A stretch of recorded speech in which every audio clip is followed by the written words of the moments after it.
his 9th of the playoffs. And the ovations pouring down on these Nuggets. The first finals game in franchise history is a rousing success. Denver's 9-0 at home in the playoffs. They take game 1. Oh, baby. Mike Breen on the call for ABC as the Nuggets outlast the Heat. Really was a blowout until the Heat made a 10-0 run. Went on a 10-0 run in the fourth quarter. But I think if you're the Denver Nuggets, you're feeling really good after game number 1. Nuggets win 104-93 to take a 1-0 series lead. The first ever finals game for the Denver Nuggets. And they did play in the ABA championship against the New Jersey Nets and Dr. J. That was way back when with Dan Issel and Larry Brown as head coach. But a long time for Denver. As Denver, they figured out a way to slow down Jimmy Butler. Shout out Aaron Gordon from San Jose. I know. Play some damn good defense. We'll get to the Giants and Orioles this weekend. We got Brett Boone, one of the Boone brothers, one of the Boone boys. He'll join us at 7:30 to talk a little baseball, of course. He was on a Seattle Mariners team that won 116, and they got smoked by the Yankees in the playoffs. We will not bring that up, Shasky. We'll not bring that up at all. Maybe bring it up playing with Ichiro. Then we'll finally get Casey Pratt on. Casey Pratt, who we had to basically say, yo, we need to pivot. Bob Myers got it. He left. Come back Friday. So Casey Smith will join us, and so we'll talk a lot about it. He is a good sport. He is a good sport. Good morning, everybody out there. What's up, Chasky? Dude, nothing, man. Nothing. I know we're going to get into the NBA Finals in a second, but I wanted to start off today by giving gifts. I feel like Kris Kringle today, and it's not because of me. It's because of people giving me things to give to us, and I want to give them some shouts. First off, you and I are both rocking our SFYBL All-Star practice hats. Very cool. Feels good. It actually fits my head. Yeah, good. Okay, that's good. I didn't know. Fits. Yeah, no, it's right on point. A king-size crown for my boy, and so I got some gear for the guys, and then I got home and there was a box sitting on my steps, and it said, I open it up, and this is what it says, and I'll read it. Hey guys, Scott Z, owner of Lucky Dog Hot Sauce. Lucky Dog Hot Sauce out of Hayward, California. Wow. So they're local. I was delivering to Carol's Meats, shout out my boy Chunky Meats, at 95.7, and the Butcher Boy came up for a connection. Next thing you know, he said, you're big-time hot sauce fans, so I asked him for an address. He gave me your address. I'm a big fan. I listen every single day while I'm making deliveries, packing orders, etc. And, of course, I'm watching Bonte on the Dubs postgame. There's a set of 6 hot sauces for each of you and a couple T-shirts. I had to guess on the sizes, so hopefully they came close. Then some other nice things. Thanks for providing entertainment sports talk on the daily. Scott Z, owner of Lucky Dog Hot Sauce out of Oakland, California. And so I've got jars of Lucky Dog Hot Sauce to give out to you and some of the boys here. I kept my 6, so I'm going to tell you that right now, guys. I'm a hot sauce guy. We're a hot sauce family. I admit that. I know. Damn. Thank you. Thank you, Lucky Dog. I got Year of the Dog. It's a Thai chili pineapple hot sauce. Wow. I've got cherry chipotle. I've got, what do we got here? Lucky Dog alderwood smoked scotch bonnet. I mean, wow. That might be the one. El Paro fire roasted tomato. So I'm going to jive all over the place. We got a lot of hot sauces, basically. Bonte. That's what we have. Bonte, Lucky Dog hot sauce. Lucky Dog. You know, when I'm looking to add a little spice to my life, right? And maybe my wife, even though she's a great cook, hasn't seasoned it to the heat level that I'm looking for, I grab a little Lucky Dog hot sauce. And they've got so many varieties and flavors. I can mix and match this bad boy with any cuisine that we deserve to eat here at the Shasky household. So shout out Scott Z and support local, support Lucky Dog. And if you have any products that you want to send me and Bonte shamelessly, I'll take them.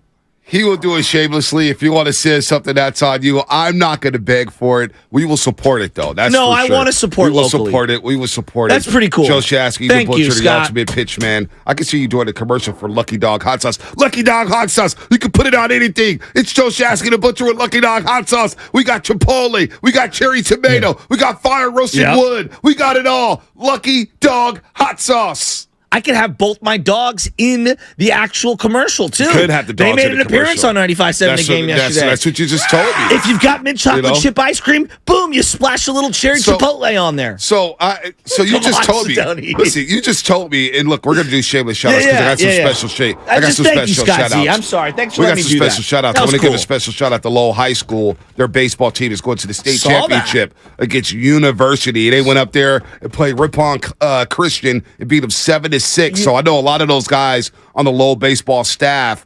So shout out to Daryl, who coaches that team, Coach Daryl, and the rest of the crew. We'll get into that at 7:45. And shout out Kajero, because he's coaching over at University. Yeah, University. I love University. Both those schools. He's an Oak Club softball guy. University, they treated me well, man, when I covered high school sports, man. Randy Basello and his basketball team. I love their little gym. The 2 schools, you got to go across the street to both classrooms. I love their gym, though. So we'll get to shameless shout-outs because I got a special one as well at 7:45. But a lot going on here on the Roast on a Friday. You told me you enjoyed Willard yesterday. Oh, yeah. And Lucas Alexander, the producer for Willard or Dibs, was blowing me up to get me on the show. And I'm like, I don't want to talk about my tweet with Willard or Dibs. And we'll get to quarterbacks a little bit later. Okay. But I was wondering, did you guys talk quarterbacks? No, I came in to smoke the peace pipe with everyone and just chill everything. I'm like, guys, it's June. You know what I mean? Like, let's let it go, And I don't think anybody means anything malicious or anything like that. It's just, he thinks one way, you think another. I think there's some interpretation issues regarding the quarterback if you haven't been listening. And I think you put out a tweet that might have been misinterpreted. He maybe has said some things based off the misinterpretation of the tweet that maybe we misinterpreted. And so it's like, guys, Listen, it's June. One thing I haven't talked about is Dinkin and Duncan. I know everybody's talking about is Brock Purdy a dink and dunk quarterback. Look, man, I have not gotten into that. Isn't Brady kind of a dink and dunker? Brady, James White won an MVP in the Super Bowl, catching 14 passes out of the backfield. That's what I'm saying. Anybody remember Kevin Falk? Yeah. Anybody ever remember Deion White? LSU boy? LSU, yeah, Kevin Falk. St. Jarvis, Green Ellis. St. Jarvis, Green Ellis. I mean, come on, man. Brady was a check down king. Montana checked down. That was a West Coast offense. It's okay to check down. You take what's given to you. Why do you think Christian McCaffrey made this offense take another step? Because you can check it down to Christian McCaffrey and get your 7 yards instead of 2nd and 3, 3rd and 2, whatever it is. Who cares whether or not Brock Purdy is a dink and dunk quarterback? The fact is, Brock Purdy got it done. All right? And when he needed to stretch the field, I thought he threw some great deep passes. The one that George Kittle gets the Commander. So again, people want to misinterpret the tweet. Brock Purdy's a QB1 right now. But if Trey comes out hot, we got a conversation. That's all I'm saying. My whole thing is we dismiss Trey Lance. We've seen 4 games from him. Yeah. We cannot judge Trey Lance off of 4 games. But can we judge Sam Darnold off of 5 years? I think so. We've had 5 years of data with Sam Darnold. The narrative for Trey Lance and Sam Darnold is completely different. It's Sam Darnold hasn't played with anybody. Well, what Trey Lance has played, who's he played with? That's all. But let's start with the NBA Finals. That spicy take was brought to you by Cherry Chipotle Hot Sauce from Lucky Dog. Cherry Chipotle Hot Sauce. But if you want to do something like that, honestly, if you want to be a part of this show and you want to support us here, email me at joe@957thegame. Email me at joe@957thegame if you have a business and you'd like to do some sponsorships or you'd like to do something and get incorporated and have some of your products pitched out here. Because I mean, that's how Guru got put the rat on the table sponsored. I mean, that's how we do this bad boy. Atco Pet Control. Exactly. Pest Control. But it took about 6 years for them to come on board. Because Guru's had rats every year for 6 years. Atco Pest Control. My grandpa had rats at his place, and it's not good. No, it's not good. It's not good at all. It's not good at all. But no, I was getting blown up yesterday. I was like, I am chilling with Baby Chaz. And I had to run up to the Oak Club to shake some hands and meet some people yesterday for a quick second. I was like, I'm not coming on the afternoons to talk to Mark Willard about quarterbacks. We just disagree on takes. We disagree. I don't want to have my afternoon. I am taking a break. I am unplugging. And Baby Chaz was running material yesterday. So that's what it was all about before the NBA Finals yesterday. I just kept watching Denver with the Warriors in mind. How can you not watch the Denver Nuggets with the Warriors in mind? I think I'm worried. Well, about moving forward, like regardless of what happens in this series, and I feel Denver's in a really good spot here. Bonte, this is a really formidable team. No, this team's going to be in the West for a long time. And they're going to be a problem in the West for a long time, I should say. Jokic is 27 years old? Yeah, and I feel like he can play like this for a while. All right, so Jokic, how old is Jokic? Jokic is Nikola Jokic. 28. He's 28 years old. Okay. Jamal Murray. You look at Jamal Murray. Feels like he's been in the league forever. 26 years old. Okay. Aaron Gordon. Feels like he's been in the league forever. 27. Michael Porter Jr. 24. Wow. Kentavious Caldwell-Pope. 30. Still playing well. All right. Bruce Brown. 26 years old. He's only 26. Wow. They're giving Christian Brown, the young man out of Kansas who won a national championship with the Kansas Jayhawks. He's 22. This team is young, and they're not going anywhere. And Jokic dominated the basketball game yesterday. He went in the fourth quarter with 5 shot attempts and controlled the entire basketball game. It was very Jason Kidd-esque, wasn't it? Jason Kidd, Magic. I mean, who else? Steve Nash. I mean, you took Tim Duncan-ish. This guy dominated the entire basketball game. And I would even put Anthony Davis in that category, but he did it more defensively against the Golden State Warriors, where it felt like he didn't even have to do much offensively. Yep, no doubt. I mean, this guy dominated the basketball game. And I'm thinking about the Golden State Warriors. Okay, Bob Myers has moved on. And we're going to miss Bob Myers a lot, tremendously. You know, the impact of him on this basketball team. And I think one thing we didn't do yesterday, Marcus Thompson II wrote a great athletic article sending off Bob Myers saying he was one of us. He was the Bay Area. He was part of this community. And what he did to connect the roster to the head coach, to the ownership group, and make all the tough decisions, Bob Myers is going to be missed. But whoever comes into play, whether it's Mike Dunleavy Jr.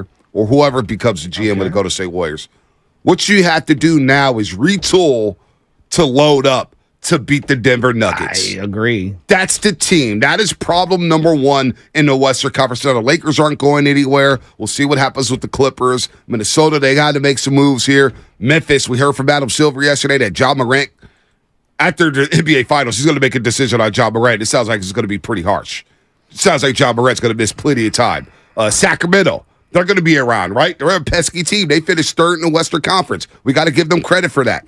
How do the Warriors retool to beat the Denver Nuggets? Because we got a Nuggets problem here, Sasky. Jokic is going nowhere. Well, and not only is Jokic going nowhere, but you would think if you were going to come up with a list of guys who could at least slow him down a little, wouldn't Bam be at the top of that list? Absolutely. I mean he was just passing right over the top of Bam. I mean, he made Anthony Davis look like a traffic cone. So, like, what? So I don't know what I don't think you can stop the guy.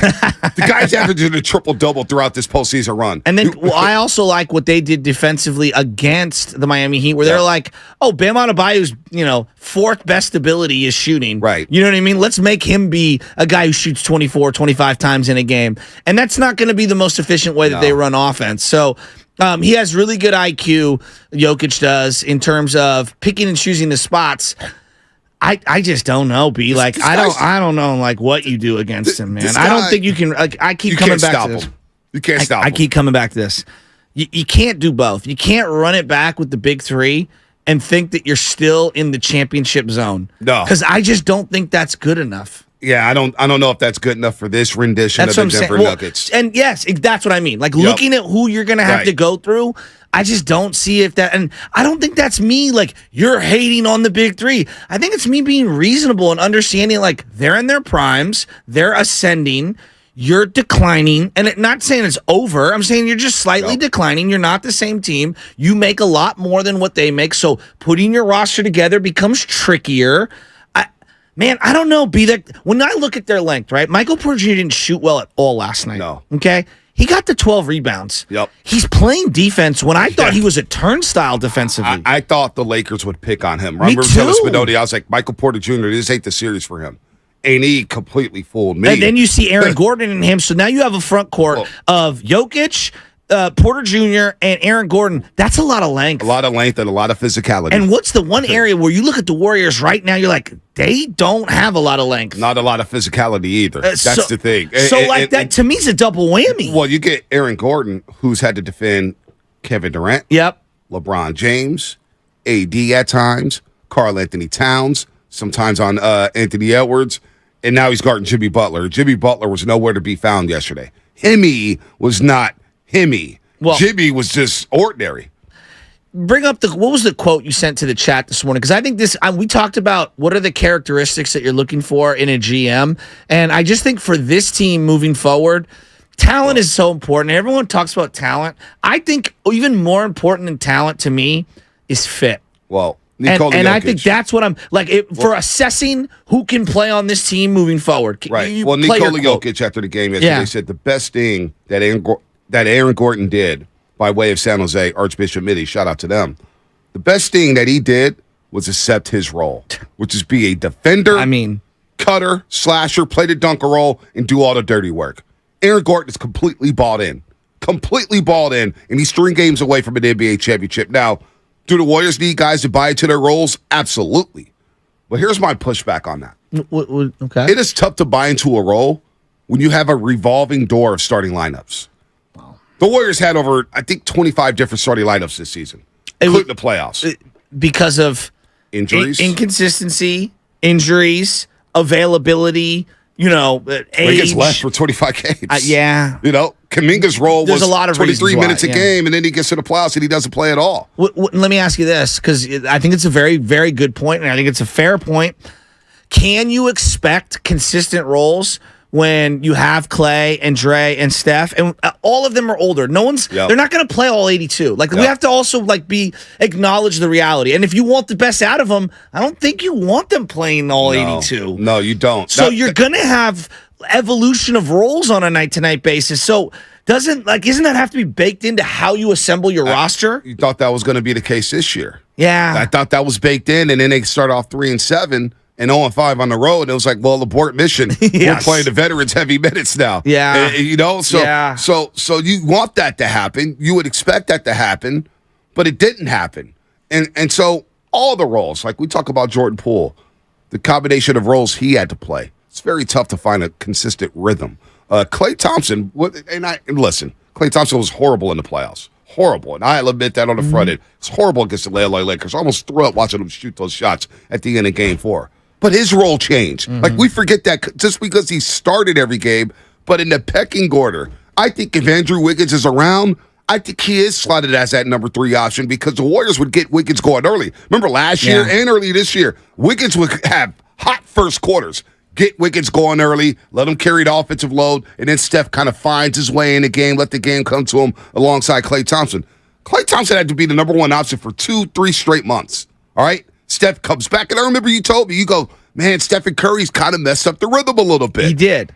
And Klay had but to no take one a step wants back. to say that because he's Steph, and I get it. And it sounds absurd to say out loud. Yep. But there is a trickle-down effect. But outside of Draymond Green and Stephen Curry, everybody's role changed. Yeah, I agree. Everybody. So if you don't have a consistent role throughout the season, and then you get into the playoffs, and it's the same thing. Wiggins comes off the bench. Oh, wait, Draymond comes off the bench. Oh, wait, Looney comes off the bench. Oh, wait, we're going to start DiVincenzo. Oh, wait, we're not going to start DiVincenzo. We're going to start 2 bigs all year, but then in the playoffs, depending on matchup, we're going to go 1 big lineup. That's why I know everyone lost their minds when I said Dre needs to accept that he's going to be the lone 5, like a small ball 5, because I do think that playing all year one way and then getting into the playoffs and then completely aborting mission after 1 or 2 games, how does that help anyone? Yeah, so with the Warriors, when I look back at the season and we played the blame game of this guy, but after just taking a step back, and the Warriors haven't played basketball in a few weeks now, it was hard to define any role. Nobody had a role defined on this team. DiVincenzo went from starting to playing well to, oh, wait, GP2's back. Now I'm seeing less run. Now I'm not playing much. Now I'm seeing only 12 minutes in the game. GP2 was starting. Then he's coming off the bench. Then he's starting. Then he's coming off the bench playing 5 minutes. So the Warriors, 1, had to figure out a way to combat the Denver Nuggets, how to get bigger, longer, more athletic, and 2, define everybody's role. Now, again, you can't help injuries. Injuries happen. Guys stepping away. We never anticipated Andrew Wiggins stepping away for 25 games. No, I don't think he did either. But it happened, and roles change. So moving forward, we have a Denver Nuggets problem. Well, I agree. Because Nikola Jokic looks like he's going to be Tim Duncan, Shaq, Hakeem Olajuwon. You can't stop this guy. You can't. There was something that was said on the Hoop Collective podcast that I would like to bring up I just think is something to monitor as a Warrior fan, as you're watching this Nugget series, as you're watching what's happening, as you're kind of waiting, because I think the league tries to tell you, don't let out any news during the week of the finals. Right.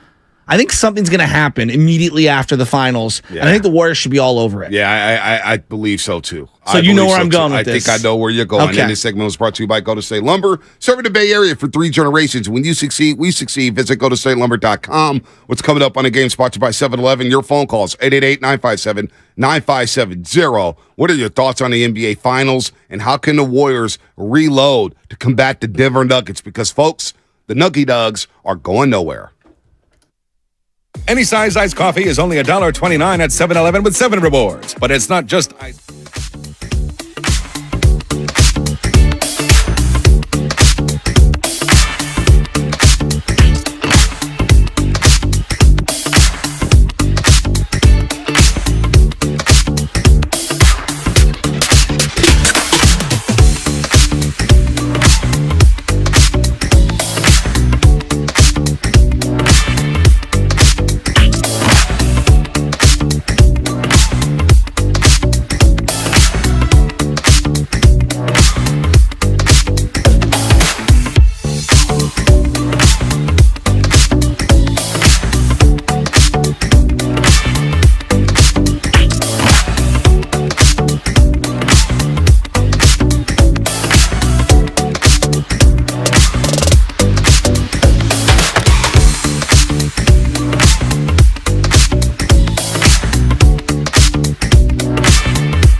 in going down in this series. I'm not sure I've seen a more impressive performance in a sweep ever. The Morning Roast is live on YouTube right now. Take it away, Bonte. That had to be sarcasm, right? Bonte, could you imagine baby Ches? I'm just hypothetically here because she would never do this. She comes home, she's got all like F's, and you're like, this is the greatest all F report card of all time. Oh my gosh, but you really studied hard for these tests. You failed them, but you know what? This is a very impressive 0.00 GPA. No one got distracted in class more than you.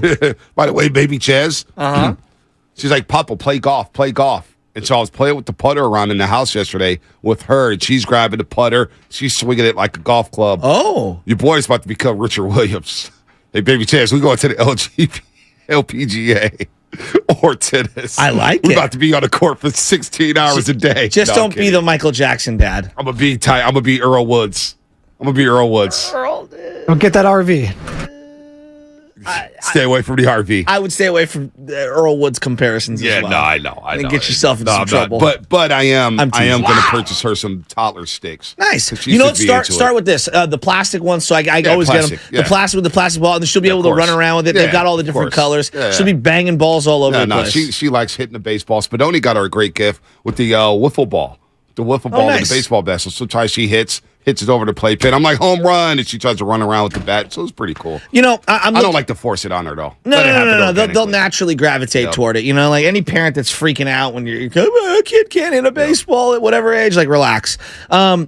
B, I saw on the Hoop Collective podcast, Tim McMahon, who is one of Nick Friedell's buddies and has been covering kind of the Dallas, Texas scene of Yeah. basketball for a long Houston, time. Dallas, Yeah. San Antonio. He is very tapped in.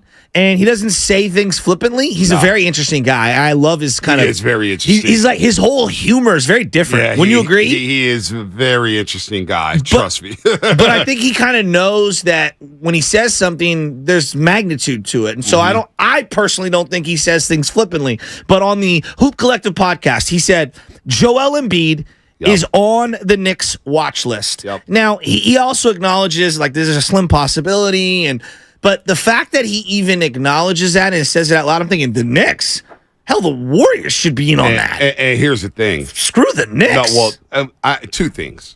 One, the Knicks. The Sixers aren't trading with the Knicks. They're not going to trade with Joel Embiid. They're not going to trade him within the Eastern Conference. Yeah, I agree with that. You're not trading the MVP to the New York Knicks. Yeah. I don't see that happening whatsoever. But two, and look, I've been back and forth. But there was a time where I wanted Embiid more than Giannis. Why? I wanted Embiid more than Giannis. Pause on that.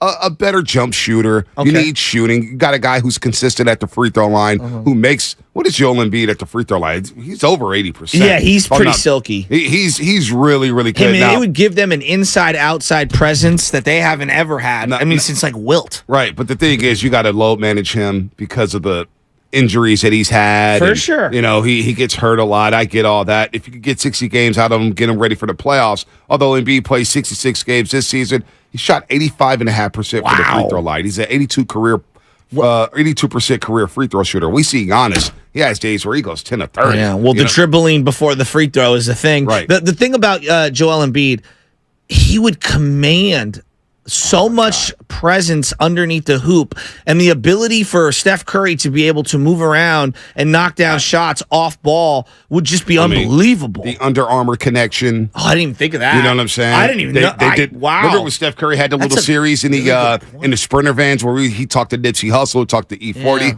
Joel Embiid was part of that series where they went to International Smoke down there on Mission Street, Aisha Curry's restaurant, of course, and they had a nice conversation. Embiid, they've gone overseas together, promoting their Under Armour brand. So there's a little something there. I totally was oblivious to the Under Armour connection until you referenced it. That is a thing. Well, Giannis and Curry, I believe, share the same agent, so there's a connection there. Oh. You know what I'm saying? But It's not to your Donnie, is point- it? Huh?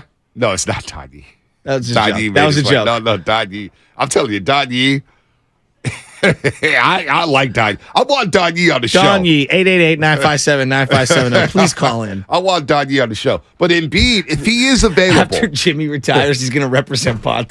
Dude, That would be hilarious. Donnie would get me my money. Yeah, he would.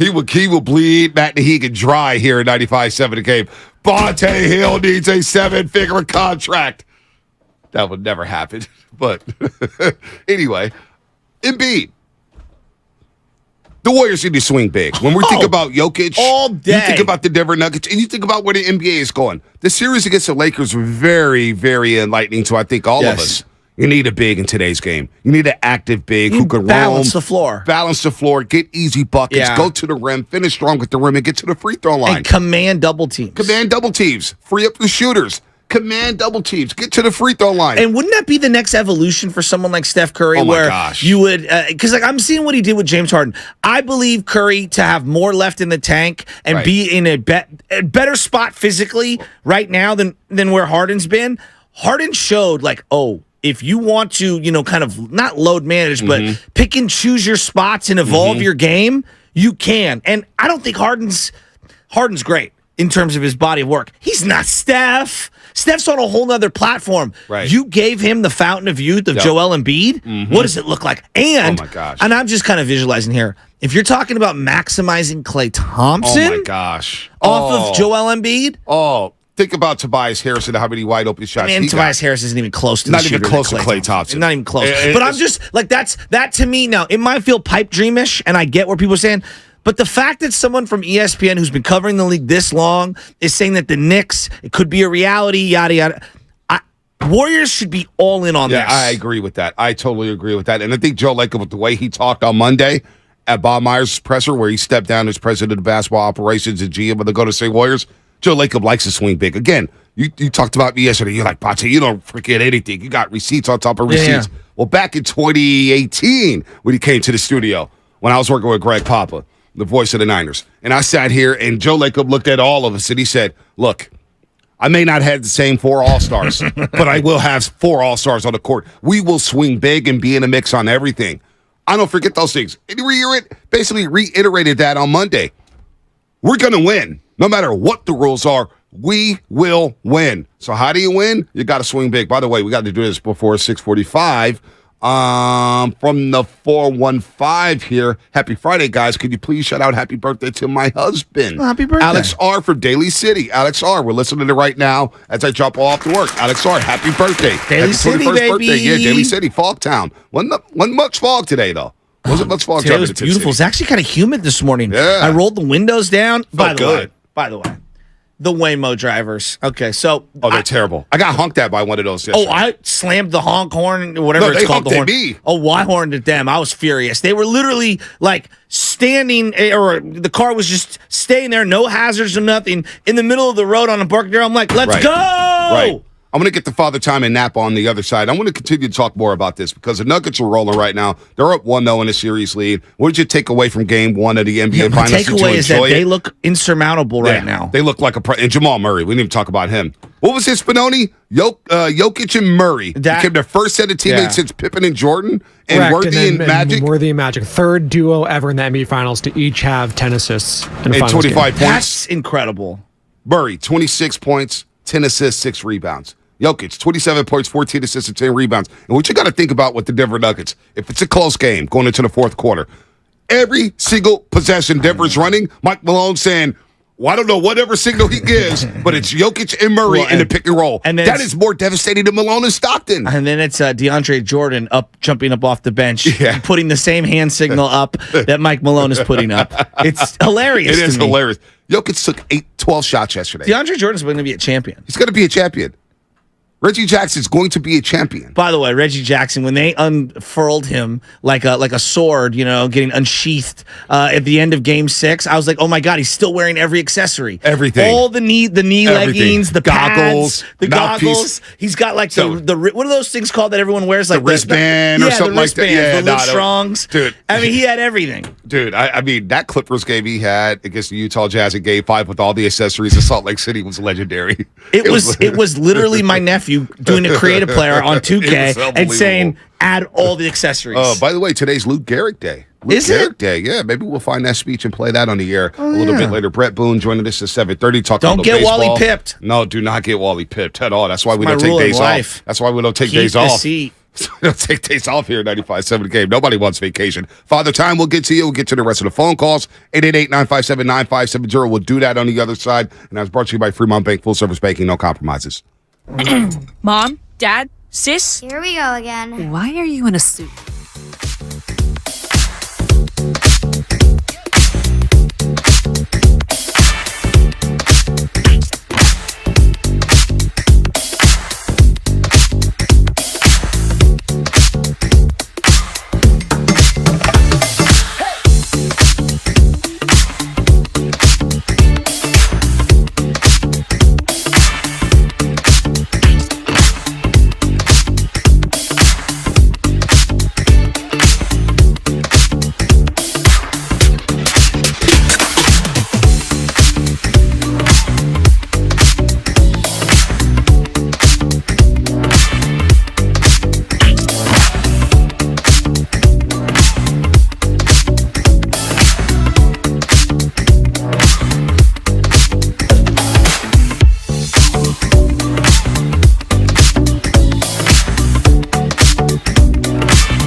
jams. Listen to me every day, 3 to 7, playing your best hip-hop and throwbacks. Now back to my boys Bonte and Shasky right here on 95.7 The Game. Chewy, chewy, chewy, chewy, chewy, chewy, chewy, go Bears! Get your mind Q 102.1. You know what today is? Luke Gehrig Day. It's my mom's last day of work, too. She's retiring after She's today? retiring. Congratulations, Noreen. Give her a round of applause. Lake Merced. Now, Golf course. is she going to work like your pops after retirement? Well, I know she's going to babysit the kids for my brother every now and then. So if you want to consider that work, which I do, because I don't want to pretend like raising kids and helping. So Deli Boy punting off the kids. Me and Deli Boy went to the Academy of Science yesterday. We had a great time. Fun, huh? I had a great Kids time. love the Academy of Science. Yeah, I mean, they were running around like madmen. The albino alligator. The sauropod summer's happening now. Open up May 26th. The albino alligator, I thought he was upside down when I first saw him. Was he moving yesterday? No. Yeah, he's usually asleep. Yeah. I worked at the Academy of Science for 3 months. Anyway, shout out Mom. Yeah, shout out Mom, Noreen. Shout out to Noreen. Shasky. Happy retirement. We'll get to Father Time and Anthony. Give us 1 second here. But I worked. Speaking of Father Time. So, I lived on 10th and Clement for so many years, so the Academy of Science is right up the street. Yeah. So my boy Nance P, who brought the Fosters to Levi Stadium, used to be a big shot there at the Academy of Science. Only black guy I've seen drink Fosters. Yeah, the only black guy I've ever seen drinking Fosters. Yeah. I was like, what is this? Anyway, I worked there for like 3 months in the summer, and I was like, Nance P, I can't do this, man. I'm wearing the Mickey Mouse outfit, man. What are we doing here? They got me stuck on the roof, just patrolling the roof. What are we doing here? But I worked there, and that alligator would always be asleep. Really? It's it like moves once every 3 months. How old is it?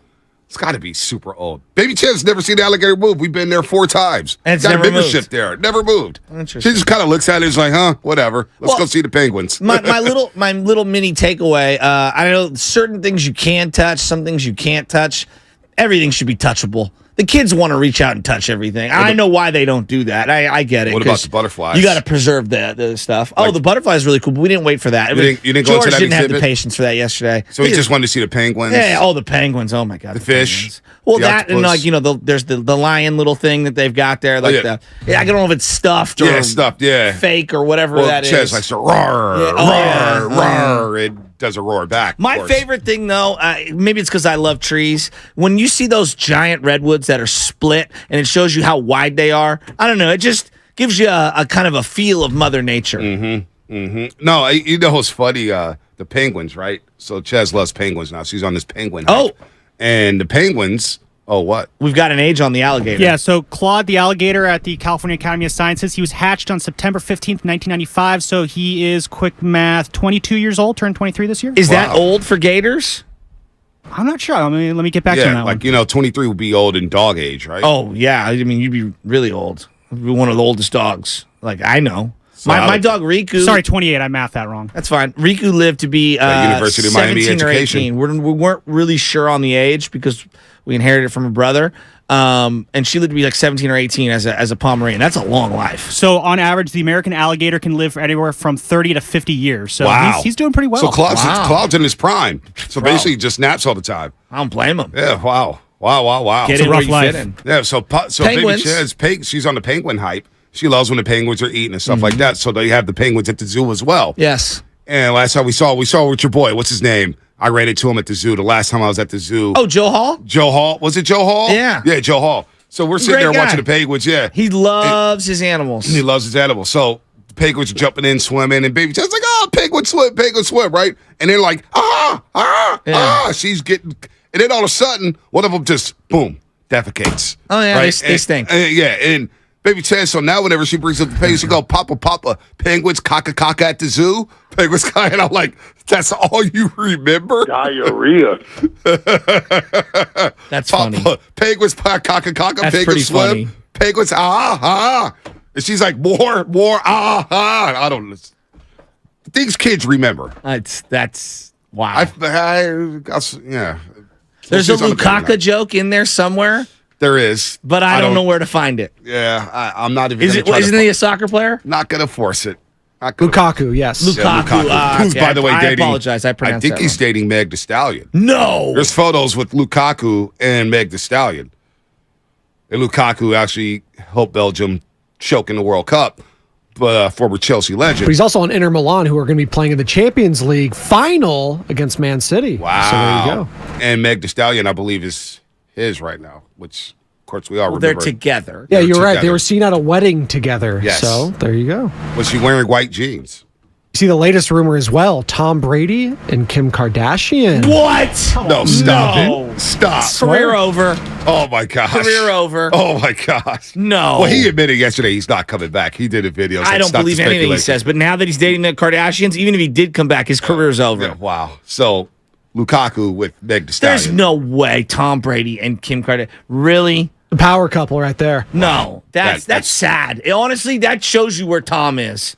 That's sad. Apparently, Kim's been complaining that it's how impossible it is to date like a regular person. So I guess that's why she has to go with Tom Brady. Yeah, he's so regular. But by the way, Bonte, listen, I only call Noreen. I don't call her Mrs. Shasky because she checked me. Remember? She goes, Bonte, do not call me Mrs. Shasky. She's the one, call me Noreen. I was like, no, I calling you Mrs. Shasky. Yeah. She checked me, said, you bet not call me Mrs. Shasky. Called me Noreen. Yeah. So I call her Noreen. I don't like to call her Noreen. I like to call her Mrs. Shasky, your mom. Yeah. That's how I roll. She's today's her last day of work, and congratulations to my mom. My mom, when we were growing up, she worked 15 million jobs trying to, get 3 kids under the age of whatever it was, 5 or something at the time. And she's one of the hardest workers that I know. Yeah. Kim K must be special, man, because the dude she's been with a real in. Who's got a better roster, Kim K or Derek Jeter? In terms of I don't know dated. who's on Derek Jeter's roster. Well, he had Mariah Carey. And I know who Kim. I mean, look it up. I think Jeter wins just right there. I think Pete Davidson might beat out Jeter. Yeah, if I'm being Pete honest. Davidson's good. I don't. He's talentless. Like, you know what I mean? Like, I'm just more talking about how he's pulling off. Right, he's off pulling that, everything. So. I mean, at least Kim Kardashian is a successful TV show. Yeah, very successful. Very. I'm well aware. Very. I mean, Pete Davidson's not even funny in that Burger King commercial. Yeah, I mean, I know. he's just such a nerd. Is it Burger King or Taco Bell? Is it Taco Bell? Taco Bell, the Yeah, breakfast what's crunch Taco wraps. Don't sleep on Taco Bell breakfast, I by the love way. Taco Bell. Didn't need Pete Davidson to sell me. No, dude. On an I'm not enchilada. sleeping on Taco Bell. I'm woke on Well, Taco right Bell. now you're asleep on it. Shout out Soda. Yeah, shout out SOTA. Soda. Hey, somebody, you know what? Before we get to Father Time and Anthony, they've been on hold for a while. I want to get to their calls here. All right, here it right is. after this. Wow. But I want to say this Derek from 510 Comcast Business Text Line. B, I'm thinking of trying this soda plan. How did you do on Memorial Day holiday? And what is your game plan for the upcoming summer barbecues? More importantly, my weakness, winter holidays. That is from 49er Stew. Mind over matter. It's mind over matter.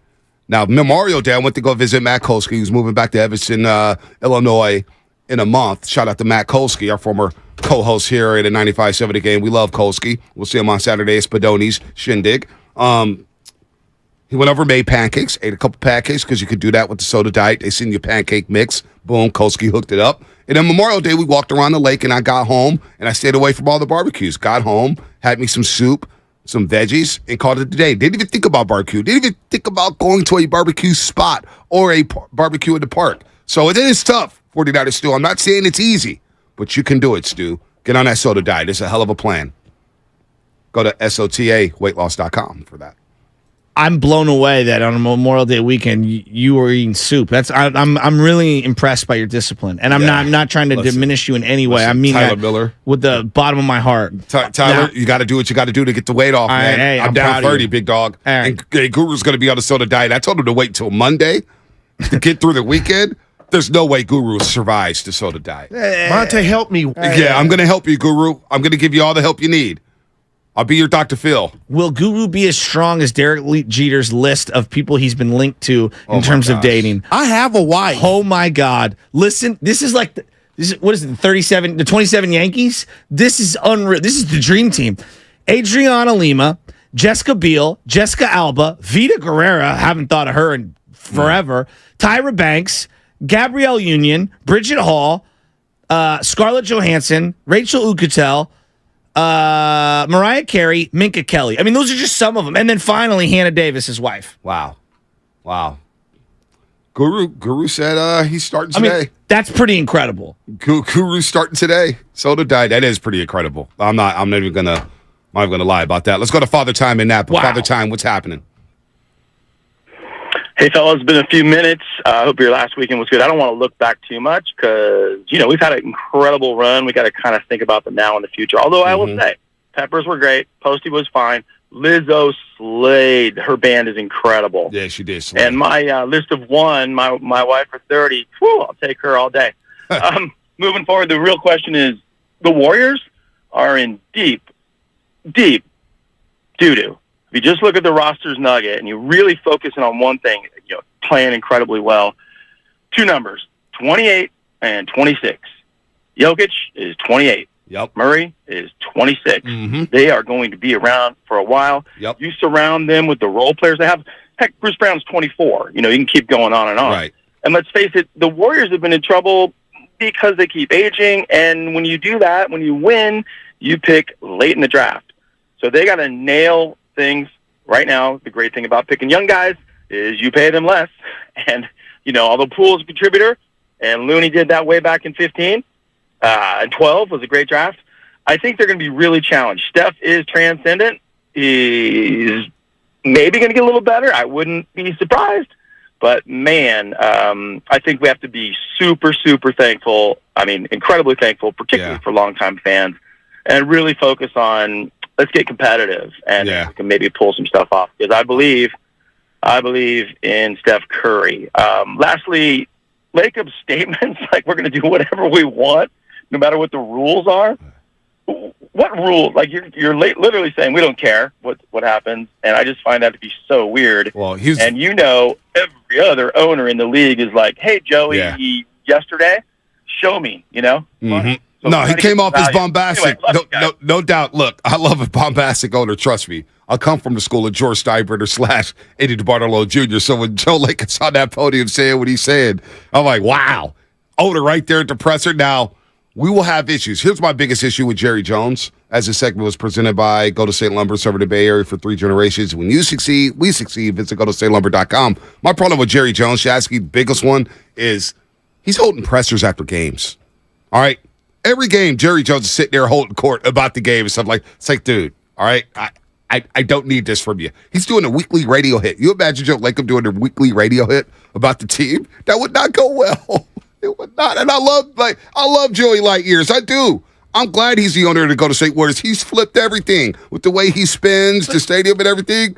But boy, did he come off quirky and some arrogant awkward moments? Yeah. Okay. Sure. Quirky. What did you want him to come out like, twiddling his thumbs? Like, No, I'm serious. Well, like, this is a guy who's 1 foot. If he can't be arrogant after 4 championships and building the stadium, like, who can? I hear you.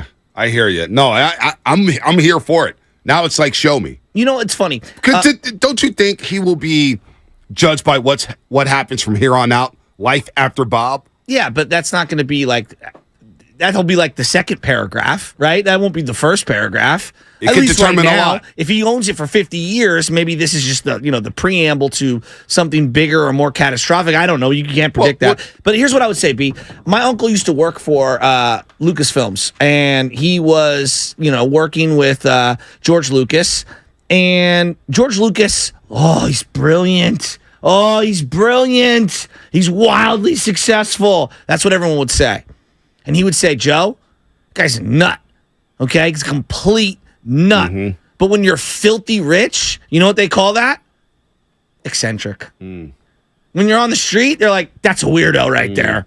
Now, obviously, there's layers to this, and I'm not categorizing anyone who's on the streets as a weirdo. I'm just saying that, like, when you have a lot of money, you can get a little weird. You can. Let me say this, though. As you are listening to 95.7 The Game, KGMZ FM and AC1 San Francisco, always live on the free Odyssey app. We appreciate everybody on YouTube, the Comcast Business Text Line, Twitch, everybody chiming in through the Odyssey app. If you're in your car, radio, good morning to everybody out there, especially getting off your graveyard shift or getting ready for work.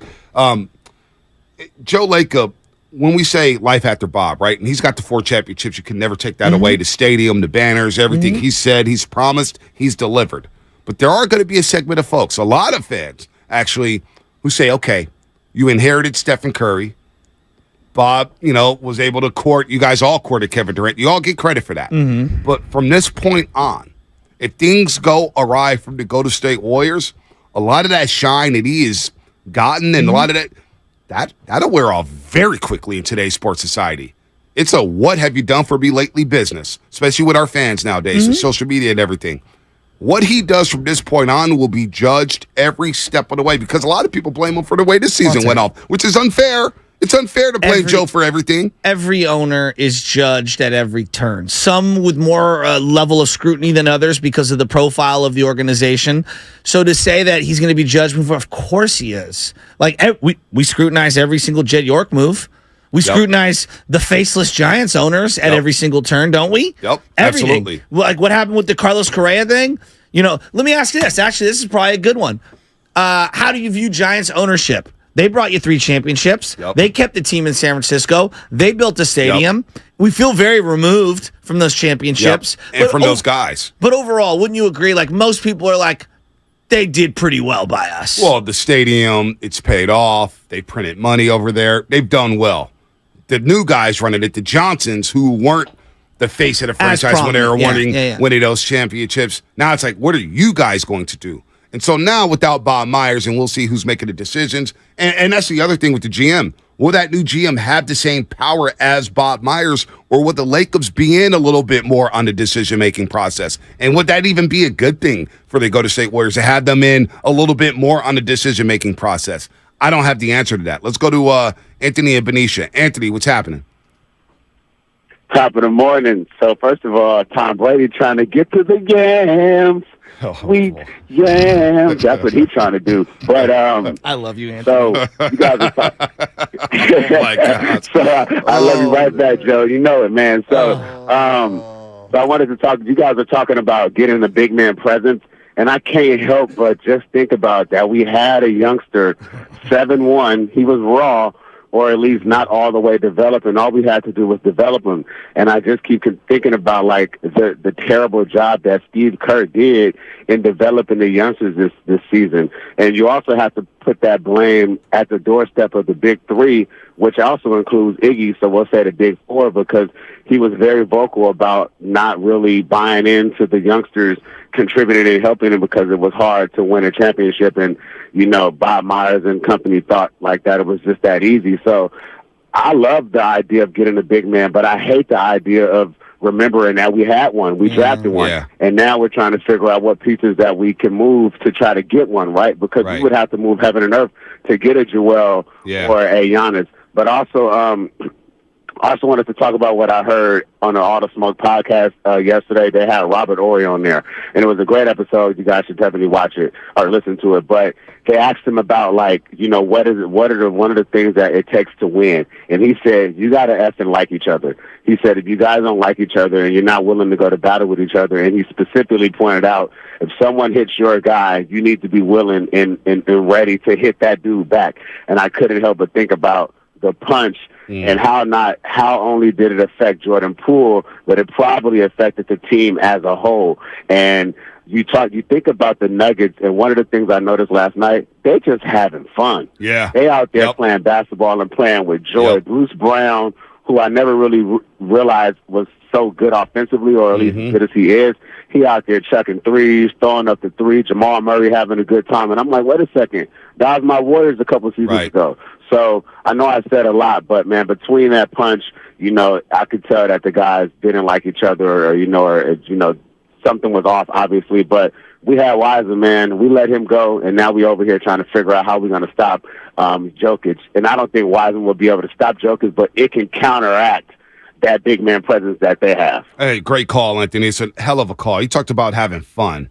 Let's start right there, Shasky. The Warriors did not seem to like each other much, and you could see that on the road. Good teams went on the road. Why? Because they had fun on the road together. They won 11 road games. 11 road games. What that tells me is, one, you're not connected, you're not focused, and two, maybe you just didn't want to be around each other, which is crazy coming off a championship, because our digital manager, Whitley Sandretto, sent out a tweet yesterday. And she goes, I'm looking at this team. Looking at this team is like night and day. Crazy how much that punch messed up the vibe. And all of the NBA Finals coverage last year, the vibes are great. Jordan Poole hitting a half-court shot in Draymond's face. He's talking to Draymond there, having fun in Boston. The vibes completely flipped. There's no doubt the punch was the start of it. And then everything that happened after that, it just felt like, what's going on here? They take a couple steps forward, take 2 major steps back. There is something to having cohesion and liking each other. I think Anthony's spot on there. Do you know who the Beatles are, Bonte? I think I've heard of them. Howard Cosell on Monday Night Football. John Lennon has passed away during a Monday night game. Remember that? The fact that you even know that John Lennon is one of the members is honestly, I'm very happy. Shout out Howard Cosell. I'm very happy, and I love that you turned it into a. I just like how thing. that's his go-to Beatles reference too. It's incredible, isn't it? Or you could talk about the photo they had walking across the intersection. Abbey Road. Yeah, Abbey Road, whatever it is. That's Everybody goes there. Album cover. Yeah. So the Beatles were obviously a huge rock sensation, and they had like a zillion albums that are timeless, and they were making unbelievable music. And I think that this is one of the most perfect analogies as I look at the Warriors situation. And then Yoko Ono got involved, and she was going to the studio. She was dating one of the members of the Beatles, Bonte, and essentially her presence and everything wrapped into it and her influence broke up the Beatles. Now, I'm sure there were other things that broke up the Beatles as well, but that's what ended up happening. They said that she was coming to the studio. She was sitting down near his amp and messing things up. To me, Yoko Ono, metaphorically in this equation, the power of the is the punch. Yoko Ono, metaphorically, is the punch. And the punch was sitting there next to the amp, coming into the studio at every single turn, at the practice facility, in the locker room. They couldn't avoid it. You couldn't avoid it. All right, and they talked it's about broken up many bands. Listen, and I know Tyler Miller's like, man, it's been months since the punch. It has been months. And the second the season ended, what did Draymond Green and Steve Kerr say? The punch messed up this season. Can we agree? They admitted that. Poole and Draymond, one of them can't come back. It doesn't feel like they can.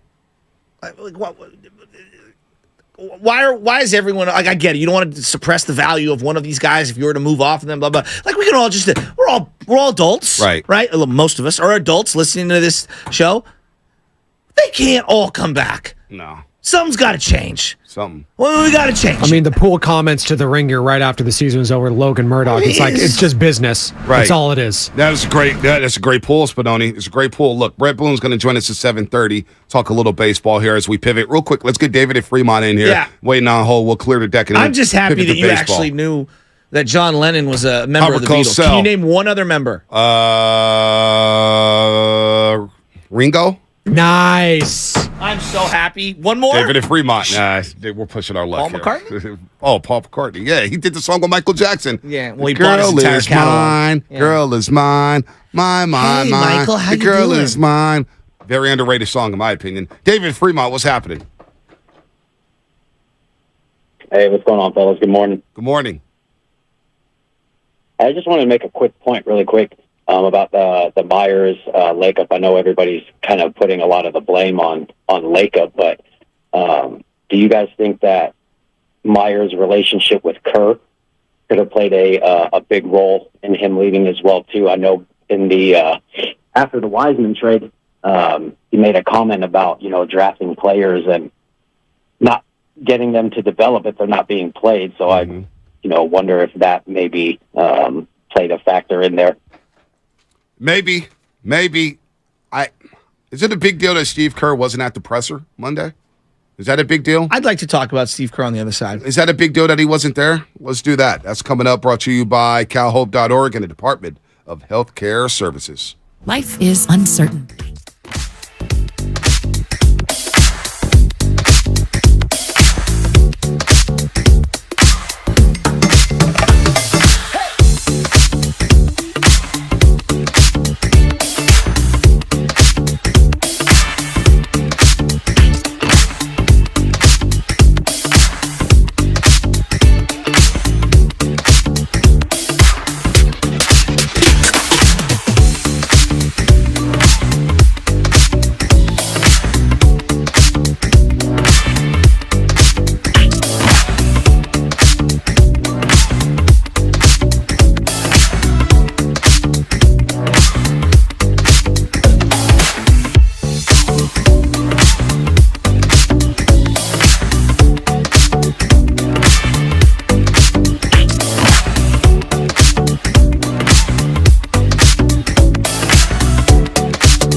Now back to the morning roast with Bonte Hill and Joe Shasky. Take it away, Bonte.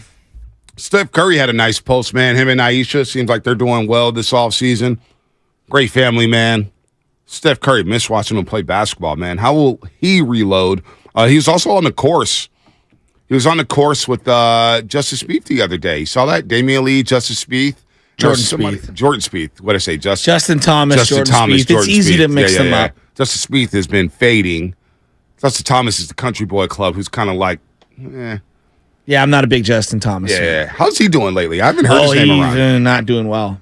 Mentally, he's in a bad space. They're all whiners. They're doing a slight reduction in terms of ball being kind of tapered back a little for the pro. Like the elite of the elite are hitting the ball so far that they're basically making the game too easy for the elite of the elite because they hit it so much better than all of us, okay? And so their precision is through the roof, and we're wasting natural resources, and so courses are getting bigger and bigger and bigger and bigger. For example, at the Oak Club, right? Right now, they're doing this big remodel, and they're going to add in all of this extra acreage that they don't have, and they're going to have to water areas that they shouldn't because of a tournament once every 4 or 5 years because a handful of guys can hit it 360 yards in the air. And my thing is like, okay, just change the ball a little and the ball won't travel as far. And guys like Justin Thomas, who's a Titleist guy, is whining and crying and complaining. It's like, dog, just shut up and hit the golf ball. You're worth hundreds of millions of dollars. Man. Just shut up. All right, so we got a couple things. We got a jam. I'm just sick of him. Yeah, I haven't heard his name in a while. So we got a few things here happening during the segment. A lot's going on. Line them up. Gambino's is coming. Yeah, Gambino's coming. Well, just some coffee for me.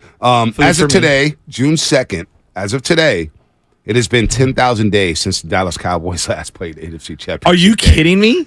10,000 days. They haven't played the NFC Championship game since 1995. 10,000 miles. Oh, my gosh, the Dallas Cowboys. 10,000 That's miles. why you need a GM. That's why you need a GM. You need a GM. Well, if Dak would just be decent in the playoffs. Or a head coach. I mean, Dak makes a couple plays in that one last year. They win that game. Losing Tony Pollard in that game is huge. That was massive. Because Zeke is a waste. I told you every snap. You didn't like him as a snap? The center? that was so bad. By the way, 95.7 gave thousands of other stations and millions of podcasts are free on the Odyssey app.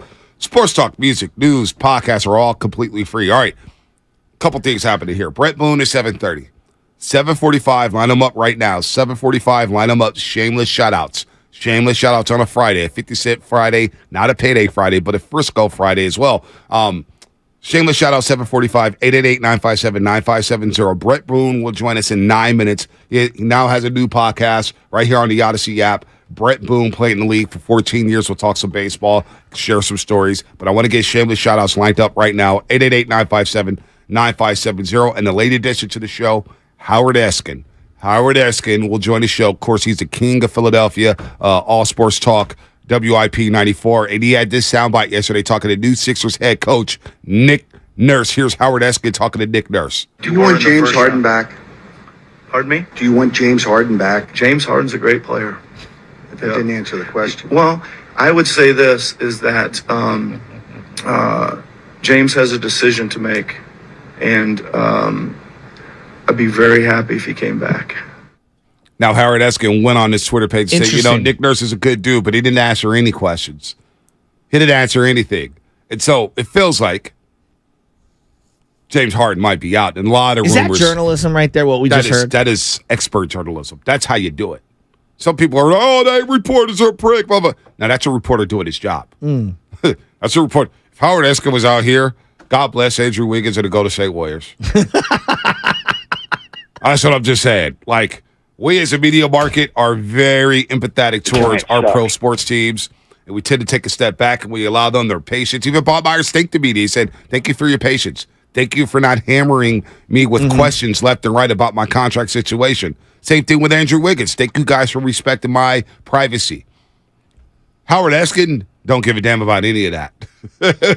He's out there asking the questions. Bryce Harper, Gabe Kapler, he's going to join us at 8 o'clock to talk about all that stuff going on in Philadelphia and whether or not Joel Embiid may want out of Philadelphia. We'll react to the Tim McMahon report with Howard Eskin at 8 o'clock here on the Morning Roast. So, I don't know. And a lot of people have been saying James Harden to Houston for a long, long time. And I'm thinking, what? Back to Houston? Well, he loves to party. He loves those clubs out there. Really? I mean, is that really really? Yes, really. I've been hearing about James Harden going to Houston since January, and I said the same thing. How did you hear this? Players talk. People in the know talk. Why don't you talk a little more on this show about some of the rumors? Because it's not my business. People tell me off the record, not supposed to be like off the record. Like, so for example, my lady Anna Novikov, who don't give a damn about sports, is a casual sports fan, will not watch until the playoffs. I don't know why. That's just who she is. 2 weeks ago, she had lunch with somebody, and she came back and said, this person told me not to say anything, but Bob Myers is not coming back. And I was like, how did you know that? She goes, trust me, I just know. And so when Bob Myers stepped down, she immediately texted me and said, see, I told you, I have sources. You know, she wanted to pat herself on the back. I'm not allowed to say certain things. They tell me off the record. Book Anna right now for this show. I want to know if she knows if Embiid is in or out in Philadelphia. She does not know that. She would not know that. But she didn't know. She was like, babe, I told you Bob Myers wasn't coming back. I love that she threw it in your face. She did. And she had the lunch and told me, it's like, I'm not supposed to tell you this, so you better not say nothing on the air. Because that person said, don't let him run his mouth on the radio. You are a match made in heaven. The both of you love to tell us you told us so. No. Don't do that to Anna. That was a joke. Don't put words in their mouths, Joe. Exactly. And I just listen, we're in a business where people don't like to give people credit. I still haven't heard Mark Willard give me credit for Christian McCaffrey, saying that running backs matter. I still haven't heard that out of his mouth. Be nice. I don't need no sugar, Sam. It's all good. Thank you, brother. Now, look, I'm seeing Tyler Miller he came up with pillow talking, lol, and I'm thinking, what if we did a segment called Pillow Talking? Pillow talking. And then I got the nice. Bonte gives us a little bit of what he's hearing from the shadows. And I'm not going to do that. I'm not going to ruin my sources just for this radio show. Look, I love all the roasters. I love you, Shaska. I love you, Spadoni. I love you, Lubman. But Lubman always presses me. What do you do? What do you know? What do you know? And I was like, dude, it's off the record, man. They told me off the record. I'm going to stick to it off the record. You think Steiny knows something? Don't know what to say. And Snoop Dogg had a great line at Starsky and Hutch. I lay it out for you to play it out. That was a sentence. Snoop Dogg had a great line in Starsky and Hutch. Yep, that's a great sentence. I don't think I ever saw that movie. Never. You didn't see the new Starsky? I saw the old one. Owen Wilson, Ben Stiller. No. Very underrated. Okay. Vince Vaughn, the bad guy. Vince Vaughn, the bad guy. Oh, nice. Will Ferrell in jail. Jason Bateman, the sidekick. Right. Yeah. Yep. Will Ferrell. Remember you told I want to see your bowl of oatmeal? I don't know. You got to watch the movie to know that one. But remember Ben Stiller, that movie, trying to be the Baha'i? He was so terrible at the bat mitzvah. Anyway, Snoop Dogg had a line. Okay. Because he was kind of like a snitch, but he wouldn't give you all the details. He goes, look, I lay it out for you to play it out. So I may say something for you to figure out. And that's on your own to figure it out. What the hell is Sam Lubman doing? He's grabbing some of these hot sauce bottles that we got from Lucky Dog, and he's going to rip one open, and you're going to try them. I'm actually going to try all of them. So he's going to try it right now? One in there, Sam. Get that one. Well, I bought Gambinos for everybody this morning. My credit card should be somewhere, Sam. I'd love to have that back. And so, yeah, we're all gonna feast a little. It's Friday. Sam never comes into the studio during the show, and he's like looking at hot sauce, coffee. I'm always giving you guys stuff. He's in a great mood these days, man. It's a great mood. Maybe he's laying it out. I love it.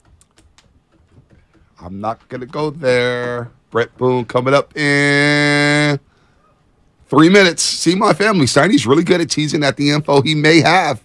I love that you and Steiny have become besties. We haven't Probably become my besties. favorite development We have not of the become station. best friends. We do not text It's like each other. that Bloods and Crips photo where they're holding up the bandanas and like unified finally for the first time ever. I mean, we did do a show together. Did. I was texting in the chat yesterday with Guru and Evan and Steiny verbatim said, texts are coming in too fast. You guys need to slow it down. I was like, Steiny, you realize you can mute the chat? No response. Damn. I mean, I forget we work with old people sometimes. yeah, I mean, I hide the alerts with Art Roast, and I just go back to it. It's all good because I know Shasky's watching the game, and he may be ahead of me, or I may be ahead of him, and I don't like to ruin things. So I just put the phone down until break. But it's okay a lot of people are muted. Hell, half the time my phone's on Do Not Disturb. Half the time. Just saying.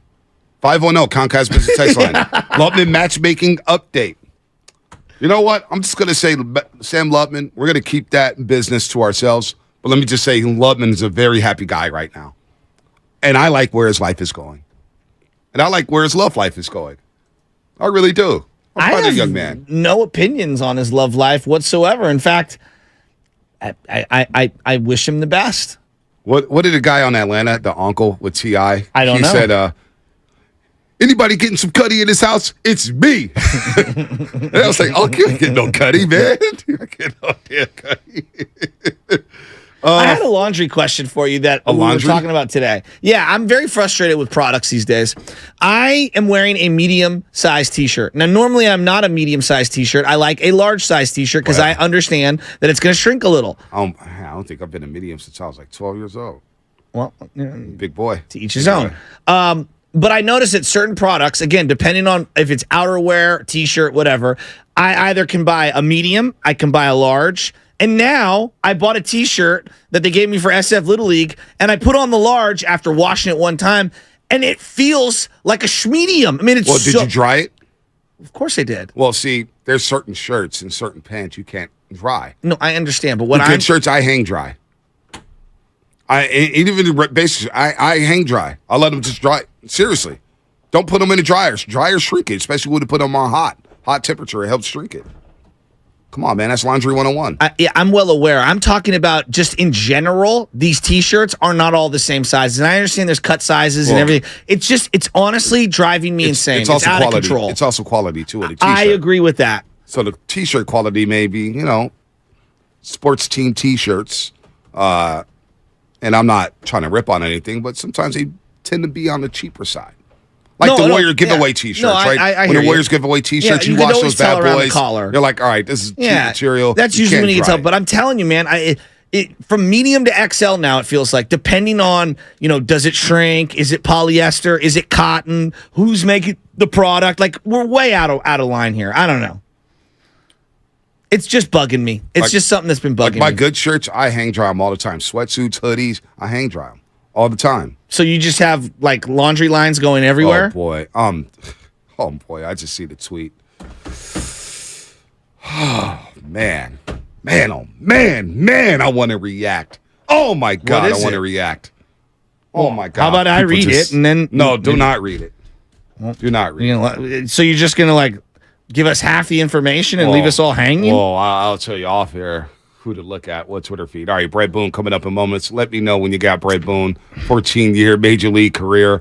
I'm telling you. I'm telling you right now. Woo! We needed 95.7 merch at the summit. We did, Ernie. I'm going to make that happen for the 49ers Summit. 49ers Summit coming up after the season. Will they win a championship? And let Mark Willard moderate. Let Mark Willard ask me the first question. Let Jeff Shasky cut in front of me and answer that first question. You're still mad about that? People brought it up. Somebody brought it up to me yesterday. No one brought it up to I swear to God they did. Yo, how did Shasky just cut you off in the first question? I said, I don't know. He just wanted to steal all the shine. Of course. Man. Shasky, quit buying your tees at Pick and Save, bruh. No more bootleg tees. You want to know what that tweet is? Well, I mean, if you say it to the audience and then you pull it back, I mean, what do you expect this all to be? Like, of course we're going to be curious, It's like, oh, I found all the Christmas gifts. You're not allowed to open them for another 32 days. 888-957-9570. Shameless shout-outs coming up in 13 minutes. You can shout out your laundry detergent. Shout out your T-shirts. Shout out where you buy your damn T-shirts. I do not care. Shameless shout-outs coming up at 7:45. But right now, we got Brett Boone, 14-year MLB veteran, played on that great Seattle Mariners team, Cincinnati Reds, Padres, Braves, Twins. We all know who his brother is. His brother going at it with umpires. I actually love Aaron Boone with the Yankees, but I love that he barks at the umpires. But Brett Boone now has a podcast, the Brett Boone Podcast, an Odyssey original featuring the most notable names in Major League Baseball and all around the sports world every single week. And Brett, good morning. Welcome to the Morning Roast. Bonte Hill, Joe Shasky, the Butcher here on 95.7 The Game. And I'm not going to lie, Brett, watching your career play out, and then I did not have you as somebody in 2023 to have a podcast. What the heck made you get into the podcast world, Brett? You got it. Now, a lot of people say the same thing. I don't know. it was a lot of, when I retired, I was one of those guys that didn't plan his future. I thought, when I'm done playing baseball, leave my uniform here, I'm going off in the sunset, I'm going golfing, I'm going on vacation. And I woke up one day and thought, I got too many, I got life to live, I want to do something. So it just picked up. I hired an agent, and during the pandemic, the very beginning of the pandemic, I decided I was going to start getting into the game in some capacity. And when it completely shut down, it made sense. I was urged to get into podcast. I didn't want to do it. I'd been on the other side of the mic quite a bit, being interviewed, thousands of times, but I've never been the one interviewing. So it was pretty cool. It was a process. It was a learning. There was definitely a learning curve for me. Have a new appreciation for this side of the microphone and the preparation necessary and wrangling guests. But it's been a lot of fun, and we're into it 3 years now, and it was cool teaming up with Odyssey Sports, and we've been together now for a couple months, and hopefully bright future for the Brett Boone podcast and Odyssey Sports. But so far, so good. I love that. It's interesting. I find baseball to be such a familial sport where you're passing it down, like whether it's grandpa, uncle, mom, dad, whoever it is, brothers in the backyard playing catch. Like when I think of the Boone family, I think of the Boone family playing ball. You and your brother, your pops and everything. When you think of the greatest baseball families, the Ripkins, the DiMaggios, the Alous, like what are the first names that come to mind for you? No doubt, grew up, was teammates with Griffey. When I was a rookie. So I played under Griffey Sr. was my hitting coach on a couple different occasions. Really? I played with David Bell in Seattle. He was my first baseman, one of my favorite teammates of all time. I loved watching him with the Reds. You mentioned at the opening, Aaron getting thrown out of the game. That's kind of become his thing. David Bell's that same type of player, especially in the manager spot. He's passionate, and he loves not necessarily loves, but he definitely has the back of his players. So there's so many families in the game. The Alomars, a guy I grew up kind of. I was a few years behind Robbie, but he was kind of the gold standard at second base when I was a young player coming into the game. So the Alous, there's just so many. The Bonds so many top to bottom, but we all have that little bit of a common bond, with the families that have played in the game. But no, it is baseball, and you're right. It passed down from grandpa to generation to generation. That's why I look at these franchises that do a really good job with bringing back their players of the past.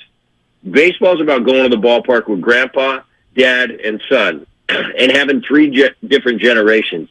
To be able to look, I think the Yankees do a great job with that. I think the Philadelphia Phillies do a great job. If somebody can go to the ballpark and see Reggie Jackson, Derek Jeter, and Aaron Judge, everybody in that family, grandpa, dad, and son, they can relate to some era and brings them back to their childhood and when they were kids and when they were rooting for them. So I think it's really cool, and it makes baseball very unique. Yeah, you referenced Barry Bonds there. Totally agree with the familial ties there. But you referenced Barry Bonds. Come on, you have to have had some overlap with Barry and some stories because, obviously he's a legend around here, and they're going to do a documentary on him right now. And, I'm ready to see it, all of it. I want to see all of it, the good, the bad, the ugly, every part of it. You got any Barry Bonds? I don't mean to put you on the spot, but I'd love to hear if you got any Barry Bonds stories. I'll tell you, Barry Bonds wasn't my favorite guy. And we had some controversies between him and myself on the field. We had words on several occasions. Really? What? Always, when Barry took the field, always had my 100% respect. And I'll say this about Barry. In 2023, I really like Barry Bonds. But as a guy competing against him, I couldn't stand him. That being said, to this day, we get asked all the time, ex-ball players are always, who's the toughest, pitcher you ever faced, this and that, who's the best player? I can say unequivocally, Barry Bonds is by far the greatest player I've ever seen on the field. Wow. And second place, and I played against a ton of great players. Second place isn't even close. Dang. It's like he was playing slow pitch softball, and the rest of us were playing Major League Baseball. Wow. That's how big the discrepancy was.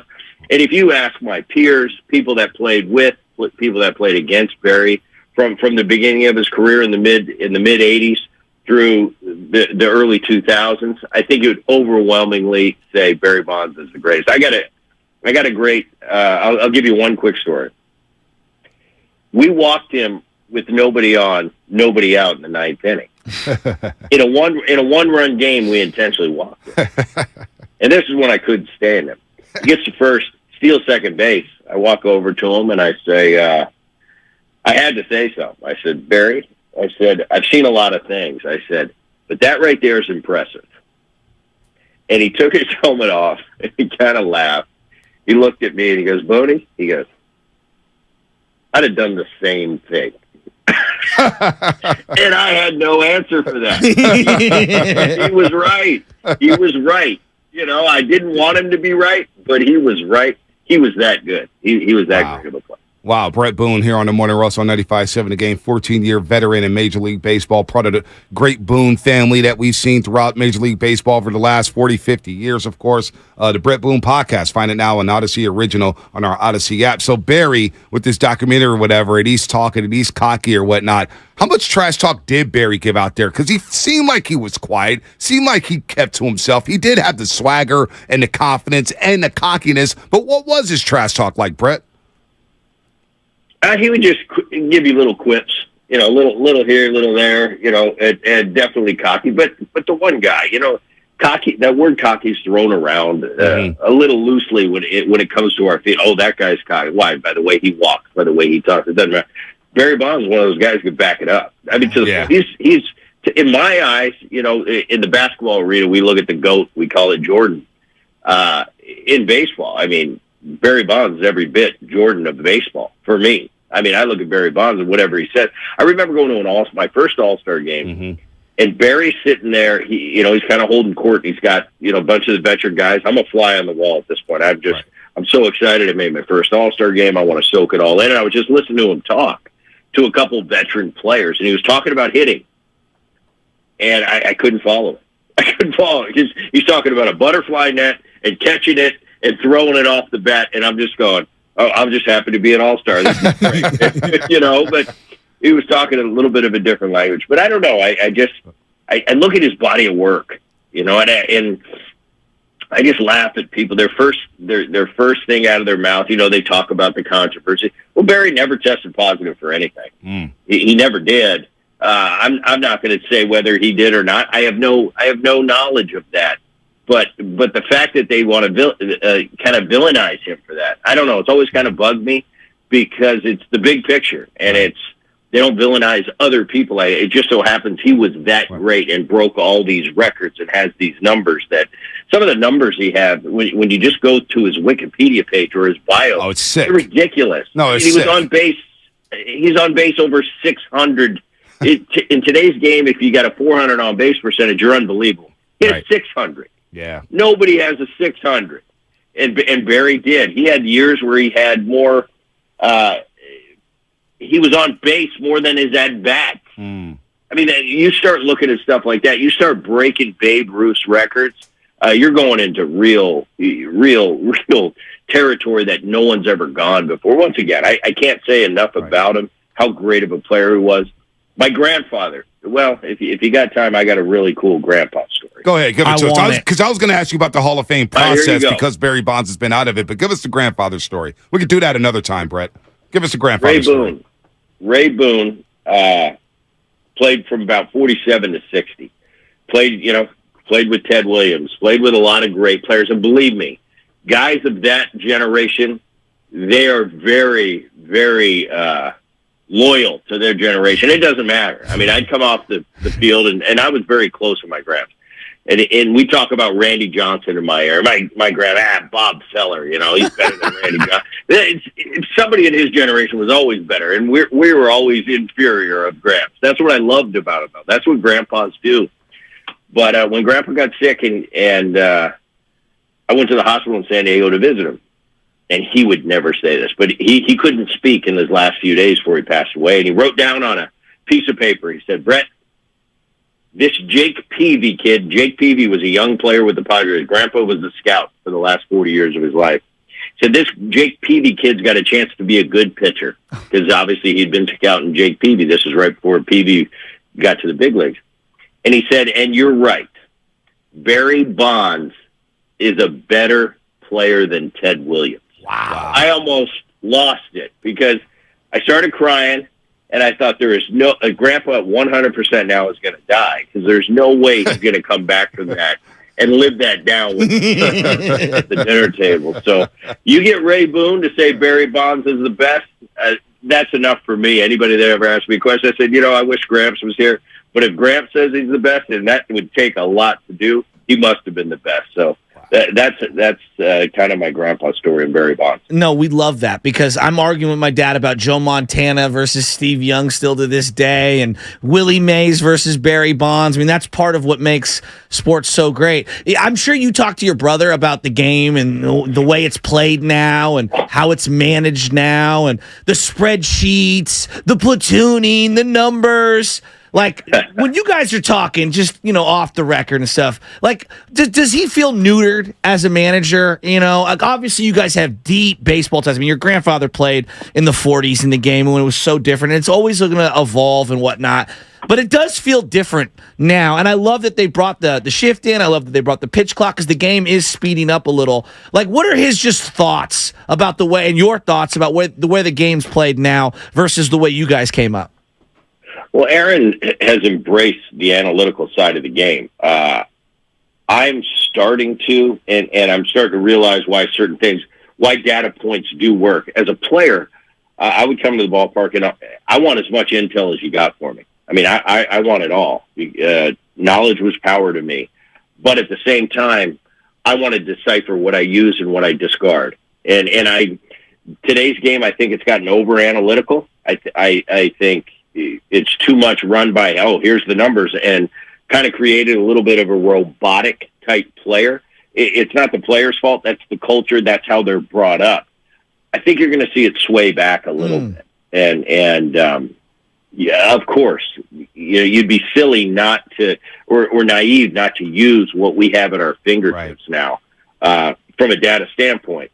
That being said, managing a ball club day-to-day interaction with your ball club and those 26 guys in the room, it's something.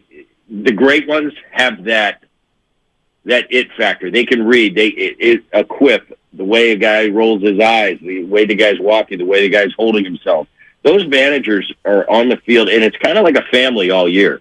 So they should know each other better than anybody. I still think the great ones manage with their gut. When it comes to a big decision, throw those papers out the window and go with what your gut says. I think that's what the great ones do. I think that's what they'll always do. But the analytics have definitely worked their way into the game and overworked it to a certain degree. But I think you're going to see a little bit of correction as time goes on. And history will tell what kind of each generation what it was like. It'll judge it. But Aaron and I, we keep it. We have debates. I respect the heck out of my brother, and he's a very knowledgeable baseball guy. We have a lot of similarities, so we agree a lot. But we'll also disagree on occasion. He'll call me once in a while and ask me, what do you think about this move in this situation? Because I try to keep up with him as much as I can. I'll give him my honest feedback. But he's his own person. I think he's doing a great job.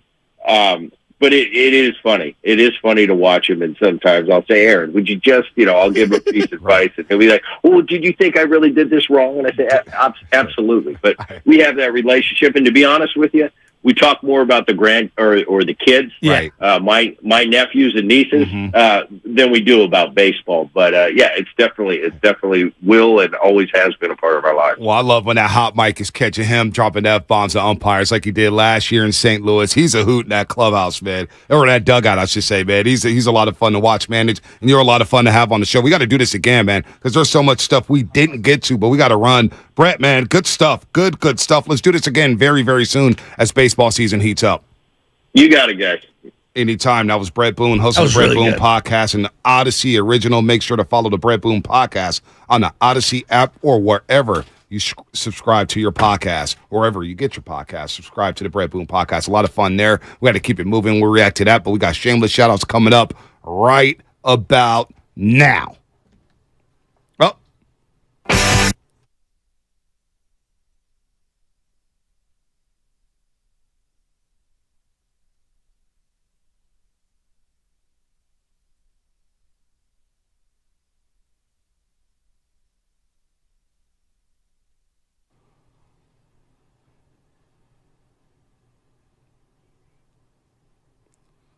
All right, get in here, 888-957-9570, 888-957-9570. Shash, got to give you the first crack at the shutouts. All right, I got two quick.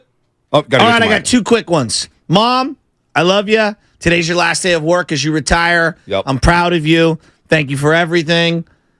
Go kick butt and have a great time tonight.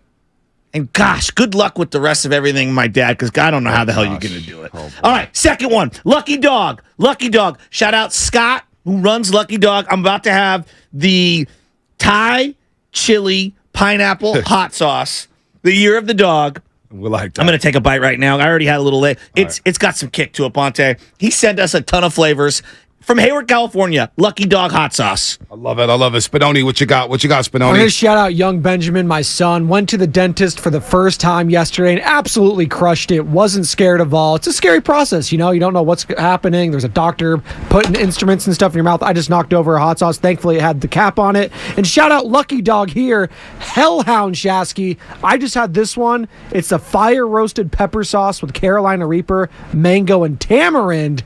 Whoo! And Fuego. Bro, this Thai one, it's got really some good. kick. Yeah, it's really So good. I'm going to shout out Lowell High School. Lowell and University playing for a state baseball championship. Lowell High School advancing, won the city championship against the Washington Eagles, unfortunately. But they go ahead, beat Skyline. They beat Ripon Christian, and now they're playing University. So shout out Daryl Simeon and the rest of the crew up there at Lowell Baseball. Coach Donahue's been still, he was a longtime coach there at Lowell. He's been following him around. And I got to shout out my boy Johnny Harrington and the MP Force Pacifica Police and Fire Department. They're going to be all on one court playing for charity today. 6 to 8 p.m. I was going to come up there, but I have a wedding to go to. Terra Nova High School tonight, 6 to 8 p.m. And look, man, this is awesome. MP Force AAU program will be hosting a community basketball tournament tonight at Terra Nova. The event is partnered up with the local police and fire departments, and a lot of those guys are going to play. And the goal is for these players to have a positive relationship with law enforcement. Let's think about it. When you were in high school and you got pulled over for rolling through a stop sign, wouldn't it be cool if you just knew the officer through this basketball event?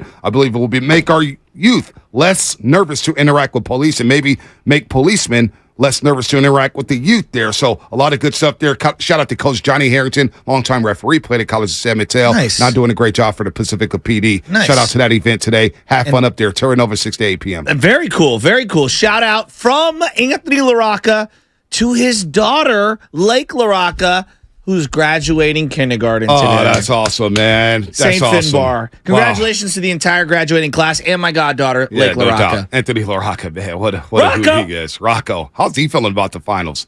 Is he a big baseball fan? What do you think? Yeah, he's a nut. Alex in Atlanta. He's in the city this week. Man, we should have brought Alex to the studio. We got 2 hours left. Alex, the night of numbers. If you want to come down for 5 minutes, come on down. I want to meet you. Alex, what's up? Yo, guys, what's up? I just wanted to give the city a shout-out for being so hospitable to me this week. Bonte, I wanted to give you a shout-out for all the fantastic tips you gave me on spots to check out.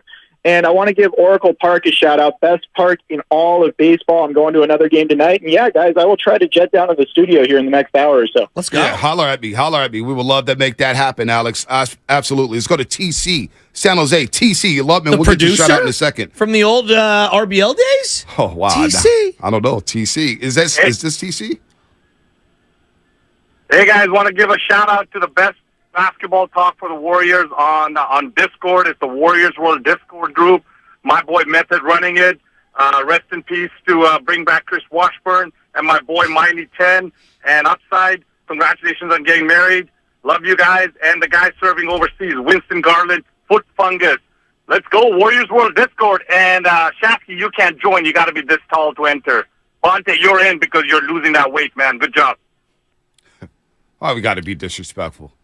I mean, you wait on hold to be disrespectful to the host. You had to clown from, where's he from? In the middle of nowhere, in his mom's basement.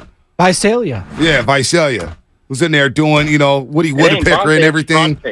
Yeah, exactly. And then you get this guy want to talk about height. Get the hell out of here, TC. You know what? You want to ruin a Friday I'm goodbye? not the tallest. Nah, TC. Height discrimination is real. Justin Conker, what's happening? Both directions. Justin Conker, what's happening?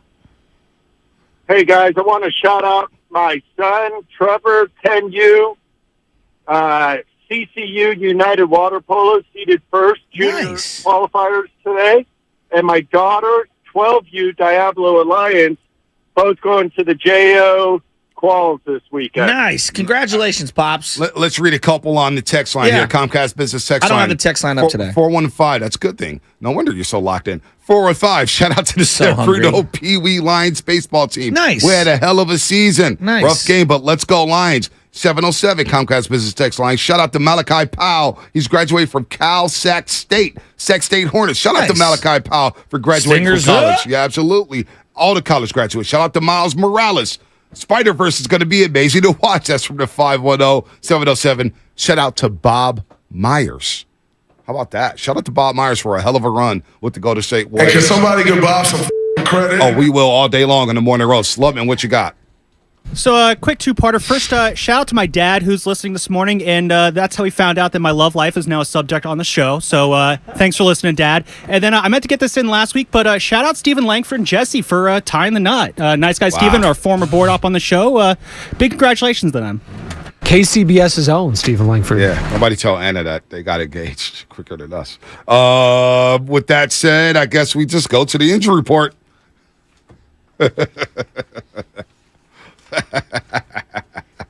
Mr. Loveman, we love you. So let's make that happen this year. Okay? Mr. Lutman, shout out to you. You bet not sell that Chris Woolen jersey. I'll find you. I'll track you down. Maybe is Mr. Lutman going to be at the Giants game this weekend, Sammy? Where's he been? He likes to go to like weeknight games. Really? You know, he doesn't like the big crowd, so he likes to go where there's less people. It's easier to get in and out of the city on the Monday, Tuesday nights. Die hard. Yeah, because there was nobody there. He's been going to games for a while. He likes the easy route now. Tuesday. Too many kids he's got to run over to get foul balls, right? Am I right? Go to the Coliseum, baby. Lots of empty seats. Is he giddy like you? Is he giddy like you at Giants games, Sammy? He's. What do you mean like me? I mean, he's not as like rabid and crazy as What me. do you mean like you? Yeah, as in you become like a kid at Disneyland. The guy takes pictures with the trophies every time he's there. Got to take pictures with the trophies. No, he's a lot more normal when he goes Giants games. All right. So you acknowledge it's odd behavior. I acknowledge he's normal when he goes Giants games. Damn. Oh, Curry 900. AAA Pappas and Worldwide West. Wow, shout out to them. Blast from the past here on at 95.7 game. I think Worldwide West got engaged I not think too so long as ago. well. Shout out West. No one shout out loved West. the Stockton Ports more than him. Nobody did. Love me some Worldwide West. He was off big soccer fan. Very underrated music taste, too. Worldwide West, he would play a rejoin, and he would be looking at me, and he'd be bumping like this. He'd be like this. Yeah? I'm like, all right, Worldwide Paul West. McCartney? AAA Pappas as well, little Paul McCartney. The girl is mine, mine. Giants manager Gabe Kapler provided us with a trifecta of injury updates this week. Jock Peterson continues to work his way back from a right-hand contusion. Forgot all about Jock. Tommy Pham coming to town? Oh, no, they're going to see Tommy Pham soon at the end of the month in New York City. Kapler added that catcher Joey Bart. Remember him? He's also progressing nicely from a groin strain and could begin a rehab assignment this week. I'm sure somebody up there is saying, Joey, just take your time. We got Bailey, Patrick Bailey. Anybody like Bailey's? By the way, when asked about Tyrell Estrada. And Kahlua? Yeah, and Kahlua. Tyrell Estrada, who had a left wrist sprain, Kapler did not get too detailed on his status, but expects him to be activated from the IL when first eligible. The injury report brought to you by Boxer Girls, Northern California's premier workers' compensation law firm, helping injured workers get their lives back for over 40 years. What's coming up in the game? Sponsored by Fremont Bank, full service banking, no compromises. The one and only Philadelphia's own, the king of sports in Philly, the 215. Whoa, two kings are one king meeting on the battlefield? One king. What? I'm not even a prince. What? Howard Eskin joining the morning roast here on 95.7 The Game. The Giants suck. These are emails filling your employees' inboxes.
morning here on a Frisco Friday / 50 Cent Friday. No, it's not a payday. That'll be next week. And boy, we are all hurting for cash. Good morning to everybody out there getting off their graveyard shift. Good morning to everybody getting ready for work. By the way, late addition to the shameless shout-outs. Got to give a shout-out to Monica and Sean, my guys, Build Beast and Mrs. Build Beast. Shout-out to Mateo. Mateo out there graduating from Gregory Gardens Kindergarten. Big time. Mateo's getting old, man. He just had a birthday party. So shout out to Mateo and shout out to Sean and Monica out there. We love you guys. Good stuff there as they raise this young man, Mateo. Hopefully he becomes a Warrior fan and a Niner fan and not a Raider and Laker fan. You'll love Sean Spadoni. He's a Laker fan. But when it comes to business, he'll root for all teams. Howard Eskin joining us in moments here as we talk some basketball here. The Denver Nuggets beat the Miami Heat 104-93 last night to take a one-game series lead over the Miami Heat. Game 2 is Sunday at 5 o'clock. But there's something that's coming out of Philadelphia. And not only just the Phillies, but also the 76ers, as Nick Nurse was introduced to the Philadelphia Brass yesterday to the 215. And he was asked by Howard Eskin, if you want to play the sound right now, Spadoni. Howard Eskin, Journalism 101, grilling Nick Nurse on James Harden. Here it is. Oh, we got it right here. Do you want James Harden back? Pardon me? Do you want James Harden back? James Harden's a great player. That didn't answer the question. Well, I would say this is that James has a decision to make, and I'd be very happy if he came back. Be very happy if he came back. Sounded like he was confused, and it sounded like he knew that James Harden is moving on. I think we all know if that James Harden is moving on. We could hear how he talked after the season. And look, we know who James Harden is. We've seen him all those years with the Houston Rockets. Who is he? He's a guy who's going to fail you in the end. And I think Howard Eskin learned the hard way as well. King of Sports Radio in Philadelphia. Hell, the king of sports. Philadelphia Eagles sideline reporter. Kind of like a microcosm for Philly sports over the last couple of years. Oh, wow. Can't finish at the end. Can't finish in the big one. We should have visited Howard when he was out there in Philadelphia. Your fans are disgusting. I don't know how Howard has dealt with it over the last 40 years. I'm gonna be 100% with you. Like, I thought Boston was as low as it gets. No. And my God, I didn't. Philadelphia. Hey, there's, as they say in the alcoholism world, as I know very well, there's always a new low. And that is Philadelphia sports fans. Howard, what's up? How you doing this morning? Welcome. Well, I've never had a bad day in my life, even though things, except for one team here in Philadelphia, are kind of shaky. But you know, that's what, hey, listen, I've grown up with it. I've been here. I'm from Philadelphia, been here all my life, so I'm used to it. You know, it's just not everybody can experience all the great things that go on here with all the wonderful teams we have every 40 years. The Sixers haven't won a championship in 40 years. Wow. I'm just lucky I was there for that. I was there for that one. I did see your tweet where you said Joel Embiid has nothing on Moses Malone, Dr. J. Curtis, Mo Cheeks, Billy Cunningham, the Boston Strangler, Andrew Toney. But you were at the presser yesterday, and I found it very intriguing because Tim McMahon of ESPN reported that the Knicks would be all in on Joel Embiid because there may be some movement there. Now, I doubt the Sixers would ever do a deal with the New York Knicks, especially being out there so close together. But what is your take, first of all, on James Harden, and what is your impression from Nick Nurse's answer? Because what I took from it is that they know James Harden is moving on. All right, let's start at the beginning. All right, Joel Embiid to the Knicks. Oh, I thought you were going to go Adam and Eve on me because you're an older guy. Yeah. Don't do that to Howard. You got to start. Well, you know, a lot of people don't start at the beginning. First of all, let me just tell you, social media is not social and it's not media. So when you go into things that you see all over the internet, people just regurgitate things that other people say. It's easy to say Joel Embiid would go to the Knicks. The president of the Knicks used to be his agent. There's people, Leon Rose. So, you know, so there's a connection there, and say, oh, that doesn't mean because you were his former agent that you want him as a player. Would that make the Knicks better? But yeah, and I don't think it would make any difference if the Knicks wanted him. I don't think there's a trade there for either one, and I don't think the Sixers are going to trade Joel Embiid. So, unfortunately, I think they've got to start over and they've got to rebuild because if you do the same things over and over again with the same result, that's the definition of insanity. Yeah. And that's what they do. And they just keep on doing, and they think Daryl Morey's going to just try to ride this out until he gets his ass fired. He's the president because he's a fraud. He is a fraud. A total fraud. He's done nothing in the NBA. He's done nothing for the Sixers. He made a bad trade to get James Harden. He could have gotten Tyrese Halliburton and Buddy Hield and one last draft pick that he traded from Sacramento, but he was in love with James Harden. And then James Harden brought his buddies in Tucker and House, which cost him 2 second-round picks because they tampered. You know, everything was wrong about James Harden. I hope he leaves. And if they're stupid enough to give him a minimum of 3 years at the numbers that he wants, that would, again, be insanity. So when you look at all these things, if the Sixers re-sign James Harden, they're buried. They're buried because it's the same thing.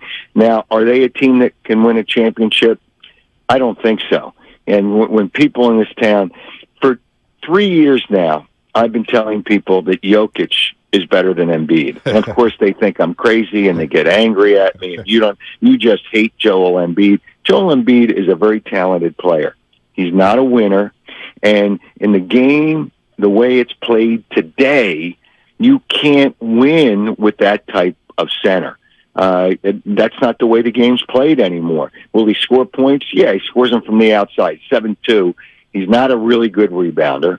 It's just, I can break down all the things. Is he a talented player? There's no question. And when I said that 40 years ago, I put out a tweet, I guess it was the other day, it was the anniversary, the 40th anniversary of the championship in '83 for the Sixers, that I would take Moses Malone in a heartbeat over Joel Embiid. And people thought I would, not everybody thought I was nuts. Embiid or Malone in that final championship game that they won in 1983 had 23 rebounds, 8 of which were offensive. Joel Embiid in his career, in regular season anything, has never had 23 and 8. Never. So you just got to look at, and I know the game's different. I get all that. So, but it's just, hey, you guys were lucky. You had really good people and a really good basketball team, and we don't have that when it comes to NBA basketball here in Philadelphia. And then the owner has no passion for winning. He just has passion for buying more teams, and he's the guy trying to buy the Washington football team, which... Howard, you're a guest. This is a Saturday morning, man. Let's get some more questions in here. You're bleeding the clock. Okay, I'm just trying to go over the four corners offense. The dilemmas that we go through here in Philadelphia. Go ahead. Go for it. Well, Howard, just very simply, why wouldn't Joel Embiid want out himself? Like you saying the Sixers wouldn't trade him. Well, if Harden leaves and he's sitting there like the Will Smith meme, where the house is empty, why wouldn't he want out and maybe force his way to team up with Steph Curry? Here, and this is a simple answer. He likes comfort, and he knows he has it here. Joel Embiid is not a winner. He's not a leader. He likes comfort. He likes to do things the way he wants to do them, and he's been able to do that since he's been here. If he goes to another team, that coach is going to push him. Let's say people talked about Miami. You think Eric Spoelstra is going to put up with, well, I just want to stay out by the foul line and the three-point line. No. You're going under the basket. He doesn't want that. He wants to do it, and I'm curious to see how Nick Nurse approaches it. One of the things he said yesterday, he's going to run a different offense. They said basically nothing except for the one thing where he didn't really answer the question, although he answered the question. He wants to wants to work with Joel Embiid to be a facilitator. There's absolutely no way he's a turnover machine that he can be a facilitator. So, all these things about Embiid, he's not going to walk out. They're going to have to trade him because he likes his comfort. It kind of sounds like Durant. I mean, not everything, but it feels very similar to the Durant conversation. No? Yeah, but Durant's a winner. Was he though before he came here? I'm not sure. I just look at the way he plays. He does does he do what the coach? I'm not there to tell you whether he does what the coach always wanted him to do, but the reality is he plays hard all the time. He doesn't want. He whines about other things other than the game. Joel Embiid complained one playoff game. I didn't get the ball for the last 4 minutes. Well, that's your fault. You go up to the coach and say, hey, listen, I need the ball. The problem is he's gassed. And the reason he stays outside, he runs from foul line to foul line because he can't play. Jokic played, 40 minutes last night? Yeah. Joel Embiid is gassed after 33, 34 minutes. That's the problem. So, but he likes comfort. So what he demanded, everybody says, oh, he'll one out. No, he's not going to one out. He wants comfort unless he's not comfortable here anymore, and we'll see if Nick Nurse changes that. The great Howard Eskin, Philadelphia Sports Radio king, the king of Philadelphia Sports Radio. Catch him on the sidelines for every single Eagles game with that meat coat on. We next love Howard to Little here. Uzi Vert. Yeah, Little Uzi Vert. Yeah, Howard Eskin and Little Uzi Vert. Howard, so how much of the blame should Doc Rivers have gotten in, or in your words, Glenn Rivers? Yeah, Glenn Rivers. There's only one Doc in Philadelphia, and that's Julius Erving. But just to clarify, Go Squires. Yeah, he was an average coach. But what annoyed me at the end, and people wondered why I defended Rivers because I said it was wrong that they fired him. They fired him because James Harden wanted him fired. Right. How about that? You allowed James Harden to make that decision. And then he's going to opt out of his contract. Right. I mean, that's why Daryl Morey is a fraud, just a total fraud. And then he said when he fired Rivers, he said, I'm not going to let players get involved in making the decision. Then he has Joel Embiid in the interview with Nick Nurse. And then yesterday he says, well, I let him in there to get to know him, but I made the decision. Well, why was he even in there? Don't have him in there. So this team is a mess. Huh. It's really a mess. But I don't even know where they go. They can't win with Embiid. They won't win with Harden. But Embiid will complain because he said in the playoffs, it's just me and James Harden. What does that say for Maxey? What does that say for the other players? Yeah. I mean, he's just – and then after they lost to Miami last year, he says, if Jimmy Butler was here. You don't say that right after a game with all those other guys in the locker room. He's all about himself, and he deflects. He'll always kind of inject, I got to do a better job, but he'll always deflect it by pointing out things that didn't happen, but it wasn't his fault. It wasn't his fault. See, I just don't think he's a winner. So if anybody wants him, come on down. We will want him. You interested in well, I won't give names. Well, you guys were interested. I don't know if it was you guys, but your station was interested in Simmons. I told you he was. Oh, no. Hey, well, you know what was funny? 2 years ago, we were thinking about a 3-team trade and Ben Simmons coming in from Draymond Green. A lot of our fans, a lot of us said, you know what, we'll drive Draymond to the airport for Ben Simmons. Not everything can be a Van Gogh. Yeah, well, but how'd you feel about Ben Simmons trolling the Sixers during Game 7? I want to hear your thoughts on that before we get to some football, Howard. What'd he do? You didn't see it? During Game 7, he took a screenshot on his Instagram page with the Sixers getting blown out in Game 7 with him on the couch just chilling, watching that game, and a simple screenshot. I don't think he gets it. He likes his money. He buys new cars every 4 or 5 weeks. But that money's going to run out because I can't see somebody. I just don't think he's got 2 years left with about $80 million left.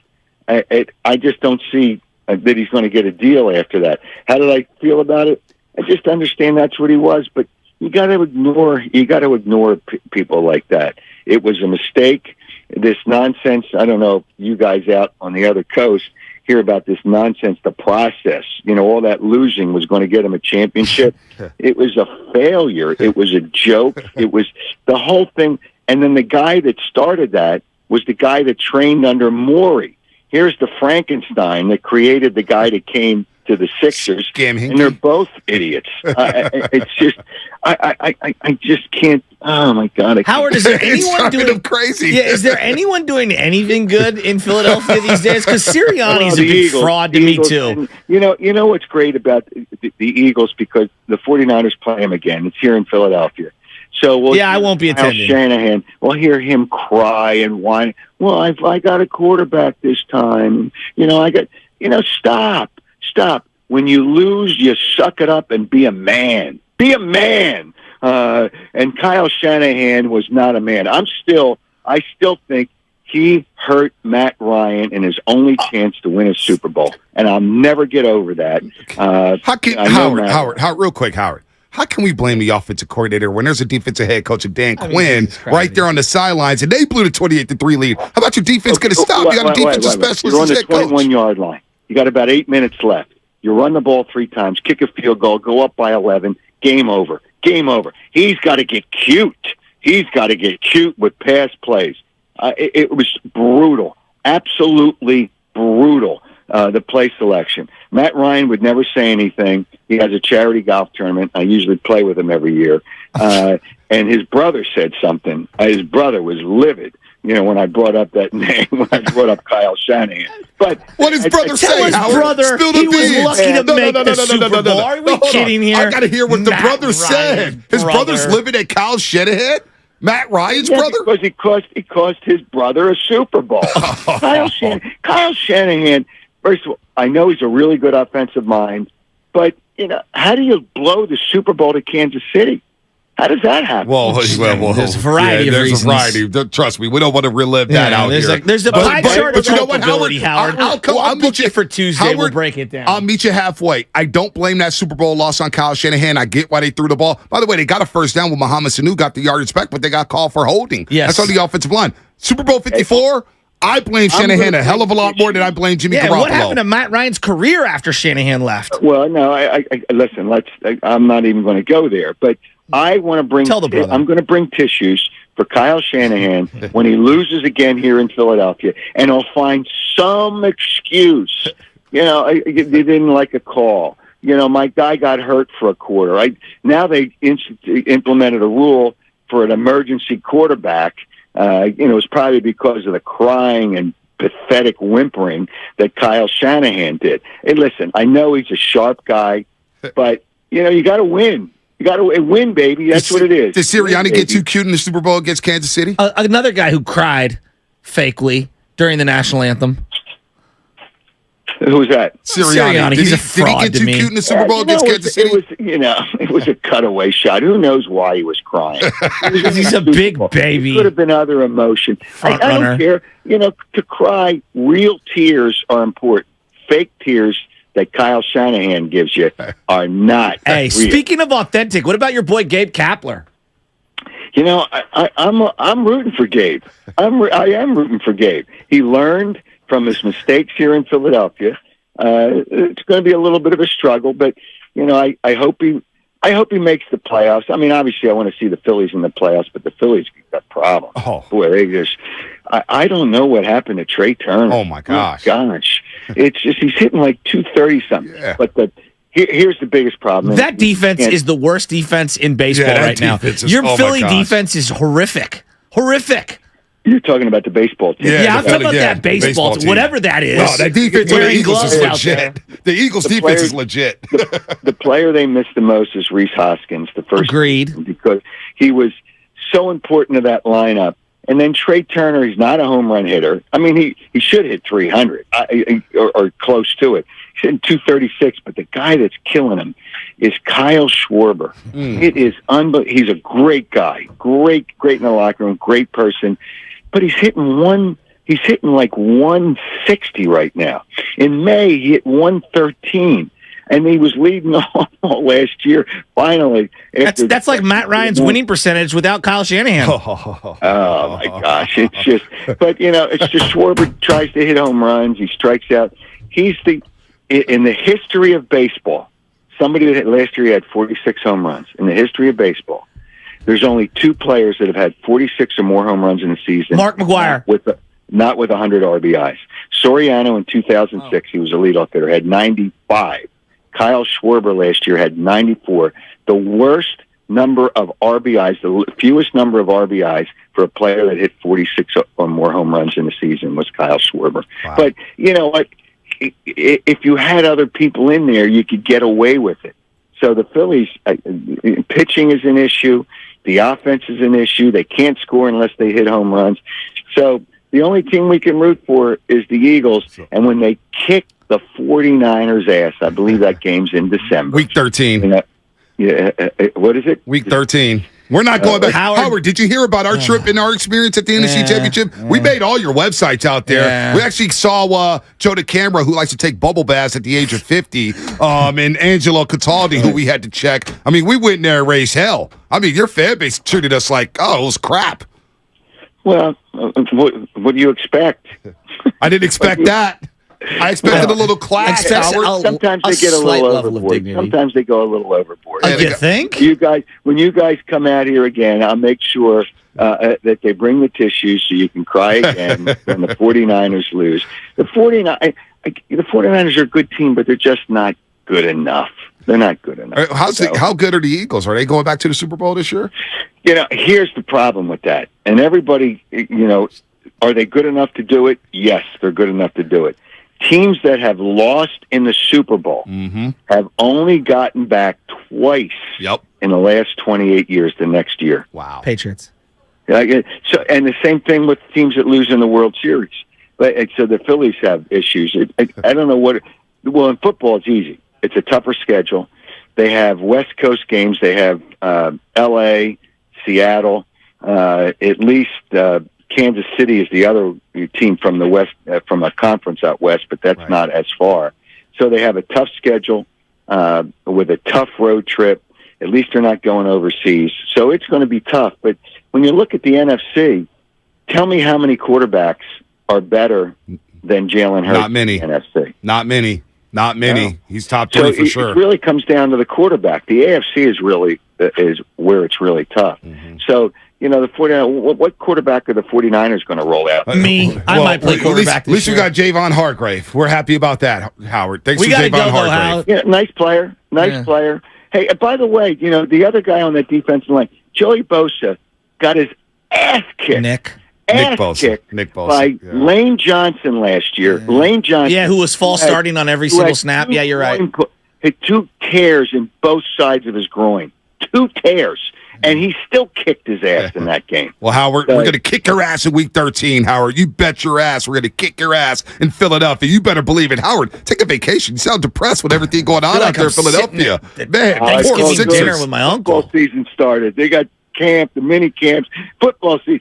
It's all about football. 12 months a year, it's all about football because the Sixers are going nowhere. The Flyers suck. The Flyers have a better chance. Howard, we got to go. This is a hard network break. I can feel the dust coming off the microphone.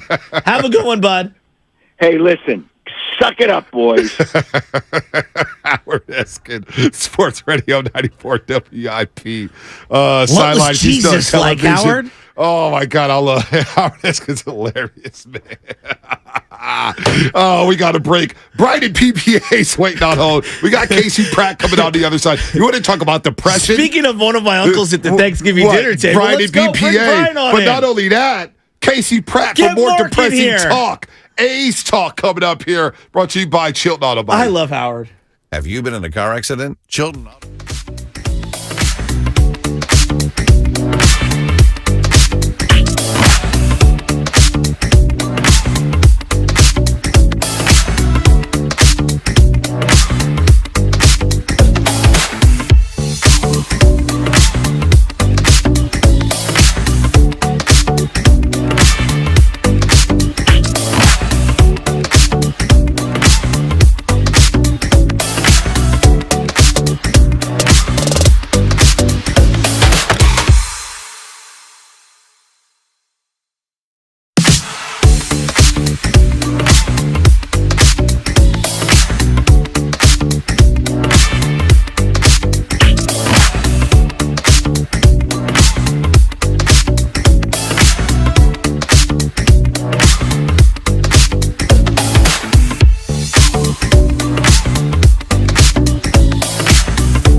you are listening to the Morning Roast on 95.7 The Game. It better not be roasting me if I'm giving them all these intros. Not. We're not roasting you, Clay Thompson. Not right now. We'll get to Brian and PA in just a second. By the way, this headline just popped up on my timeline here. Eagles had a Russell Wilson trade done with the Seahawks, but Russell Wilson nixed it. He nixed the deal at the Combine last year. So they were going to give up on Jalen Hurts. There it is. Interesting. There it is. Interesting. Wow. Should we get to BPA real quick before Casey Pratt? Yeah, because I want to get into a joke that I think the audience can have fun with. Don't force the joke, Shasky. Don't force it. Let's go to Brian and PPA. What's up, Brian? Hey, guys. What up? How are you doing, guys? I'm doing better, man. You guys are you guys expecting a negative take from me? Not really. I don't know what to expect I love from you, that BPA. I like how you want no get into the BPA. The only thing I expect is to hang up on you at some point during the call. So you continue. Oh my God. Here, I'm going to give you. You know what? Pivot here, and I'm going to give you a positive call. Okay. And tell you that Brock Purdy is a very good NFL quarterback. I agree. 17 touchdowns, 3 interceptions, almost 9 yards per attempt. In games in which he started and was actually able to play in. And I think we should celebrate that. Absolutely. Very good quarterback, and he's very likely to get better, right? In the same way when Tom Brady was a rookie and a lot of people said, oh, it's a flash in the pan. Guess what? You know, he's going to get better. He's going to learn how to diagnose NFL defenses even better than he does now than he did as a rookie. I like it. And I think we should be thankful for that. Hey, you know, like, look, not every pick is going to make it, right? So Trey's, you know, they didn't hit with that pick, and it's okay because they hit with Brock. You know, Trey's not an NFL quarterback at this point, and everything that Kyle Shanahan has said and communicated has sort of. Are you pro Darnold, BPA? I think that Darnold has a better chance of being a good quarterback in this system than Trey Lance, because I've just never seen Trey Lance show flash the ability to do even just basic NFL quarterback stuff about reading defenses, eyes down the field, moving in the pocket, throw with accuracy. Never seen him be able to do any of those things. And doing it against Fargo State in 2020 isn't the same, right? Or, you know, East South Dakota State's not the same thing, right? Sorry. So. PPA, man, one of a kind, man. I gotta tell you, he's one of a kind. Special A shout out my boy Ralph down there at Coyote Creek. Ralph, Susan, Miles, K. They want to send a huge shout out to Paige Blanchard, a special young lady graduated from Windsor High School up north. Oh yeah, on her way to Baton Rouge and LSU. How about that? We're proud of Paige and the person she is. Can't wait to see what the future holds for her. Go Tigers! And with that said, Casey Pratt, ABC 7.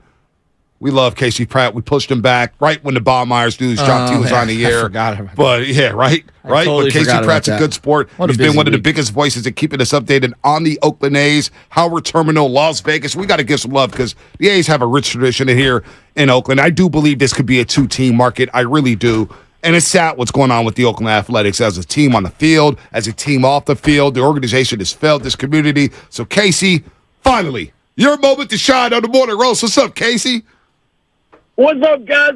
I'm waiting for that breaking news sounder to just shatter my dreams. Wait, Casey, got to cut you off. We got news. I'm kidding, Casey. Sorry. I'm kidding. The floor is yours, man. All right, so look, man, I'm so lost in the A situation, man. There's a new report every single day, but you have been consistent. You've been all over it, so that's why we want you on, and it's your time to shine here. So we had a hearing last week in Las Vegas with the Nevada State Legislator. Let us know the details on that. Where are we at with this situation with the Oakland A's in Las Vegas? Yeah, so this is interesting. Friday night on a 3-day weekend, they introduced the bill that could potentially bring Major League Baseball to Las Vegas. Monday, on Memorial Day, they actually discussed the bill for the first time and only time so far. It's really because like the legislative session ends on Monday. They meet every other year. So that's kind of why there's such a rush right now. And at the moment, the big news is, I don't even know why I know all this stuff. I shouldn't know all this stuff, but Nevada has not passed their state budget yet, and the governor vetoed a bunch of bills. So unless they pass the state budget, they can't even vote on this baseball bill by Monday. So, yes, now I know Nevada politics. It's great. I mean, there's so much nuance to this. Like, I think most fans, are they going or are they staying, or do we just not know? Is this all like fake? Like, what's your read on that when you get when you get asked those kinds of questions? Like, what's going on, man? Are they staying or are they going? That's, I guess, where we're boiling this thing down to. I know it's unfair because maybe you don't even know the answer to that, but it's exhausting. It is. Trust me, it's very exhausting. I've somehow decided to live this every day because I grew up going to the Coliseum. I just care about what happens, and I think the fans don't really have a voice in any of this. So I follow it diligently, and my read is that I think Nevada will ram through this bill at some point in time. If they don't do it by Monday, they'll call a special session and do it because they want Las Vegas to be the sports capital of the world. They want Major League Baseball. Would that be the nail in the coffin for A's fans in Oakland? I mean, very likely, but perhaps not yet, and that's where things get interesting. If you look at what happened with the Sacramento Kings, maybe you guys were out there when the Kings and Warriors played that series, and that arena is spectacular. And I don't know if you guys remember watching, but I watched the Kings broadcasters crying on the air on the last Kings broadcast in Sacramento, or so they thought. But then when the team went up for sale, Vivek Ranadive was able to buy the team and save the Kings in Sacramento. So if this franchise ends up for sale, it could be saved. I actually just put up a YouTube video where I concocted this plan where if they could give Nevada to John Fisher and the A's, perhaps sell the rights to the franchise to a local buyer who wants to keep the team here, then you could fix 2 baseball markets in one swoop. So there's still lots of different options, but yeah, it's not looking great for A's fans out here in Oakland right now. So, like Bonte references, he thinks that it could be a 2-team market. I'm sure there's tons of data all over the place. What is so appealing about Las Vegas versus Oakland? Like, what is it simply they want someone to fund a stadium, or are we not seeing? Because everyone's going to say, well, it's a bigger market in the Bay Area. There's more people in the Bay Area. But does that necessarily mean that they're going to make more money, or is this simply about just getting a welfare check for a stadium? I'm with the welfare check camp on that, because if you really look at the 2 deals, in Oakland, it would have been on 50-plus acres of waterfront property staring right across the bay at Oracle Park. You would have had control of that land if you're the A's. You would have had that stadium. You would have had it all. But it was also a much larger development. They bit off way more than they could chew. They tried to add 3,000 residential units and all this commercial real estate. Like, look what the Giants did. They built a ballpark. We're 20-plus years into this. Now they're building the housing, right? So if the A's did this more incrementally, they could have done it a lot easier. And in Las Vegas, what they get is a 9-acre ballpark they do not own on land they do not own. It's just a quick and easy, let's get it done and not spend as much money situation. It's got a lot of 49er feel to it in that sense. It does. I want to ask Casey this. We had Casey Pratt from ABC7. Of course, that's a great job over there at AB7 with Chris Alvarez, Larry Bell. They do a great job covering all sports here in the Bay Area. I guess I want to know the difference between the $375 million in non-city funding that Oakland raised for Howard Terminal versus the $380 million the A's are getting from Las Vegas. What is the difference? This is where it's crazy, too. They have $100 million more coming, potentially, in Oakland. As early as June, they have another grant they're going to get. And what Oakland did was brilliant in the sense that they raised a bunch of money using state, regional, and federal infrastructure grants. So this isn't even like tax dollars. These are grants from the government because, infrastructure is a hot item. And it's used to fix up the area around Howard Terminal to help support a ballpark plan. If you've been down to Jacqueline Square, there's trains that go ripping through there. The roads are all chewed up. So they would fix all of that, and they would do it with grants, and it could be up to $475 million soon. And keep that number in mind because the A's asked them to raise $352 million, and they've already surpassed that. Wow. It's just that things got a lot more expensive after the pandemic and inflation and interest rates shot up. And so if the A's leave for Las Vegas, Oakland gets to keep all of that money and fix up the area anyways. It's amazing. Was the Howard Terminal project a smoke and mirrors thing on the A's behalf, or was it sincere? Because the way you said, like, hey, they built it up, like, it feels like they bit off more than they could chew on purpose. Like, and maybe I'm being too cynical. So I would say you are. Now, I'm not trying to be argumentative. I'm not trying to disagree with you on that point. But, like, if you look at 2018 is when they announced this. Mm-hmm. The world was a completely different place.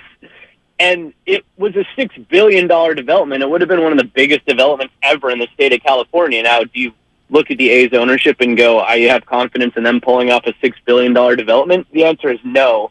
But they at least thought they could do it. And they put a ton of time and resources into this. I mean, and they couldn't even sign a $6 million free agent. I mean, what are we like? Yeah, right. I mean, I'm not even trying to be mean. I'm just like, I'm sorry. I keep going, though. Keep going. I apologize. No, I don't disagree with you at all on that. I just mean, they really did actually try to do this. They had it in the best interest. I mean, they passed laws. They passed an environmental impact report. It's hard to build in California.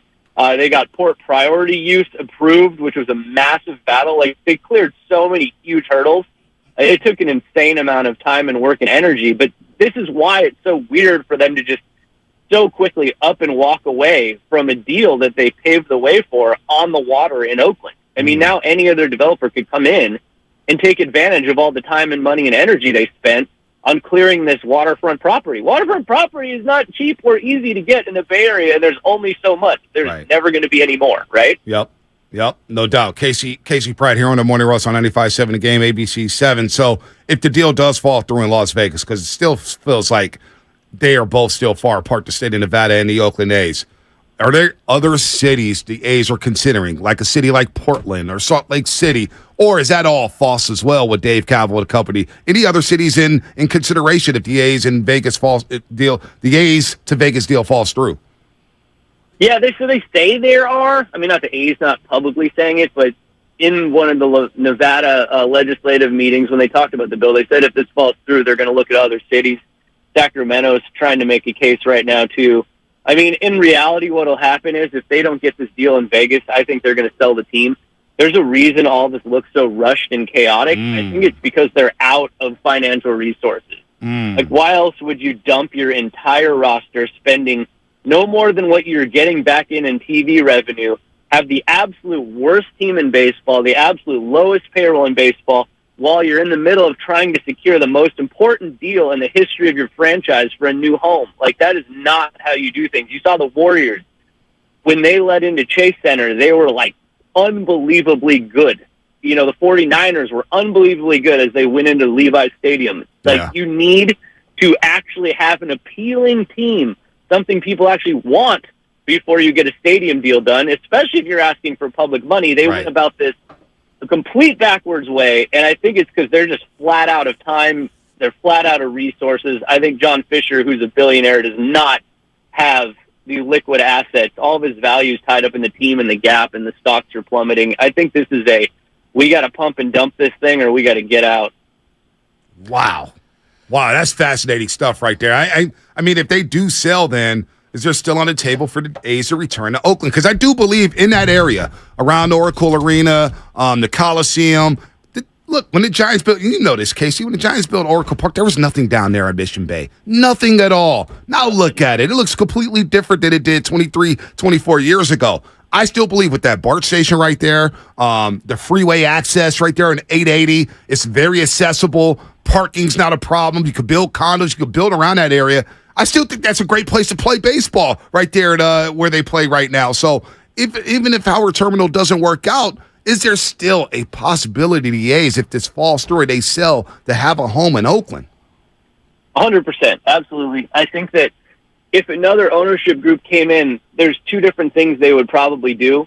One, you could take everything that's happened at Howard Terminal and quickly get a deal there, and you could get it even quicker if you remove all the bloated other stuff, like the commercial real estate nobody wants. Like, if you decided to wait on the 3,000 housing units, kind of like I mentioned with the Giants, just if you wanted to just go to Howard Terminal and build a stadium, the approvals are basically there. You could do that crazy fast. And if you don't, then you could look at the Oakland Coliseum site. Now, there's another group that's bought half the Oakland Coliseum land.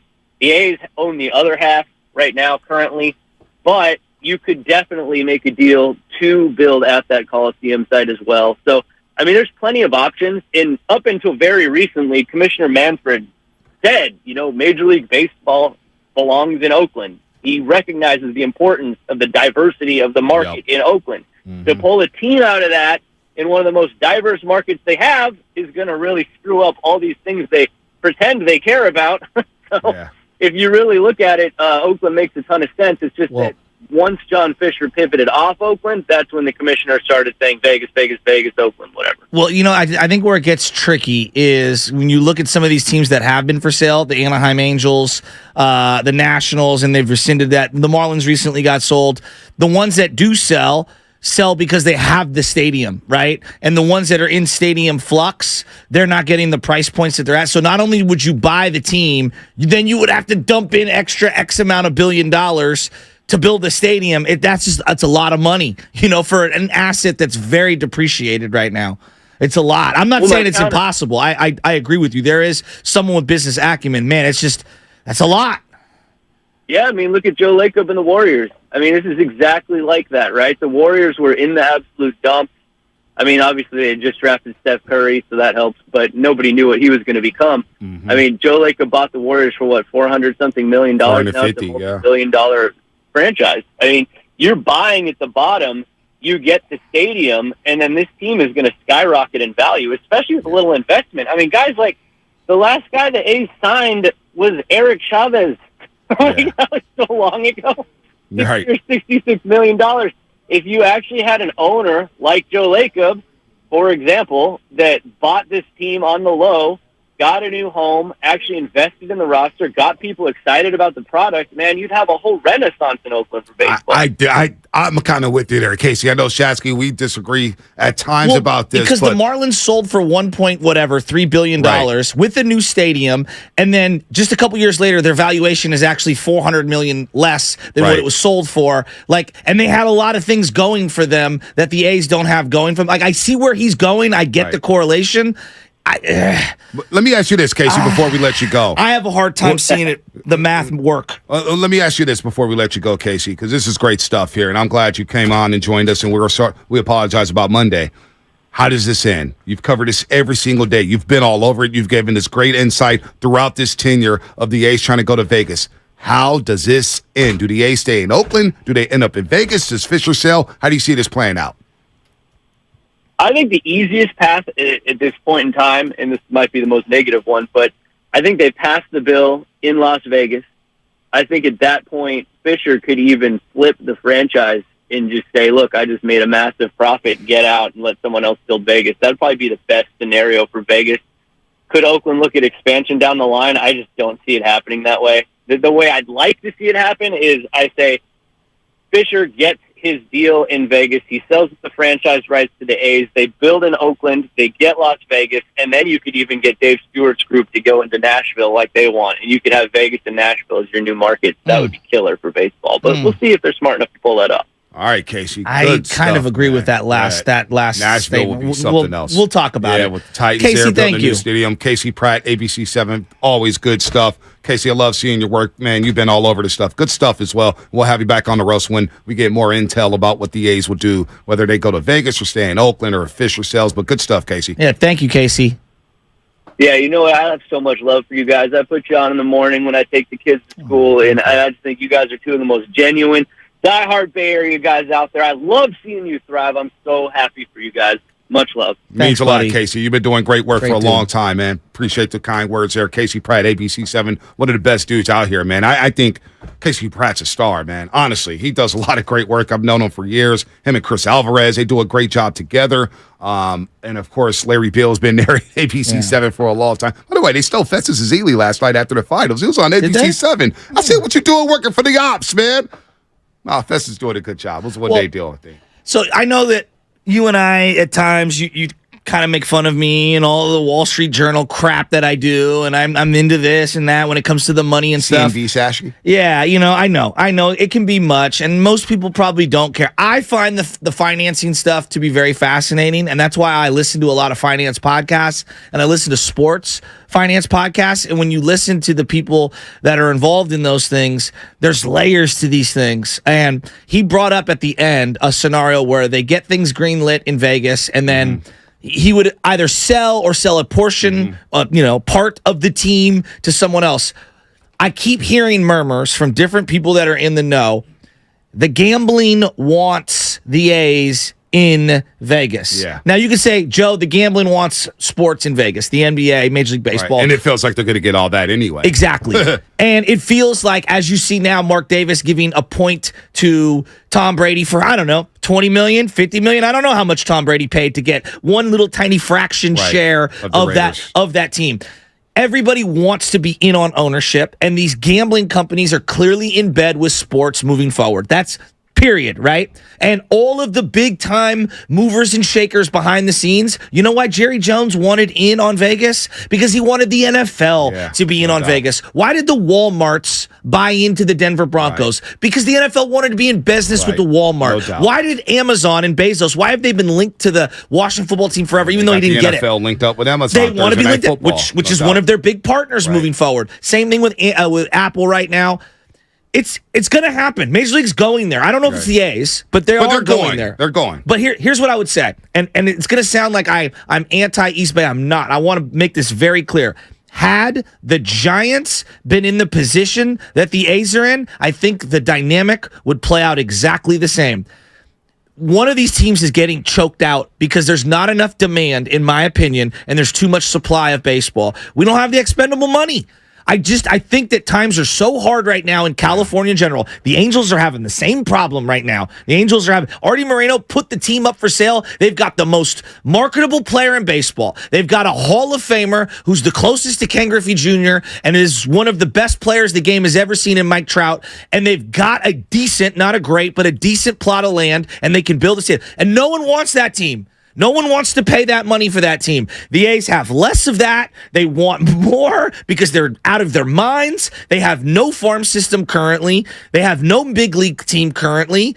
And the way that the public interprets that team, their brand, is the lowest it's ever been. It's a tough sell. It's a tough sell right now because of what the owner has done.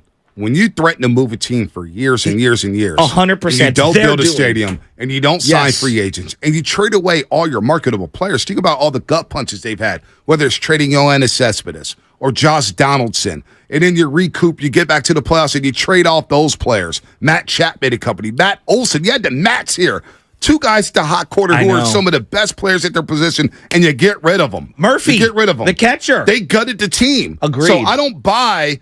So I push back and say, I don't buy it because we've cited all these that this isn't a two-market town. If the A's win and the Giants win, fans will come. It's only happened a couple of times. There's a lot of casuals, casual sports fans who just want to be around the hot thing. If the A's were hot, you would fill out that park and you would get fans there. I don't believe that it's not a two-town. Like, we look at Chicago and New York, we cited the attendance number. The White Sox don't get any fans. But the argument against that and the way you work this is like you look at the demographics and you'd say to yourself, there is more people. There are more people in Chicago. In terms of two market cities, and they still don't go to White Sox games. That's they still don't go to White Sox games. That's business 101. But if the A's won, and the Giants already had their fans, hell, people aren't even going to Giants games. But I see. This is where I would say the Giants already have their fans when they're winning. Right? Like, because when they're not winning, that ballpark isn't filled up. And so, yes, have there been times where it's overlapped in the early 2000s, this is 20 years ago, where both stadiums sold out pretty well? Yes. That's the only time in history that these two teams have been in this market. Right. When the Giants were going to move to St. Petersburg, there were rumors the A's were going to move to San Francisco. When the Giants were the number one attendance in baseball in the 60s, then the A's showed up in the 70s, they became number one in attendance. So right now the Angels average 31,000, nearly 32,000 fans a game. Which is nearly crazy. 32, which is crazy, right? 32,000 fans a game. The Dodgers average about 47,000 fans a game. I think they're like top two in baseball. Dodgers are number one. They're number one. Okay, number two. I knew they were right there. Yankees are number 3. Mets are number 10. Cubs are number 9. You look at the White Sox in their average attendance this year. They average 18.6 thousand fans a game, and they've been in that threshold. But that's like 10,000 more. It's more, but you got to understand why the A's don't get fans. No, I understand, but I also understand there's a financial element right now, just in the Bay Area. I do. Like, people are leaving. But that's people number one. are leaving. People have flocked to Idaho. I know this is stupid, but Nevada, no. Arizona. Think about this. It's just hard. There's a lot of fans who's also flocked to Antioch. Brentwood. For sure. Fairfield. That's a Vallejo. good true. That's and if the A's great are good, counterpoint. they will drive their ass from Vallejo or Fairfield to go to these A's games because of the history of the Oakland A's. And if you marketed it well, a new owner will come in. One thing that Joe Lacob gets credit for, and one thing that Joe Lacob does very, very well, and hell, even the Giants do that. They embrace their history. I agree. They bring back those players. Oh, Bonte, there should And be a if you Ricky Henderson statue If and you stuff did like that with the Yeah, Oakland A's I and Ricky agree. Henderson and Dave Stewart did this, I see Dave Stewart at NBC and the way he cares about the Oakland A's and the way A's fans care about him.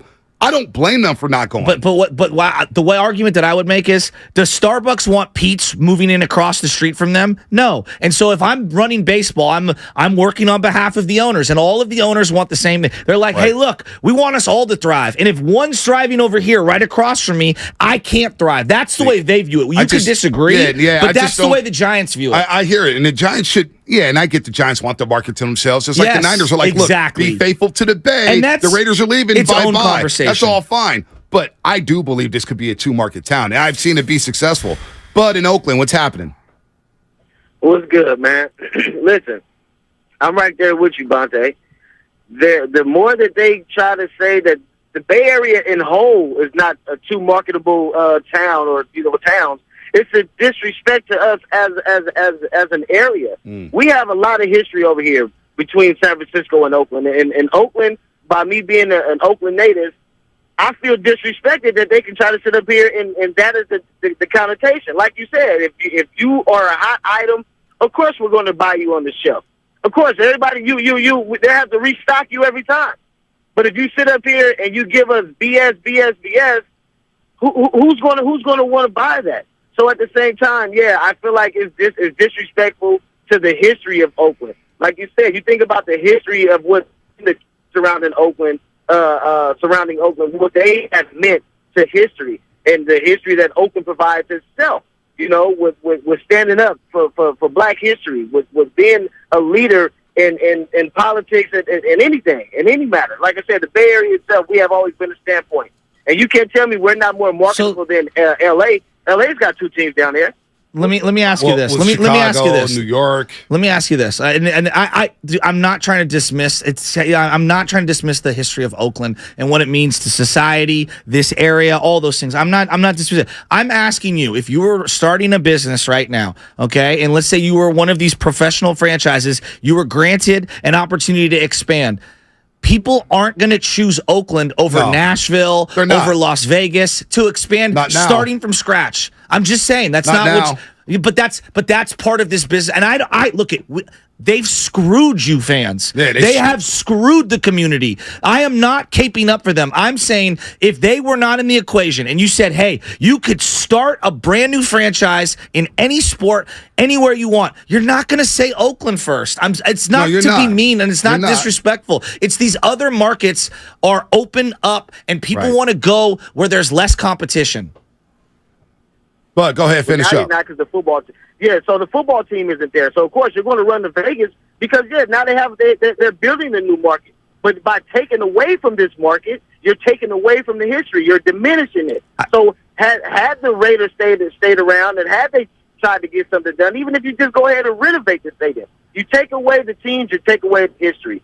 So with no teams, no history, there's no more people. Thanks for taking the call. You know, with the Raiders, when they first got back to Oakland, I remember I had the SF Examiner, and it said the Raiders are back in Oakland. I had it on my wall because, they were always in a different conference. So I had love for Al Davis. I had love for the Silver and Black. They were one of the iconic football teams. And for a while, when the Raiders came back, football was thriving in this market, both teams. But what happened? You get screwed with the stadium. Al Davis gets a little older. You start making bad draft picks. You start missing the playoffs. People's interest starts. The same thing happened with the 49ers at Levi Stadium. You get $20 tickets in the lower bowl in 2016 and 2015. People stop coming, but when you win, everybody wants to be around it. And when the A's were winning, now in the 2010s, the A's, by that point, John Fisher's already stuck his middle finger at the Oakland A's, trying to move all around the place and blaming the Giants for San Jose and this and that. No, the Giants deserve culpability. The Giants not letting go of the San Jose territory, because I don't think it would have impacted the Giants fans. Honestly, if the Giants would have said, hey, let the A's go down to San Jose, and I get the market. If you were running a food truck, you wouldn't have given up that San Jose market Probably not. And people could say, the A's gave it to them in the first place, and yeah, they did. And the Giants were much more cutthroat. No, they were. And they were. The Giants play a part. But honestly, and I'm a Giants fan. Honestly, do you think it would have impacted the Giants brand in any way if they gave San Jose up to Oakland? They're not giving that market up. I'm just asking you if they did. There's I'm a reason asking why you hypothetically. I know, but there's. Yes, it would. I do believe it would. Yeah, I don't know. And I'll tell you why. This is why they have a minor league team there. They have a minor league team in Sacramento as well. They took that from the A's. Because they wanted to be able to foster fans for generations in those regions. Which is like smart. That's part of business. Which is smart. You know, that's like gaining a foothold. Of course you would do that. Yeah. You infiltrate. And also, because of the financial element, you want to be able to partner up with the Googles and the Apples and all the different Yahoo that are down in that corridor. San Jose is a huge market. I get that. It's humongous. But I wonder how much it would have impacted the Giants. I always think about that in the back of my head. What do you mean? The Giants. You don't think it?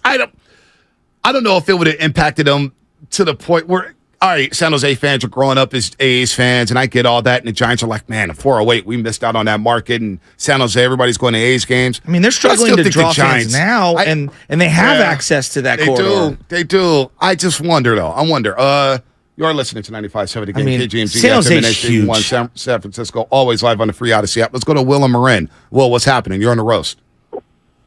Hey guys, thanks for taking my call. Yeah, I just want to say, I'm a Giants fan, but to take away the A's from the Bay Area would be like taking away the water in the Bay Area. Like, there's so much rich history. Like, I remember, look, I've been to multiple Giants games. And the crowds have not been sold out like they say they have. I went to a game on Barry Bonds' birthday, and he hit a walk-off, and it was half filled. I went to a Tuesday matinee when the Astros were the Lastros, and they were banging the drums for flipping Stephen Vogt. I believe in Stephen Vogt. The end is like, you have the gravitas of Barry Bonds on one side. I'm like, yeah, it's great that we had the king of baseball, whatever, for a long time. But then you have wasp-ups not wasp-ups, but just guys that were afterthoughts, like coming up and stuff like that. And people are just cheering. Like, all I'm saying is that, like, it's so wrong to do the base like that. And, here's another crazy thing. They have a cult following like the Diaz brothers. I didn't even realize this. Half of Marin are diehard A's fans. You would just think, because of 580. Hey, close to you know what I'm saying? Close to SF. Like, dude, it's just crazy how rich the A's flow underground. They are pretty much like, you have people that are mainstream, but they fall underground with Oakland like everything. They're underground. Yeah. They're all about it. They come from there. A lot of them are homegrown dudes. Like, please do not. Like Fisher, if you don't want to give the fans what they want, let somebody else, let Lacob buy them so he doesn't fleece the city of Oakland. And so he helps people and creates more jobs. Do justice, Fisher, if you don't want it, please. Hey, great call, Will. Great call. And I'm with them there. I just, that A's market, he brought up Stephen Vogt and the people bolting the drums and how they get behind their players. In the 2000s, when they had, or late 90s, early 2000s, when they had Mulder, Zito, Tim Hudson. Yeah, they were sick. They had the best commercials. I know. I used to be jealous. The Gold Glove commercial with Eric Chavez, when the ball kept hitting it. Yeah, Miguel Chicks Tejada. dig the long ball. Giambi. That was Terrence Long? They swept the Yankees one series, and Giambi hit a home run off of, who was the lefty reliever? Was it Stanton? It was somebody from the Yankees. And Giambi hit a walk-up. They swept the A's, and it was packed there, 50,000 fans. And I'm like, damn, I'm so jealous of it. And the Giants were winning. The Giants were winning at the time, yet you would go to Bart, you see all the flyers for the A's come out to the yard. And the A's fans, I think it could work. I don't buy the notion that, man, this market we're a number 5 market in all of the nation. I understand that, but Bonte, you also have to remember you're splitting it, right? So when you say you're the number 5 market, you don't have the full, you don't have the full bag. You're splitting it amongst the Giants. What? I know. I get you're splitting it. I get all that. And because people always say, well, it's 40th in Vegas, but you're the big fish. You're telling me you can't get 5 million fans in the turnstiles at both parks? I think it's only happened a couple times. Combined? Can you? Yeah, you can. But you also have to understand this. So I don't think Chicago's had that in a long time, and that city's much, much bigger. Bonte, when you buy a team, I know Lacob says we're going to be good all the time, right? You also have to understand you're going to have some lean years, right? And so you want to be able to still draw when you have lean years. And when you do have those lean years, if you're splitting it with another team in that market, you're not going to get those casuals. They're going to convert over because you're having lean years and the other team's having good years. Have they converted over to the Giants since the A's have been bad? Say that again? Have those fans converted over to San Francisco for the Giants yet? I don't know. I do feel like the Giants winning World Series did flip a lot more people, younger kids, into being Giants fans. also multiplied with how the A's were run. It's not either or. I think it was them together. And look, it sounds like I'm being anti-A or anti-A fan. I'm not. No, I'm not trying saying to that. present the argument. Again, I said, I hear you. remove You don't the believe? A's. No, it's fair. If you don't believe this market can support 2 baseball teams, that's fair. Well, I just think things are so expensive. None of us can barely afford to live here, let alone support multiple things simultaneously. People love their sports, and they'll figure out a way to go. People love their sports. That's true. They'll figure out a way to get I just to that think guard. about the Warriors. They were the only thing in town, right? In terms of basketball. They're the only thing in town. They opened a brand new stadium, and they had just won their 3rd championship a year before. And they were giving away tickets. People, first year of Chase Center, anyone could get a ticket from anyone. I couldn't believe that was a thing. Yep. I mean, that's how quickly things turned. They won 15 games that year. Anyone could have gone to those games that year. See, I think the A's could get creative with ticket packages. They can tap into their history.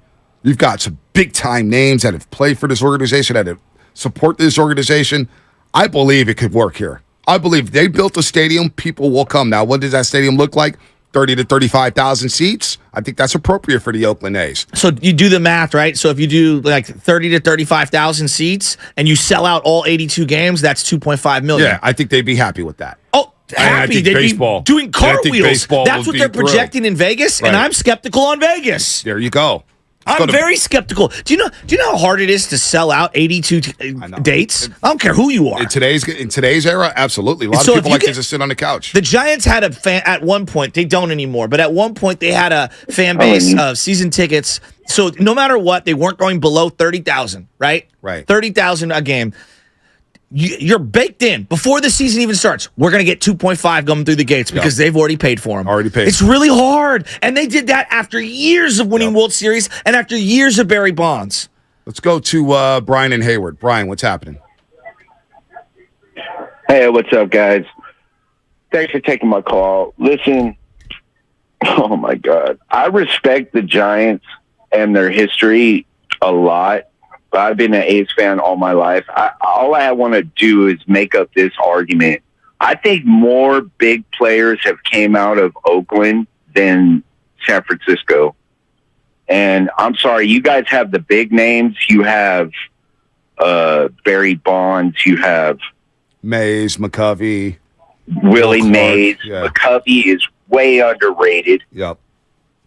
You know what I mean? But we got, Catfish Hunter, Vida Blue, Ricky Henderson, Jose Canseco, Mark McGuire. Reggie Jackson. Not only the new players like Donaldson, like we just always have these great players. They just never stay in Oakland.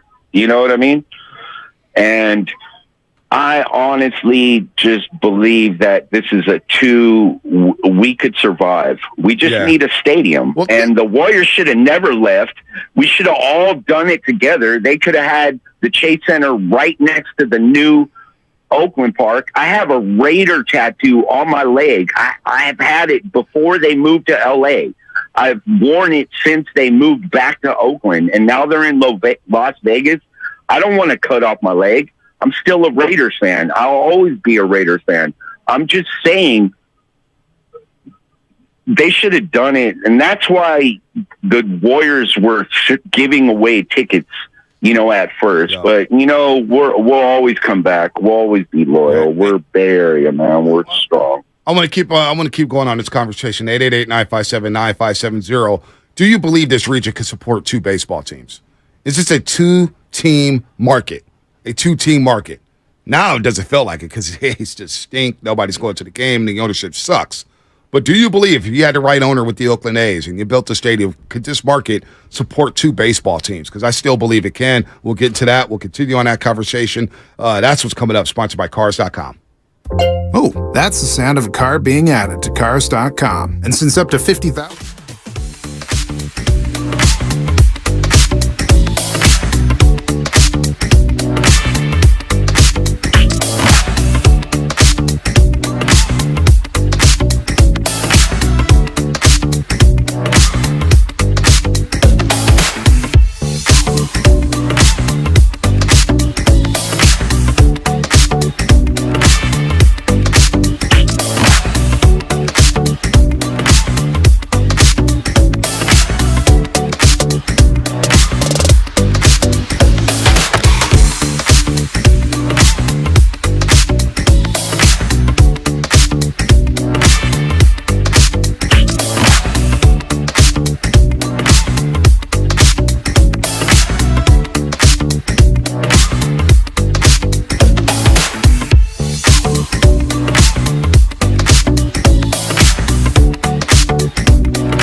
Roast here on a Friday to wrap this week up. It's been a hell of a week. And if you're looking for the best Giants talk in the Bay Area, check out Garlic Fries, the Baseball Guys podcast. Joe Shasky, Sam Lubman bring you all you need to know about the Giants every single week. New episodes are now available wherever you listen to your podcast. We're going to do the music quiz in about 20 minutes. The Volley music quiz. But can this market hold 2 baseball teams? I still believe you can. I really do. Now, what does that look like? Is it 5 million fans? Is it 6 million fans? Is it 4 million fans? If you got 2 million each in today's day and age where everybody likes to be on the couch and just watch from home, I think it could do that as well. Let's go to Jordan in Union City. Jordan, what's happening? You're on the roast. Fellas, how y'all doing? Good, man. How about those Stanford women? They lost yesterday to Oklahoma. Softball World Series, Jordan. They got Alabama today, so it's time to bounce back against Alabama. They got a really good pitch. Wait a minute. I think they can wait a minute. Alabama lost? Yeah, they lost to, who was it, Tennessee? Weren't they up like 7-0 or 7-2? No, it was the other way around. Oh, was it? Maybe I was looking at the wrong score. All right. My bad. College World Series, Shasky. Oh, Softball nice. World Series. Yeah, but no, I was listening to the conversation. I really think that this market can hold 2 teams, but obviously the one thing I feel like, well, there's a lot missing from the A's, but one part of it too is, again, you got to tie into what makes Oakland so special. Agreed. There's so much there, not even just the baseball side of it, but the cultural side of it. I mean, even look at, my team, the Braves. They had an Outcast bobblehead night last Thursday, and it was the 3rd largest crowd in Truist Park history. That includes the playoffs. That's crazy. So but you think about it, right? How big Andre 3000 and Big Boy are to Atlanta. There's so many people and so many tie-ins that could just make Oakland really pop and make it feel like I agree. Their team. Jordan, let me ask you something. Let me ask you a question. And I mean this sincerely. I think, because I'm all about the business. There's the nostalgia wrapped into it, and I understand, and it sounds like I'm being disrespectful. Sure. Let's say the A's did move away, and franchise X was able to expand. Are billionaires going to pick Oakland as an expansion destination immediately? I mean, I would say no, and I mean, even with that, it's so hard to give a fair measurement on how Oakland was doing that, because what do all the billionaires see? I know that's a good point. That's a good point. But they're all about making money, and so that's why I asked that question. What else you got, J-Dub? What else you got? Yeah. Go ahead, finish strong. Oh, yeah, no, I was just going to say, I mean, it's just one of those things now, it's so unfortunate where, I mean, you look at some people even outside the market, like everyone in the Bay understands the A's fans and the culture around the A's. But so many other people outside of it, like even I saw the Astros tweeting after their series about, 10 runs in front of tens of fans. It's like, that's not really the case. That's, it's just a knock. So that's the hard part about it is, like, if the A's were to ever leave, hopefully some of this Vegas stuff falls through. Do they really get that fair, measurement, that fair viewpoint from billionaires? No. Again, like we've all talked about, we've seen Oakland work. We've seen it work. But unfortunately, with what Fisher and everyone's been doing, I don't think that point of view is going to be shared by everybody. Jordan, when are you going to come out to baseball practice? Tell me when. I'd love to be out there. West Sunset, Tuesdays and Thursdays, 5 to 7. Come on out. Tuesdays and Wednesdays. Well, no, Tuesdays, Thursdays. Wednesdays is hitting practice at SF Baseball Academy. Yeah. Come on out. Bonte hasn't showed up. I bet you show up for me. No, you've only invited me for a week, Joy. Hey, Jordan, we got to do lunch soon. Good to hear from you. Have a good one, Keep bro. Doing a great I thing. agree with him. Tuesdays, Thursdays, I'll be out there. This week was tough. Baby Chaz and I come out there. We'll come out there, say hi to the kids, and leave for 5 minutes. He's making a great point, because I do believe that there is a misinterpretation of the amount of money that can be made in the city of Oakland, the community, the East Bay. Because we say like we say San Francisco, we mean like the community. We don't just mean San Francisco. When we say Oakland, we don't just mean Oakland. We mean the community in the East Bay. And I agree with him that there is a misinterpretation. I'm just asking the question out loud of this. Like, let's say the team does move away, right?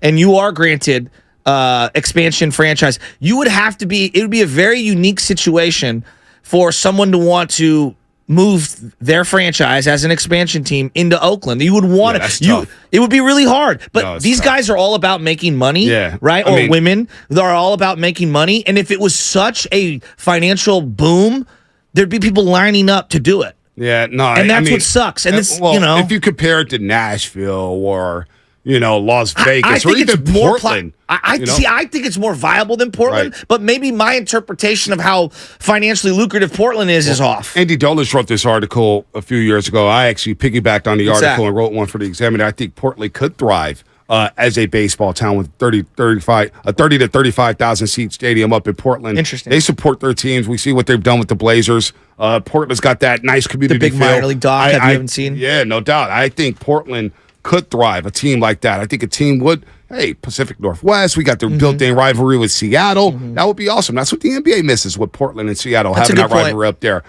Oakland, I don't think there's ever an NFL team coming back to the city of Oakland. But I think that's fair to say, because it doesn't compare it in what we read with reports with the crime rates and what's happening, and you'll look through. That's tough. Well, and the other part, and it's unfair as well. No, it is unfair. It is unfair. But this goes back to business, because at the end of the day, this is a business, and this is all about business people making business decisions for their company. And a lot of people have determined, whether it's not me, they are determining that they can make more money in other areas.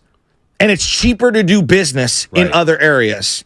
And I'm telling you, man, I'm a diehard Giants fan. I admit it. I'm biased. But I also admit the Giants have also screwed the A's at a lot of turns. Yep. Now, the A's have done themselves no favor. They're the A's. Pie chart of culpability, A's are the biggest problem. Not the fans, but the Giants share a slice. The Giants, the A's with John Fisher, but it also is Dave Kaval. Oh, Dave Kaval ran his mouth for the last 7 years talking about rooted in Oakland. Hey, if you're a Giants fan, throw your hat away. We'll give you a new A's one. And he took shots at the Giants. Yes. Hey, we got 9 World Series. You guys got 8, blah, blah, blah, blah, blah. Dave Kaval is as responsible for being the spokesperson for John Fisher, and he's lied to the fans point blank. We had him on the show a couple years ago, and he wouldn't even answer a question. He wouldn't even answer a question that we would ask him about, hey, what about John Fisher? Would he speak? Well, I got to tell you about the A's and our marketing plan. It was like, we don't care. We don't care. We've heard this for the last 15 years. So I don't know. I still think a 2-team market could work here in the Bay Area, but 888-957-9570. If you want to chime in on that as well, the Portland Pickles do have more fans than the A's. Do you blame? Here's the thing. When people get on the A's and their attendance, I give a lot of props. Not on the fans. No, I give a lot of props to Oakland A's fans because they backed it up. They said, you don't want to put resources into the team? You want to trade away every single star? Then screw you. We're not going to come. They're exhausted, and no one can blame them for being exhausted. Spadoni, you're an A's fan. You're a diehard A's fan. You just took your kid to the game the other day. You're listening to me and him, Bonte, and I, chop this up back and forth. Is there something that maybe you want to add or, argue or is anything frustrating you? This whole process has frustrated me. It just, as a father now, I would like to be able to grow up and be able to take my kids to the game. I live less than 10 minutes away from the game. He had the time of his life. He's 3 years old. All he wanted to do was look at the field and look at the players. That's how I started going to games with my dad. He doesn't care about the views and Oracle Park. He doesn't care about any of that. He wants to go, sit in his seat, say, let's go Oakland, do the little chants, because that's what they love to do, and watch the players play. That's all he cares about. And the smile on his face from start to finish, it really it got to me. It really did, because I want to be able to grow up and take him to these games. And you know what? Maybe us being an A station for a while when we did have the rights to the Oakland A's, and I would go to the A's during when our show was preempted by A's games, day games, and I would go to every single A's game. We get tickets here from the sales department, and I go and I'm like, man, this is fun. A's fans, I used to have a lot more fun at A's games than I did at Giants fans. I think the in-game entertainment at Giants fans needs to evolve a bit. I think it's still stuck in 2008, 2009, 2010. A's fans, I was like, man, this is a vibe out here in Oakland. Oh, as my keyboard goes flying out. I don't know, man. I just seeing Stephen Langford from KCBS, Elena, who used to work with us, Derek Popo used to work with us. Townie. A's and Townie. The first guy I worked with. The passion of A's fans. Yeah, I agree. They're getting kicked in the face over and over and over again. They would go to the big games. I don't know, man. I think it could work here. 888-957-9570. We get into the show strong here, talking some NBA, watching the Denver Nuggets yesterday. Boy, they were really good. Really, really good. And they basically melted in the fourth quarter, still won by 11 and covered the spread. What? Back onto the baseball thing. I know you want to get into the Nuggets too, but I think this is a compelling topic, and I know we've been exhausted over the years. What's the thing that frustrates you the most? About what? Just the A's stadium talks in general. It doesn't A's, frustrate me. It disappoints me. It doesn't frustrate me. It disappoints me. What part? The ownership. Yeah, well, and how John Fisher has yet Yeah. to show his. He had the balls to show up to Sacramento and sit next to Vivek Ranadive for a Sacramento Kings game. And I was like, man, I didn't even know what John Fisher looked like. Yeah. The fact that he hasn't come out once to talk to his fan base and let everybody know, and he's been hiding behind Dave Cavill, has been the most disappointing thing about this whole process. You can't speak to your fan base once about why you're making XYZ move, why you're not putting in resources to us, why you won't come out of pocket and just build. You're, worth $1 billion. You want a free handout? Why hasn't John Fisher come out one time, just once? And by the way, we got breaking news on the new coach with the Phoenix Suns. Who's that? Frank Vogel's going to take over the Phoenix Suns. Yeah, both sides are starting to work on a long-term deal. Long-term deal for Frank Vogel as Doc Rivers pulled his name out. Doc Rivers pulled his name out of the hat. He didn't want to take the job. Frank Vogel's going to be the coach of the Phoenix Suns. He is. He's a champion. He is a champion. Half a ring, but he's a champion. How many coaches has LeBron had? Let's see. 12? Paul Silas, Mike Brown, Eric Spoelstra. Mike Brown twice or no? Just once. Just once. Eric Spoelstra. David Blatt. Ty Lue. Luke Frank Walton. Vogel. Luke Walton. Guy in Miami. Darvin Ham. Darvin Ham. Wow. So like 9, 10. Wow. I mean, it's like every 2 years. Yeah. Infinity Stones right there. Yeah. LeBron's going to be named to the top 15 coaches of all time on the top 100 list in 100 year, the 100-year mark. He'll be named one of the top 15 coaches of all As time. Veggie Delight said, that's good news for the Dakota State Warriors. Frank Vogel. How would KD mess with Frank Vogel? I like Vogel. I think he's not bad. So no Kenny Atkinson then, right? To any of these major jobs? No, I think Kenny Atkinson, maybe his stock is down right now. I mean, listen, when you're a coach, think about Josh McDaniels. He pulled out from the coach job, couldn't get an offer for a few years, That's a good right? point. Frank Vogel, Kenny Atkinson said no to the Hornets at the last minute, agreed to a deal, and then pulled out of it, became an assistant. I like Kenny. I like Kenny a lot. But maybe other teams just saw that and said, Kenny, is he bought into us? He did pull out of the Hornets job. What's the selling point on him? I don't know. Like, look, Luke Walton, when Luke Walton got a job with from the Warriors, it was like, look at Draymond. Wow, they started off to 24-0 or whatever it was under his tutelage.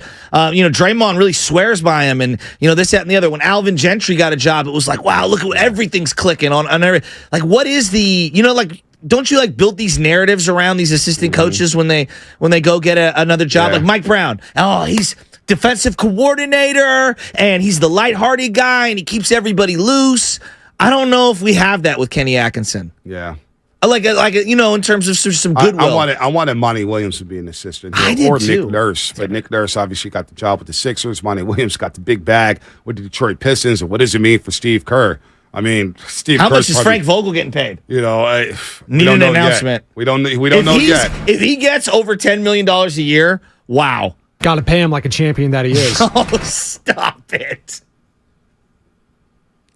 Wow. Well, I wanted to know how much he's getting paid. Right? What is he getting paid? Everyone's like, well, there's a Detroit tax on the Monty Williams thing. Okay, $7 million. Like, you just got fired from Phoenix. Like, what? What? He just jumps to the front of the line? What's the championship tax? That's what I'm saying. Well, that's what Kerr's agent's probably saying. I think the San Antonio thing, even though there's no validity feels to real. it. Victor Wembanyama, a fresh start. Popovich in play. Little the river whole walk. family, little river walk. Little Whataburger? Media, you know what I'm saying? I don't know about Whataburger. Have you been there? I have. What do you think? It's okay. Yeah. I had Shake Shack again yesterday. Shake Shack's good. Shake Shack? Shake Shack's I good. wasn't aware of your work. Chick-fil-A, good. Not bad. In and out, good. I'm going to call all the... You want to say Burger King? Burger King, good. McDonald's, good. Yeah, I'm loving it. Oh, yeah, there you go. That's a 3. I was waiting for something. Yeah, Frank Vogel, Phoenix Suns. Yankees win. Yankees are winning a lot. By the way, Giancarlo Stanton back with the Yankees today. They're going up against Dodgers down in L.A. A fun series. Apparently, Dodgers-Yankees. He is notorious. All these podcasts, these player podcasts are coming out. Apparently, he's notorious for walking around in the buff. What does that mean? naked. Very notorious for that. You know, I got to say. What, the player podcast or the naked thing? No, the naked thing. It's a weird gym thing. It's a weird thing to see dudes just walk around in Speedos like it's all good. Like, I'll do that in my own house. Yeah. I'm not doing that at a gym. Yeah, I don't get it. I don't care if I had a 10-pack. I'm not walking around in a Speedo. The worst is when they do like leg up and drying themselves, looking at you while holding a gun. It's like, dog, why don't you finish what you're doing and I'm going to go over here. We don't need to have this conversation. Just chew it and do it. Yeah. Feel me? Oh, man. I'm good. I told you about my dad in the sauna. Don't talk about that. Yeah, he puts the towel on his head. I go, Dad, it's not for the head. It's for another area. Did you hear? And he goes right onto the tile. Did you hear Jim Barnett just now? Don't talk about that. My dad's turned into an old man. He's one of those guys. Well, he is old. I know. No disrespect. I can't find the Tom. I mean, he's old. You can't find Tums. Dude, it's right there in your cabinet, next to the utensils. All right, James and Hayward, what's happening? What's up, James? Oh, is it me? Yeah. Oh, yeah. I'm sorry. You're all good. Hey, what's up? All right, so all I want to say real quick is that I think Oakland has been like on the top of historical movements, not even talking about sports, for decades, right? Mm-hmm. They're the first with cultural, like, civil rights. I mean, I don't even want to, like, Black Panthers and blah, blah, blah, like BLM. The only thing San Francisco has ever done basically is like the hippie movement, which is a very strong movement. But I'm just saying Oakland has been there forever. So I think Oakland should be like the first city to host only women's sports, like interesting, a women's soccer team, WNBA, professional women's volleyball. I don't even know, like build a golf course where it's like only for women. And we could be a movement in Oakland. I'm sorry, I'm a man that has to say this, but I honestly think it's a cultural move and shift, and I think it could work. All right. I think a WNBA team is coming to this market soon. You think? Yeah, I think so. We need one. Girls basketball, women's basketball is huge out here. Yeah, At Stanford for a long time. Cal had a cup of coffee. They were really good for a while. And then just a high school circuit. I mean, girls basketball in this region is huge. Yeah, I know. It's I go to a lot of the women's high school basketball games. Yeah, it's just really big. There's no doubt about it. Let's be careful. It's not like I don't like turning into Oakland versus SF. Too. Yeah, it's kind of turning. It's kind of turning into. I was like, that's not what this is about at all. It's just about supporting two teams in this market. Exactly. I know that when people hear my voice, they're probably triggered if they think I'm anti whatever, because people have these thoughts that I have preconceived notions. Exactly, Joey. When I'm laying it out the way I was laying it out, do you feel like I am shading the East Bay, or do you feel like I'm trying to present it from a business standpoint? No, from a business perspective, because we've talked all the time about how we as hosts would love for the Raiders to still be here. Are you kidding me? I miss the Raiders being here. Content-wise, we would love the A's and Raiders to be 100%. Good and great in my here. thing with the Raiders, it was like I get to go to an NFL game every single week, whether it's the Niners or the Raiders. Some of my best times in the last decade was at a Raiders football game, being in the black hole. Talking to him, said, you little Greg Papa sidekick, you a Niner fan, come over to the black hole. But it was all love, though. They embraced me. That's like, we know you're a Niner, but it's all love. I get that free food in the park and the tailgate. Oh, yeah, the carne asada. And the tailgate was off the access the Raiders afforded me. Talking to players on the side, talking to players in the locker. Man, I miss the Raiders out here. I really do. My favorite segment on this entire station, which every show did at one point or another.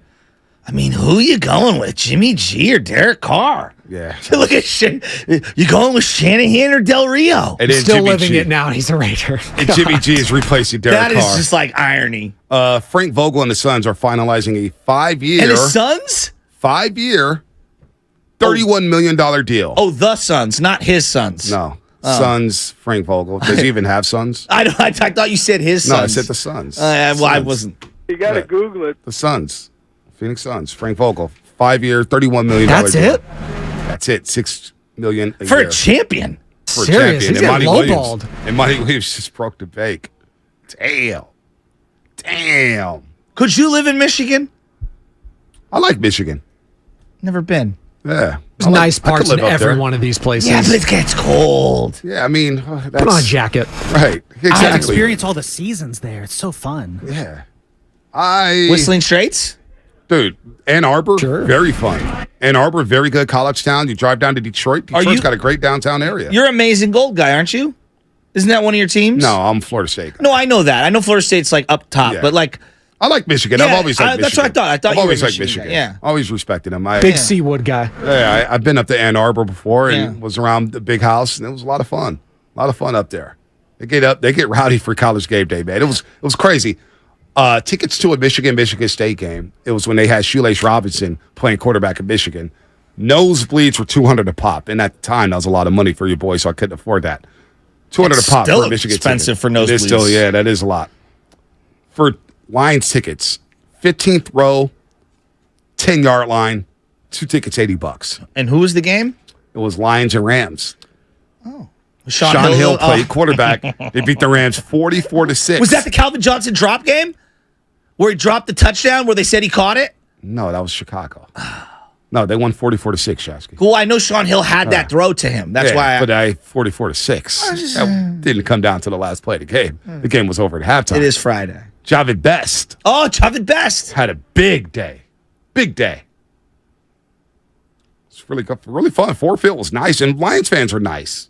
Yeah? Lions fans are cool. I'm sure. And then that was the same day. It was actually the same day where Alex Smith and the Niners got blown out by the Eagles on Sunday Night Football. Actually came back, and Brooks Conrad had the 3 errors against the Giants. I watched that game at a bar. I was in the parking lot going into the Eagles game, and I remember hearing the roars of the radios as Brooks Conrad dropped that ball. Yeah, no, I love. Buster Posey hit a routine ground ball to second base and right through the wickets. Ernie Chavez is right. Matt Nahigan is a huge Michigan Wolverine fan. Huge. I thought he went there to that school, but apparently he didn't. He didn't go to school.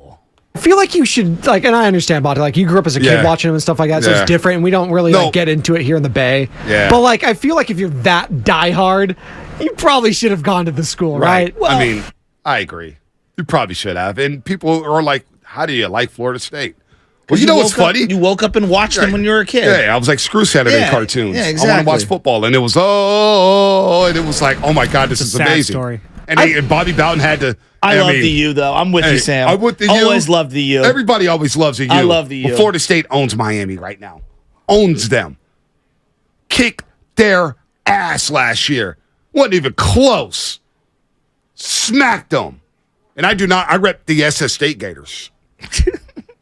We had a proud history of football. Don't you forget it. Andy Reid. Let's go. Let's go. They've got a beautiful women's softball diamond that I drive by all the time, and I'm like, I want to play a softball game on that diamond. But don't need the new broadcasting building. I saw you posted on your story when you visited. It was ridiculous. So when you visit, are you one of their more notable alums from the what's it called? Marky Banya. It's the media. It's what's it? Becca program. Becca, thank you. I was trying Dennis O'Donnell. Dennis O'Donnell. Okay, yeah, he's up there. Mark Ibanez. No, did Mark Ibanez go to You SS said State? it. That's why. Yeah, I know he's come up there and spoke to the class. Anyone else? Joe Spadoni. Ray Ratto. Ryan Whitey Gleason. Ryan Covey. Whitey Gleason. Wow. Dan Dibley. You are number one. No, I'm not number one. I'm not even on their board. I'm not number one at all. I'm just another guy. But they asked me to come up and speak to the kids, and I go up there and speak. I show love. I spoke to Spadoni's class back in the day. What's up, Sean? He's sitting in the front row. Yeah. I was in the middle, back left. I was not in the front. You was I'm in not the a front John row Wilson. guy. Did you know? You sat next to John Wilson. Did you know? You sat next to John Wilson in the front row. Young Spadone.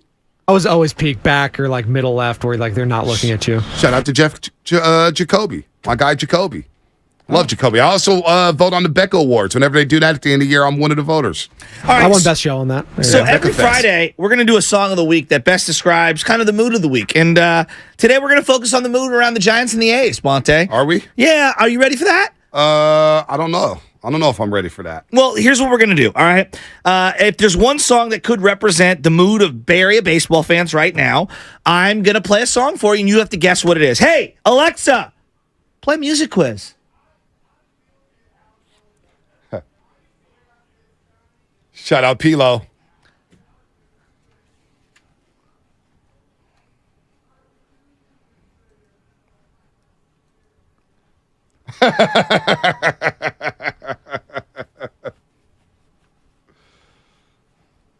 It's a fire song. Are you going to name the artist or name the name of the song? Oh, that's what I was supposed to do. Because that's what you're supposed to do. You're supposed to figure it out. I forgot. Oh, yeah, it says Bonte tries to figure it out, and you guys go back and forth for a minute, and then Bonte closes out with the read. Listen, man, I love this song.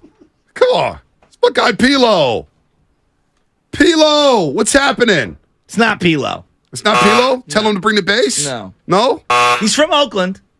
Is it my guy from the Wolfpack? Caleb Martin? No, not Caleb Martin. Nevada. It's technically a group. I mean, that's Not the Wolf. It's not No. not the Pack. It's a player that he has the same name as a player that plays in New Orleans. Bonte. Wow. Pelicans. Oh my God. Sprite commercial. Don't remember the Sprite commercial. Breaking the floor. Big guy. The round mound of left-handed rebound. Charles Barkley? Zion I. Zion I? Who's Zion I? I never heard of Zion I. So I'll join on that one, Bonte. This one's over my head, too. So I've it's never not heard just of you. Zion I. Honest to God, I never heard of Zion I. He had a song with Mac Dre. Oh, they had a song with Mac Dre. Zion I? Yeah. Let me look him up right now. I've never heard of Zion I. I swear to God, I've never I heard think of the him. name is The Bay, correct? Bay, and he was also famous for Don't Lose Your Head Yeah. and also Coastin', some of his other hits. Man, I apologize to Zion I. I've never heard of you. This is like a Rasputin special right here. Wouldn't you say, Spadoni? Like, when I think of Rasputins, I think of Zion I. Yeah, even Tyler Miller. Who? Really? You guys don't know who Zion I is? Am I tripping? Comcast Business Text Line has my back. Legend. Hip hop project founded by MC and producer Oakland. Okay. Formed group Zion I, released a studio album Mind Over Matter in 2000. Was nominated for Best Independent Album of the Year by the Source Awards. Yeah. 2005, Zion I released True and Living. Featured guest appearances from The Gift of Gab, Talib Kweli, Heroes in the City of Dope. 2006. And he released a Takeover 2009. Never heard of Zion I, man. You never heard this song with Mac Dre? Riding on out. Da-na-na-na-na-na-na. Maybe. We're going to do. He died? Ride on out. Going to. He died? Right, one of them did. I think Zumba? Is it? Zumba died? Did I could be wrong. I think it's Okay, Zumba. R.I.P. Yeah. Damn, I never heard him. Hey, look, man, I'm a sports broadcaster, not a music official. Well, I'm not King Sway. If you think you know music better than Bonte, then you just need to ask your smart speaker or Alexa to play Music Quiz, and boom, you're going to be ready to go. It's free for 7 days, and it's super casual and fun, and it's fun for all ages. Again, just say, Alexa, play Music Quiz, and the fun will begin, and I guarantee you, your 6-year-old will know more about music than Bonte Hill. Probably. I'll admit that. No shade there. You know when people are like, Bonte, you don't know your music. And I think I care about that. I'm worried about arguing with Mark Willard about Brock Purdy. I'm going to play a beat of a song where you probably know, because this is the most famous one. It's featured It with sounded like T-Short. Pilo. Didn't it sound like Pilo? Well, little he has bit. that same bass line. Yeah, But that's on what a I'm lot of saying. songs. Oh. Now I remember this song. Yeah. It's with T-Short. Don't lose your head. What is this, 06? Yeah, something around there. 0506. Yeah. Yeah, All right. crank that down. I listen to Zion I. Crank When that people down. be like, oh man, Bonte, man, you suck at music. You think you do? I said, man, I don't care. If I suck at sports knowledge, I care. Who's your favorite artist? Probably Jay-Z. Probably Jay-Z. Yeah. What's your favorite Jay-Z album then? Blueprint 1. The first one? I think it was released on September 11th. Blueprint 1. Yeah, Blueprint 1. Well, he had a second one, Yeah, too. Blueprint 2 and Blueprint 3. Yeah, he did have a 3. That's right. Yeah. Yeah, that was a pretty good album. Jay-Z's my favorite art. And Jay-Z. Song Cry. There's a lot of good songs on that Jay-Z. one. Eminem destroying him on his own song. He did destroy But it was him an on old Renegade. Eminem verse, so I don't really like, well, whatever. Yeah, Reasonable Doubt was great. Black Album. Reasonable Doubt, to me, people went back in history and then it became more popular. I didn't think it was as popular in real time. No, it wasn't as popular. You get in what real I'm time. saying? No, it became popular after Tupac and Biggie died. Yes. Because Pac would tell us, screw the East Coast. And I was like, yeah, screw the East Coast. I'm We all not listening did. to anybody. Yeah, we all agree. Let's go to Tim in the city. Tim, Hey, what's Tim. happening? Hey, good morning, guys. Morning. Hey, I'm over here at San Francisco State taking care of the athletic fields. I heard you mention the softball field and beautiful. the nights it Hell looks, yeah. and I take care of them. Dude, thank you for listening, number one. And number two, they look pristine. Like, I drive by all the time on both, coming on, whatever it is, 19th, Juniper Serra, and then on the back end, as you're coming across, like where Harding's on the left and the school's on the right, you see it kind of below. It's beautiful. That field is gorgeous, and it always looks perfectly green in the outfield because it's an all dirt infield. It really does. We do our best to take care of them nice, and I just wanted to thank you guys for giving us a shout-out. Absolutely. I love SF State. We've produced some baseball games in our play-by-play Love your show. class. Keep up the good work, you guys. Thank you. Thank you, Tim. We got to go out to one of those softball games. I've been. I went to college. Well, I there. got to go there. Yeah, you got to go. I've many baseball games at SF State. Go Gators. All right. We made top 10 on SportsCenter one night. It was a night. It was a night. The Warriors had beat the Spurs their first championship season on the Friday night. They rolled the Spurs, but DeCinte White, who went to Sarah High School and unfortunately fell on some tough times. Okay, advance hit a half-court shot against Cal Poly, who's a number 4 team in the nation in that division. Hit a top, and then my boy Zach Poff, who now works for Max Press, and Dominic, who works for Sports Byline, were on the call. I was producing that telecast. They hit a half-court shot, win the game. Everybody stormed the court. It made number 6 on SportsCenter top 10 plays. We were so happy. We were so happy. E-Money was part of that broadcast. E-Money was in the control room. I think he was working the cameras that day. There's so many nicknames. I feel like I'm part of Game of Thrones. Ethan Cohen. You know E-Money. He was on MTV's. He was on one of those dating shows. Now he's a rapper, freestyle from Sonoma State. Shout out to E-Money, man. He's an A's fan as well. I do know who you're talking about. Yeah. You know who I'm talking Someone's about. on the phone? Who's on the phone? Pops was on the phone, you guys. Oh, damn. Uh-oh. I thought we was going to get through a week without you, Papa Shasky. I'm kidding. I'm kidding. So first of all, I wanted to, I got to defend myself because I got 2 or 3 texts saying that Joe threw me under the bus. So first of all, I want to shout out my wife for today's her last day of work, and I'm good luck for her retirement. I'm really happy for her. So with that being said, I guess I didn't hear the whole story of what you said, Joe, but apparently we're down at Pebble Beach, and I forgot to bring a swimsuit, right? No, Dad, don't tell this story on air. No. We heard the story, Pops. The visual of you. Oh, God. The visual of you, Ben. I don't need that visual right now on the Friday. No, I'm not telling that story. We're not doing that. We're not going to do that, Papa Shasky, today.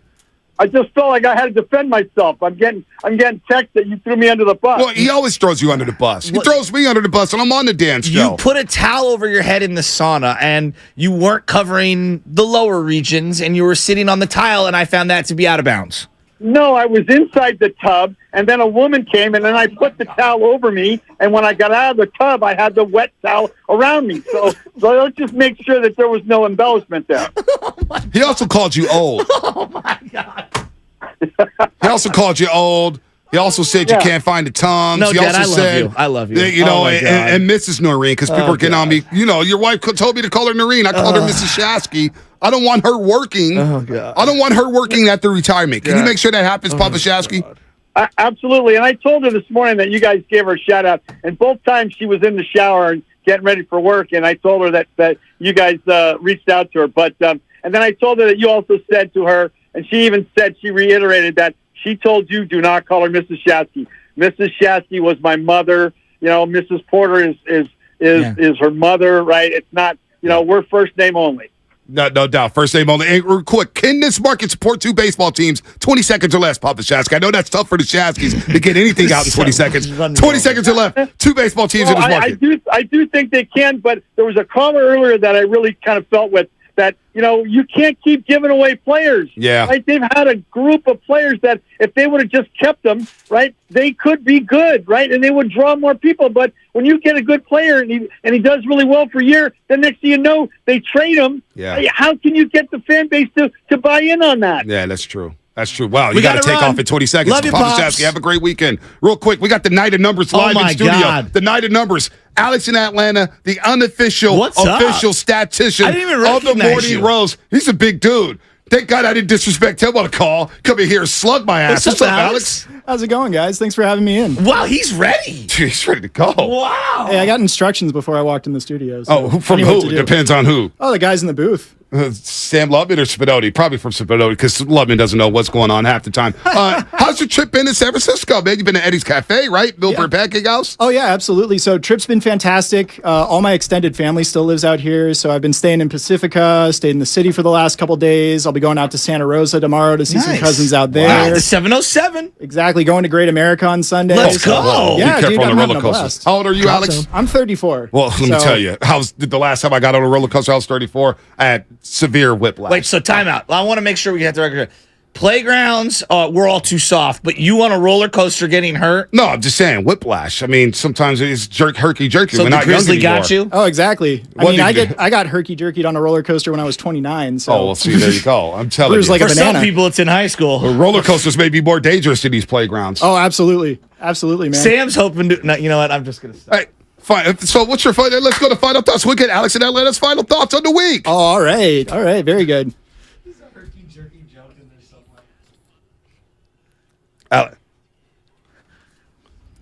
Wow.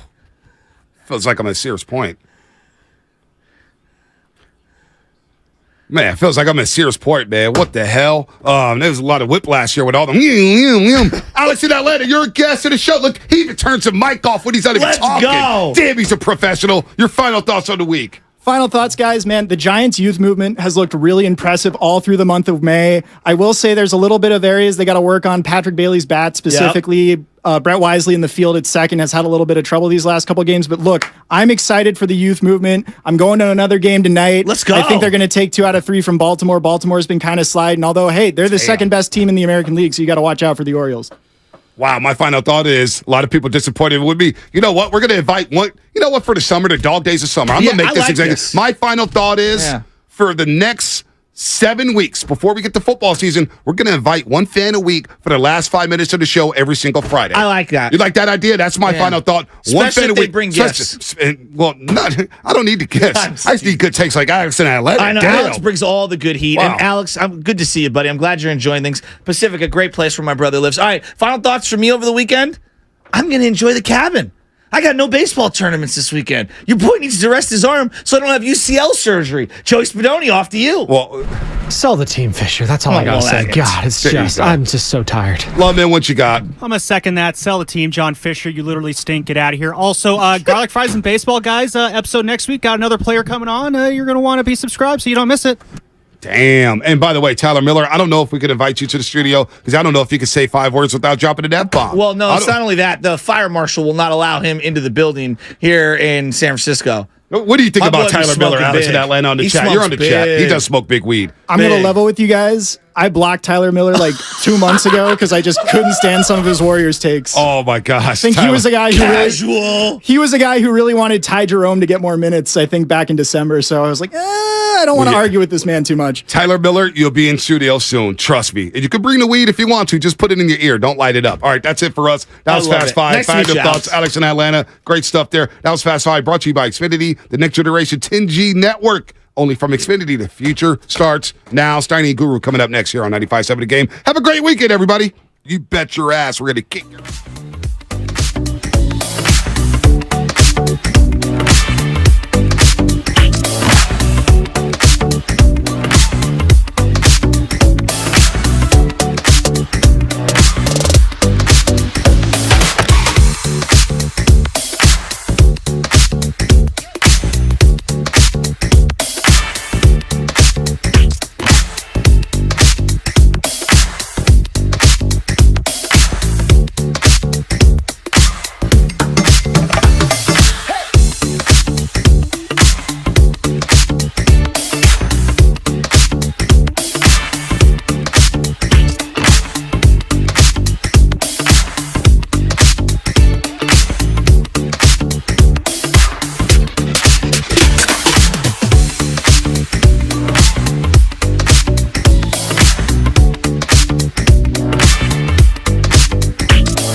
Oh, yeah. What's up, baby? It's a free-for-all Friday. Dude, your hair is immaculate. It's like waved. I need a haircut pretty soon. Nah, you look good. It's kind of longer than normal. Snotty waved up on us. It's thick. I don't know what's going on. Yeah. Hey, you good? Are you all right? I was a little worried about you this morning. I got my soda box. I start tomorrow, Snotty. Look, I'm showing dude, I'm ready. I am ready. No, I saw I was coming in to work today and big traffic on the bay. It said despondent man on Bay Bridge. He tried to jump. No, so it wasn't you. Oh. So you're good. No, they say that's the most selfish thing a person can do. What? Suicide. Oh gosh, yeah. There's other issues. Don't talk other issues. Yeah, right. I'm sorry, hey, so back to Wig. Yeah, I was thinking about this yesterday. Yeah. Why'd you go there? Yeah. Anyway, it was bad material. Go ahead. Well, what you saw on the bridge? I'm in a good mood. I mean, the one thing I'd like to know is, okay, so they have like cliff diving. Remember in Acapulco? Yeah. They used to have that on Wide World of Sports. Yeah. Well, that's what? It's 90 feet in the air, right? And they say you're dead before you hit the water. Well, no, not if you're doing like. Okay, gotcha. What's the height where you go from you're going to make it to you're not? Well, you know who you're working with. You saw my scores on Jokic. So I don't know the actual number. The youngsters in the back may. Like how high above the water is the Bay Bridge compared with the Golden Gate Bridge? And then how high is... I got to imagine the same with the Golden Gate. I don't know. Yeah. I don't know. But you tried to put real quick. Yeah. Spadoni has a birthday. He's having a party tomorrow. I can't say where.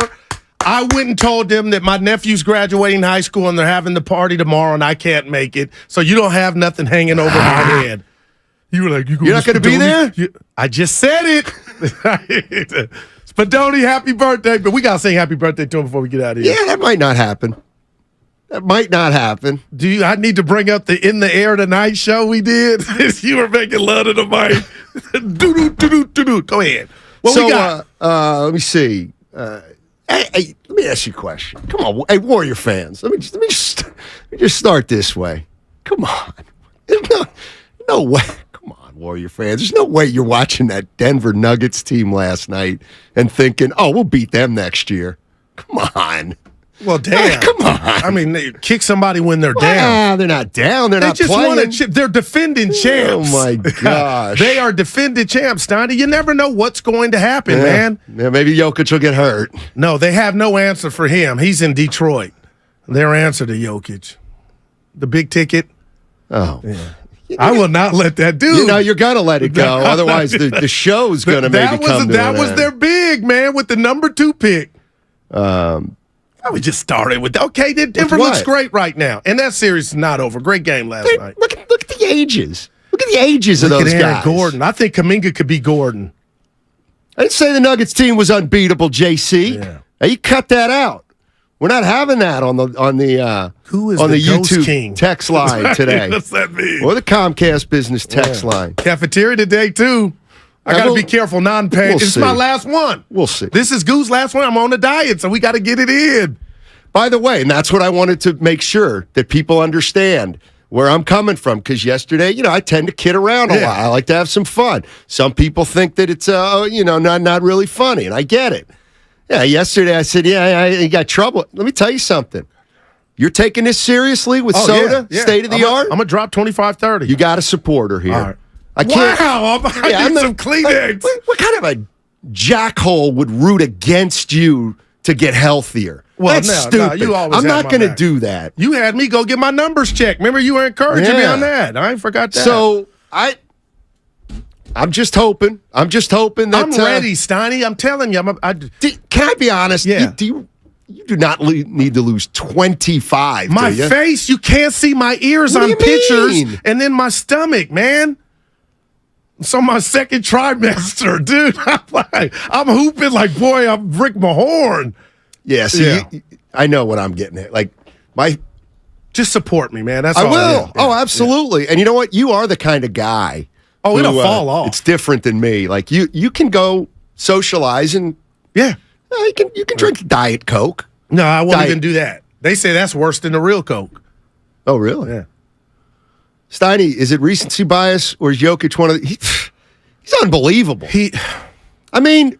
Man, I'm sorry. Embiid, wherever you're at, I love you, dog. I mean, the basketball he's playing right now is as good as...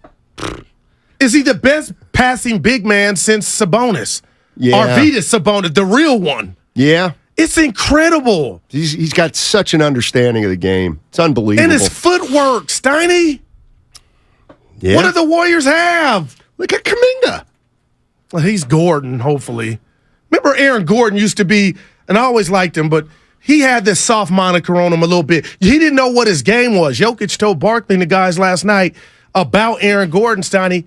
He accepted his role, and then he took off. Gordon is a great compliment to what they got going. 510, Steiny, basketball's about matchups. I firmly believe the Warriors would have beaten the Nuggets this year. Why? What?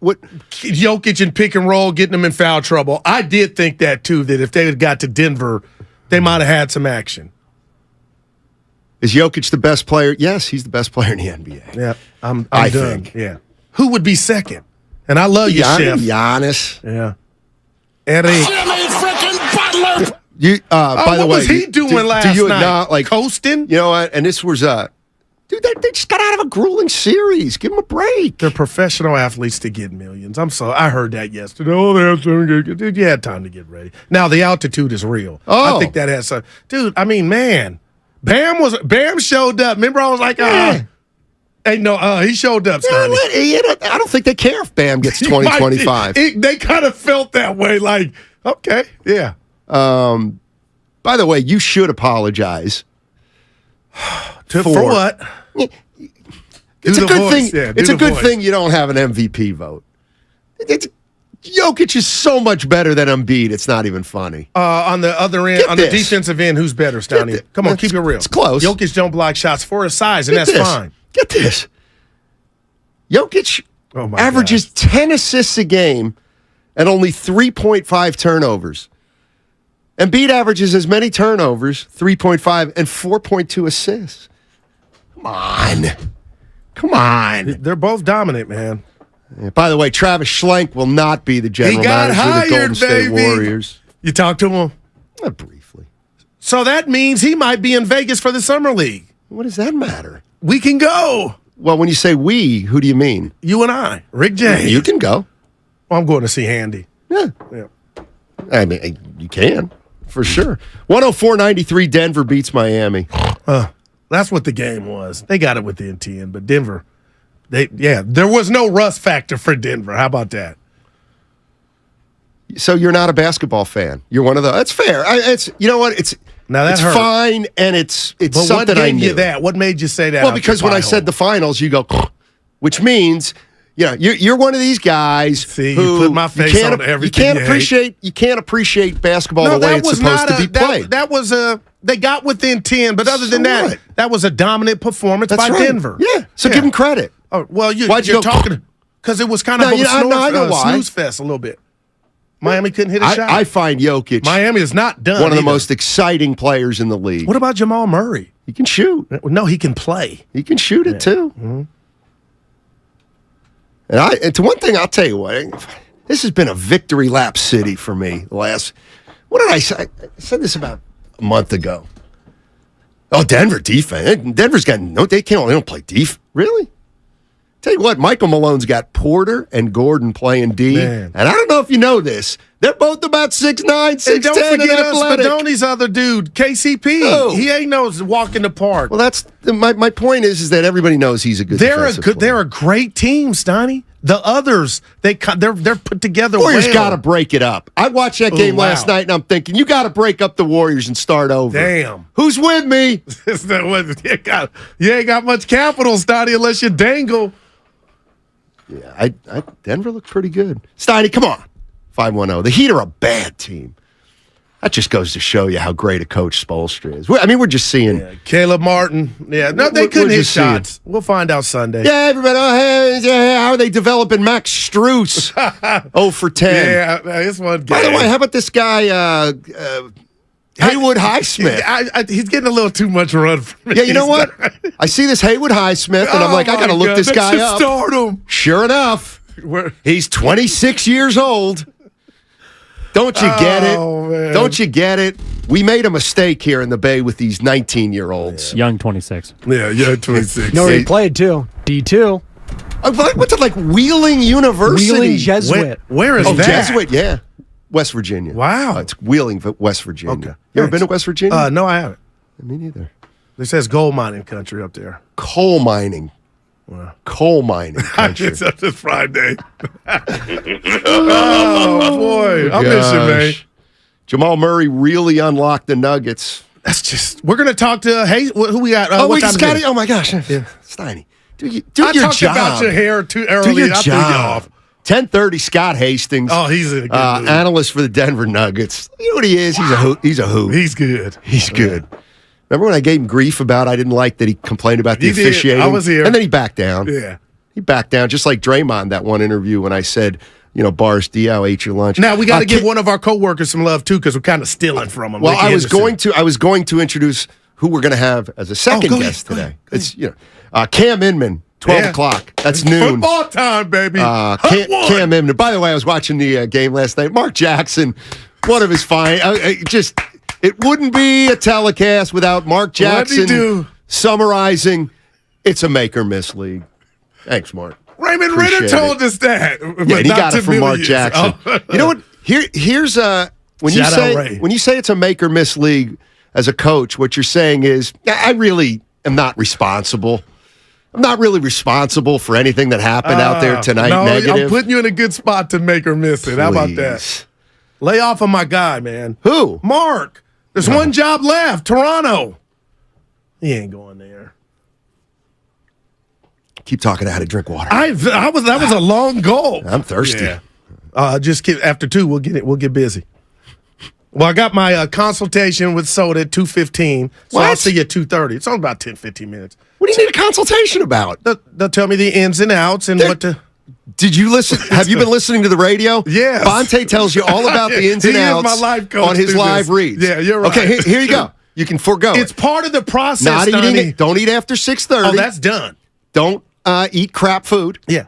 Well, that's my only problem. There's no pills. Yeah. No pills. You don't have to take and any I pills. can still have chicken or steak. Dude, I'm a Funyuns and Red Bull guy. I don't eat beans and rice and chicken. That ain't my problem. It's sugar and salt and sodium. Yeah, rice will get you. I don't like rice. Well, that's good because rice is fattening. Yeah. Rice is not brown rice though. But it's not as fattening. Yeah, dude, I'm ready. It's like 44 years old. I realized. Wait a minute, rice. I thought it's starch, Steiny. Never mind. Yeah, never mind. You made me forget where I was going. We're stealing from Bonte. He put out a nice tweet about who you're riding with. Okay. And if you know what the word riding means, let me break it down for you if you don't know. Yeah. It just means whose back do you have? Who you betting on? Yeah. And then we said, let's apply that like he did. He had a list of athletes in the Bay. And we'll get into that. Whose back do you have? And who you you want me to be up honest? No, I hope you are 10 to 2 every day. You know what? I was telling the boss this, believe it or not. When did you talk to him? Right before the show. Yeah, I seen you been going down the hallway. Yeah, I went down the hall. Lately. And we were talking about Bonte's, who you riding with. And I said, you know what? Let me tell you something. Matt. Thank you. I just forgot a boss' name. And I said, Guru always talks about this ride or die, right? And it's like, well, come on, relax. Relax. I said, you know what, though? I said, Matt, last Friday. Last Friday, I had lunch. You might not remember this. You weren't here. It was Evan and I holding it down. Yeah, I had lunch. Elo? And then I was going up to another place to have you get busy. Yeah, remember we had a conversation. Oh, yeah, you called me. Yeah. We bonded. We did. We talked for about 40. No, I pulled over. Well, you talked about 35 and a 40. But go ahead. I pulled over, actually. Did you? I did, yeah. I was on Park Street in Park Street in Oakland, not Allen. Anyway, I hung up the phone that day, Goo, and I was like, this guy he's the boss. No, you. Oh. I was just like, you know what? This guy is a special guy. You're my partner. I ride for you, Steiny. I know People you do. Don't think and I you know will. what? That's what hit me. Last Friday, I was like, you know what? This is what Goo means about riding with somebody. You get on my nerves, but I'm going to ride supported. for you, Steiny. You just were hitting all the right notes last Friday. So the first thing I want to say is, you know what? I kind of get now what this riding with somebody means. And I'm gonna try to ride with you. Well, I'm gonna tell you who's not. I'm gonna on be your the guy list. you want to ride with. Yeah, I'm gonna have your back. Okay, there we go. Saying. And you'll have my back through this soda, John. Mm-hmm. Okay. Now, real quick about soda, Steiny. If I fail, you could keep it real and be like, "Goo, what happened?" Because I don't know. Bonte's 10 years younger than me, so his metabolism is. But I'm hooping still. I don't think you can fail. I'm still active. I don't think you can fail, but he ain't hooping. I don't think you can fail if you try. Nah, as long as you try, I need results. Yeah. You're going to get results. They might not be 30 pounds, whatever Bonte's doing. Yeah, but maybe it is. Yeah. It's Soda, SOTA. Yes, sir. State of the art. It's a weight loss program. Guru's starting it Monday. He's going to start it Monday. Look at you. Bonte's been doing He's getting it in. If he could just now use that figure that he has now to help us at the Warrior World Tournament, you got to be active. Nothing worse than people in shape not doing anything with it. Yeah. Ease balling in the tournament. Evan, our producer? Yeah, baby. All right. Yep. Steiny in a real good mood this Friday. You got it, Mikey Dubs. And it ain't even payday. You know it, Mikey Dubs. What do you think's going to happen to John Morant? Honestly? Yeah. He's getting zapped for the whole season. And you said he might have, because there are reports out there, a beverage problem, but that has nothing to do with the gun play. Well, it might, because maybe he makes bad decisions after he... But he's been in the league for what? More than 2 years, and there's never been an issue. I wonder, Stein, if he's crying out that he doesn't love the game. Would you look at me now like, "Goo, that's ludicrous"? I think he loves the game more than, like, Ben Simmons, if you know what I mean. I mean, I think he... And we all lose if he gets suspended, which I think he got 6 games, time served. Some said that was BS. See, and he does it again. I think he likes the game. He plays you like... You said that ain't love. Well, but he plays... He doesn't play like he doesn't like... Ben Simmons kind of is playing... he doesn't... Ben loves it too, Steiny. Ben is a confidence issue. So that's deep. Now, Ja Morant, I see it's nuance. I'm not talking about doing the 48-minute game. Ja loves it. I'm talking about love the game to where you don't put yourself in harm's way to where the game could be taken away from you. Yeah. He's got a signature shoe. I don't know if the Nike took it away. Ja, you about to lose all that chicken. Yeah. And the plane, you're and right. The plane. And the plane. I don't like guns, Steiny. I don't either. Except my arms. That's a 3. Yeah. That's an absolute 2 or 3. Yeah, Jokic, man. See, here's the thing. I was waiting for the people last night to start saying, well, he's only taking 5 shots. He's gutless. He was clowning by only doing that and still having an impact. A triple-double. Yeah. Man, dude special. Warriors don't have an answer for him. And if you're going to say you're going to put Draymond on him or Looney, I mean, you can try, but that ain't the antidote. I don't know. I mean, I'm kind of kidding when I say Warriors need to break it up after seeing Denver, but Denver's good, man. I could not understand all year why people were not. Just had to see it, Steiny. That's all. You were seeing it all year. Yeah, but that's what I mean, Goo. But now we're seeing it. No. Last night, ABC, you're a day, start. Goo, you're a day late and $1 short now. Don't you get it? Ain't the first time. Yeah, so you want to be ahead of the game. You want to try to take in information as it presents itself to you and then make they could have got stage informative fright, decisions. And they didn't. Why would Why would Jokic get stage fright? This whole playoffs, they didn't get stage fright. Exactly. Yeah. And Mike Malone, he's a hell of a coach, Donnie. You need to start thinking. Should have still been in Sacramento. No chance. That was just stupid. He's a damn good coach. I know he is. But he's not damn, he was a damn good coach before he got to the finals. That's all I'm saying. Well, you only recognize. I want you to start recognizing people midway through greatness. The guru. That's all I do. I tell you stuff before it happens. Caleb Martin, I was telling you in Nevada that him and his brother, they were balling. I was betting on those late night games. And now we're getting off to a bad start. We are right. I didn't tell you about Caleb Martin. I just knew he could play. Scotty Hastings, 1030, Denver analyst. That's right. What's Caleb's brother's name? I don't know his brother's name. Oh. They look just alike. That's because they're twins. What's his name? It starts with a C. No, come on, dude. It does. I think it does. It's Caleb and... I should have said... Go ahead, Evan. Cody. Cody. On the Hornets. That's right, Cody. Yeah. So anyway, Scott Hastings, 10:30. Cam Inman, 12 noon. All right. Who are you riding with? I'm riding with Scott Hastings. I'm gonna shock you here. Trey Lance. I'm riding with Trey Lance in regard to the opportunity he deserves, man. We have to see what this kid can do. I get the Brock Purdy stands out there, and I'm not anti-Brock, but Steiny, you don't know what's going on with that elbow. And plus everything that we talked about yesterday. I'm riding with with Trey Lance, man. That was a Freudian slip. Yeah. See that what that Freud would say is you're really riding with Purdy, but you're lying. That's what came. Well, I don't have to ride with Purdy because he's he don't need a ride. He's driving. Are you riding with Steve Kerr? Yeah, how can you not? Well, if you're changing direction of your team, I could see why not, right? Maybe he would want to not ride anymore. And Killian wrote a good article in the Chronicle. What was it about? The press conference before Lakeup showed up and after Lakeup. She did a great job. But what was the gist of it? That you could kind of see why Bob might have stepped down because, Joe is a demanding boss. And that was for the whole world to see. Steiny, that was June 30th. Do you think that press conference, go ahead, 3 to 5 years from now, we're going to look back on and say, remember that weird press conference?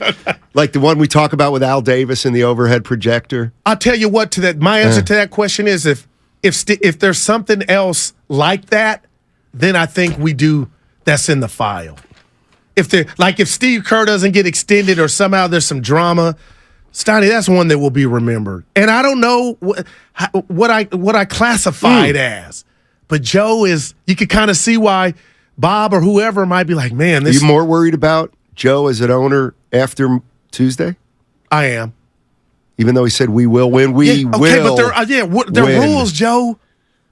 See, this is the league hated on the Warriors. There are rules. Yeah, but this is where I would side with Joe Lacob. He's done this before, and he came through. But he didn't. He wasn't at the mountaintop. Give him his flout. What? He wasn't at the mountaintop. Oh, he went to the mountaintop.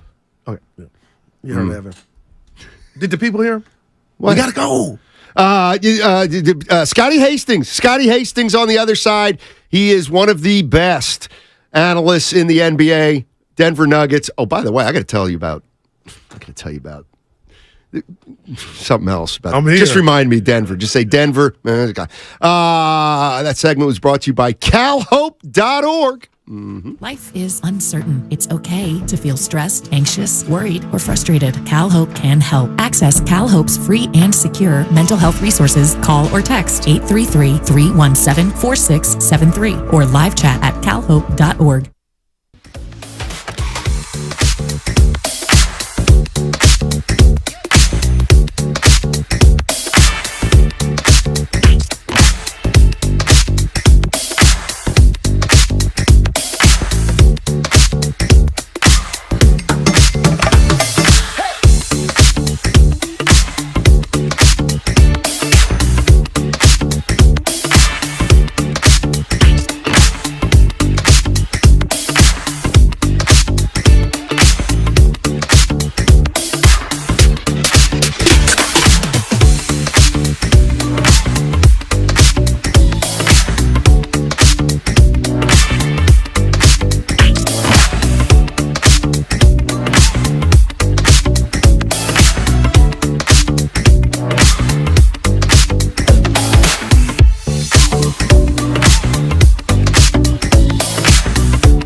be there when I be there. Now back to Steiny and Guru.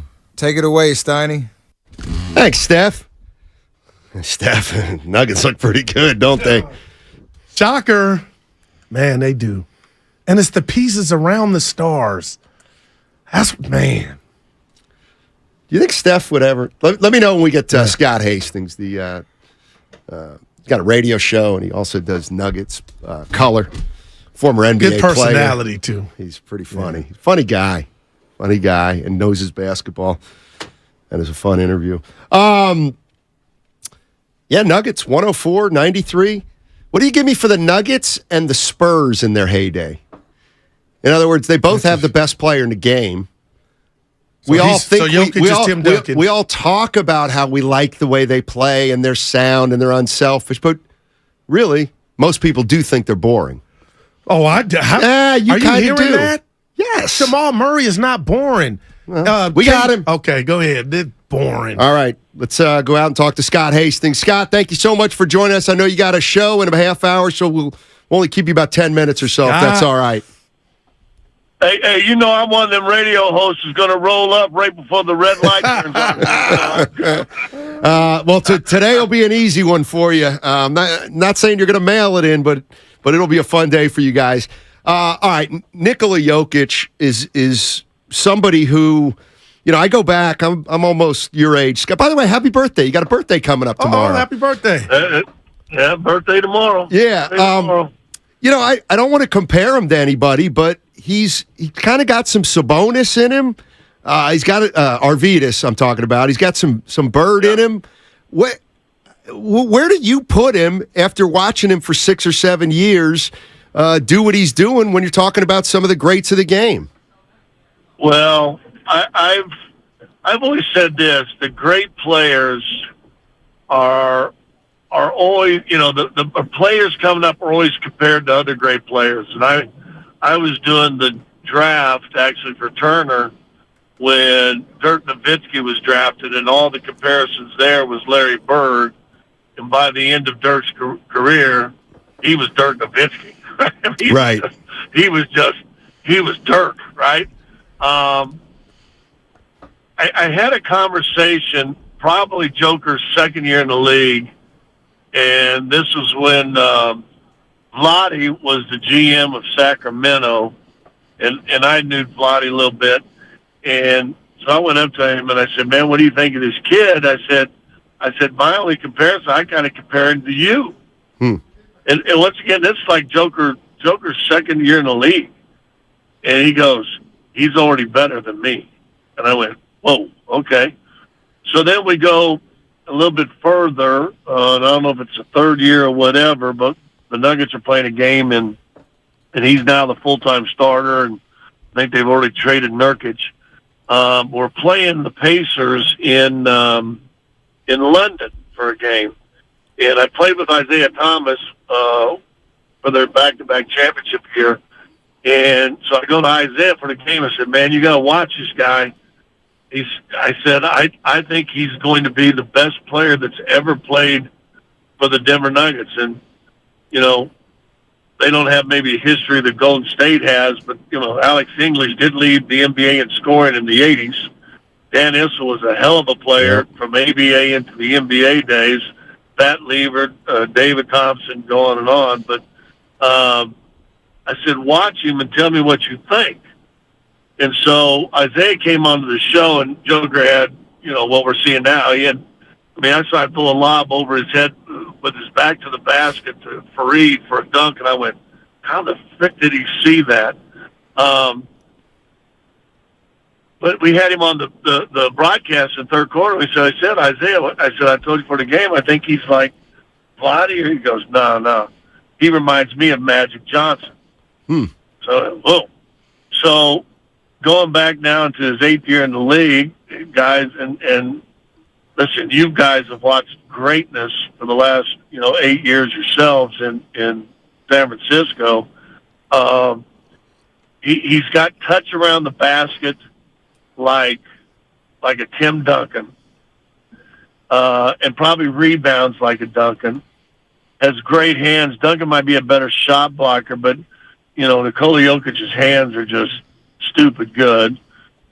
He's got kind of the ability to stretch you now and hit threes, and his three ball looks a little bit, if you go back and look at Bird film with that ball tucked behind that right ear, looks a little bit like Bird, and I'm telling you, his passing is Magic Johnson-like. So there's a lot of people we can kind of compare him to, but I'm telling you, when this gets all said and done,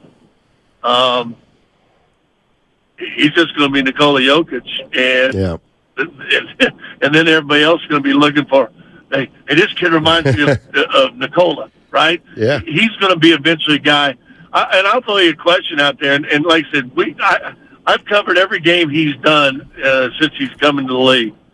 And we had this discussion on my radio show a couple weeks ago. If the Nuggets can win an NBA championship, do you have to consider putting him already in the top 20 greatest players of all time? And I don't think it's crazy. I think your first initial, if you're not in our market, you're probably going, and then you sit there and look and you go, well, wait, every time he breaks a record, some guy named Bird or some guy named Wilt he just broke Wilt's record, right, for most triple-doubles in a playoff year. And he had another one last night, which only Jason Kidd ever had a triple-double. A point guard had a triple-double in the first game of the finals. I'm telling you guys, and I'm a homer, but I tell the truth. He's the best player I've ever seen in the Nuggets jersey. Not even close. Wow. Best player I've ever seen. Yeah, and it's playing that way on TV too. Scott, let me take you back to the bubble. There were two performances by two players, one Donovan Mitchell and the other Jamal Murray. I was like, oh my goodness, Murray's a problem. And I'm going to be honest with you, Scott, when he had that ACL injury, I, like a lot of people, just forgot about Murray. But are you at all surprised how he's come back from this injury and reclaimed, like that tandem with him and Jokic is going nowhere, but Jamal Murray is back? Are you surprised? I sat and had a good conversation with the guy that was on staff at the time that was in charge of the rehab, and he said, listen, it's about 2 years from the injury before they came back, and this April would have been right at that 2-year mark. He missed 2 straight playoff appearances. And people forget, you had the bubble year, and then the next year they were balling again. I mean, they were going to be a top 2 or 3 seed. They were balling again, and Murray tears his ACL, like in April, I think it was, and so missed the playoffs that year. They still beat Portland in the first round, and then lost to Phoenix. No, but I've watched him all year. And he made a statement in the Lakers series, one of the post-game thing. He said, listen, my process, he said, it wasn't until mid-January before I played a back-to-back. And I will say this, and I think good franchises do this. You saw this, maybe this year with Golden State with Wiggins. Good franchises don't force guys back too soon. There was talk that last year when they played Golden State, if you remember, they lose the first 2 games there, then maybe Murray might return to game 3. That's right. And it was actually, and I talked to Josh Kroenke, the owner, and he said, listen, we got our heads together. I said, listen, no. I mean, he's not 100% confident. He hasn't really played a game. This is not fair to the kid. He's not playing.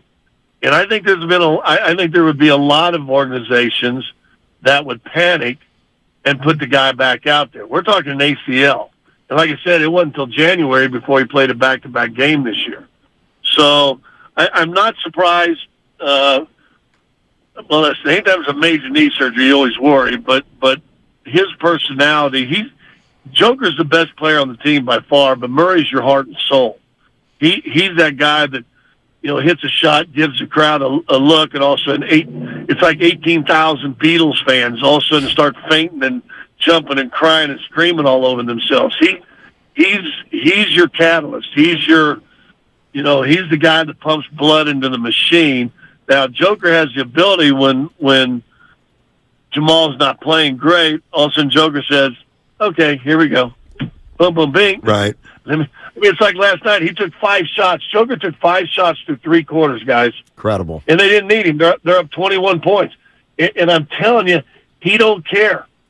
Yeah. He would not have cared if he'd have left the game and he'd had, whatever it was, 14 points or 15 points. He'd have been happy. We had 15 points and 5 shots in through the first 3 quarters. Then all of a sudden they make a tie, get it to 10 or 9 or whatever it was. And all of a sudden Joker drops 12 in the 4th quarter and kind of just quiets everything down and say, okay, this thing's done.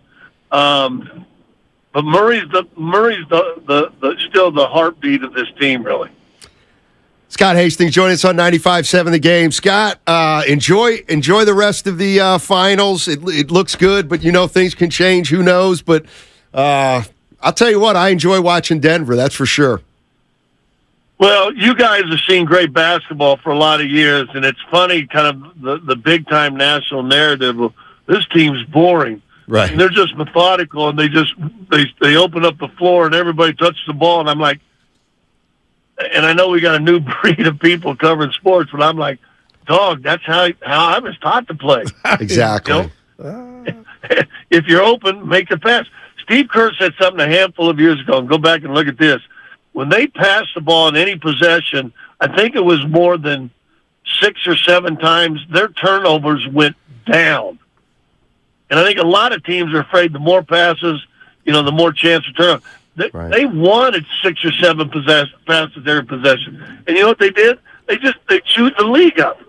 They had great players, but they just crushed the league. So I like how they play. It's fun basketball. I don't think Miami's done in this series. I don't think they'll quit. I think they got too much heart, and I think they got the best coach in basketball, in my opinion, in Spoelstra. But if the Nuggets can win Sunday and you're down 2-0, they haven't experienced that in the postseason this year. This could be a short series if Denver can win Sunday. Scott, we'll get you out of here on this one. A lot of disappointed Warrior fans, but I'm a fast forward to next year and give you the title this year, the Nuggets. But if I told you Nuggets Warriors in the conference finals, Western Conference Finals next year, would you be shocked? You can say it, Scott. Yeah, you don't think the Warriors are getting back there. That's fine. A little bit. Listen.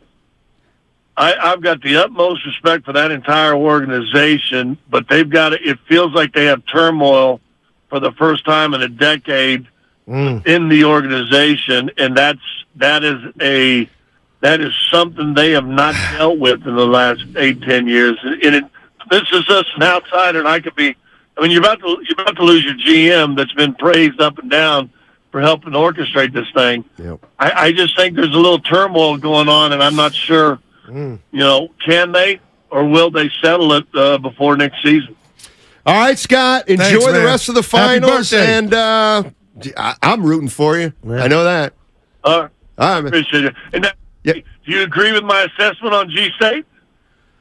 Oh, I think they're done, Scott, and that's why nobody likes me out here. No, I think they're at a crossroads. They're at a crossroads. There's no doubt about it. Yes. Yeah.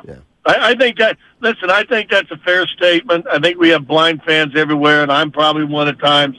I think the Broncos are going to be good next year. Not really. I'm like you. I'm honest. But I did think when they got Russell. Oh, here we go. Okay. Instead of getting Russell, we got Fat Russell. All right. Have a great show today, Scott. Should be fun, man. See you guys. All right. Scotty Hastings. Turmoil, I don't think Stoney. the Warriors are done, by the way. Yeah. I mean, well, when you say done, what? That's exactly right. Winning a championship. Denver is right. I think they're done winning titles. I don't think they're done making the playoffs and maybe winning a series here. So the Lakers bullied the Warriors and won the series 4-2. Lakers take that size and that bulliness to Denver and get swept. Mm-hmm. What would that lead you to believe the underside? There's so much on the table, Steiny, that there's going to be some uncomfortable stuff that has to happen to keep this thing going. And maybe Tuesday it started with Bob. That's the first time I've heard somebody say turmoil. Man, and it hit me. It hit me too. Like it hit me different. Maybe turmoil. Hey, GM just walked. GM and the owner, their relationship ran its course. What would you describe Pulling Green? Turmoil. It's a good for point. the organization. See, I don't like this, Goo, from the Comcast Business Tax Line. Because I made the announcement today. I definitely ride with Goo. Yeah. Oh, Steiny will ride with Goo for one segment. Then I'm willing to bet the next segment he'll be ripping Goo. But ripping don't mean you ain't riding. Exactly. Yeah. Absolutely. Remember when they compared Leo Routens to Larry Bird? Leo, I've never heard of that guy. From Syracuse. He ended up being I'm about to bring him up on the computer. Oh, he played a couple years. How tall was he? 6'8". Played at Syracuse. Was he a stiff or did he have some game? He was great in college. Whoa. And he turned out he actually was did a lot of work for the Raptors. Play-by-play. He was just like Scott Hastings. He was an analyst is what he was. Hey, what's the pest of the month? I'm working on it. We'll get it. You said I'm going to text my guy because you're dropping the ball. I'm not. I'm trying to lose some weight. But I was waiting on my box. Actually, you know what? Yeah. So you got two things. What? Am I just not? Do I detect jealousy? Evan, is he counting? You're not that guy. It's more curiosity. It's not jealousy. And I don't have much. It ain't. No. It's just a little trial run. Once in a while, it does feel like everybody around you here ain't got no gut. Huh? Yeah, face look like the Michelin Man. That's me. I need to. This ain't what you want to have. You know what I'm saying? You over there looking Slim Jim. I feel like everybody's getting theirs around here. And see, I didn't know I'm walking you were around like with that. nothing. I didn't know they do that in Reading, PA. Yeah, I haven't been to Reading in a long time. Well, you're in November. Pop's birthday. We'll see. Look at Goo. Yeah, my dad's turning 90 on November 4th, and that is awesome, man. Damn, it's going to be close. Mom's doing good. You might be here to 90. Oh, you got the hair? Yeah. I'll be around for a while. You don't know that. No, I will. No, I you hope to be around. What do you want? Till 90? It's calling your shot. Dude, 90 is that's 100. I want to live a little longer than 90. Okay. Well, keep doing what you're doing. Well, slow down on the list of my stuff. But other than that, you got action, 90. I was day drinking. Yeah. There you go. Man. Dude, he said turmoil. That just hit us different, man. It did, actually. You riding with Klay Thompson? No. Damn. I'm riding with Steph. Well, he don't need a ride. I'm riding with Steph. Draymond. How about Draymond? Nope. Are the Warriors riding Nope. with Dre? I think that's the biggest dominant. That's when we'll know what they're trying to do, Stoney, or what message they're sending. I'm riding with. I don't even know if I'm riding with Steve Kerr right now until I see what direction the Warriors are headed. Let me ask you something. You said something about his contract status. We didn't know Bob was coming in, or you may have. We were all shocked to find out he had no contract halfway through the season. Mm-hmm. This is different. So would you be at all surprised if, we come early November, the season starts, and he's still just a lame duck in regard to his contract status? That is what I don't want for the franchise and everybody around it. I would agree with you. I wouldn't want that either. If I were a Warrior fan at all, man. After seeing Bob Myers come into a lame duck year, I don't want to see Steve Kerr come into a lame duck year. I would rather. Then again, I don't like Steve Kerr may not want to sign a 3-year extension if he's getting the feeling that they're going to move off his guys. Or if he told Willard and Dibbs he had a lot left in the tank. But if he had to think about some stuff and take inventory, like Bob did. Yeah. It ended up, I know you and Bonte I keep going to you two about, maybe that first offer wasn't substantial enough, but it wasn't. But the relationship they had, I wouldn't be offended, though, Steiny, to where I'm out. I believe Bob left because of the family. What if Steve is like, you know what? I need to take inventory to be put right on the table. Brought to you by ATCOPestControl.com. Go to ATCOPestControl.com for all your pest control needs. The only What issue, if he's looking to see what they do? Lake up. He might. He might be looking to see what Lacob does. The one difference, though, between Kerr and Myers is Kerr's kids are grown. Myers' kids are still no doubt. young. And so, yeah, I don't know. I don't know what Joe what's Joe Lacob's next move? Like, what's his next move? Is it because do you really, if you're going to look for a GM, do you really want to extend Steve Kerr before you hire a new GM? And does Steve have input on that new GM? Good point. I mean, I guess that's a great And question. Clay, does he come in that lame dunk year, Stoney? Well, Clay doesn't. He's a player. He's just a player. No, but his contract situation. What about it? You think that'll be on his head if he's shooting threes and he gets off to a slow start and guys like us fat-mouthing, maybe the contract issue is on. Like, I would want to kind of get that rectified for Clay so he can be in a comfort zone of not worrying about his money or forcing it. Well, I won't. Next year, if Clay stinks, I won't blame it on the contract because I'll just say he wasn't very good this year. I know people fight me. He led the league in threes. He led the league in threes. You hate that. He led the league in threes taken, too. And here's my impression of a blind Warrior fan. I love that. No, Clay's not even close to as good defensively as he used to be, but that doesn't matter. Okay. Dude. But who's really playing D?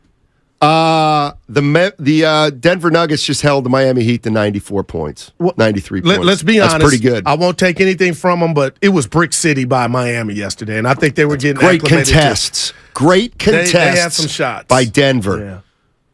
Let's just be honest. 888-957-9570 Warrior fans. You got to be worried about what you saw last night. Don't be disrespectful. Here's the one thing. After the Lakers series against Denver, you had to be worried. About what? Denver. I've always been worried about Denver. Yeah. I have, but not to the degree I am now because L.A. punished them. It wasn't hard to see Denver's a damn good team. I wanted to ask think about that this. Kuminga and think about this. Gordon comp. Who's the – yeah, there is. Who's the Jokic. Every time Jokic steps on the floor, he's essentially the best player on the floor. I have no – He's the biggest player on the floor. That's a problem right there. He's maybe the best passer on the floor. Maybe the best scorer on the floor if he needs to. Like, he's... Yeah. But wouldn't you like to see a finals to where, let's just say the other team had an Embiid because he punished Anthony Davis. That wasn't even a fair fight. Win for Jokic. But wouldn't you like to see two Titans go at it like an Embiid in a series? Who's the other Titan? Jokic and Embiid. Right, who's the other? Jokic is a Titan. Right, Embiid is. Did you hear Howard Eskin on with the morning roast today? I missed it. He said, Joel Embiid is not a winner. He's not a winner. Put that in your pipe and smoke it. Mm-hmm. I like Howard. I'm going to listen to that later on. He basically said that. But who does Howard like? He likes the Eagles. He likes Jalen Hurts. A little bit. He likes Julius Remember Erving. we talked about... He likes Charles Barkley. He likes Maxey. He doesn't like Harden. He hates Ben Simmons. He can't stand Embiid. He likes Harper. I'm sure he can't stand Tobias Harris. Nobody likes him. Dude, look, he's got that's the pocketbook you want. 888-957-9570 is the number. And the Denver Nuggets, they've never won a title in the NBA. They're up 1-0. Warrior fans, you brushing aside the Denver Nuggets, or are you saying, road to the finals goes through the Rocky Mountains from now on. Looking for a fulfilling career with opportunities for job growth? You want to earn up to $39 per hour within 3 years of starting? Then apply to become a VTA bus driver by texting VTA bus to 333-161. Again, VTA bus to 333-161. It's a free-for-all Friday. That means you can get in touch with us. Ask us any questions you might want. Guru is an open book right now. If you want to ask Guru any questions about his life, his sporting experience, or what he believes in, now would be the time on a free-for-all Friday, 888-957-9570. Mm-hmm. Steiny with the 1, Goo with the 2.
Give me the artist. It's Come on, Steiny. Hold on. Let me hear the words. It's a bed. There's no words. I know folks that know folks that know folks. He's white. Mac Miller. Back to Steiny and Guru on 95.7 The Game. You got it. Thank you. Thank you very much. Is Mac Miller still with us? No, he's passed. Yeah. He's from Pittsburgh. Yeah. Rest in peace, baby. Yeah. By the way, Why you smiling? Don't get mad at me. Uh-oh. What you do? You got the pest of the month. The pest of the month. There's going to be 2 pests of the month, mosquitoes and rats. That's according to Tony. Wow. I'm sorry, according to Billy. What's up, Billy? Billy Good at job, Steiny. Billy at Atco. I've been in touch with him. Can there be 2 different pests? Yeah, a mosquito and then a rat. There's more than 2 pests in this world. I know that. Steiny, one Steinman. Now I'm playing with you. Hey, Steiny, rats, man. How did we get rid of them? And what's their job? Do they do anything good? I don't think so. I'm sure they do. No, Steiny, stop. We would know. And then in prison, if you do Whoa, something, you tell them somebody, they call you a rat. Like it's not good anywhere, Steiny. You're a rat. To get rid of rats, it's a 3-part process. I'm very familiar with it. What you do, you get a cat. I've been thinking. We had a cat and it was lazy and didn't really do its job. Here's what you do. You come in and then you you fumigate the house basically. Well, you got to put the tent up around the house then, right? Not really. Okay. You gotta get rid of the rats, and then you go to the outside of the house and plug up all the holes. But you can't plug up all the holes until you know there's no rats in the building. Got you. Dude, I hear a noise at night. I'm like, what was that? Anyway, don't make me do your job again, please. It's our job. No, I told you when I get nothing from it. I got you. What do you got me for? We'll talk. I got you. All right. Yeah. I got it, and hopefully I'm not snitching here or dropping dime on you, Goo, but what's going on? I got to tell our listeners who the real you is. Okay. And the real you was out front 10 seconds before we came back on the air. Talking to Bonte. Well, no, it's after you came in. You said, Steiny. Bonte, help me. The Warriors are in trouble. Like Steiny. They can't bring back the same team. Now, are you willing to go public with that, or is that one after the Lakers series? They need size. Size matters. Is that one of your takes that you're comfortable with in public, or is that just your bravado during a commercial? I'm not you. I don't have secret takes. I've told you this size problem is an issue, and that's why I'm mad that the man is in Motor City that you drafted and gave up on. Dude, the Lakers punished the Warriors. All we did was shoot threes. We had, how many times, I sound like a broken record. We have, listen, look at me. No low post presence. We have none. I call it, I've dubbed it, no pun intended, body punches. We don't have that. Denver has it. The Lakers have it. We got to make something happen. And the one guy, here we go. My God. Here we go. Oh, this is going to get bad. Yeah. Until we get our next big. You got to pull whoever you got to give to go. Go. So that ain't no secret take. That's every day on loop for me. Go. Wiseman doesn't play in the low post. But you could have got him thicker. You could have got him stronger. Remember, you could have remember when you said he was thicker? Option. Remember when you said, Steiny, he's thicker than a Snicker? He put on a good little weight. Okay. But his ass was glued to the bench. He wasn't glued to the bench in Detroit. And I'm not telling you he was Bill Russell. Well, you sometimes infer that. Okay, what's the Warriors' biggest issue right now, Matt? An aging roster. I almost want to take that away from you. You can't. Size, man. Okay, go out and get a size. Go out and get a big guy. Big guy. They won't use him anyway. Get that big guy. Vet minimum. Don't you get it, Goo? They don't want that kind of player as long as Steph, Clay, and Dre are here.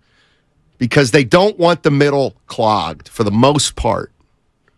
For the most part. How'd that work out with Anthony Davis, who looked like Bill Russell? How'd it work out the last 9 years? Well, that's the past. Oh, it is? Yep. Oh, so you're ready to meet me halfway It's time to move off some guys. Yeah, no, I told you that. Now, I want to be honest here, but we were having fun with this. Who are you riding with? And you said you're riding with Clay, and I said no. But that doesn't mean I want to get rid of him. Oh, okay. Riding with Clay means, would you extend him? Like, to me, what do you do with Klay Thompson? You do nothing with Klay Thompson. Right. You let him come back and play his last year for $43 million. And not that this matters, do you think mentally he would be okay with that and understand and go Prince Rogers Nelson? Only if the Warriors knows it's a Warriors sign of the time. Only if the Warriors don't have Draymond Green can you do that. Okay. You can't bring back Draymond Green on a 3-year contract extension or re-signing and then have Clay go into next year with just 1 year. But the more I think about it, guys, the Warriors, they're okay. We're one-dimensional right now. You're Steiny, not and it's paying. catching up to Let me us. tell you what I don't think will happen this summer. Okay. They're not going to pay Draymond. They're not going to pay Clay, and they're not paying Kerr. They're not paying them all. Does anybody want to disagree with me on that? I don't think Joe Lacob is going to re-sign those 3 guys this summer, even though you can make a case. All the signs are they're going to bring Draymond back, correct? That's what they're publicly chirping about. Yeah. You don't think you don't? I don't know if Joe feels like he needs a GM to make either one of those 3 decisions. I'm wondering, can there still be a void in that? Will there be a vacancy, and Joe make the call? You know what I mean? Or does he need a GM before he makes the decision on? It's a great question. Or is Joe at a point now like I'm running it, even if I had a GM, so I can do it, backwards? That's a good question. It's like Kyle. You got a head coach before you had a GM with the Niners. Mm-hmm. This is Steiny. They need some size. That's all. I don't know how you get it. And I'm throwing everything at you now. Okay. As much as I love Andrew Wiggins and his team-friendly contract, I know he's good. I know he has a lot to offer.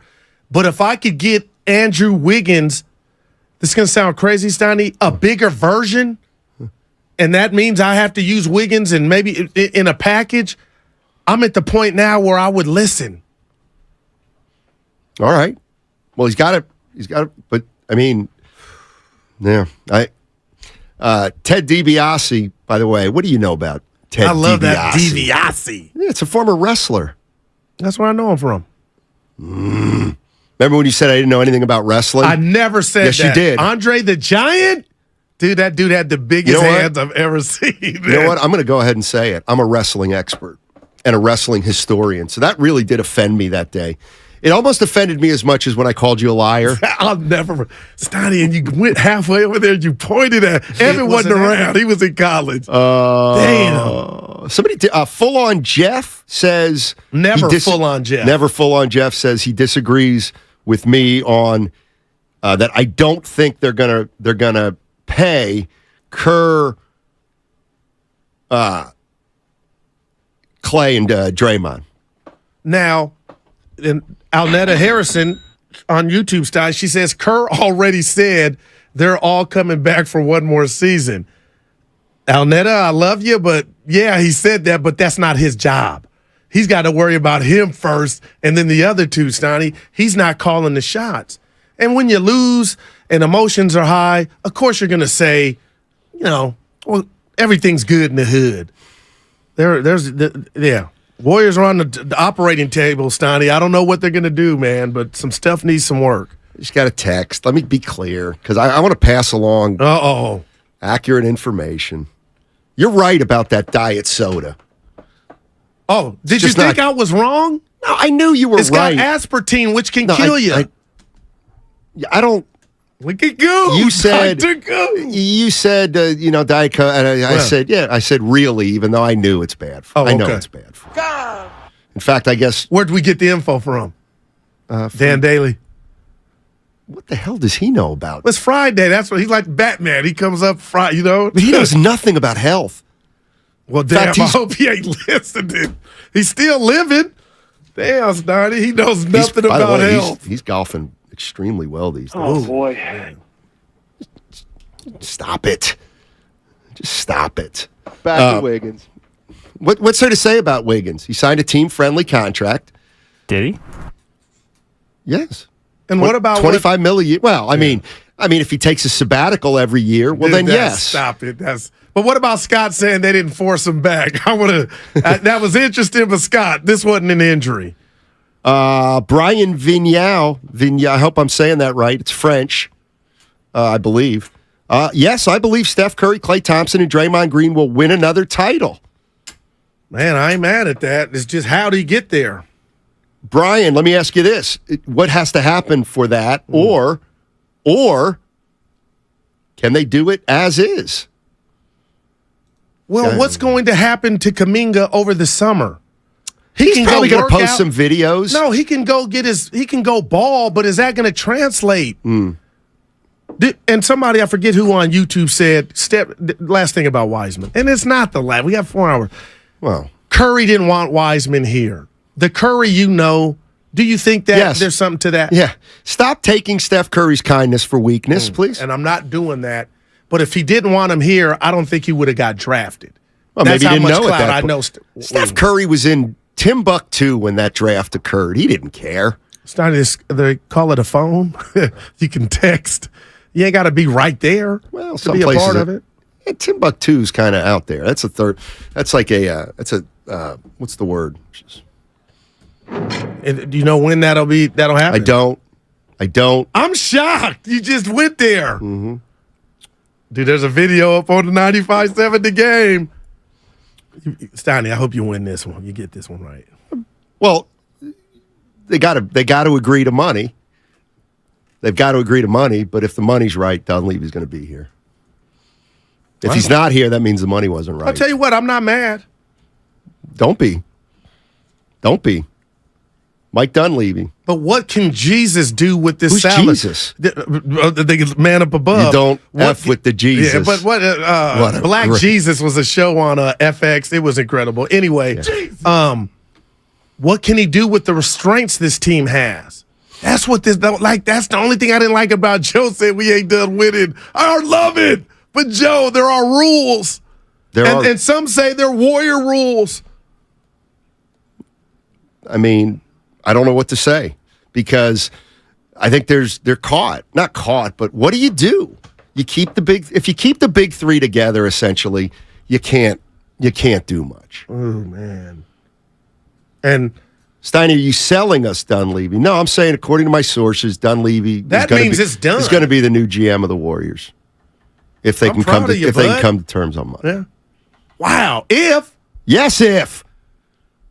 I'll tell you what, there are a lot of people out there sick of Joe Lacob lowballing them. No, stop. I'm kidding. Can we get that in your Woj voice, please, if you're actually reporting something legitimate? Greeny, according to my sources in the Bay, I'm hearing that Mike Dunleavy is the top candidate to succeed Bob Myers, who getting better every time. Left suddenly after not having a contract. But all signs, Greeny, are pointing to Mike Dunleavy being the next general manager of the Golden State Warriors. Of course, Dunleavy, Mike played with the Golden State Warriors back in the early 2000s. Mike Dunleavy with championship type pedigree. His father, of course, Mike Dunleavy Sr., he's been a staple in the NBA. Bob Myers, Mike Dunleavy. And so all signs in Golden State are pointing to Mike Dunleavy being the next GM. Now Greeny. I'm Greeny looking like, finish! Now Greeny, hurry up! That's how Greeny looks at him. Like, come on! Now, Greeny, this still does depend on the two sides coming together on money. As you know, the Warriors have a very high tax bill. Now, of course, Mike Dunleavy isn't part of that, but Joe Lacob is and has said he's going to have to pay a little more attention to the payroll and how much money he spends. But, Greeny, I'm hearing that Mike Dunleavy is surfacing as the number one choice for the Golden State Warriors as their GM. Wow. 5 years from now, somebody said, "Hey, Goo, how was it working with Stein?" And like, he had a hell of a Woj. Dude, you got that. Thing is, that thing, you kept going like him. Well, the thing about Woj and Greeny's like, hurry up, we got commercial. I'm hoping he takes that. He smiles at it because he's a big boy. I won't ask you to I don't want reveal your Woj. sources. I don't want Woj thinking I'm making fun of him. You're doing an impression. Yeah, it's kind of take yourself lightly. Come on. Oh no, Barbieri said that. Angels fly because they take themselves. Hey, lightly. thanks, Ray, the retired mailman, saying we're having a good show. Dude, an hour in. Ray is on his route right now in the Santa Rosa area. And as you know, Santa Rosa, just a pocket outside the Bay. Is it the Bay? Is it not the Bay? It is. All right. Guru, admit on air you and your agent want to take over for Shannon Sharp on Undisputed as soon as you can. I see you couldn't would handle be out of here. You couldn't handle Skip. You think I'm a pain. I work with Skip. Yeah, no. I work with the Bay Area Skip. Dude, I would.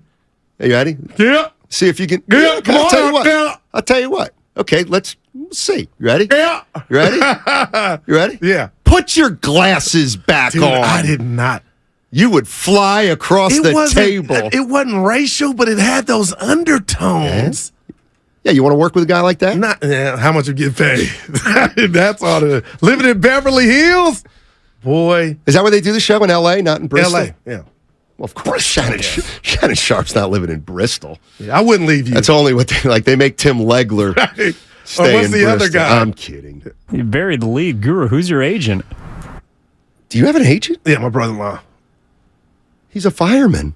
That's my brother who's listening to us on YouTube. The brother-in-law I call Obama. Big with Dignity Health.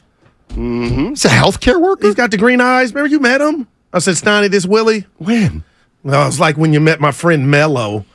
You're like, oh, dude, you hurt my boy.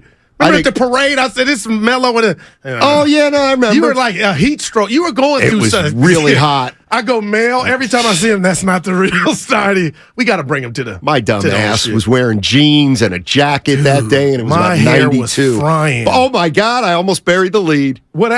I have an unbelievable stat for you. Oh, yeah. Speaking of the weather. What you got? This is unbelievable. And you can check it with the great. And I got this, and you think I'm kidding. I'm not kidding. Where are you going? I got this information from the great Steve Paulson at KTVU. Oh, yeah. The weatherman. Okay. This is unreal. Where are you going? I'm dead serious. This is an incredible stat, and it's this. The warmest day so far of the year in the Bay Area was in January. Well, yeah. They playing with it, man. January 26th was the warmest day in the Bay, or at least in San Francisco. Global warming, Stoney. They're playing with it. January 26th. January. February, March, April, May. We have not had a day with a temperature higher than it was on January 26th. Keep it that way. No. It's got to get a little bit warmer. Yeah. But anyway, that's the kind of stuff. So you were watching and heard that, or they sent that to you? I was with Sal Castaneda yesterday. And where? His backyard. That's dope. Yeah. As soon as you got off after our meeting. Yeah, we had a meeting. Boy. Stop it. Now, see, I hate when you insinuate I ain't motor mouth like you. Yeah. You set me up. When? What's Guru talking about with Bonte? Show come back. I do love to do that. I do love to walk by Guru when he's talking to somebody. I'm like, who? What are you talking about? Fans, man. I don't like that, Stoney. Well, who else you riding with? Trey Lance, we know you're not. I got a shocker for you. Evan and I talked about this gentleman. You're not, Steiny, because I got one. Why you think? I'm trying to think. Seriously, who am I riding with? Bay Area. Man, I guess Brock Purdy. It's not a bad but one. Just because, but not really. I mean, no, I'm sorry. I don't. Let me take that back. I'm not riding with the San Francisco 49er quarterback because I don't know who to ride with. You know what I mean? I'm serious. Okay, I know Brock didn't play 17, and I'm team Trey Lance just in regard to opportunity, but damn, what didn't you see from Brock in those 8 games and the 3 playoff games that if you said you're riding with him, I can understand. He can't throw to his left. Okay, so you're saying that will be put on display as we trek down the road. Yeah, exactly. I'm a mailman here in Richmond, and I'm a P1. Shout out to all the mail carriers in the Bay that listen to 95.7 The Game. Yep. That's Miko the mailman. I wonder if he meant Miko. We got 2. Miko the mailman. I wonder if Ray don't like, because Ray was the official mailman 10-2. Now we got Miko. I would have thought about it before I said it. By the way, Miko, you're talking to one of the only people in the Bay Area who tips their mailman at the end of the year. Mm-hmm. What? Where do you leave it? Yeah. I think it's... You just give it to him? Put the envelope. Hand it to him. Payola or something. Like he shouldn't be able to accept it. What? Like if they wanted to give us money here. Yeah, it's called a bonus. Well, I'm not the job. It's called Arvidas Sabonis. I'm talking about the fans. It's a 2. Yeah, I didn't get one on my head. I also, at times, have tipped the waste management workers. Dude, you're a good dude sometimes, man. I told you my dad used to never thought of that. My dad used to always, if we had extra trash, he'd put out an extra trash bin, and then he'd put out 2 6-packs of beer. That's dope. And the garbage guys would take the beer and then give him the extra. That is so dope. Give them the extra trash, and they would take it, and they'd keep their mouth shut. And all the Bay Areas, and we want to deliver mail to the Steinmetz household. Let's be a fight, Evan. It's like trying to get that dollar. Can I ask how much you tip? 100. Wow. I ain't mad at you, man. Jesus. Mail always gets there on time. See, you gotta give to get, Goo. Can't just take all the time. Yeah. Can't just take. That whole 650 says that only happens in the good neighborhoods. Come on, man. I live in Oakland. It's a nice neighborhood. Too bad we're gonna miss you tomorrow, Goo. At Spadoni's. Yeah. I'm thinking about trying to say something, come up with something. Spadoni's. I gotta be there, and it's got a bar. Well, I start the diet tomorrow. I just started Monday morning. What are you doing? I'm excited. Yeah, you're gonna. I'm hooping at 8:30 in the morning. Okay, I hoop about 2 hours, and then fall off into what they got for me. I'm not ready to take a break yet, Spado. Tell the boss that. All right. 888-957-9570 is the number. We got Cam Inman, Bay Area News Group, coming up at noon. We're going to talk about probably the quarterback situation. But what else is going on down in 49ers land? We'll talk about that on the other side. And then, I'm hearing Mike Dunleavy. Mike Dunleavy is likely to be the next general manager of the Golden State Warriors. Mike Dunleavy. Tweet that out. The question, the station will just tweet that out. Oh, yeah, I got you. Already done. Yeah. There we go. All right. When we come back, I don't know what we're going to do. We'll do something on the other side. Mom, Dad, Sis? Here we go again. Why are you in a suit? Picture, if you will.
Next GM of the Warriors is going to be Mike Dunleavy. They got to agree to money. They've got to agree to money, but if the money's right, Dunleavy's going to be here. Now, back to Steiny and Guru on 95.7 The Game. Matt Steinmetz, Dal, the Guru Johnson with you. Yes. You know what's interesting is it's nothing we really didn't already know. Yeah, he was a candidate. Bob Myers on Tuesday said, essentially, and verbatim, it's up to Mike. If Mike wants it. That was said. Got it? Yeah, let me see. Yeah, go ahead and play this. Evan, Mike's thank you. great. He's as good a GM as if he wants it, he'll be great if that's what he wants. It's his call. It's Joe's call. It's not my call, but that's what he wants to do. He'll be great. He knows more about basketball than I do. He's grew up in it. He was born into it with his dad. He played in it. That's his calling. And that wasn't my thought at the time, honestly. I just thought we're always looking for people that'll make us better. Joe's always about bringing in talent. I didn't have an idea at the time that I was grooming him. I mean, he's more my friend than coworker, but he's really good.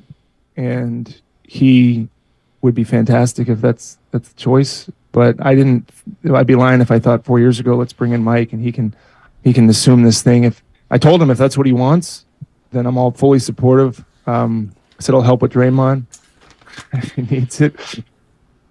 There it is. Wow.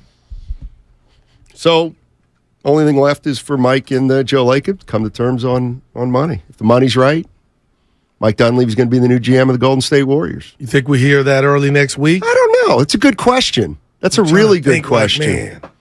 Joe Lacob said he wasn't in any rush. And the more I think about it, and I'd love to know what Warrior fans think at 888-957-9570, could you really bring somebody in here from another organization?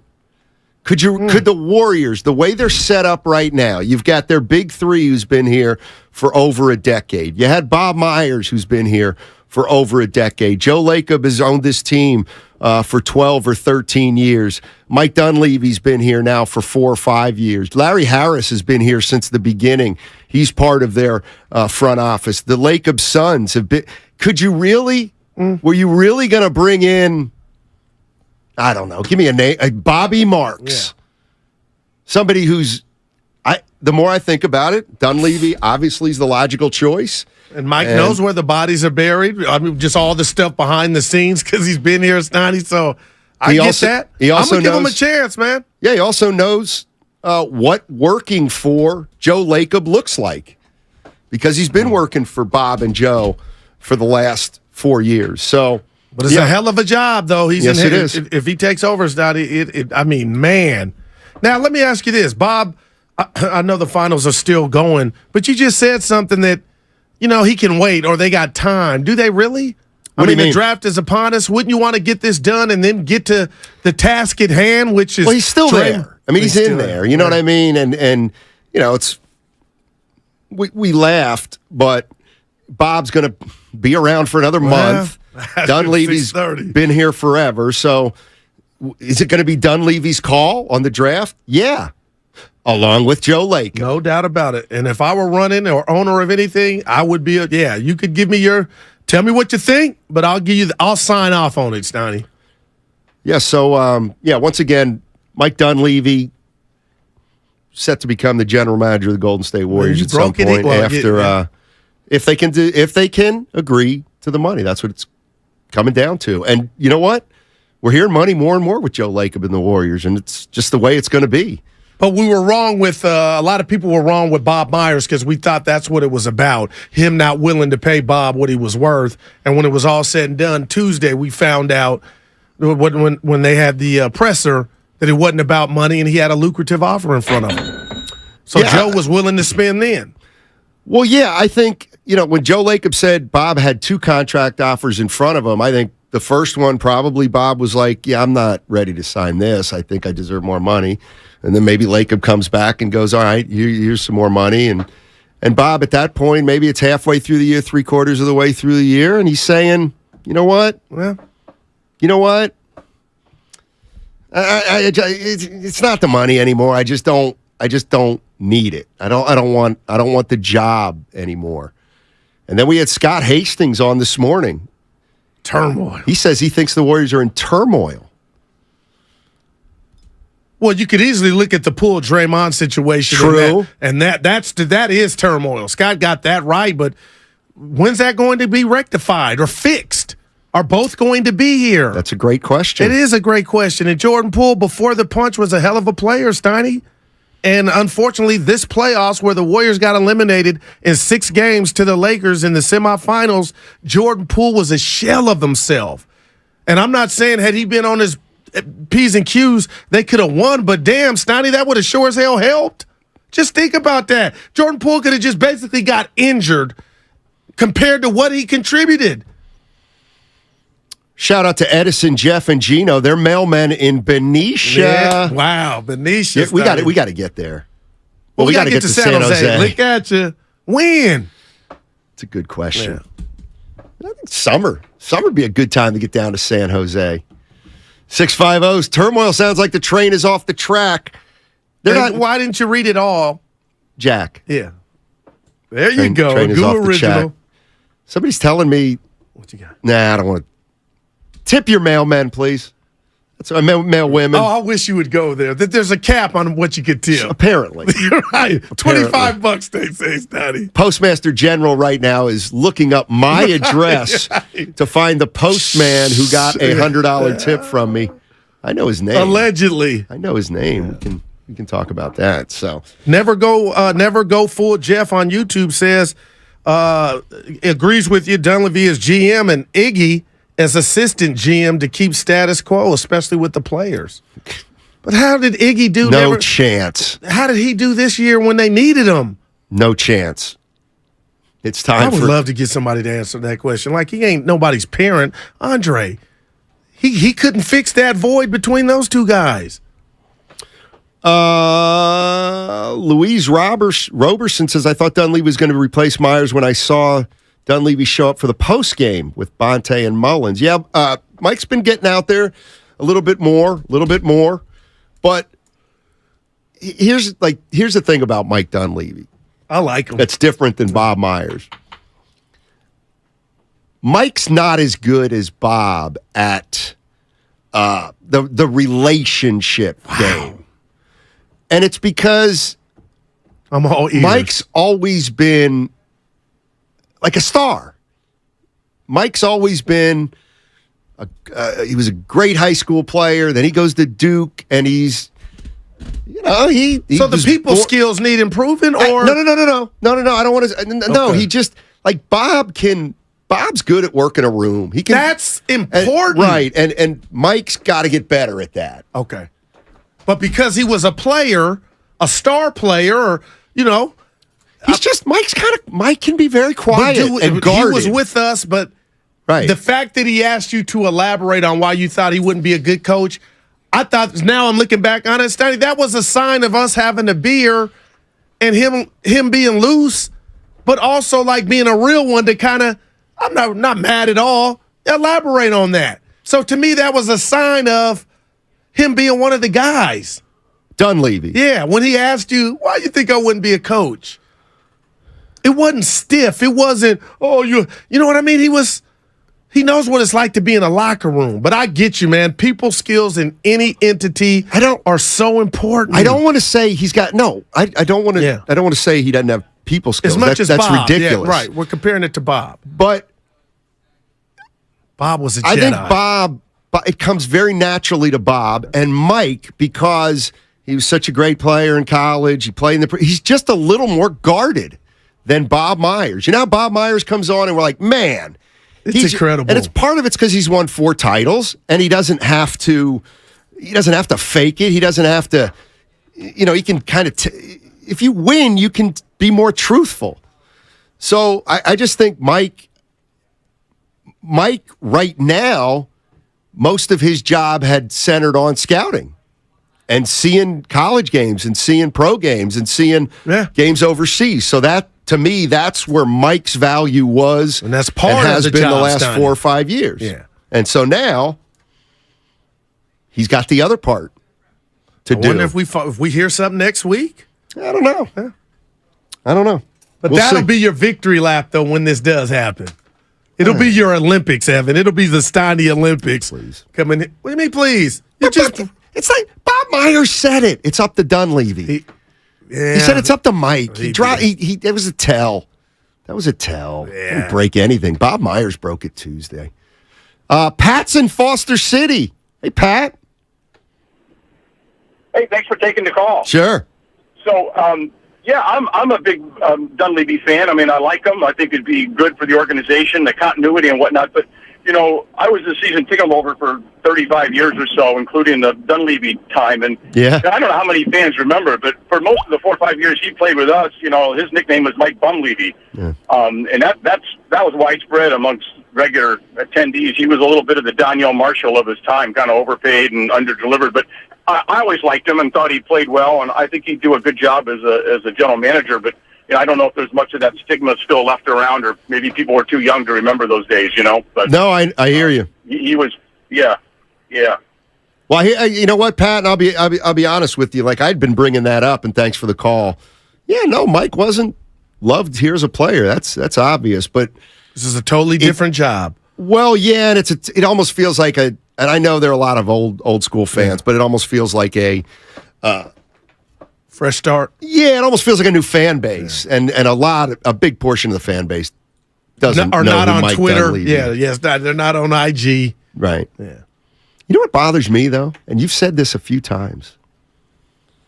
When I bring up this 19th pick and you scoff at it, boy, does that burn me. Because that's the heart of a team building through the draft. And why can't Dunleavy start something? You think, you rip Bob Myers behind his back about Kuminga, Wiseman, and Moody. No, that was Kerr. Okay. Well, those then guys maybe could play. Let's see who Dunleavy takes at 19. And Joe Lacob. Exactly. Pest of the month, mosquitoes and rats. Damn. Cam Inman. He's not a mosquito or rat, though.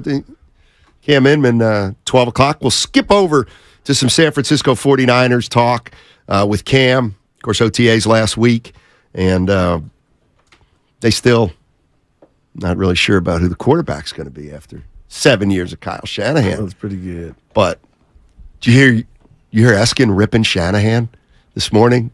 Howard Eskin of Philadelphia was on the morning roast today, and oh my goodness. I'm mad I missed that. Oh my gosh, did he go after Shanahan? What'd he say? He said he's a crybaby. He's a whiner. No, he's a niner. He cost Matt Ryan the Super Bowl because Matt Ryan's from back east. I think Matt Ryan went to Delaware, if I'm not mistaken. Just outside Philadelphia. I think. I could be wrong. He's probably bitter. His team They beat the lost Niners. the Super Bowl. No, they beat the Niners. But they lost. He's to not. the He's not Chiefs. bitter about the Niners. The Eagles handled the Niners. They blew them out of the building. Their offensive and defensive line completely dominated. And then 2 weeks the later, 49ers. They lost the Super Bowl that they had the lead in. Yeah. I'm going to go back and 49er listen. fans should know all app. about that. Look at you throwing What? stones. Hey, you got to keep the Bay Area on their feet. Got to keep the Bay Area on their feet. So, Mike Dunleavy. You got me stunned. It's his son. job. It's his job if he wants it. And why wouldn't he want it, man? He's been basically groomed. Honestly. Yeah. Honestly, he's not going to do it for free. And see, this is the thing about Mike Dunleavy that I find very interesting. Do you think the Warriors GM job's a good job or not? See, it's hard to answer now, isn't it? Now, part of you says it's a great job. Americans but love part them. of Okay, it's hold part on. of you say we're at a critical juncture, right? It's a prestigious job. Okay. It's been. And part of American culture is we like the path of least resistance. Okay. So you just posed that question to me. Do I answer it based on how difficult the task is at hand moving forward, or just what the franchise is and means and what they've won? Because if I look at it through that prism, hell yeah, this is a prize job. And if you look at every TV outlet right now, Stotty, they are talking about this opening and Bob's departure. Matt Ryan went Rightfully to so. Boston College. Not Delaware. I'm thinking of Did Joe, you say Joe Delaware? Flacco. Okay, yeah. I was thinking of no, but see, that's not wrong. That's But not who are you wrong. I didn't say you were wrong.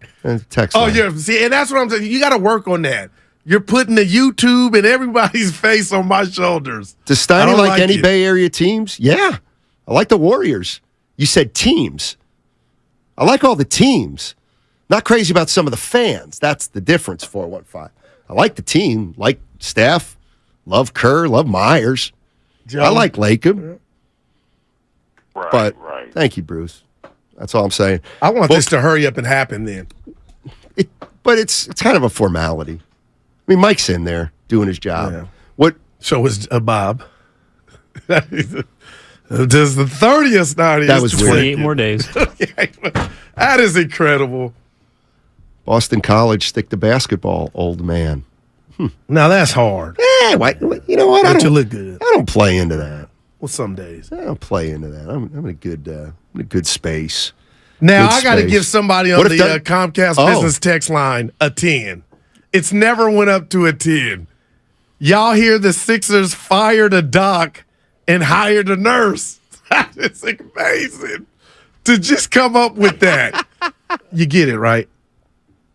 Yeah. I get it. You so stuck on Boston College in Delaware. That's phenomenal. Number phenomenal. Yeah. That's pretty good. Who's Toronto going to hire? That I don't know. And how attractive is that job? You got They pieces. got players. But They apparently don't want to trade any of them, but Kenny Atkinson? he hadn't been rumored to have an interview with anybody. They better keep Kenny Atkinson around in case Lacob can't come to terms with Steve Kerr. Interesting. I wanted the first thing we're going to, we don't know if Mike Dunleavy wants to keep this together, whether he wants to take it apart, whether he wants to take it apart slowly. Man. But if, in fact, Mike Dunleavy becomes the next general manager of the Golden State Warriors, that means the decision after that becomes Draymond Green and Steve Kerr, right? No doubt. No doubt, man. You cannot bring Steve Kerr back without a contract extension. It's just not good for business. You know what I mean? I'm with you, man. It's not good for anybody. But I don't see them extending or paying Clay, Draymond, and the coach, especially. Oh, by the way, you think this is no coincidence? Did you see Woj reporting that Frank Vogel is going to be hired in Phoenix? Yeah, I saw that. Right. Good for Frank. But did you see the way it was phrased? No. Yeah, they still have to come to terms on a contract. We were looking for Yeah, you know why? Monty Williams. That's right. That's right. Monty Williams. So you think Phoenix is like, hey, you ain't worth this? If you were to say, hey, this is a going rate, or no, what I'm saying is Phoenix has a chip. Phoenix is going to pay Vogel. Okay. Because of Monty Williams. And you know what? And the fact he's Joe got a ring. Lacob's going to have to pay Steve Kerr because of Monty Williams. And I don't think Joe is tripping on that, Stein. I do. Here's the thing. Why would he be? Can you really start paying coaches in the NBA $12 to $15 million a year? I would only answer that question to say if they thought that the guy was worth it. Because Detroit, whatever reasons, they did it, and it looks like Phoenix is going to follow. Costa doing business, Donnie. So you're telling me Joe Lacob's going to go into this year, he loses his GM when he didn't want to lose him, and now he would even risk the possibility of losing Coach Kerr, 4-time NBA champion, as a head coach because of ducats? Wow, man. 12 to 15 million a year is a lot. No, it is. For a coach. A lot. Monty Williams for man. A coach. Yep. So I am going to be fascinated to see what, if anything, happens to Steve Kerr. He's got one more year left in his deal, and Monty Williams just got paid more than any other coach in the history of the NBA. But Joe Lacob is a businessman, Steiny, and I know when he was doing the VC stuff, this is how it works. You know, and Steve didn't go. What do you know about VC? The market. What does it mean? The cost of doing business. No, VC. Venture capitalist. Come on, Steiny. Okay, who did he used to work for? What was his company? He said it during the press. Well, actually didn't. But I'm mad I don't know. Let's see if Evan knows. Evan? He has no clue. Evan is, boy, don't sleep. Better be careful. You know, Evan? Kleiner Perkins. Get in the game, guys. Come on now. What's the name of it? I think it's Kleiner. You can say it and be right. Kleiner Perkins? Yeah. Someone on the text line, please. Steve will settle for 10, Steiny. That's what the text will please. Yeah, okay. Yeah. Like that, is that your brother? No. Is that a relation? Because that's something you would say. Oh, Steve will just take the 10. I laughed. Oh, hell nah. It's his brother-in-law's agent. Yeah, that was pretty good. You know what? Maybe Joe can get him for like $2 or $3 million. And it's that, Steve just owes it to him, right? Steve owes it. But the fact that the money doesn't hurt, it ain't against anything. The real money. It is real money, Goo. But that's a lot for a coach. Right, I got it. But you know what I mean. It's not hurting the bottom line in the sense that it doesn't affect Dre. It doesn't affect Clay. And damn, Steiny, I won 4 titles. What am I worth to you? And we're family. He called Bob his 5th kid. What's Kerr? I don't know. You think Lacob looks at it like, first deal we gave you, Steve, 5 for 25. Are you worth twice the money that you were 5 years ago or Bob, something like that? we've won 4 chips, just one last year. I think I am. I'm looking forward to. I'm looking toward the next 3 years. No, I don't. I got the building built, which is harder than winning 4 titles. That's according to Joe Lacob himself. But can we talk about the gate that the Chase Center's getting just for the season and the playoff run? Yeah, they didn't have one this year. Well, they had a little bit. But come on, man. Your boy's loaded. And this is that but this is different money in regard to nobody else is going to be affected besides Lacob in that wallet. Minority owners. We talked about them yesterday. But damn, what do you got to do to get paid then? That's all I'm asking you. Probably making 8 already. And here's the thing. Of course, Steve Kerr should be, but that's okay. Now, when you say it that way, I feel like you understand what I'm saying. In the average bear. I'm not paying Steve Kerr $15 million a year if I don't think that I'm going to stay relevant this direction. Right. Now, what do you mean this direction? Are you ready to say I want Steve Kerr to coach a team without Draymond and Clay? I want Steve Kerr to coach my Warrior team without Steph and Clay and Draymond. Well, damn, Steiny, when you say I know we got to go, you that's say it the that big way. issue. It's almost like you answered your own question. Well, that's the big issue because Draymond could be gone now. Clay could be gone next year. And the championships could be gone. And if you see that coming, then maybe you want a different coach to take you into that area. All right. We got Cam Inman, Bay Area News Group, coming up next. We're going to talk about the San Francisco 49ers, and we'll get back to the Warriors on the other side on 95.7 The Game. Yeah, well...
called the Guropolo segment. Now, back to Steiny and Guru on 95.7 The Game.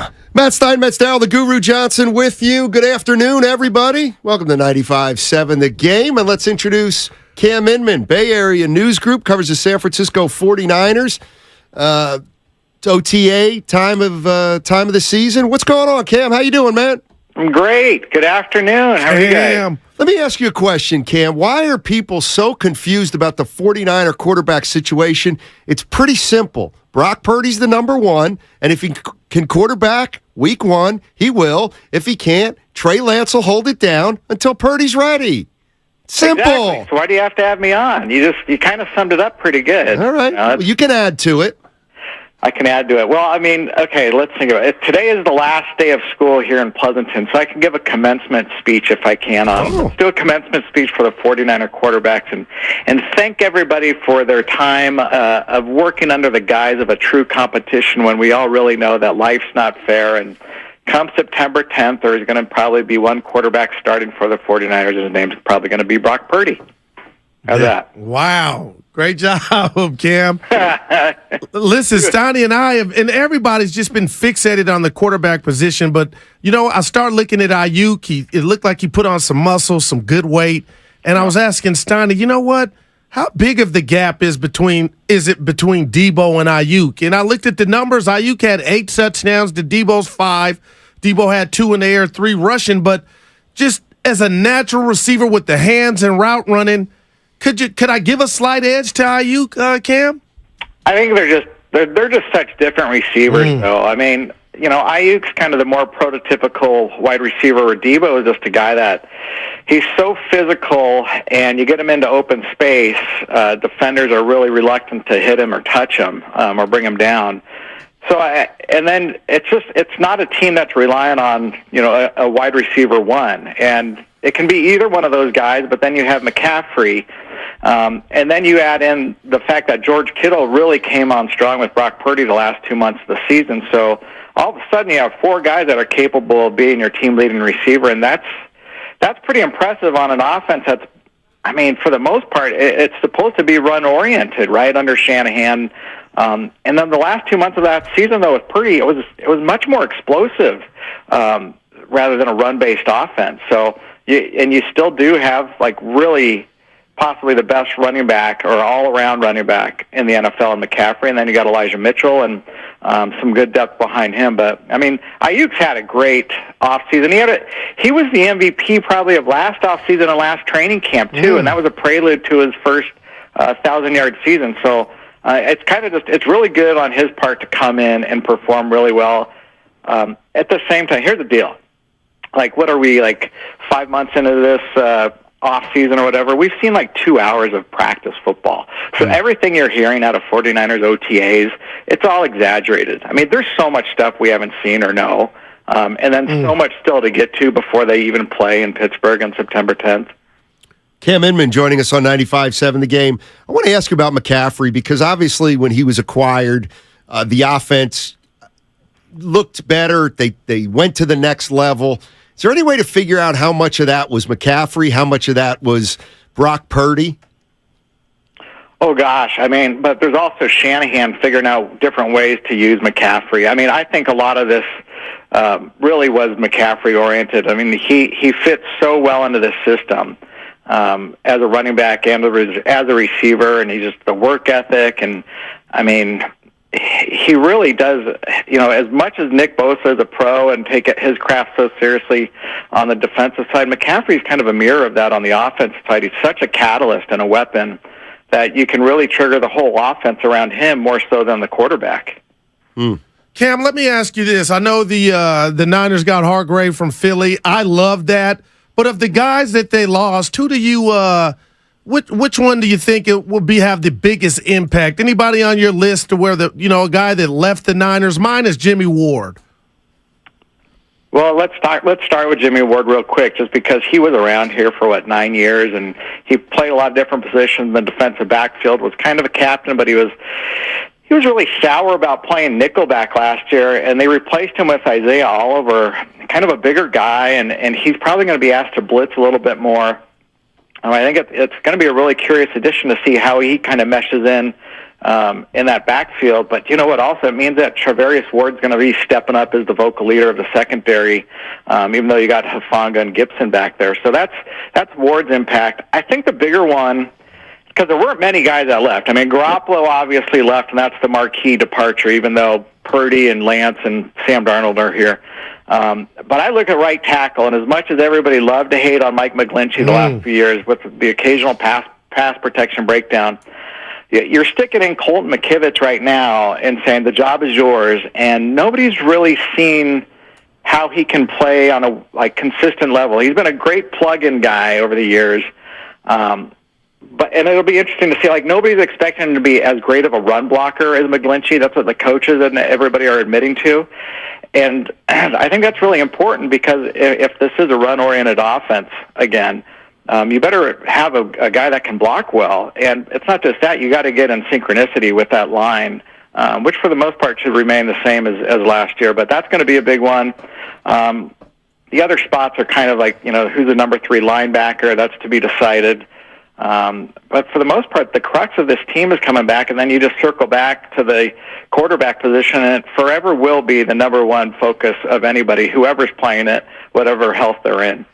Cam Inman joining us on 95.7 The Game. He covers the San Francisco 49ers for the Bay Area News Group. Have there been any rookies that have stood out so far, or is it too early?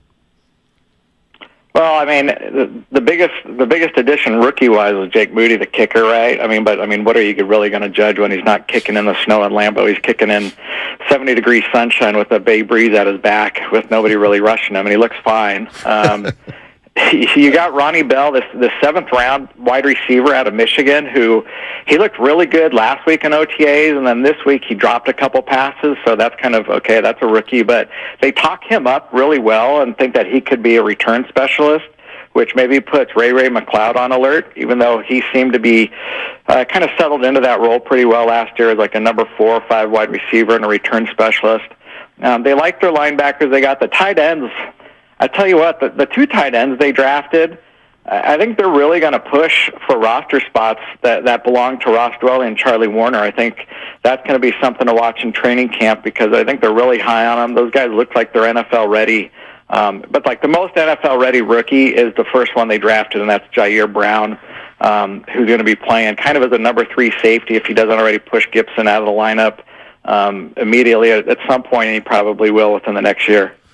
What were your thoughts when you heard that Trey Lance was working on his throwing motion and he was out there with Mahomes? I mean, Cam, I liked it, but then I thought to myself, I hadn't heard anything about it that it needed any adjustment. But what are your overall thoughts, and what have you seen from him throwing the rock early on? Well, let me first start off. I haven't been that wowed by any of Trey's throws or Darnold's throws. There's been 1 or 2 where you go, that's impressive, but again, they're not facing a pass rush. You really have to stop rushing the judgments in these kind of spring workouts. The throwing motion looks a little crisper and quicker, which is good. The storyline this offseason that the coaches have talked about is Lance's development was really betrayed by a finger fracture in his rookie season's preseason finale against the Raiders when he fractured his index finger, and that affected his grip for over a year. And then you compensate with other things. So there's been a lot made about the throwing motion to me, and that's fine. I mean, once they're in the game, the throwing motion might all change, right? He might just revert to whatever. But right now, I've been looking more about his ankle because that's where he left guys. He broke that right ankle in the home opener. That's a pretty gruesome injury, and it required 2 surgeries. So it's I've been just watching to see how he moves, and he's been in the pocket. He's looked really fine. He looks fine. It doesn't look like there's any hitch to him running around, but he hasn't run around much. There's been no zone read type of plays in the OTAs we've seen, so we haven't gotten a really great gauge in terms of his mobility and speed, but everything, Brian Greasy talked to us yesterday, and he said his ankle hasn't been a factor in OTAs, so that's really good. Trey's always been kind of an uplifting personality. Even when he wasn't playing last year, he helped Purdy out, so he's in good standing with the Niners. He's. I mean, if Purdy's not ready to go, then I would think Trey Lance is going to be your guy.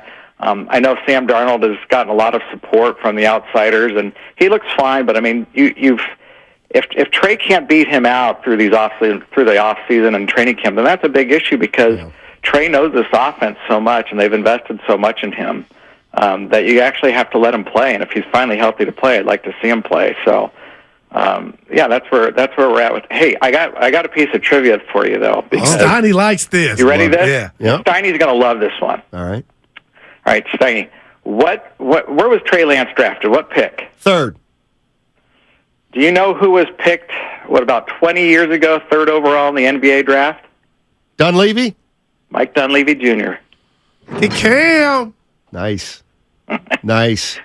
I hope it's let's better hope, than let's hope. Yeah, well. Cam, oh no. Well, but Mike was a good NBA player. He just wasn't a star. Yeah, right. But he wasn't Steph I'm not saying anything about his career. I'm just saying it was interesting that they're both number 3 overall draft picks. Yeah. And that comes with so much focus and attention on them and so many expectations, right? So, yeah, good point. I mean, it's like, here's the thing with Trey is people can make all their opinions about how he looked, but nobody's seen the guy play. Right. It's just like we can't say he's a bust. You can't say he looks great because nobody's seen him doing it. And he hasn't played with McCaffrey, Cam.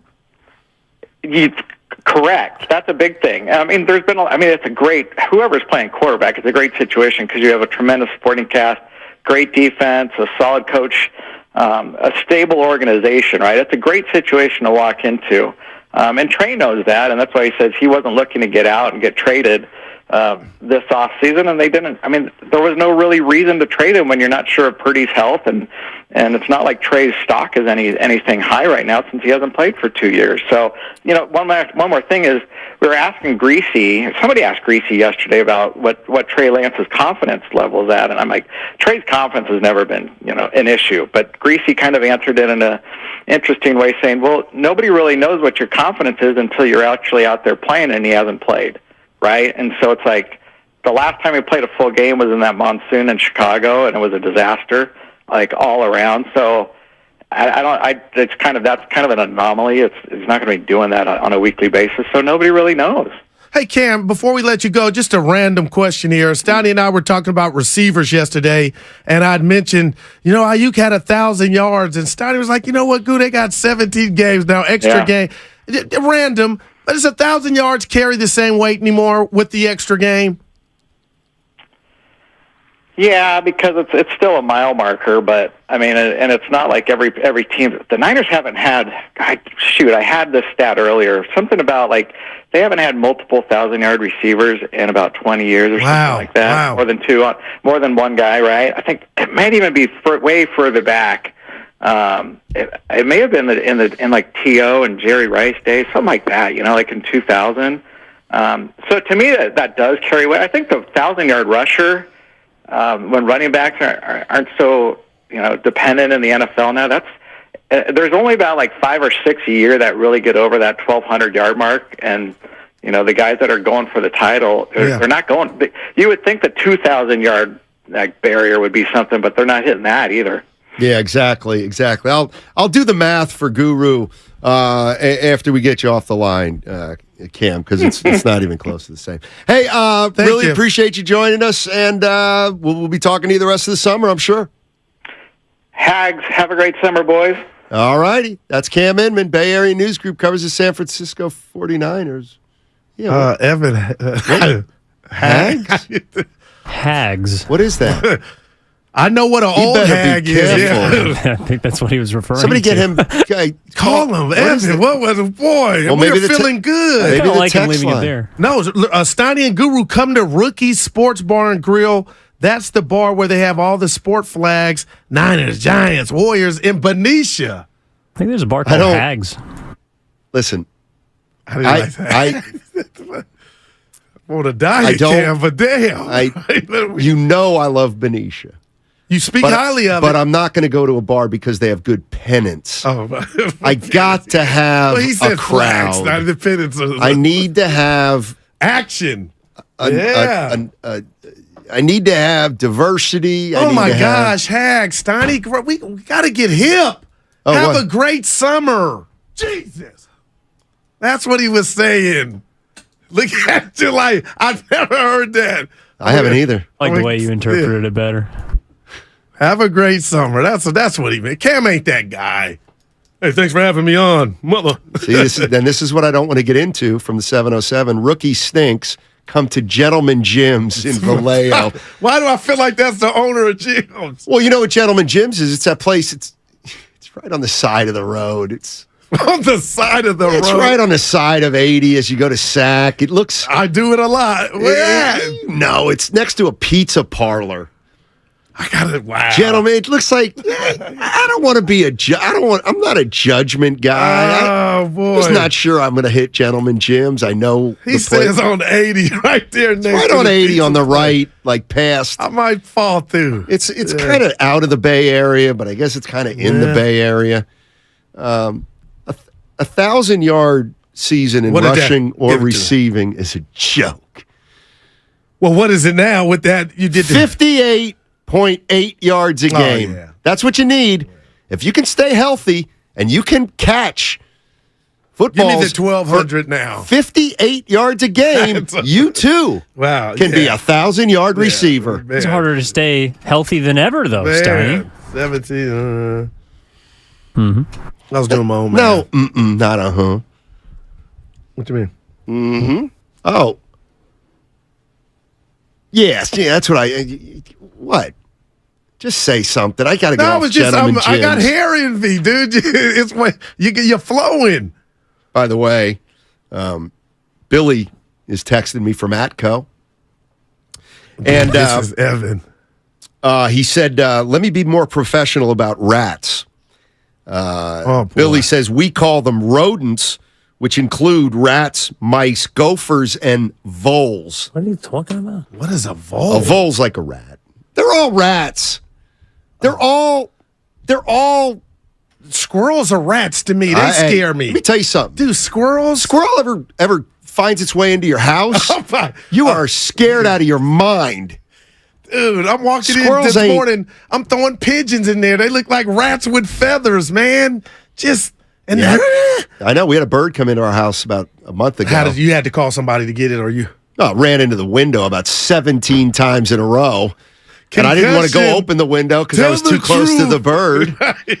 How did you get it out? I eventually opened the window a little wider so he could. That's anxiety, though. I didn't like it at all. Dude, I'm telling you. I don't like anything in my house. Any kind of animal. Didn't Steiny kill chipmunks in Canada? I did. People never forget. That's a statute of limitations, though. No, that's a. So you are a hunter. Curry 900. Bird in your house means bad luck. Maybe that explains it. I've never heard that one. That might explain it. Yeah. So Purdy's going to be the quarterback week 1. If not him, it'll be Trey Lance. Yeah. With this new throwing motion. Oh boy. The only. And I'm serious here. The only issue I possibly could see with that, but even this would be a good problem, is Trey Lance starts the season because Brock Purdy's hurt and he plays well. They go 3-1. Then what do you do? Could you imagine 3 touchdowns and 300 yards, Steiny, just looking in control? Because think about Trey wants that to be. What do you do? That would help Trey, and that would mean he balled out and gave you instilled some confidence. Think about it. Give him a chance, Steiny. He's going to get it. Think about it this way: if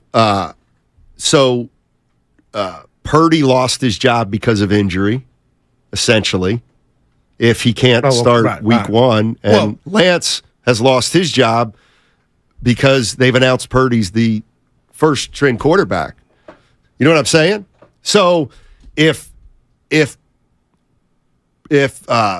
Trey Lance plays well right off the bat, say they go 3-1, he plays well. It's imperative that he does. Then Purdy comes back. Well, then why did Trey Lance lose his job because of injury? He was the starter last year. Yeah, but nobody knew. They didn't see Brock Purdy for 3 playoff games and him going undefeated, Steiny. So, you know what I mean? That was because Jimmy wasn't ready. Ernie Chavez. Goo, what happened to that hunting trip in Zone 5? We'll get to it. And it's right now. It's not the season. For what? Deer. It's always a season to kill some animal in that business. See, and you hunt. You don't use kill. Listen. You hunt. Now, see, that's like telling me not to do something. What can you hunt and kill right now? Pheasant? Can you drill a pheasant? Yeah. And you could drill a pheasant. Yeah.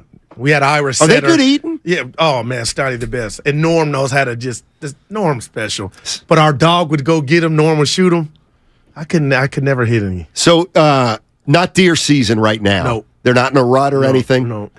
And the deer are getting smarter. Global warming's messing everything up. It's getting harder. So now, Tell what me you got about to it. do, you got to know, or somebody in Idaho, and you got to pay for basically you go to a deer farm where you're guaranteed to get something. Make sense? The days of hunting and doing all that are over. You bet these dudes are paying $5,000-$6,000 for a tag just to get meat. Like you're going to get some. Yeah, like when you go to a fish farm and the whole lake is full of, you're getting It's not something. really a challenge, though. No duh. So wait a minute. If you kill a deer, how much meat is that worth? Oh my how much God! is the month's worth. Venison, breakfast sausage, salami, deer. Oh my gosh! Whatever you want, do months. We go to Norm's freezer, Evan, in the Yoon. It's still in there. White packages like Rocky. Remember how you used to bring some in? I'll see if we got any. You just said you got a freezer full. Well, had. Yeah, 925 saying we had a raccoon come into our home. Oh my God. It was terrifying. Yeah, let me tell you something. Raccoons are cute if you're watching them through a window. If And you they're ain't, not cute, man. They're big as no, dogs. they're some of cute them. when you don't have to deal with them. I used to drink. My wife's like, Daddy's been drinking. You got raccoon eyes. I was like, how do you know? Years ago. Yeah. They are not cute, man. Those things are, man. Raccoon. What is going on here? Shut up, Fitz. Oh, we got to get them on. Why? When stuff is not rosy. No, you got to get them on when things are rosy. I want Fitz. I miss him. All right. In case you're just joining us, my sources, and I'm serious. This is big. It's Mike Dunleavy's job to lose, essentially. Well, how much you think Mike's asking for? I would ask for the going rate. You're a rookie. But he's been here for 4 years.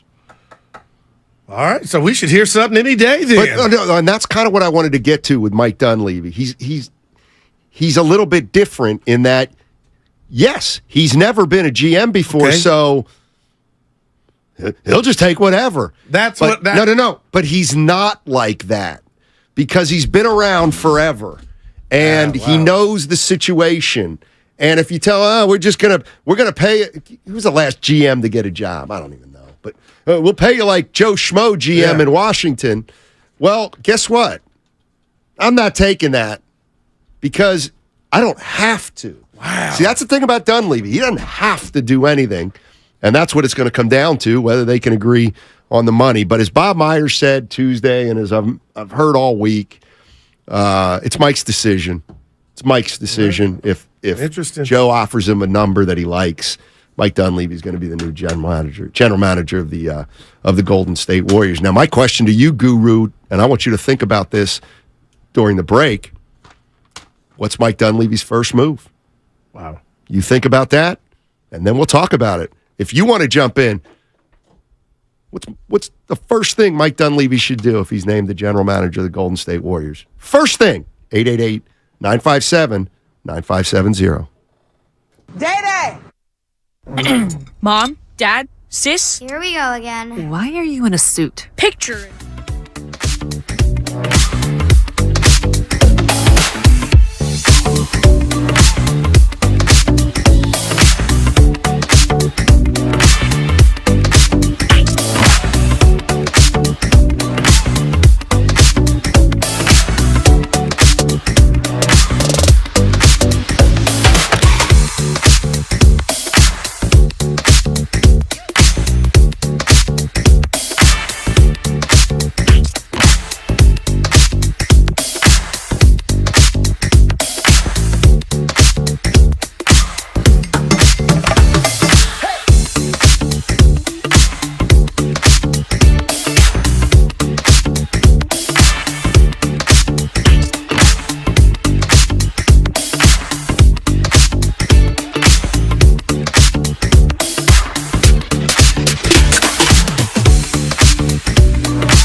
I don't understand what turns you on.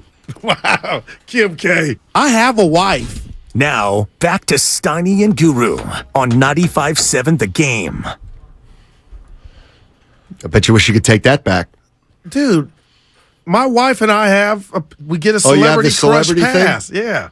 Hers is Peja Stojakovic. So she loves Peja. And he ain't a brother. Excuse me? Yeah, Peja. You know what? I remember talking about Peja Stojakovic. Dude, he used to have the women. You know, it's funny. As a woman I talked, I was like, this guy's supposed to be really good looking. And she said, he doesn't have a chin. Oh, my God. About Stojakovic. It was better than a double one, but damn. Just saying. Yeah, my wife knows about Kim K. She's just so beautiful. Shut up. Now, why would you say that? Because it doesn't matter. It's you don't about watch the Kardashians? No, it's about beauty on the inside. Oh, look at you. No, that is true. But you know what I mean. Come on, Goo. You're better than that. Then what? Stop it. Who's your celebrity crush if you can have one, Stoney? I told you Dolly Parton last week, but come on now. If you had one, you say, you know what, Goo? Sigourney Weaver. Problem is, all my crushes are old now. Princess Diana. Oh, boy. Give me one. Oh. I loved Kim Basinger.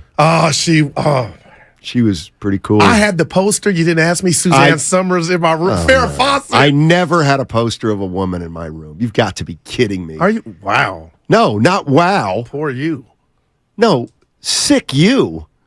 It's called a poster. Yeah, exactly, dude. You didn't have one of Magic or Jesus or Julius Erving or that was on a different wall, but yeah, you know, eye candy, Steiny. That's what they call it. If you're just joining us, breaking news. Nice job, Goo. Mike Dunleavy likely to be the next general manager of the Golden State Warriors. Going to take the job if the money's right, and that's that. Mike Dunleavy. Now, Mike's done a lot of scouting the last 4 years since he's been with the Warriors. Keep in mind, Mike Dunleavy was hired in 2019 after the Warriors lost to the Toronto Raptors in the finals. All right. And one of the reasons he was hired was because at that time, Bob Myers was thinking about possibly moving on. And my understanding of the way it went down is after the 2019 season where they lost to the Raptors, Bob was feeling kind of burned out and stressed out after that. And there was a death in his family also that hit close to home. And Bob's brother-in-law said, it's not a good look if you would leave right now after we lost it. And that meant something to him. And Bob said, I appreciate that, but I think I need a little help. And that's when they hired Mike Dunleavy because, remember, they had Jerry West and Travis Schlenk was there. And so one of the reasons, and this is what I've heard, is they hired Mike Dunleavy in 2019 to alleviate some of Bob's workload. And now 4 years later, he's likely to take over the job. Mike Dunleavy. I'm not mad, but let me read this to you from the 707. One of the most hated Warrior players of all time taking over the most important jobs in the franchise is hilarious. I mean, that's that person's opinion, but how many people do you think feel that way? Because all that matters is Joe Lacob, and he don't give a rat's behind because he didn't play for him. So I almost got to tip my cap to Lacob. If you are right, and it is Dunleavy, that means nothing. And those people are foreign. But like you said, Stoney, those are the older people probably not even on social media screaming from rooftops. Yeah, I'm not sure how many people remember, how many. Does it matter? Yes, Jordan, it does. It does matter. Jordan was the greatest player, and he was the worst owner in the world. Right. But I think it does matter if a guy comes in with a preconceived notion. And and I told Willard this yesterday, because remember, we talked about it a week or two ago, and I brought it up. I'm like, man, there's a lot of acrimony between Dunleavy and the fans. But over time, I do think it's not that big a deal. I'm thinking it's less and less of a deal because, Mike Dunleavy wasn't well liked as a player. So what? Right. He drafts somebody at 19 who's playing 22 minutes a night and looks good.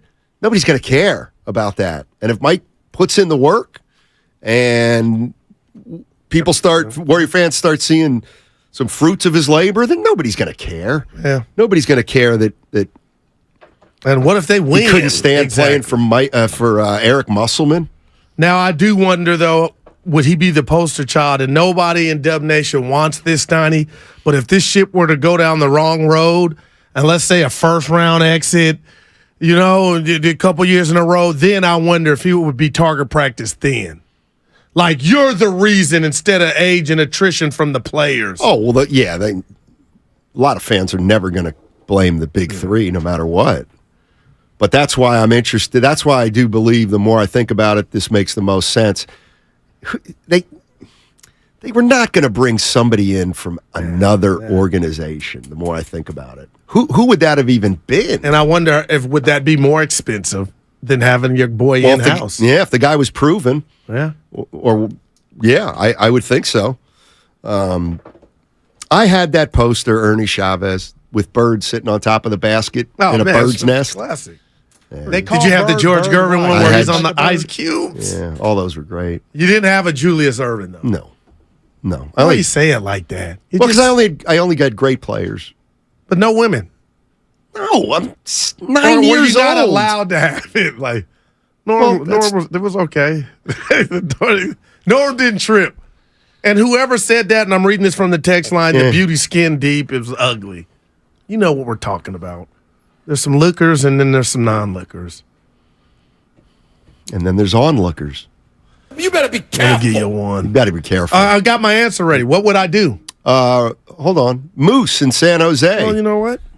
Yeah, just hold the thought. Just hold that thought. Hey, Moose. Good afternoon, fellas. Beautiful Friday.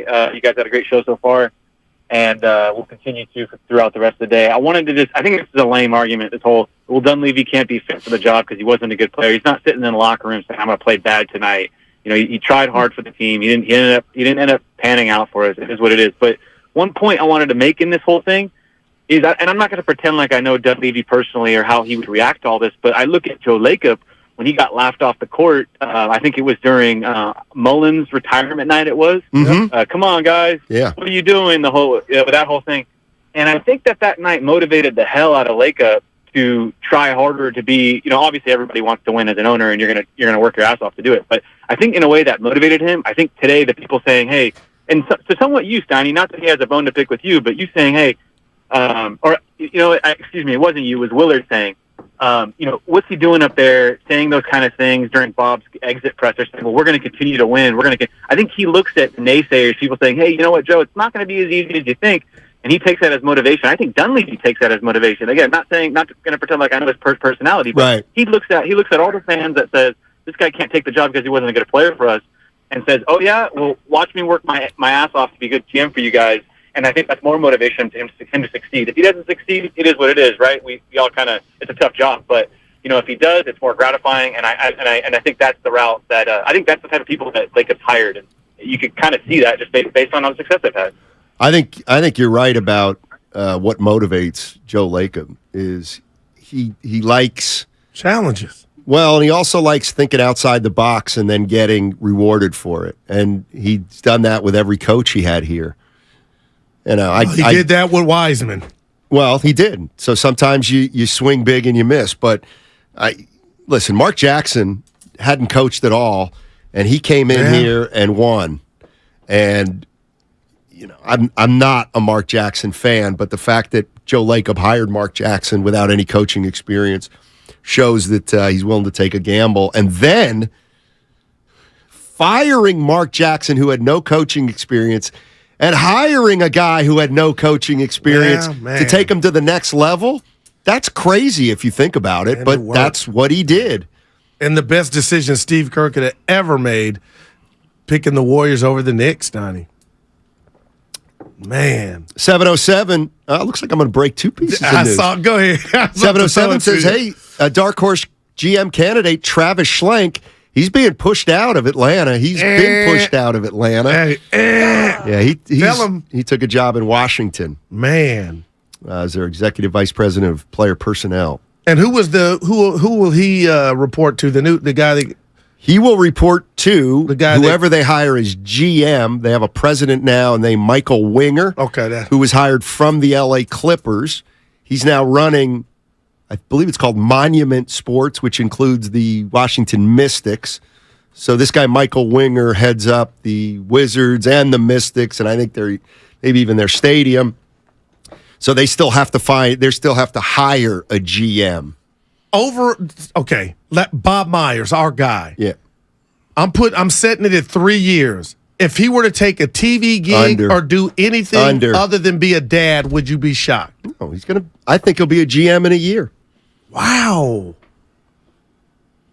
Yeah, then what we saw up there, that's not being talked about, this whisper, or just how demanding Joe Lacob is, had something to do with his decision. Yeah, good point by the 510. The owner also hired Bob Myers, who didn't have any experience. And he said it. Joe, got to give Joe credit for that. So we'll see what happens. Yeah. We'll see what happens with the Golden State Warriors. It's going to be could be next week. It could be. I think it's just going to be a fascinating offseason. And to me, for some reason, it starts with Kerr. I don't know why. For me, it starts with Kerr as opposed to Draymond. But I think they go hand in hand. If you come off Draymond, life's not over. You still want Steve Kerr to be the coach here. Now you got me thinking that's what Steve might have been doing when he was saying he was politicking. They got a lot of ball left, the big three, and to win a championship, they need Draymond. But it's funny you said that because if Daryl Dunleavy Jr., Stoney, my first piece of business would be the stability at the head coaching spot, and I would go try and extend Steve Kerr. Now, what if there's a scenario, forget what Steve said, Stoney, if Steve is where Bob's at, I need to take inventory if I want to continue to do this here in the Bay. I don't get the sense that's where he's at because... But you got the sense that Bob was leaving, though, right? He said he had more fun this year than he ever has. I'm talking about Steve Kerr. So we should drove be able some to fans talk. crazy. We should be able to talk then. I should be able to, as Mike Dunleavy Jr., I should be able to get something done if he is feeling that way. Yeah. So he doesn't come into the year with that over our head. Yeah, and where we're going to start is Monty Williams' money. Wow.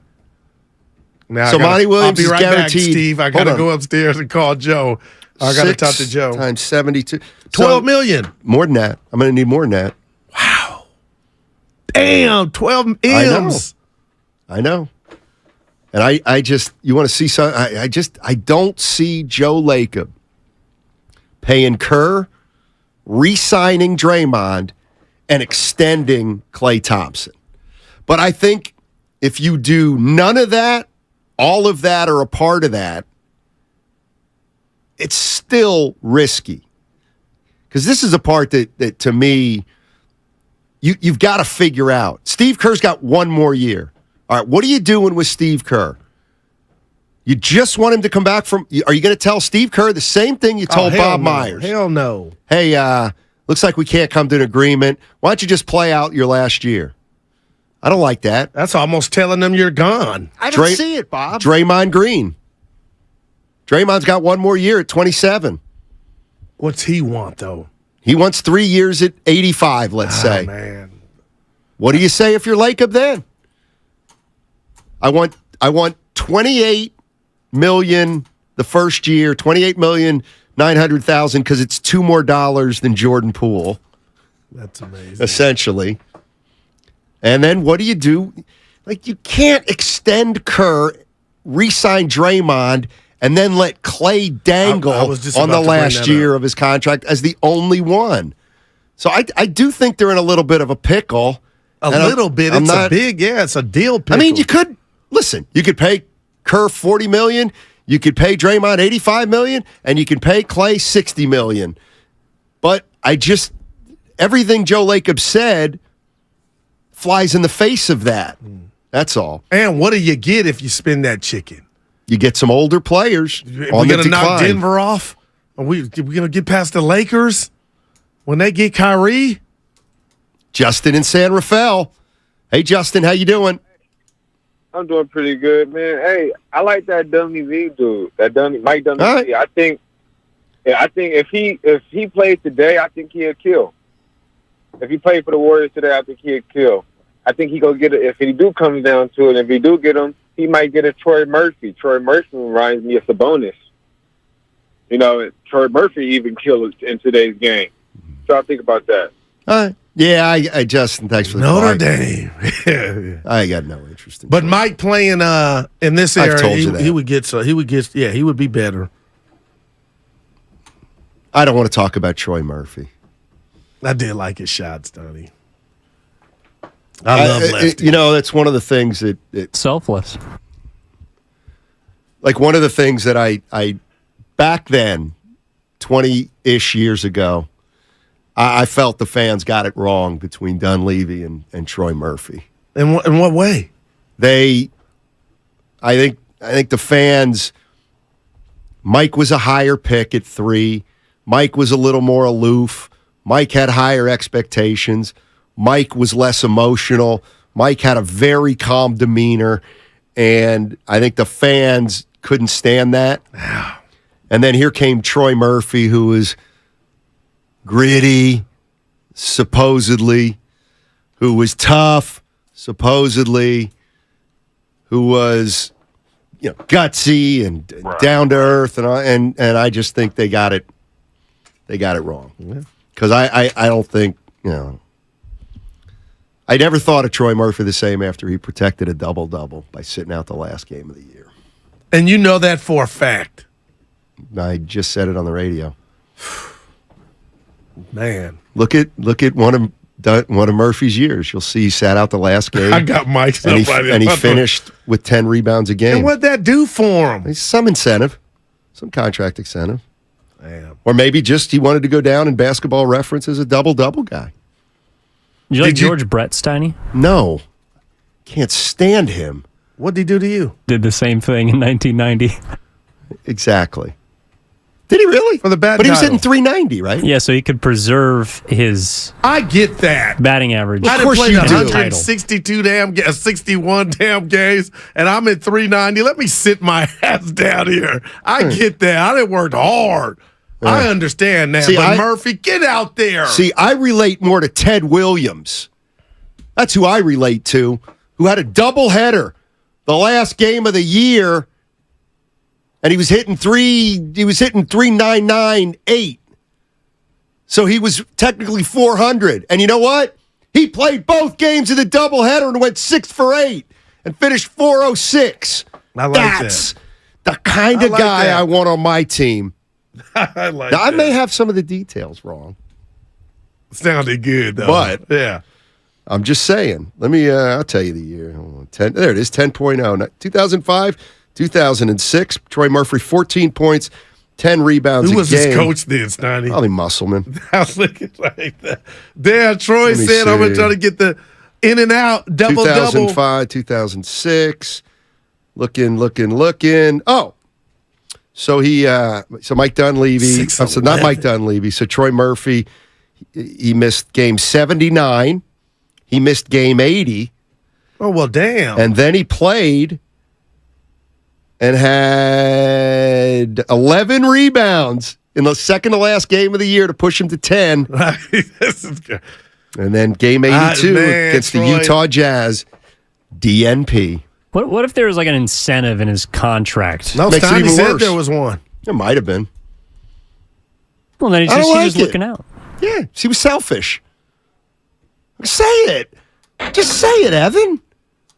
But what if that happened where you and I and something with a show and an incentive for one of, you'd be like, Goo, if I don't. Goo, I'm calling in sick. But if you told me why, I'd be like, so, it's Goo, me I'm and calling Evan. in sick. So get some Scribini in here. And I'm not letting a Scribini take us under the rating that won't get me my bonus. Well, was it more of an individual? If you don't show up, you get something, Steiny. I'd have your back. You probably have mine. How so? Stay your ass at home and get that bread. No. Come on, That's man. not who I am. Oh, please. But then what if you lost the bread? Well, better to have loved and lost than never who have See, loved, you're and, talking loved now. at all. You don't mean that. You about your chicken. Now, I do remember when Troy Murphy dunked right on Dale Davis's head. Remember that? Davis. One dribble left and boom. He could dunk. Murphy could dunk Dude, early in his he was career. a big man, 6'11", 240. And he loved to shoot 23-footers. Oh, he was perfect. He's Ray LaFrance. That's a good call. Denver Nuggets. They are good. They're very good. Did You do LaFrance play with Scott understand- Hastings? No. Hastings is older than Ray I do like it. I got to check his show out. Is he solo? Or he got a partner, Hastings? I bet he's got a partner. Yeah, everybody. He could be. Yeah, he very well might be solo. Oh, clones. I do want to talk about Ja Morant on the other side. And whether you think that why? So in case you're just joining us, Adam Silver and the commissioner always has a press conference before the NBA Finals starts. And somebody asked him about Ja Morant. And basically, Adam Silver said, we've uncovered some additional information about Ja Morant and his misdeeds, if you will. Gunplay. But we're not going to get into it right now because I don't want to take away from the NBA Finals. That's a hammer. So he's going to wait until the finals are over to That's a issue hammer, his punishment of Ja Morant. Give him half a season. Don't do him the whole season, Adam. I'm hoping. I mean, I don't know what you do. And if you're Memphis, what's up now? If let's just say you lose him for the year. Man, you blame Dylan Brooks for everything that was wrong with your team. Yikes. I think I'd have interest in Ja Morant if I were on another team. I thought you said if you owned the shooting range. I mean, why would you? Why would you have this dude? Because he's spiraling out of control with the most serious thing in our world right now is guns, and he's making 200. What interest would you have in what? And you said I'd have interest in Ja. I thought that's what you said. I did. Why? Because I think he's young enough to turn around. Well, then, he's a hell of a talent. Is he young enough to avoid it? I'm wondering if Silver is I mean, Michael Vick turned it around, didn't he? He went to prison. Well, I mean, yeah. And he was older than Ja. Right, and I would use those two things as I think people can change. You got a lot of people on here, and I don't want to go politics of saying that are taking different people in our world, showing their guns because there's different gun rules in different states, and they're saying this last thing that Ja did, like that's not a crime to have a gun on your IG Live, Steiny. Might not be a crime, but you can't do it because of the entity you work for. Any entity and anybody works for. Man, I think he's getting a whole year. I hope he doesn't. But man, Steiny, the interest is going to be in 24, then 25, 2024, 2025. I don't think he's going to be suspended all year. Well, when he says he doesn't want Silver, I don't want to upset the finals. That seems heavy. Like there's a press conference it's going to be heavy. Coming. Okay, it's going to be heavy. But 41 games in a whole year. And I'm trying to think. Latrell Sprewell got 68 games for choking PJ Carlesimo. And your boy Gilbert Arenas, and they didn't get the whole year. I can't remember how that. But it wasn't. Yeah, how that one came down. That was. I mean, man. But I'm just. Ernie Chavez says 50 games. That's 41. Ernie, what do you know? Everything about our dude. He can work Ernie, for you. Stick to commenting on the show. He's the please. man. Ernie, we met him. Met them all. We did. We met. That was a good day. It was a good day. Did you go home and rewatch it? I did. See, every time I got touches and what did I do? What I could have did better. Nobody taped it. You rewatched what? The Summit. They replayed. There was no rewatching. It wasn't taped. You're sick. Everything we do here is taped. You know that, right? Something's wrong with you. You. I can't quite put my finger on it, but 888-957-9570 is the number. You're looking for a fulfilling career with opportunities for job growth. You want to earn up to $39 per hour within 3 years of starting. Then apply to become a VTA bus driver by texting VTA bus to 333-161. That's VTA bus to 333-161. If you're gold-blooded, you're always gold-blooded. These are emails filling your employees' inboxes. Downloads beaming from device to device.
days I think you complete me. Today's not one of them. I'm not a leader. Now, back to Steiny and Guru on 95.7 The Game. It's for Spadoni. Go. It's your birthday. It's his tomorrow. I ain't going to be there. It's official. You are, aren't you? I'm not. I'm a miss. That's a shame. Yeah. Damn. Yeah. That's too bad. You going solo? I don't know. Yeah. We'll see. They'll do that, Goo. By the way, you hear the big news out of Portland? Uh-oh. Damian Lillard's selling his house. Now that's humongous. Boston, go get them. They got the resources. Who? Either Tatum. I'm saying either Tatum or Brown. Some draft picks. Come on, Stevens. That's what they need. Marcus Smart is not smart on the court sometimes, Donnie. I love his game, but he can't be your Chris Paul. They could trade hamstrings. Yeah. You know, Paul can't stay healthy. He did an IG video with his shirt off. I'm like, dude, when? Other day. Dude, you got to get off the gram. I'm not on it that much.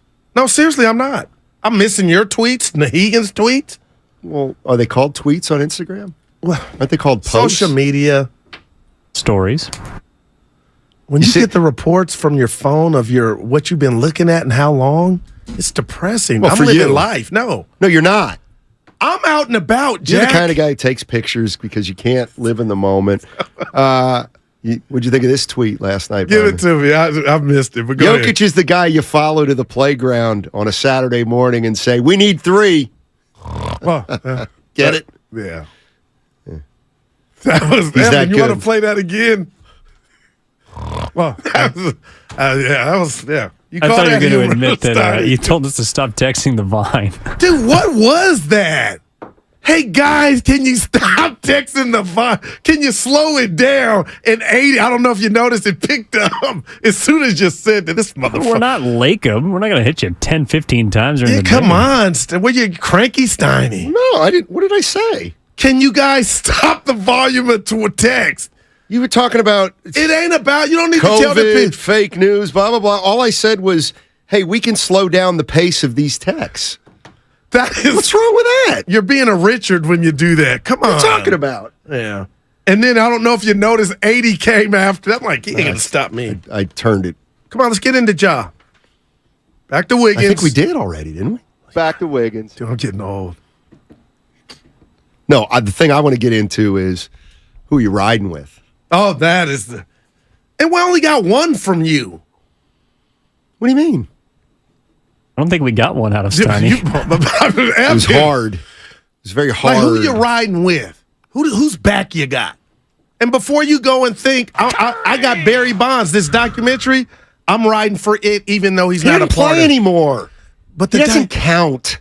You don't want to watch the footage of Barry? No. Like, this is honestly like... You're the only one. No, I'm not the only one. This is where you think I'm trolling. I'm not trolling. I love that word. I have no interest in seeing a documentary on a guy whose career I essentially followed.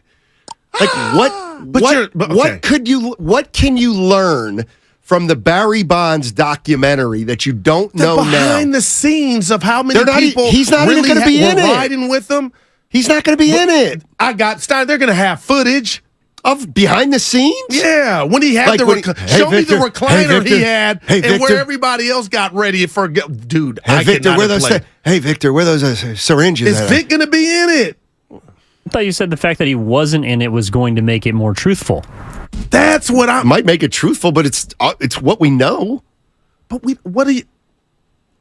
There's nothing there. Everything's allegedly how he ducked charges, the federal charges that were coming for him. You don't want to know how that went down? I couldn't think of anything more boring. Oh my How did God. Barry Bonds get out of his federal? Well, it's not just that's part of it, dude. I think you're in the minority on this one. Well, I am, but come on, dude. Why would HBO waste resources if this wasn't something that the world probably will flock to? Steiny, let's be honest, it's half and half. Well, he's loved in the Bay. Outside of here, he's like a Pete Rose. As a documentary film expert, there's no hook. I can't Trust wait me. for Willard and Dibbs to come in. Trust me, there's no hook on the this hook one. is we really don't know. He's not Barry Bonds. He's not compelling. He was a jerk to his own teammates. Jerk does not mean compelling. Compelling does not mean jerk. I think there's a lot of Reggie. I think their personalities are somewhat similar. Who? Reggie Jackson, because I watched that doc. It was incredible. The one you put me on. I think there'll be a lot of that. There's so many people I want to hear from about Barry Bonds. You know what? You're going to think I'm trolling, and I'm not trolling. But this is where the Bay Area needs to understand. What are you about to say? I'd much rather see a documentary on Bobby Bonds, his dad. That one I'm in on. Yeah. See, you don't even know. Now, Bobby was compelling. Okay? Right, But that's all right. Yeah. No, you can just let that there. But Bobby was more pure. There wasn't this What whole does pure mean? steroid thing or allegedly. Bobby had some issues with drugs. But that and was he also all, had some issues with racism. Dude, that's a and fool. Bobby Bonds was a very controversial figure when he was playing, but I loved him. I respect him, but Steiny, I can't speak to that because I didn't know about his dad to the degree that you're saying. But Barry has every element for this to be. He has no element, actually. Riveting, other than Steiny. the sports. It's like you want to talk about the guy got dressed in an area of the locked clubhouse without his teammates. That's like you prepping for the show somewhere yonder in the building. Do you know what you're telling your teammates when you agree to do that? Sounds like you know what sounds to me like you've already watched the documentary on him. And it was called His Career. See, that's the thing. Jim Leland will probably have a cameo about when he was in Pittsburgh and he ripped him in front of everybody. Oh, you mean the video we've all seen 72 times? Well, we don't know what sparked it. Listen. I mean, we got an idea. If you want to watch the Barry Bonds, no punks, Donnie. They're for real though. No, that's great. Go watch it. I couldn't think of anything less compelling than a documentary on Barry Bonds. I cannot wait for the guys to come in. What does he have to offer? First of all, he's not going to be in it. Okay, he said that, which might make it more. No, I don't. It might even be more fascinating. Yeah. And then 888-957-9570. Put the poll up. Like, what do you want to see in a documentary? You want to see the same old footage you've seen? See, listen, okay, Amy Winehouse. Yeah, okay. A great singer. Yeah. R.I.P. Phenomenal. Yeah, no doubt. Exactly. I was getting ready to say it. About 5 years ago, there was a documentary. After she passed, there was a documentary that came out about her. Right. And I'm like, I learned nothing.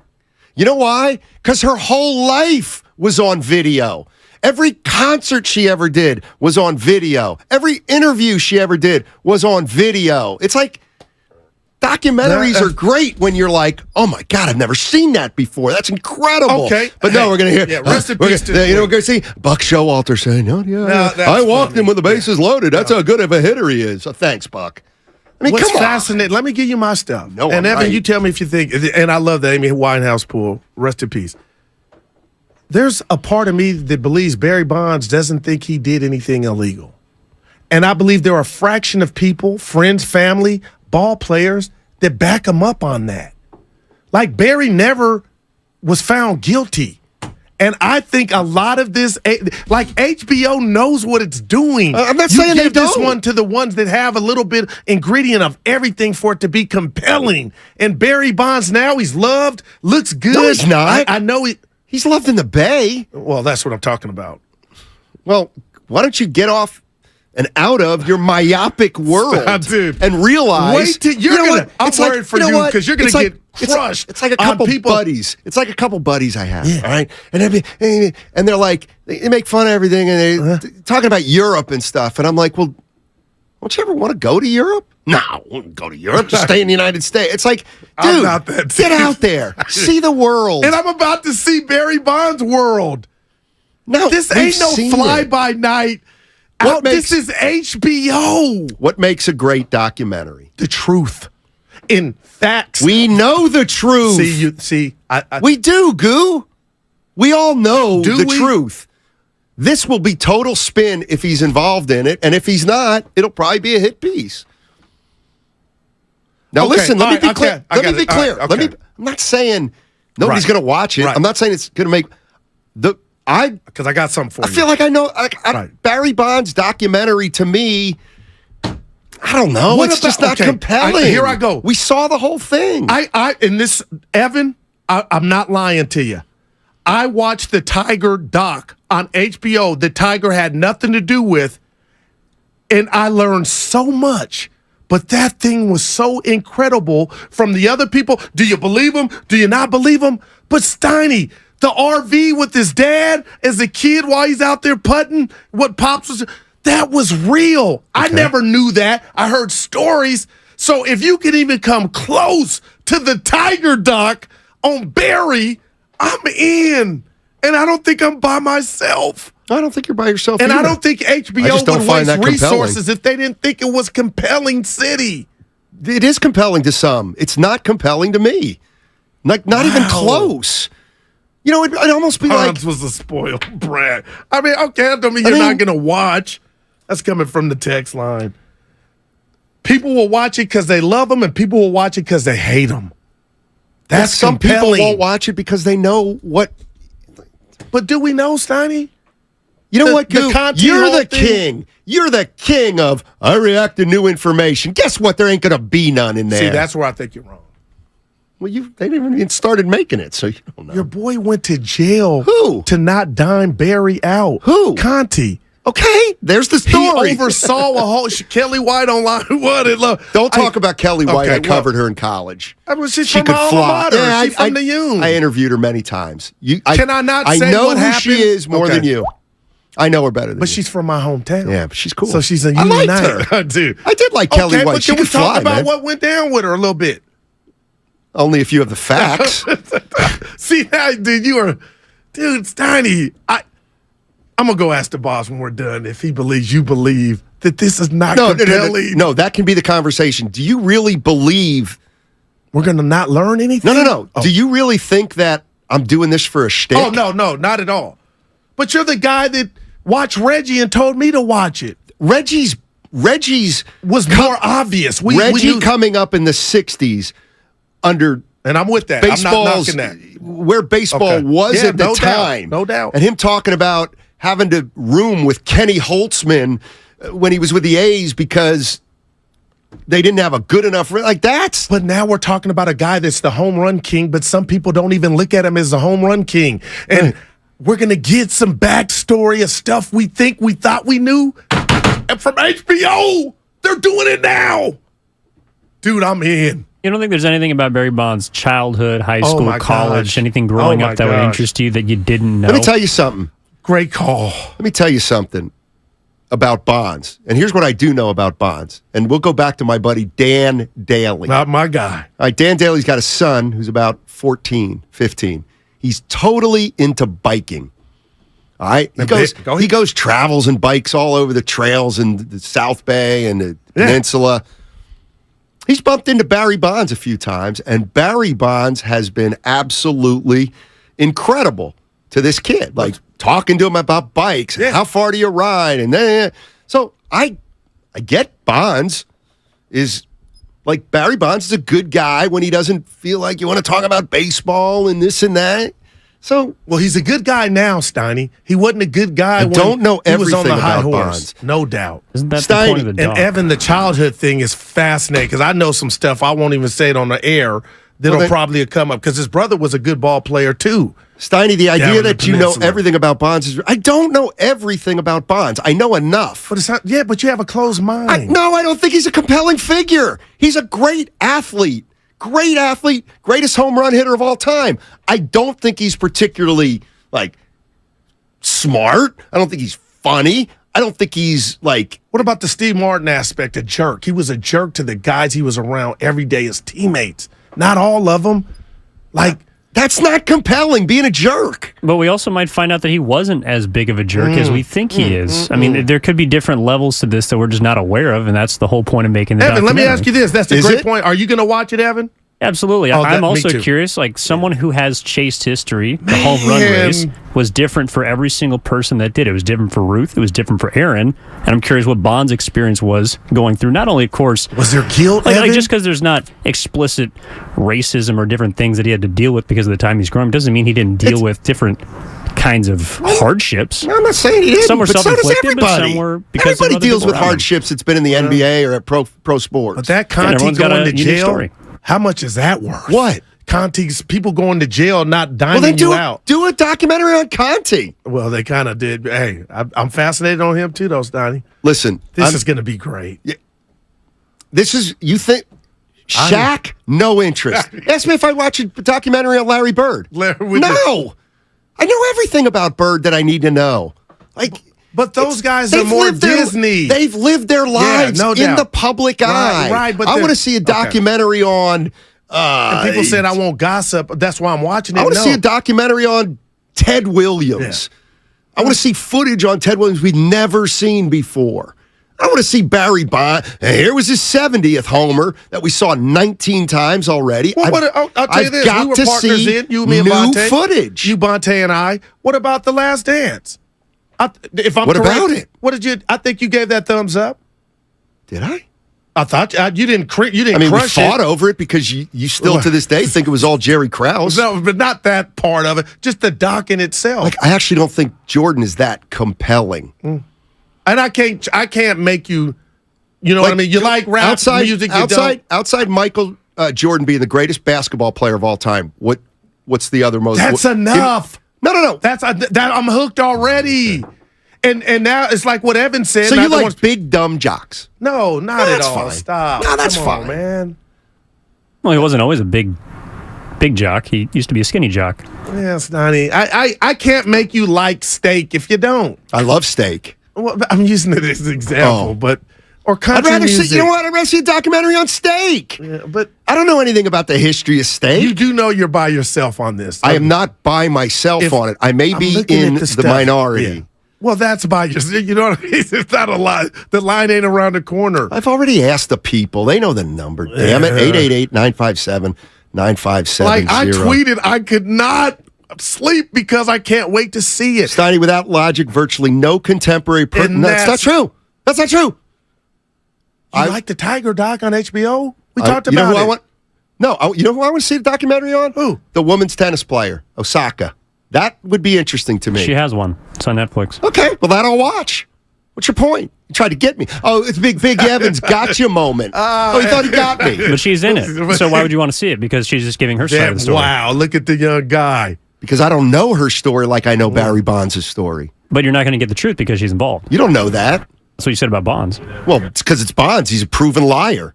What if she's a proven liar? We don't You know just that. yet. Dude, no, I you just don't Steiny, know I yet. cannot. This thing's going to break 650. records. Steiny's man. right. Nobody cares about Barry Bonds. That was the one text Well, out of I 900. picked that one out, didn't I? Out of 900 that he read.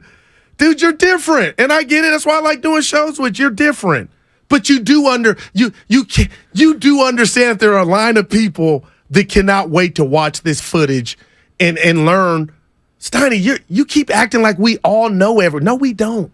And I think HBO is doing this to go somewhere and put it all out there like they did with Tiger. We don't care what Tiger feels about this. We're going to do it. And this is an entity, HBO, that's going to use all its resources. Leroy in Oakland. Hey, Leroy, how you doing, buddy? What's going on, my main man? Leroy, you can't cut me off. Hey, Leroy. Hey! What's up, baby? TGIF, guys! Yes, sir. TGIF. Yeah. Hey, look.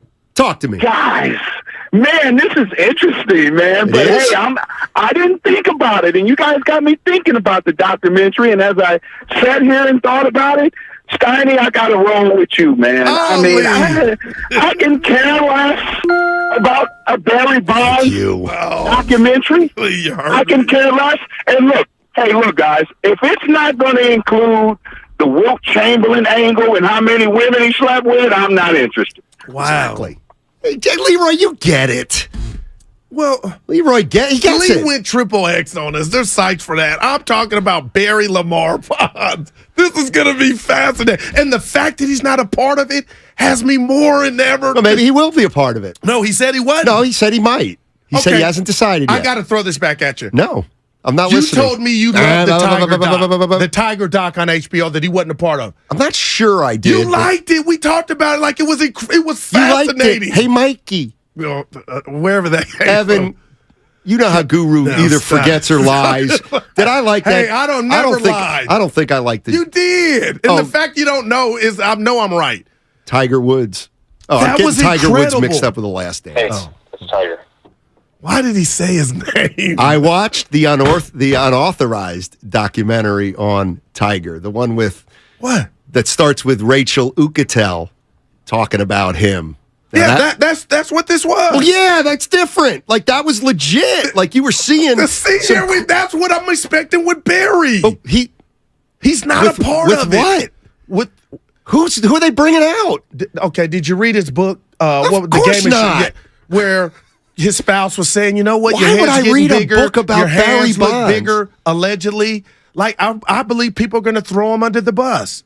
I want to know what it was like to be one of his teammates. How far did he take him being Billy Badass, getting dressed in another sector of the clubhouse? That goes against everything of being a teammate. Yeah. I want to know how far Barry took it, and it's probably why he stopped and talked to that kid on the bike, because he probably regrets how big of an a-hole he was to his teammates. There's no doubt. We won't know that. You don't have a pulse if you don't want to watch this. I disagree. It just means my taste is a little different than yours. What if I Are told you serious, 650? What did they say? Is there really a documentary on the Harris Ranch Steakhouse coming out? But dude, you can't. I would watch that. You know but what? That says a what? See, why would you watch it? I'll tell you why I'd watch it. Because I don't know a lot about coalinga, okay? And I don't know a lot about how to butcher a cow so that it comes out to be steak. I don't know about that. I want to learn about that. Those poor cows at Harris Ranch. Dude, people telling me, Goo, you lived it. You don't need to watch it. That's exactly the way I feel. But the Tiger doc was incredible. Tigers, that was real. The women. Appreciate the Bay Area having my back on this one. Steiny, you got 10%. Jose in Oakland. Hold on. Jose's in here now. Oh, man. Hey, Jose. How you doing? All right. What style of football? Oh. Steiny, I would buy your argument that the documentary about Barry Bonds is not interesting and that he's not compelling at all. Thank you. If it wasn't because of the fact that if none of this Barco stuff had come out, Barry Bonds would be in the Hall of Fame and he would be at the top of so many records. Wow. So it's a big difference. That was a big difference. Had none of that stuff come out, he would be right there. Tell at the very top. That's a great call. Jose, thanks. It's all. I mean, whether he is a nice guy or an a-hole, that really makes no difference to anybody. But it makes a difference the fact that, like I said, he would be the owner of so many records, and that's what makes it compelling. It's kind of like the documentary on Colin Kaepernick. There's a lot of stuff I didn't know until I watched it on Netflix. So who knows? You might change your mind. You should watch it. Don't tell me what to do, Jose. Now, that doc I didn't watch on Jose. Cap. I didn't watch that on Cap. Why? Well, because I know why. I didn't think he was worthy. I know why. I didn't think he was worthy of having one. Oh. Yeah. Really? Yeah, when people start comparing him to Muhammad Ali and Rosa Parks, I drew the line. Yeah, how about if you compare him to Barry Bonds? I think he's a little more compelling than Barry Bonds. He actually took a stand about something. It was all on camera. We saw it all. Barry. Dude, I love Evan Rice. Yes, sir. Somebody actually you're losing this battle.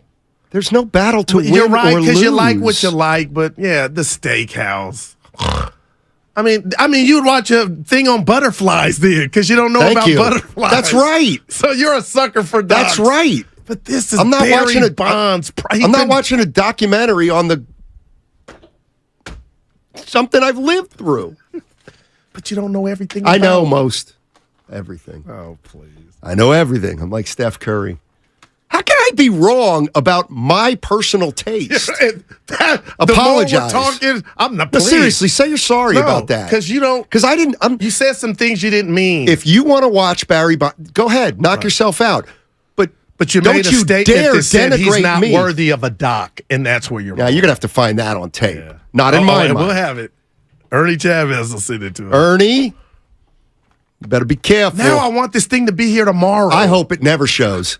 888-957-9570. What makes a good documentary? Let me guess. 90% of a documentary you want to know already. Please. That's 1:30. We're getting close to the weekend. On 99.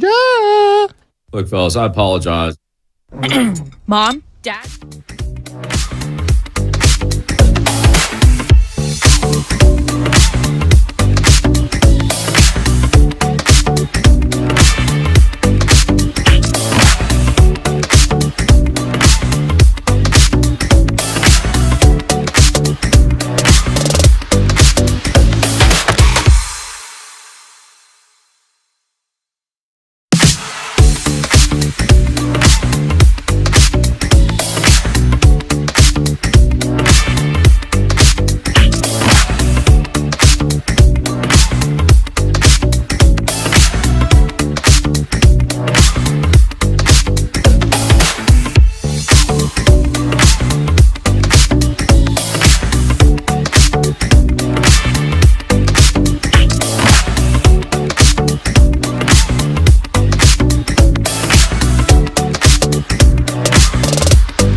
Guru, the root of all suffering is attachment. And I've noticed that you have some attachment. I've been vindicated. Now, back to Steiny and Guru on 95.7 The Game. Steiny and Guru with you. Friday edition. What's the matter? No, I'm smiling. You just went, That was a laugh. Like, yeah. It wasn't funny. Dude, I'm trying to see when this doc is getting released. There's a documentary that's apparently in the works on Barry Bonds. And I'm just not that interested in it because, honestly, I don't find Bonds that compelling. And, yes, he's the greatest home run hitter of all time, but, like, to me, a documentary's more about, okay, I wrote a list of things that, I don't know if they're documentaries on these guys or not. Gotcha. Here's what I mean. And by the way, thanks, Evan, because Evan came in during the break hated he did it, and but said, yeah. I agree, there are far more compelling topics than Barry He Bonds. didn't say And I it said, like that's that. all I'm saying. Yeah, he didn't say That's it all like I'm that. saying. That's not Like, what you said. Thank you, And I'm Evan. sure, hey, Now you're cheating. get off the mic. Yeah. I'm kidding. I'm sure there's a documentary made of this guy, Arthur Ashe. No doubt. Okay, well, that to me is compelling. Okay, Arthur Ashe. Can I ask you why? Because he was historic. He was a historic figure on and off the field. All right. I think you got to be both.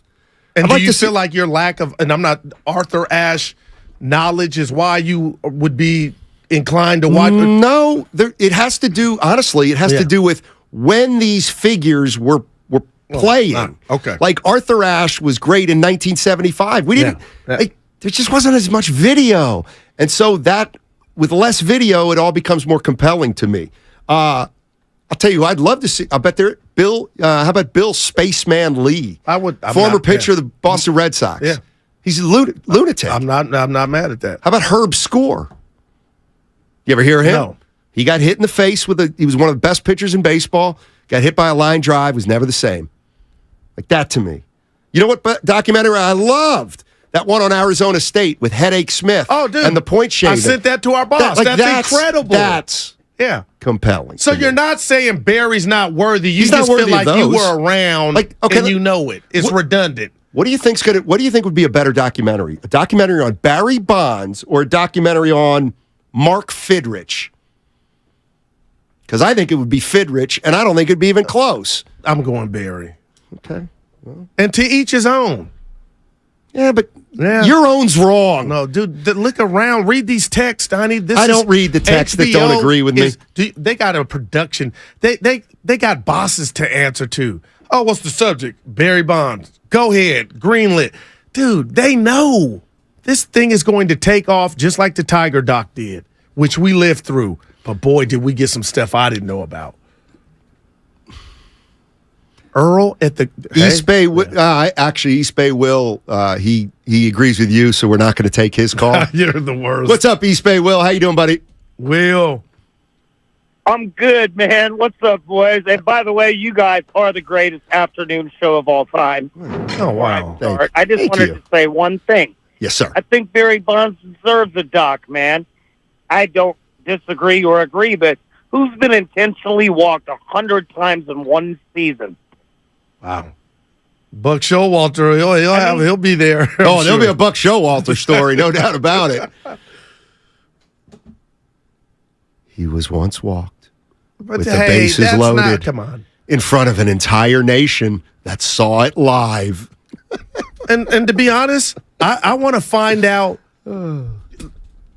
I believe a lot of why Barry's not in the Hall of Fame is how he treated people. And I believe a lot of this documentary will give us some insight to, we hear the stories, but I think they're going to be people to really give us their story, their experience with Barry Bonds. Okay, it's kind of making sense. Like, Barry, was he really like that? You know what? What? For you, I can understand why. And HBO. Because you do like that. You want to be in on the fracas. You want to be in on the chaos. No. Yeah. Barry Bonds is the best baseball player I've ever seen. Oh, better than Clemente? I wasn't around for Roberto Clemente, who's my favorite. Yeah. Anyway, you know what I'm saying, and I believe you believe it. You will watch this doc, but you'll say you did. I won't watch that thing at gunpoint. Oh, please.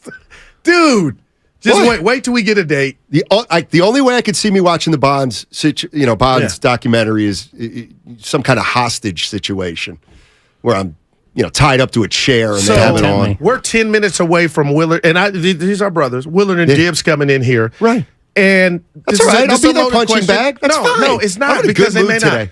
not. Yeah. Would you be shocked if Bo said, "You know what? I can't wait to watch this doc"? I don't. No, I don't live my life thinking about, do you think I'll be surprised by that or not? No. Either way, I'll be okay. I won't be shocked. I didn't say how you'll feel, but you wouldn't be surprised if two gentlemen that you work with said, I wouldn't be surprised at all if they both want to see it. Right. That's good. There's a lot of people, and that's why I believe HBO signed off on this. Yeah. HBO also signed off on a documentary about the Inuits. I didn't see that. You know who the Inuits are? They're the people of the Arctic. The Arctic. Yeah. They live in very harsh conditions. Right. Like, that's compelling to me. What was their batting average? Right? There was no...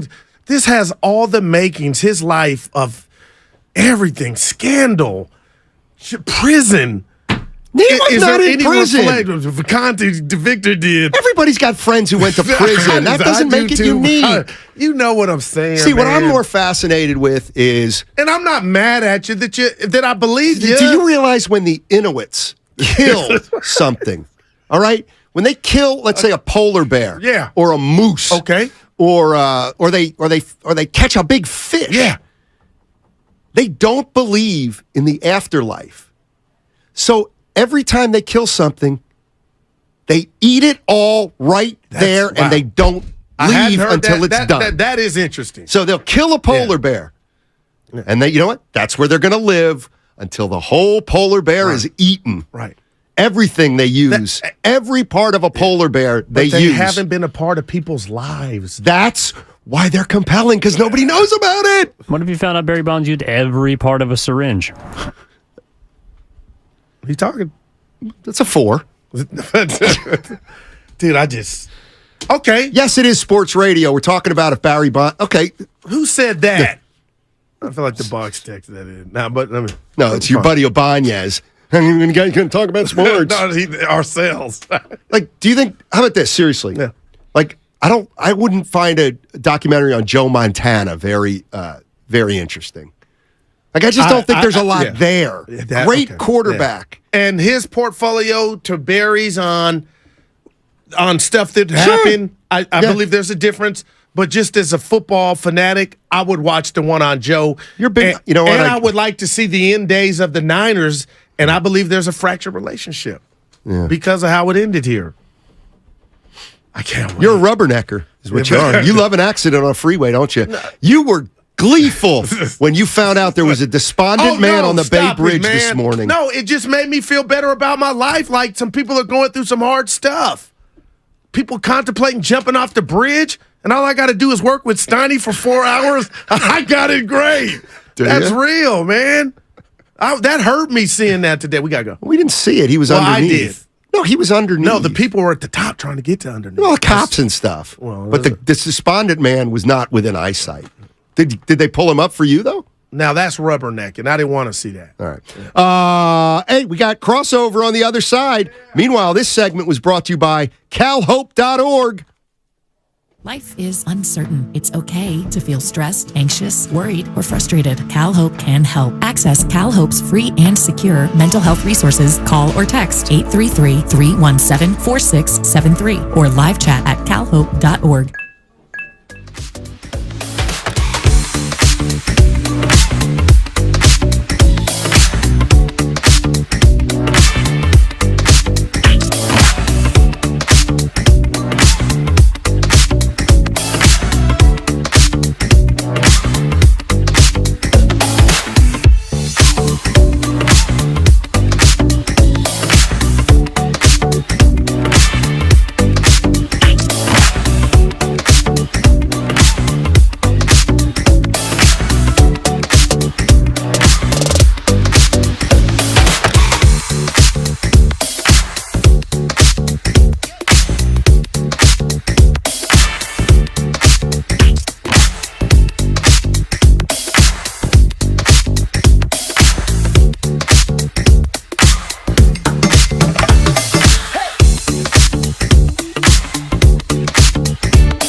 Barry Bonds is a better player than Ted Williams. Wow. I almost lost it because I started crying, and I thought there is no Grandpa at 100% now is going to die because there's no way he's going to come back from that and live that down with at the dinner table. So you get Ray Boone to say Barry Bonds is the best.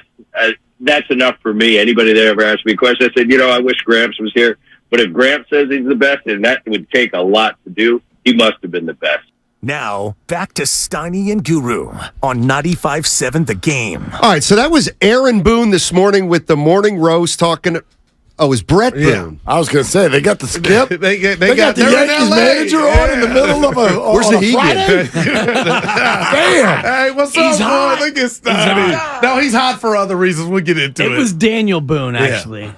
Nahegian said Aaron to me when he's telling the story. Wow. They got a game tonight in L.A. Anyway, can I put some context to that, please? Anyway, it was Ray Boone was that Boone's granddad, who always maintained Ted Williams as the best hitter in baseball, or best player of all time. And on his deathbed, I guess he couldn't talk, so he wrote a note and said, "You were right. Barry Bonds is the greatest player of all time." On his deathbed? Somehow that's I think sad so, to because me, he said yeah. Gramps was going to die. It's like families gathered around. Oh, Grandpa's got But it's one the more love thing for to write ball, down. though, Willard. He's going to tell us something about them. But And it's he's the like, love for ball, Barry though. Bonds is better than Ted. I ain't mad at it. It's the love for baseball, Willard. We got to get to it. By the way, Okay. before we do, Yeah. you're listening to The Crossover, brought to you by the California Academy of Sciences.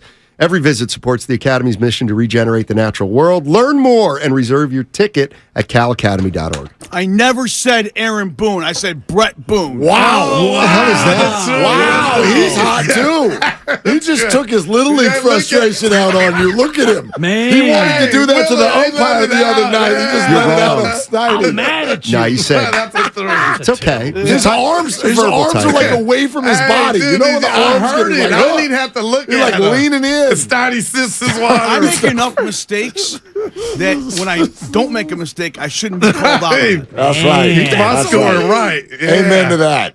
I was wondering how the hell they got Aaron Boone on this morning. He's in L.A. Good get. Yeah, good get. That get. was great. Mid-plane. But that was just for the Boone family. That's how much they love ball. That's why I love that he probably. I mean, he could have wrote anything. But, No, I like what Mark is talking about because it's like, Grandpa, oh my God, Grandpa, I love you. And Grandpa's like, hold on 1 second. The money's under. Give me a piece of paper and a pen. I've got one last thing to say to you, grandkids. That sounds a little bit like Hamlin saying, "Did we win?" Dude, Totally.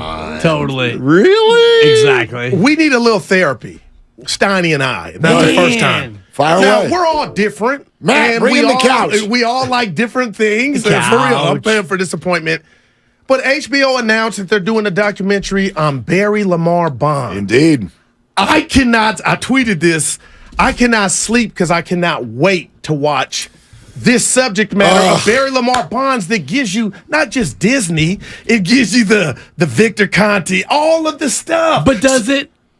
I believe so. Yeah, I'm and not I believe buying it. HBO wouldn't waste their resources if it wasn't compelling. And PSA, Barry won't be a part of it. But just like that Tiger doc, which was fascinating that HBO did, it was incredible. So I'm all in. And Steiny's kind of Talk to me about Barry won't be a part of it. He's doing something different. He said he's not going to be affiliated with this, and something bigger is coming. Right. From him and his people, but HBO's still moving forward with And it. HBO said we welcome Barry to be a part of this, But he's he not said he's not. Just like Tiger wasn't a part of his doc, but it was incredible. I will predict right now that changes. You think Bonds will be in on it? I think that this is a negotiation sensation. That's a what buzz. You think everything Is this about a the source dollar. report? Or If we had one today, we got to get to. Yeah. Yeah. I'm not reporting he anything. gets paid? I'm not reporting anything. I'm just telling you that. You think it's about the money? Oh no, I have no idea what it's about. It's more about I have no reason idea. Barry's I have not no part idea of the whatever. HBO right now. I just I think that is negotiating, potentially opening up to the idea of his story being shared. Oh, that's what I think. Incredible. And there is a decent chance that we'll see. Yeah. Let's just put it that way. Right. Some things. It's fascinating, though, in terms of his story, because his story from his perspective is different than his story from, say, Lance Williams or Mark Fainaru-Wada's perspective. So where's HBO in terms of the actual story? No doubt. Well, like anytime you're doing content and it's somebody who's been through a journey and maybe there's some controversy, you have to tell it from one perspective, or you have to gather everybody and do it from all perspectives. Right. And think about it from HBO's perspective. If you want Barry involved, then Fainaru-Wada is probably not going to be. Because Barry's like, well, I'm not like, right? That story actually is the one that has been told. And I don't know what story this one is. Is it all about steroids? Barry is a lot more. I have no idea, Mark. Barry's a lot more than that. Yeah. And I would be interested in all the other parts too. Yeah. Right? So, you know, I think he probably feels like that's the only side of the story that's been told because he's never talked. So if he's going to be involved, I would think it has to be the other perspective. I told Steiny, well, there'll be some. This may not make the doc, but I find it fascinating that Barry Lamar Bonds got ready for a game in another sector of the clubhouse away from his teammates. Like, will there be scorned teammates that talk about that? Wait, I thought it was in the clubhouse, the way he handled the media, I believe all that in a bundle is why you're not in the hall. It's part of the reason to me. Sounds like you know the story I feel like they're going already. to go down that route. Well, I hear the stories, but this is where you get more info. What's the deal with the chair? I thought the chair was in recliner. the clubhouse. It absolutely was. Okay, but not away from- separate. Yeah, it was No, away he from had there. 3 lockers. So Okay. it was his locker, and then there was a buffer on either side, and then it was the rest of the people. Yeah, so he's still in the room with him. Sure. That's like you getting ready for the show somewhere else because it wouldn't work. But can I say this? The For man, me. the man's about to turn 60 years old. And he looks great. And I don't think that is who he is in retirement. They're like, listen to me. Let me tell you something. The love fest of Kobe Bryant in death and retirement is not what his teammates thought of him when he was playing. I totally believe that. Guys get toward the end of their career, they start to see that the way they're treating people in some cases, and I get the tunnel vision, the maniacal tunnel vision of being one of the all-time greats, but they start to see that this is going to bleed into all the other parts of their lives, and it's probably going to be a pretty lonely existence, and you start to see guys make changes. Kobe did it brilliantly. I think Barry has taken longer. He's not the personality that Kobe was. And it may be too late for Barry. Right. And I don't, by the way, I don't want this to sound like I know Barry. I don't. Yeah. I don't. But I think that he's getting there. Yeah. And I don't think he's that guy anymore. I think I think he has a hard time letting people in. Yeah. But I don't think he's this exclusionary. I just don't think that's where he's at anymore. And I can't make Steiny like country or rap music, Dibs, but I just thought Barry Bonds is I know why HBO signed off on he's polarizing to me. And Steiny was like, yeah, I kind of know the story. Listen, I can't get mad at him. I just don't like documentaries. To me, Bonds grew up with us. So I just prefer documentaries where you're going to see kind of new stuff, maybe new footage, I do not think. Like Evan mentioned, we don't know about his upbringing. Steiny Pops had stuff going on. I said, I'd rather see a documentary on Bobby, tell you the truth. And you know what? Like, this is going to sound really bad, but I don't mean it. He's just a baseball player. A great one, but. No, but he's an interesting story. Some don't even recognize him as the home run king. Yeah, his life is an interesting story. Is it? I think so. I can't wait. Think so. I mean, the one thing that I'd love for him to open up on his dad and growing up with his dad. Right. And that's the part I'd like to know. But how if he's his not dad, even a part of it, if he's not going to be on camera talking about these things, then what's the documentary really going to tell us? Because to me, and you're right, Steiny, in terms of like the documentary, I want to know what I don't know. And what I don't know are how was it growing up as Bobby's kid, and what did you go through during all of the years where people thought that you did something that you either did or didn't do. Right. That's what I want to know. Yes. For me, it's like Barry Bonds. The one thing about Barry Bonds that's been boiled down is, well, he doesn't like the media because he saw the way the media treated his dad. But that's all we know about it. Now that, I'd like to That'll open up. I would like to hear more about that. I'm interested in all of it. Like, let me ask you this: Do you care what he's doing now? Not really. You don't? No. See, that's. I think he's just. I think he's. But I think he's a social butterfly now. He is doing a lot of biking, actually. He loves biking. I think he's at peace with himself now. He loves to cycle. I think he's at peace. Exactly. I think he is too. Okay. And I'm going to say this to Dibbs' point, and I got to just bring this up. The Tiger doc, he wasn't a part of it.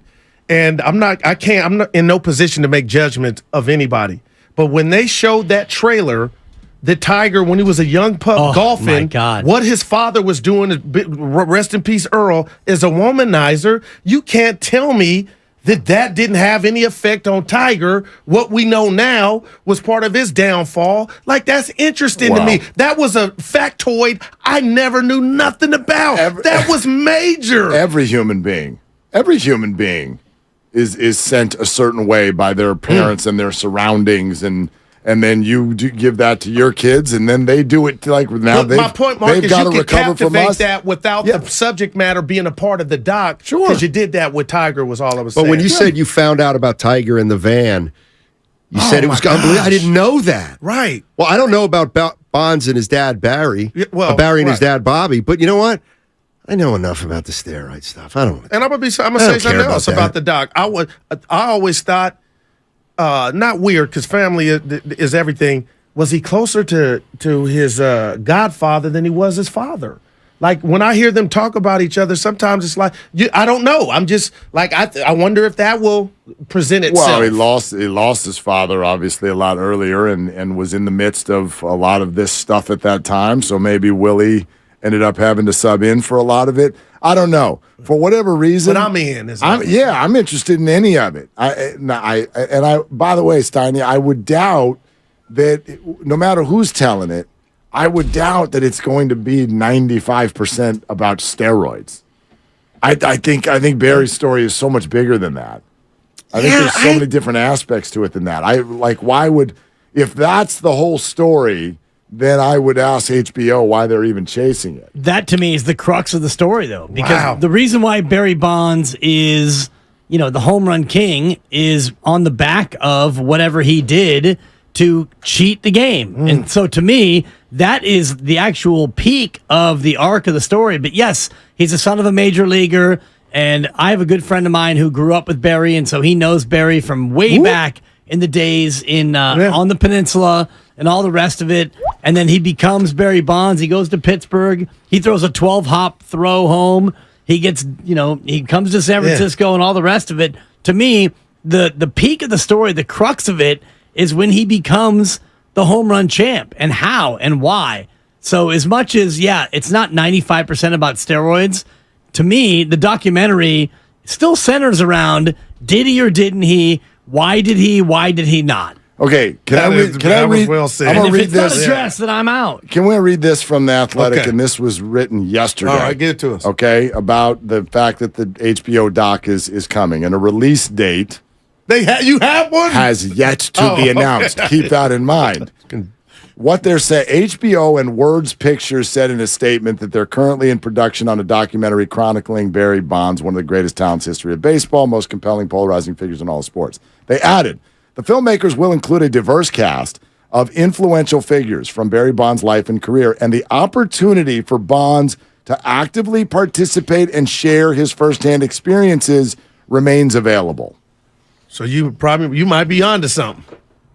Okay, and then there's a whole section about will Bonds be a part of the documentary. The last line of this news release is what is found most interesting, the opportunity for Bonds to actively the one that I just read. Tells me this is not going to be a repeat of Bonds on Bonds, the poorly received ESPN documentary in 2006, 10 episodes before the network. Goes on and on. He going to be part of it. I think. I'm more excited if you end up being right. Yeah. You're listening to 95.7 The Game, KGMZ FM and HD1 San Francisco and Odyssey Station. I just don't want to hear guys like us talking about Barry Bonds on a documentary. You know what I mean?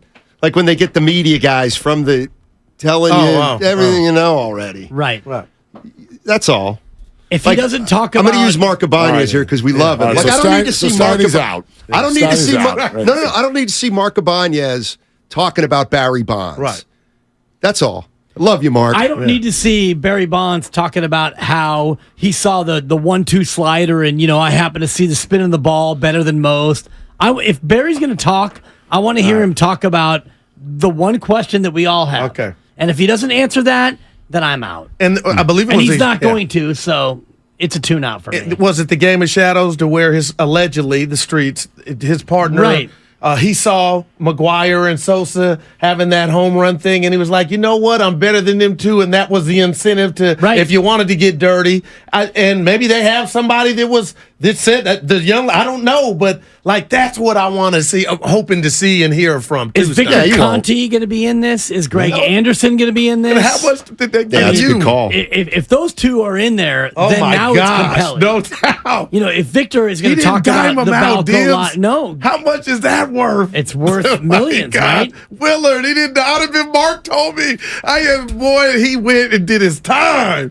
Greg did the time. That's all Willard. So I don't. Greg and Victor aren't in it, then and Barry's not going to talk. Then to me, it's a fluff piece. And it's Disney. Yeah. Well, we don't know the angle. We don't know the angle. Right. The fact that they must feel they got something. Well, the fact that they're even attempting, obviously they're attempting to have Bonds be a part of this, tells me that A, it's either not all about steroids, or B, they feel like Barry has never had a chance to really speak on this. I wonder, in fact, if there is this sort of tone being put, maybe the negotiations aren't about money. Maybe the negotiations are about the angle. Content, yeah. Content. Maybe. Yeah. Maybe. Wow. You guys going to ask me what's in my box?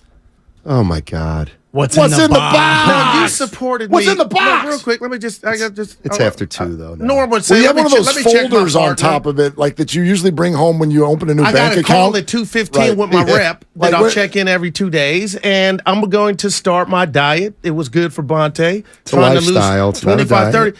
But what just hurt me is you've been supportive. You've been a butterfly all morning long. I have been. The guys walk in, and he's like, brother. It's 2:05.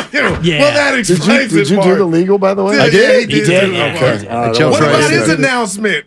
That he got sources saying that Dunleavy is his Oh, job we're if they gonna- can give him the money. We're going to talk about it. We're going to talk about it. You made I mean, a look. What was the look? Yeah, well. My look was if I had that report, that source report, I would be driving that thing into the ground. Every other sentence I would say would be talking about my source report. Exactly. And I'm proud of you. Yeah. And you have a source report. Woj doesn't have it. Shams doesn't have it. Jay Glazer, Rap Sheet, Schefter. Look at none of that. them. I told him to tweet But it. here's the You thing. should be hammering that thing. Because Willard, you dropped the bomb a couple I gotta go weeks down to ago. the old ship first. This is a man who was Okay. named in the Bob Myers sayonara for press name or conference. shame? Stuff like this. Oh, I thought you were His going to old mention. hat. He I did thought you were going to that. mention my Associated Press Award in 1997. I wasn't.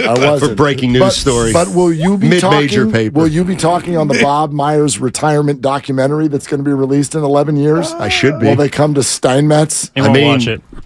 If he actually I'm out. retired. I'm out. Yeah. That's true. I know everything about Bob. Unless- and he's not that compelling. Unless they've got We love Myers you, Bob. talking, I'm out. Yeah, look at you. I love you. Yeah, that's what that look was for. If it was my report, my source report, I would be like the cock of the walk. Yeah. I would be, but the chest would be out. I I told would be him to mentioning tweet it it. every sentence. But Bob said it's up to Mike. So it's just following up on that. That was Yeah, after I- he said some other words, though, Stein. He But the was like, station retweeted it. It's your report. Own it. I'm impressed. I'm impressed by your report, but yeah, I thought it was kind of obvious that Mike Dunleavy's going to be the next general manager There the you whole go. time. See, Willard knows how to stick it to I me. love it, Willard. I'm trying to build my Right? guy up. Willard Will. stuck Great- it to me. Great job. Yeah, Great job. right. Yeah. I'm trying to build Whoa, him whoa, up. whoa. and My Willard's source. like- Hold on, I got something. Yeah, wait till My Larry sources- Harris gets named. My sources are reporting that tomorrow is Saturday. That's I got sources. See? I got sources. See?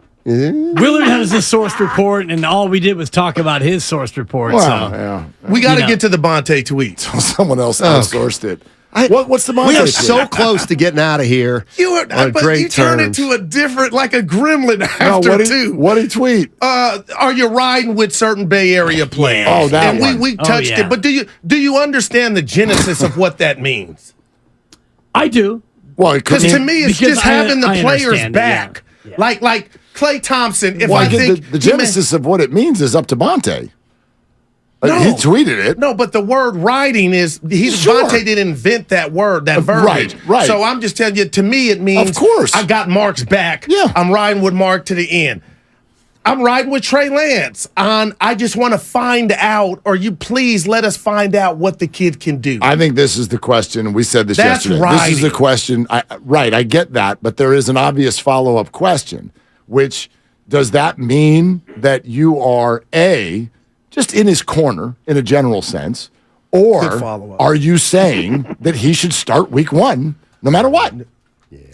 That's the follow-up. Now, this is with the Brock Purdy and everything that's going on, Will, and I get that. It's nuanced in the sense that I would slow play Brock Purdy. And that's why I would have more incentive as an organization say, this is an awesome time. This will be your second time, young man, Trey Lance, to start week 1 so we can really see what you can do with this Ferrari in the backfield that's changed the fortunes of our offense. Would you look Trent Williams in the face and tell him? I told them last year at this time when he started under center against the Chicago Bears. Right, but that was there was no Brock Purdy then. There wasn't, right? That was what if the health is the reason to where Brock will kind of just take care of himself? And then I think the situation takes care of itself.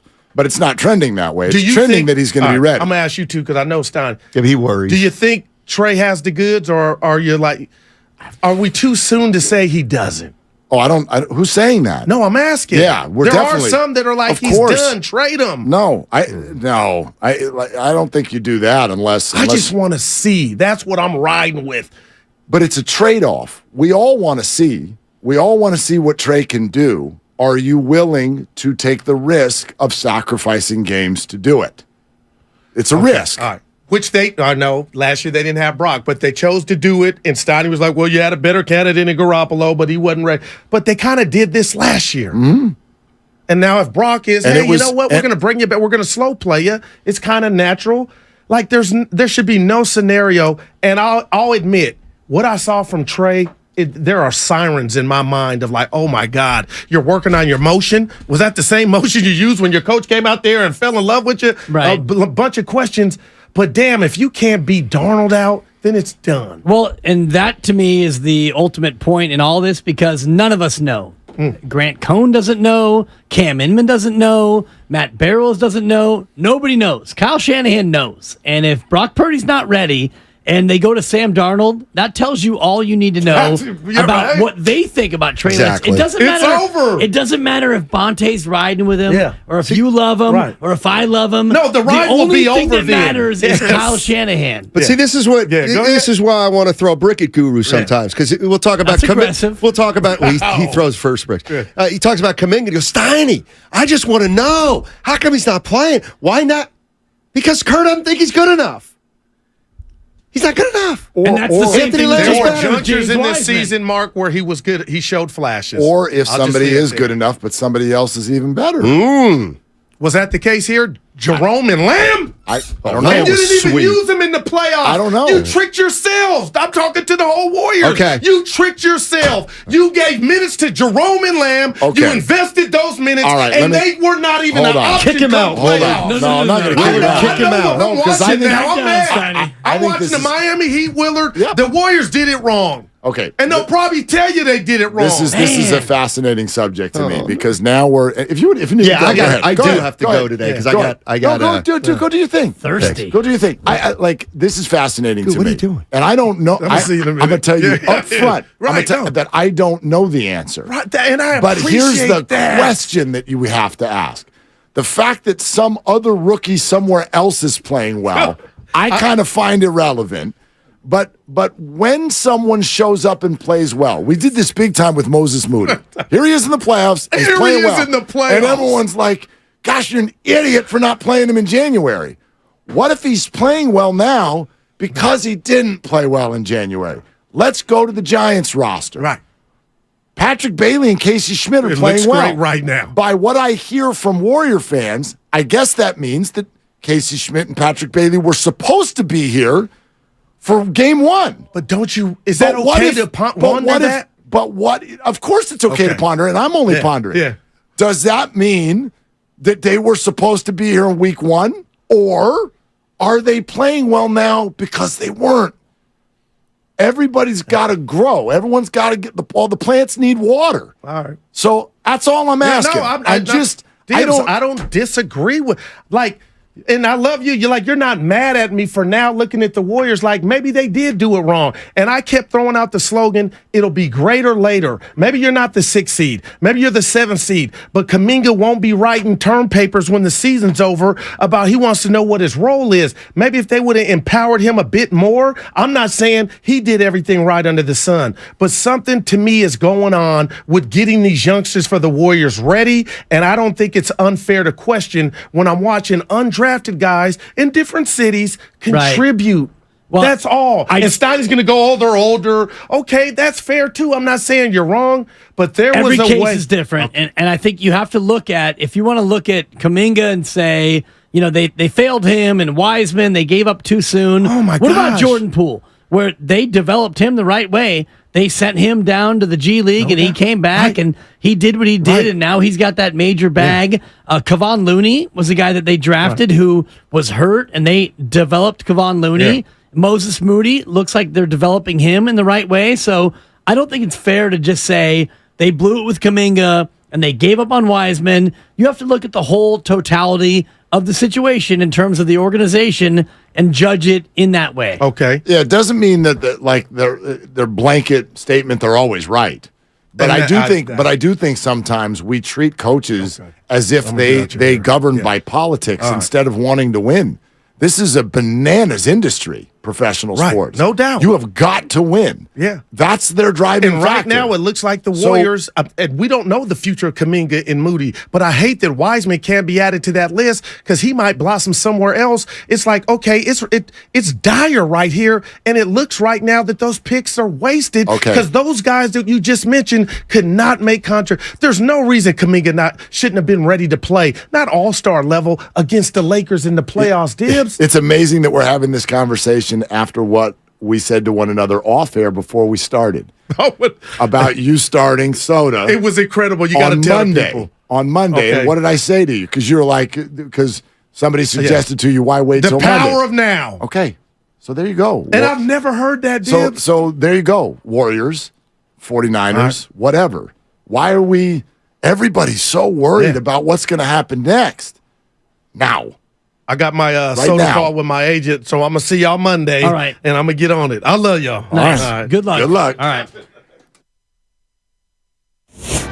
They're longtime friends. Let me tell you something real quick about Dibs that I'm sure not everybody knows. And first-time partners. Hang in there, big guy. There'll be brighter days ahead. Now, these two homegrown Bay Area boys finally come together to take over sports talk. Get the hell off of my doorstep. Major League Baseball, you stink. It's Willard and Dibs on 95.7 The Game. I don't know. I'm working. No, but you don't know. You think you know, but you don't know.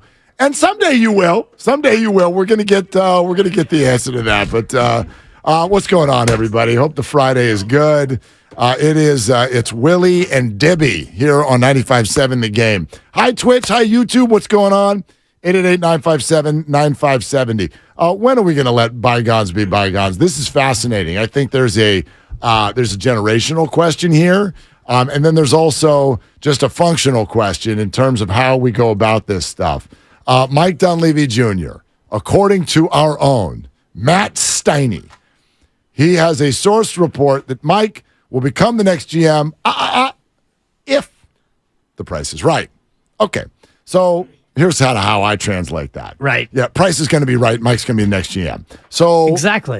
Which is why I was telling Matt that he should have been really beating the drum a lot louder in terms of him having that story first, because Woj doesn't have it. Shams doesn't have it. Beat that drum. You had it. You've got it. Right, but it's also not a done deal yet. If the word "if" is in your report, then it's not the Woj bomb yet. In fact, we do, and I'm not saying this about Steiny, they were doing it in the midst of a radio show and having a discussion, so it's different.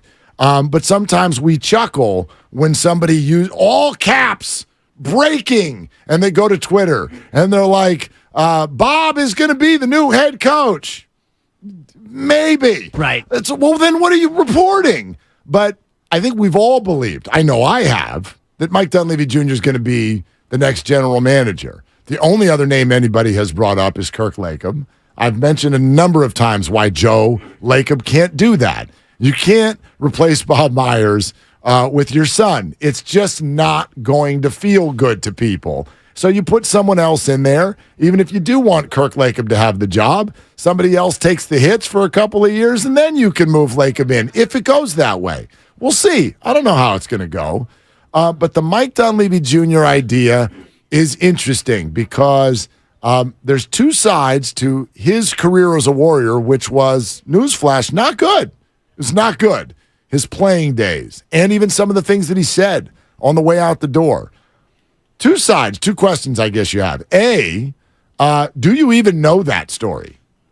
There are plenty of Warrior fans who even have kids now who haven't necessarily been around long enough to know that there is a history with Mike Dunleavy Jr. And B, if you do know the story, do you care still? I'll answer me. I'm old enough to know the story. Yep. I couldn't give a rip. I don't know why Mike, in a different job, in a different era, for a different owner, in a different arena, I don't know why that has anything to do with this. I am 1,000% mind wide open to Mike Dunleavy Jr. as the GM. And I'm with you, and I am also old enough to remember, and I remember those days, and I understand why the fans of my age, your age, of our ilk would have this feeling about Mike Dunleavy Jr. because he was taken number 3 overall, and he never fulfilled that promise with the Golden State Warriors. But if you take a step back and you look at what was going on with the Warriors at that time, he played for 3 coaches in his 5 years, including Don Nelson. And when he finally got on a team that was looking like they might be pretty good, he got shipped out. Yep. And when he got shipped out, what got shipped in became We Believe. So a lot of people look at, those of us who remember 2007 when he got traded, which is now 16 years ago. So if you're a 33-year-old fan, like, you know, our own Lucas, I think the producer, or if you're in your early 30s, you were a teenager when that happened. You're in your college haze or whatever was going on. What it was like with the Golden State Warriors, and the fact that We Believe happened was such a special thing. And a lot of fans look at, well, Mike Dunleavy, they finally got rid of Dunleavy, and that's why they got good. You know, once he was gone, then the team got good. So it must have been Mike Dunleavy's fault that the team was bad. And by the way, Mark, maybe it was. They weren't that bad. They weren't that bad. They were not Dave Cowens and Brian Winters bad. If you look at the records of the teams that Dunleavy played on, they were 38-44, 36-46. They were not bad by Warrior standards, but Dunleavy was taken number 3 overall, and everyone thought that he should have been a certain kind of player. And I look forward to talking to Jason Richardson today, Jay Rich, who was on those teams, and he can tell you exactly what Mike was like. Yeah, Matty Barrows and Jason Richardson on the show today, coming up in the 4 o'clock hour here on Willard and Dibs. I listen to that, and I go, what if he was the reason? What if he was the reason? What if his play was so poor, or what if he was the fly in the ointment? Whatever. What if he was? Does that have anything to do with today? I would still say no. And I know there were also things said. Mike and the fan base didn't have the greatest experience with one another. And that may well be true. But I'm having the hardest time taking those days and that experience and applying it to this. Nothing, literally nothing about Golden State Warriors basketball is the same as it was then. There's not one thing. The arena's different. Same nickname. Okay, good point. And sometimes they wear that old uniform. The throwback. I mean, it's a different owner. It's a different arena. It's a different city. It's a different history. It's a different cachet. It is a different entity. The post We Believe Warriors, famously, what did Joe buy them for? $450 million? Yeah. And now what are they worth? $451 million. Exactly. Times 10 or times 12. And by the way, whatever Forbes says they're worth, BS, they're worth more. Totally. Okay? Ask Ballmer when he bought the Clippers. They're like, man, this thing might go for $1 billion. And it went for $2 billion. And it was immediately worth $3 billion. Exactly. These things are a license right now to print money, especially this outfit. That's what this is now. So if these people, if Joe Lacob and Bob Myers and Steve Kerr and that whole group who has proven themselves to be incredibly smart, if they think that Mike Dunleavy Jr. is one hell of a basketball mind and a budding exec, like, let's rock and roll. Cool. Let's see it. And that's kind of my way anyway. I don't like ripping things on the way in. Do you know how many people? Because you don't know. How many? Raise your hand when you thought Bruce Bochy was going to suck as the Giants manager. Half of you did. He was 500, if that, in San Diego. Right. He was a retread. I say he's an idiot. Hall of Fame. Is that right? Do you want to run through all the NBA GMs right now? And you can tell me who the best player is among current GMs. And I'm not going to list all of them because I don't know how many of these guys actually played, but you've got Landry Fields, who Dunleavy had a better career than he did. Sean Marks, who didn't play that long in the association. Mitch Kupchak, probably the preeminent former player. He was a great player. He was an all-star. He was a champion. Calvin Booth. You've got Trajan Langdon. By the way, the funny thing, just real quick, if you had said, how many GMs can you name? I don't think I would have been able to fill out one hand. If we play the game of how many GMs are former players. Yeah. What is it? Probably 60%? Oh, no. I bet you it's even lower. Okay. And like Kobe Altman, I think he might have had a cup of coffee. Totally. Kobe. Thank you. Rob Pelinka, no. Nope. Kobe. Zach Kleiman, I don't think so. Andy Ellisberg, I'm doubting it. John, he's a horse with Milwaukee. I knew I'd get you that. Sam Presti. Presti. Did he play? No. Exactly. I don't think so. Monty McNair, maybe. Justin Zanuck, I'm doubting it. My point is, if we're going to hold Mike Dunleavy Jr.'s playing career against him, he might be the 6th best former player among GMs right now. By the way, how many great players have become good GMs? How about that? I'll wait. Exactly. How about that? Pat Riley would be one. Yes. However, Pat Riley's he's been successful at every level, no matter what he's doing. Yeah. Playing, coaching, on and on. But the best in the game have tried this. Michael Jordan tried this. Oops. Magic Johnson tried to coach. Not good. Right? So that's the other funny thing about it. Well, he wasn't a very good player. What the hell's that got to do with anything? He could have been a great player. Doesn't mean he's going to be a good GM. The smart people you respect think Mike is smart. Is that worth something? Is it worth... Y'all like Bob. Y'all like Joe. So why don't you like who Bob and Joe like? So I bet a lot of people don't even know the story, though. Right. I bet a lot of people. So we can get into that a little bit next. Thumbs up, thumbs down. Mike Dunleavy Jr., it appears likely to be the next GM, the Bob Myers replacement for the Golden State Warriors. We'll take your calls on it. 888-957-9570. We're sponsored by Chilton Auto Body. Happy Friday to everybody. It's Willard and Dibbs. Have you been in a car accident? Chilton Auto Body is 15 convenient Bay Area.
back to Willard and Dibs on 95.7 The Game. All right. It's Willard and Dibs, and YouTube it's growing. It's growing, Dibs. Yeah? And the tube? Yeah. Your tube is growing? The tube is it's a large one. I think we broke records in May. And so thank you to our YouTube audience. And we always have a lot of fun there. You can take a look at the show, and if somebody swears, you get to hear it. No one else does because of our technology, but it doesn't go over to YouTube, and there's a chat there. People rip each other, and they rip us. Then they say nice things. That's rare. Lovely Christy loves to watch that way, by the way. On the tube. I don't know what her little, all the little fake her names. Handle? Yeah, what the little fake names are in there. I don't know if she's like, because I've never seen her. She reads the chat. She doesn't comment? I don't know if she comments. Oh, I'm going to look She for don't it. like it when you don't like me. I'll tell you that, YouTubers. Ooh. She's like, Man. she's like, that Bob and SF guy, he didn't like you. He didn't like what you said today. Okay, great. But anyway, just so you know, you all be nice to lovely Christy because she's on there too. That's the way she likes to bring the segment in. But like and subscribe. 95.7 The Game content is all over youtube.com/95.7 The Game. That's a fun way to do it. And during the breaks, we love to connect with you guys and all of that. And then there's this. Let's go back now that we know a little something about where the Warriors are probably going in terms of who's going to run the transactions for the team. Let's go back to what Bob Myers said the other day about Mike Dunleavy Jr. Mike's great. He's as good a GM as if he wants it, he'll be great if that's what he wants. It's his call. It's Joe's call. It's not my call, but that's what he wants to do. He'll be great. He knows more about basketball than I do. He's grew up in it. He was born into it with his dad. He played in it. That's his calling. And that wasn't my thought at the time, honestly. I just thought we're always looking for people that'll make us better. Joe's always about bringing in talent. I didn't have an idea at the time that I was grooming him. I mean, he's more my friend than coworker, but he's really good. And he would be fantastic if that's the choice. But I'd be lying if I thought 4 years ago, let's bring in Mike and he can assume this thing. If I told him if that's what he wants, then I'm all fully supportive. I said I'll help with Draymond if he needs it. That's probably all you need to do, by the way. Like, if you've got Bob's help with Draymond, that is a significant difference versus no Bob at all. I've been asked, I bet you have too, a number of times, like, what are the Warriors really losing here in Bob Myers? And I just think that fans, a lot of times, especially the ones who are like, this is an exec. What are we really worried about here? Like, other people can draft players and sign free agents. To me, Bob Myers, and this would be the challenge for Mike Dunleavy Jr., and this is what I can't answer. I don't know how he is on this front. What the Warriors lost in Bob Myers is not a smart basketball person who knows how to draft a player. I bet Mike can do that great. What they lost is the person who has all the relationships in the building to hold hands, mend fences, and navigate all the difficult times. That's what Bob did so well, and that's what I think is irreplaceable. And Guru mentioned it earlier in terms of any business. It's about the people skills, the people relationships, and that's where any of us who have jobs, the true relationships from the boss all the way through. If you have a boss that feels like they connect to every single person from Joan and payroll all the way up to the VP or the COO or whatever other job you have in your company, those are the leaders that we all love. And that's what Bob Myers seemed to bring to the Golden State Warriors. If you can be the Draymond whisperer, but also be a guy that is beloved across all corridors and all corners of the organization, that's what you want. Now, can Mike Dunleavy Jr. be that person? Probably not right away, but I'm sure he already has relationships with many of the players, and it's not like he was sitting in an office by himself and now he's being unearthed and released into Gen Pop. It's like, oh my God, who are you? Are you Mike Dunleavy Jr.? I'm sure he's already built up these relationships, but can he be like Bob or as good as Bob? Probably not. He has to be his own man if he gets the job. Yeah, speaking of being his own man, this is a first. I've never had this put up in front of me. Let people behind the curtain a little bit. When you hear a sound clip like you just did, usually the Bob Myers thing, so I get this board over here, and it's got all of these, right, all of the things that we might want to hear. You got buttons. During the show. I got buttons, and I got a little mouse, and I click on the button, and then poof, it starts playing, and that's what we just did now. Never before in the history of this show have I hit the button, and the person who starts talking is Matt Steinmetz. That's never happened before. Are you about to push Steiny's buttons? Because that's happened before. Willard, stuck it in me. I was going to say that. I'm giving myself a 4 for that on a Friday. Pretty good. Thank Pretty you. good.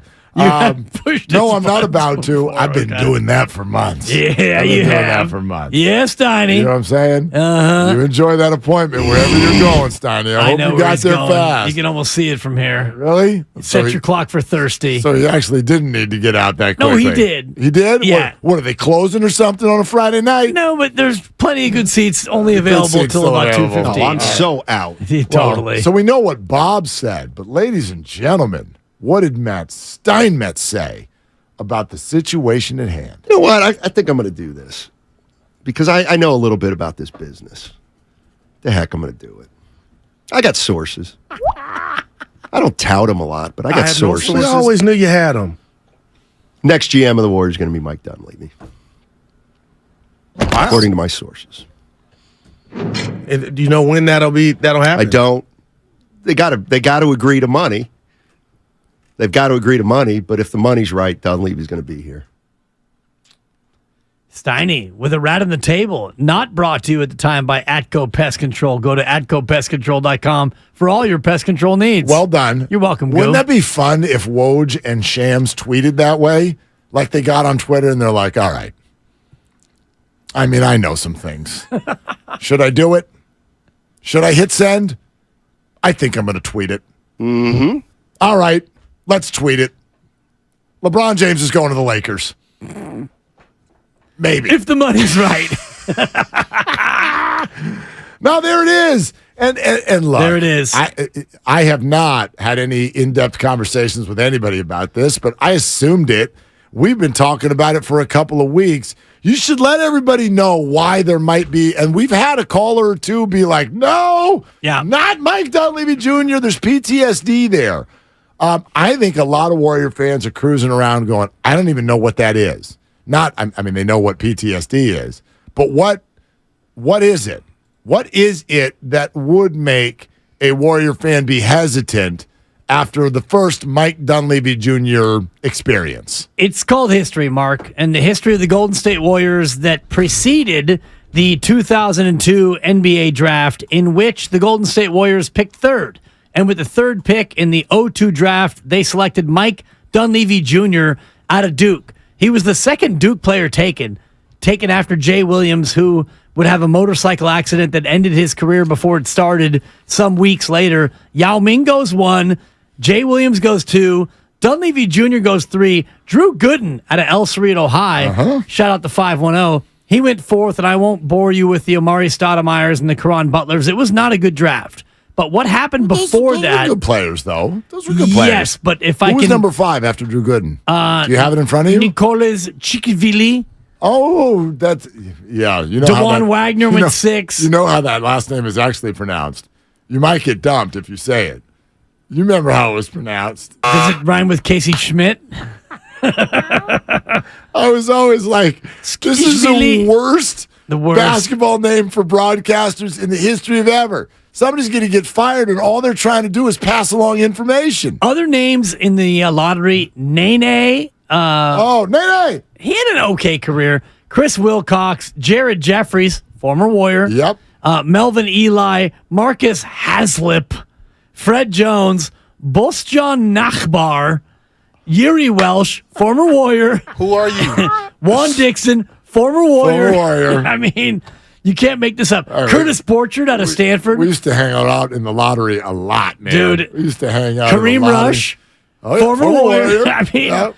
Quintel Woods, not a former Warrior, but Casey Jacobson out of Stanford. The point being the 2002 draft was bad. Okay. But what preceded that, Mark, is what led to it. What preceded it and what followed it. Because before 2002, the Warriors were 21-61 the previous year. Before that, they won 17, 19, 21, and 19. So 4 years of 21 wins or fewer leads up to a moment where you're going to have the third pick. Finally, we're going to get a player. We're going to get the next Joe Smith. Apologies. We're going to get the next Joe Barry Carroll. We're going to get the next Chris Webber. I mean, Chris Webber at least was a player where I know the Warriors drafted Vince Carter, but he turned into Chris Webber and Webber left, whatever. This was going to be our time and our chance. And you draft Mike Dunleavy Jr., and he never really worked out. And you draft Dunleavy Jr., and they were better, 38, 37, 34 wins. And then finally, halfway through the next year, you trade him. You trade Dunleavy Jr. and Ike Diago, another failed lottery pick, and a couple of other players. Beadrins was a part of that trade, and you get back, essentially, we believe. Al Harrington, yes, Steven Jackson. Exactly. Yeah. So Dunleavy Jr.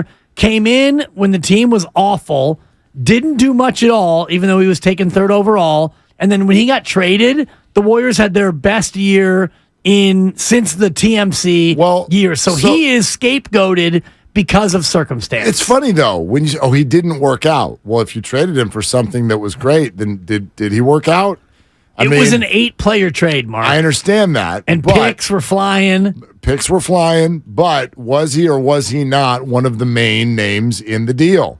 So I don't. If he wasn't great, that's one thing. He had built up enough of value in order to be sent somewhere else. Let me ask you this. If Jordan Poole gets traded this offseason and whatever the Warriors get in return puts them back on top of the mountain, did Jordan Poole work out or not?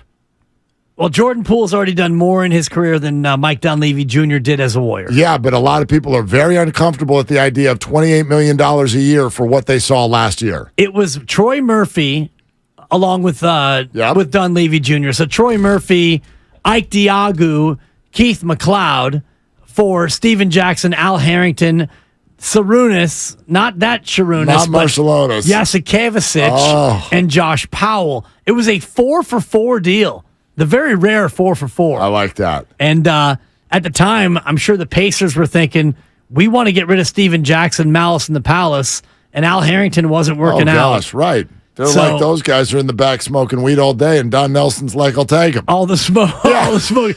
Bring him. Nelly's like, what the hell's that? I'm on the beer. Yeah. What the hell are you guys smoking? He's like, perfect. Get me a piece of that. Bring them to me. Totally. Yeah. And then they got added alongside Matt Barnes and Baron Davis, Boone Dizzle. Sure. And so it was kind of double addition by subtraction. But, Dunleavy Jr., I wouldn't say was the centerpiece of that trade. No, 4-for-4, and I don't even know, of all 8 of them, which one was the centerpiece? Who was the biggest, right? Maybe Ike Diago. Genos Mas Macho. Who was making the most money? Who can you match the salaries up? Do you have that? I'm looking right All now. right, see if you can find that. I wonder of those 8 players, who was making the most money? Dunleavy Jr. at the time of acquisition. Oh my God! I'm reading from Bleacher Report, and this is from 2008. He was drafted 3rd. He was just beginning the start of 5 very rough years in the Bay Area. Dunleavy was called an underachiever and a bust. Still, he was signed to a 5-year extension worth $44 million after 3 less than stellar years with Golden State. Yep. So there you go. And that speaks to Golden State at the time. So Dunleavy Jr. is not great as the 3rd overall, yet they signed him to a 5-year, $44 million monster deal at the time. Because, again, whether that ended up being the right thing or not, we could debate all day and we won't. But the point is as much of a bust as he may have been, it's not like he wasn't a viable NBA player. He had done enough to where it's like, it's better to sign him than just let him go. And then he was enough of an asset to be involved in a trade that brought you Al Harrington and Steven Jackson and all that smoke. May I continue to read? Please. Because this is a very telling paragraph. Adding fuel to the fire, he was constantly booed by Oakland fans. Yeah. When Don Nelson arrived in Golden State in 2006, he called the player soft. And Dunleavy found himself at the end of Nelson's bench. There you go. So, and this was, I think, part of the sentiment of Warriors fans because Nelly comes in and it's like, Dunleavy Jr. is soft and now he's benched. And, Nelly was the loudest guy in the room. So we all were riding with Nelly. And then when he got traded, Nelly trades him and you bring in the players who become We Believe. It was easy for fans to say, attaboy Nelly, that guy was soft. He was a bust.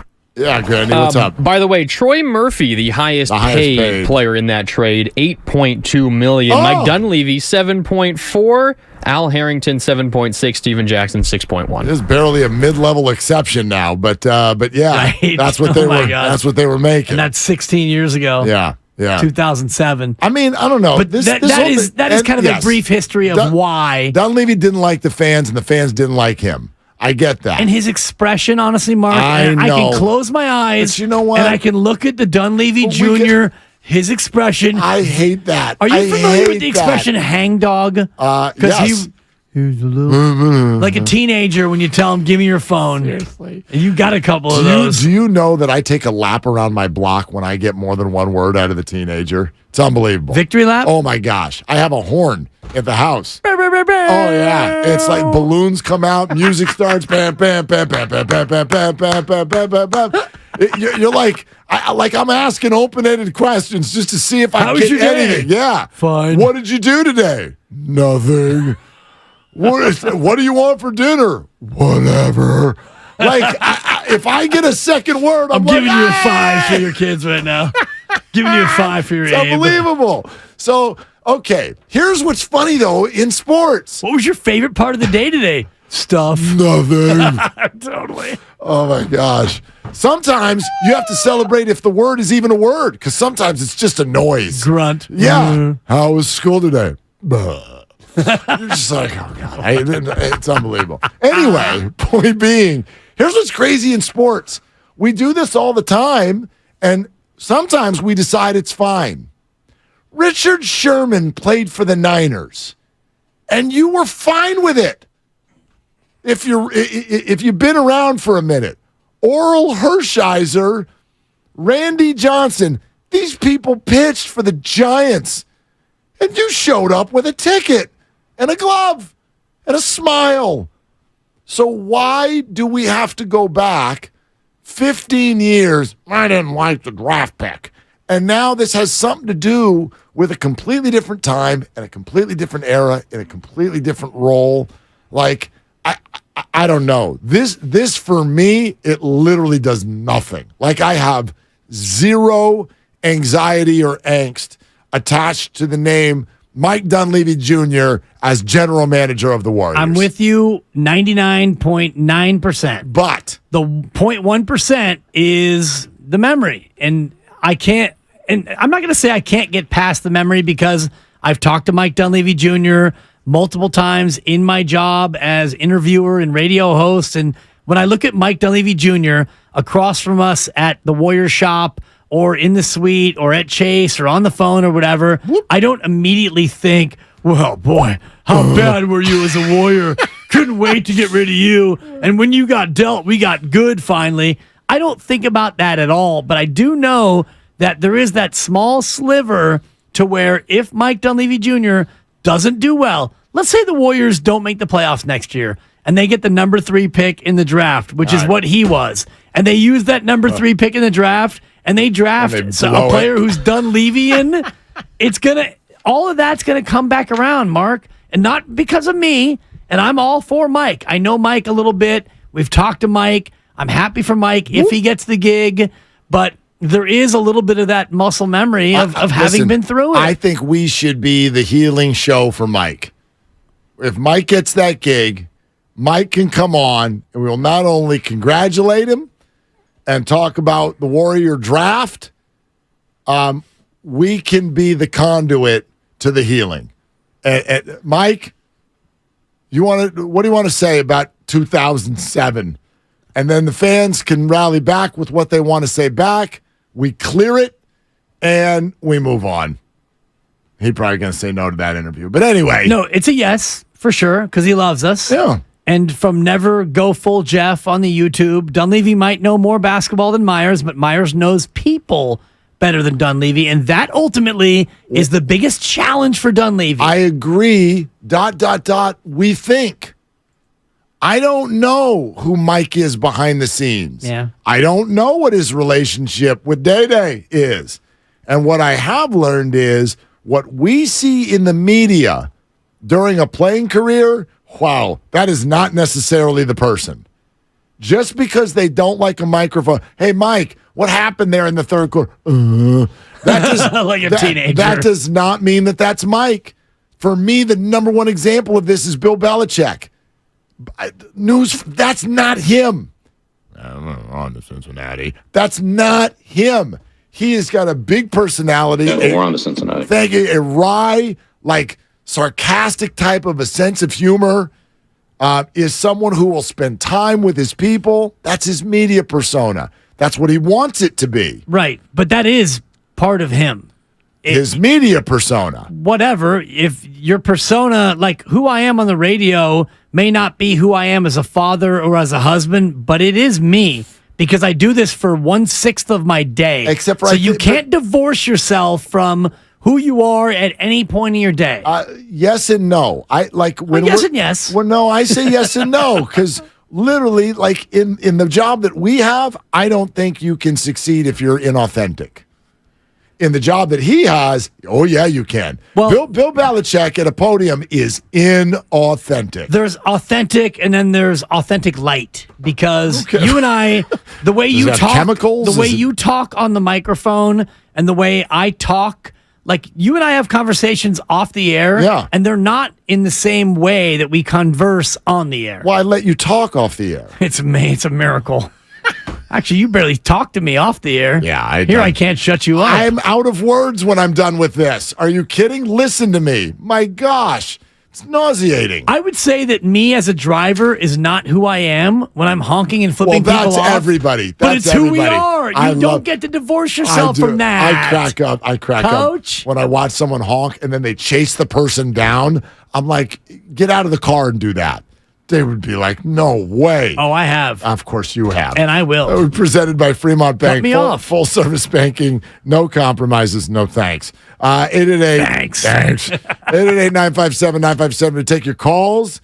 Coming up next, you might have missed something that Ryan Leaf said to us earlier this week about Kyle Shanahan and John Lynch. That is coming up. As mentioned, Jason Richardson, Matty Barrows on the show today. Willard and Dibbs. Thanks. Ever since...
Are you kidding? Listen to me. My gosh. It's nauseating. Now, back to Willard and Dibs on 95.7 The Game. Exactly.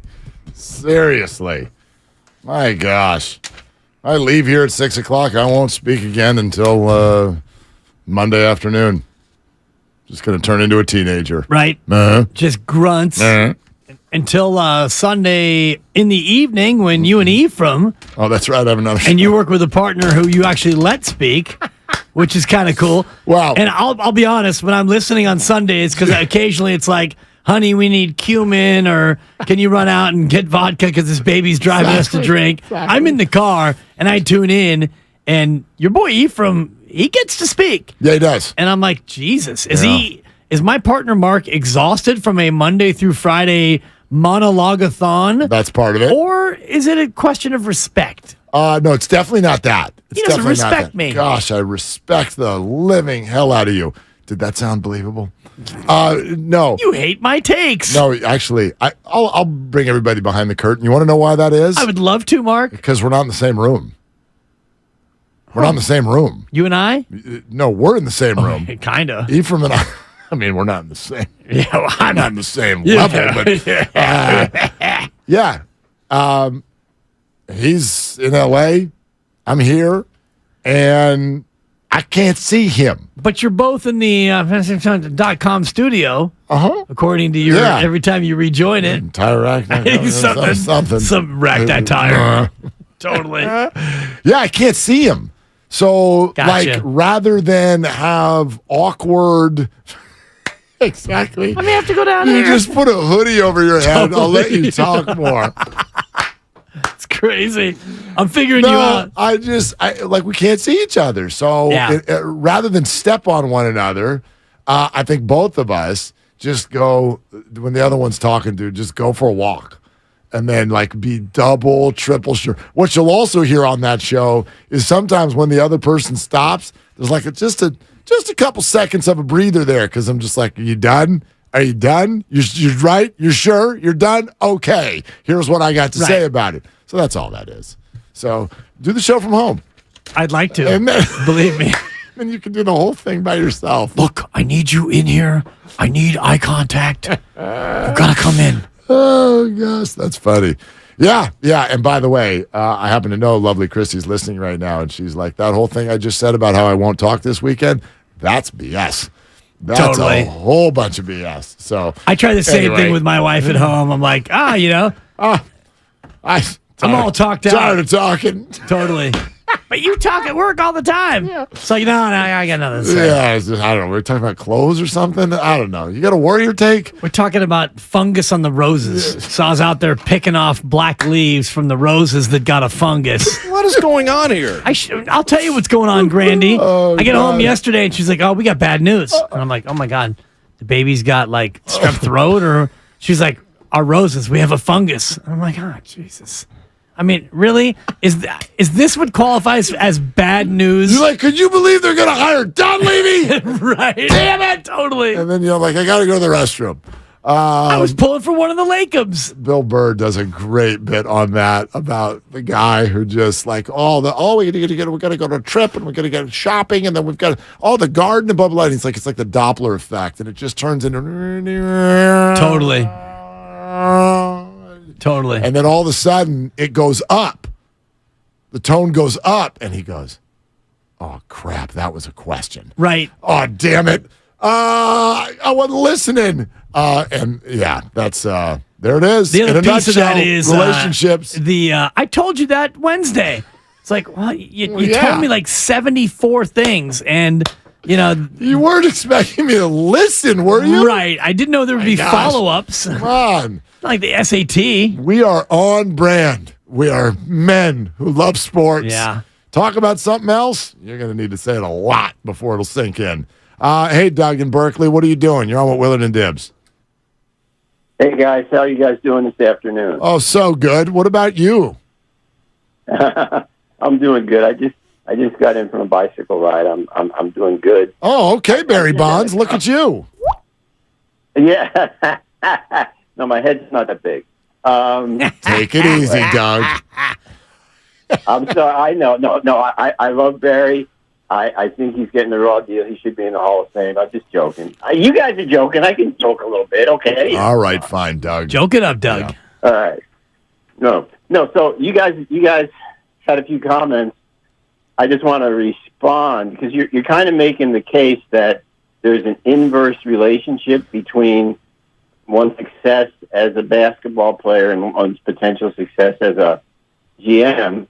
And, I think there might be something to that. Two of the guys you mentioned, Rob Pelinka and Sam Presti, who, apparently didn't have any basketball career, I think have been reasonably successful as GMs. Presti, in my opinion, see if you agree with this, de novo, not by trades or anything, he put together the best 5 in recent history.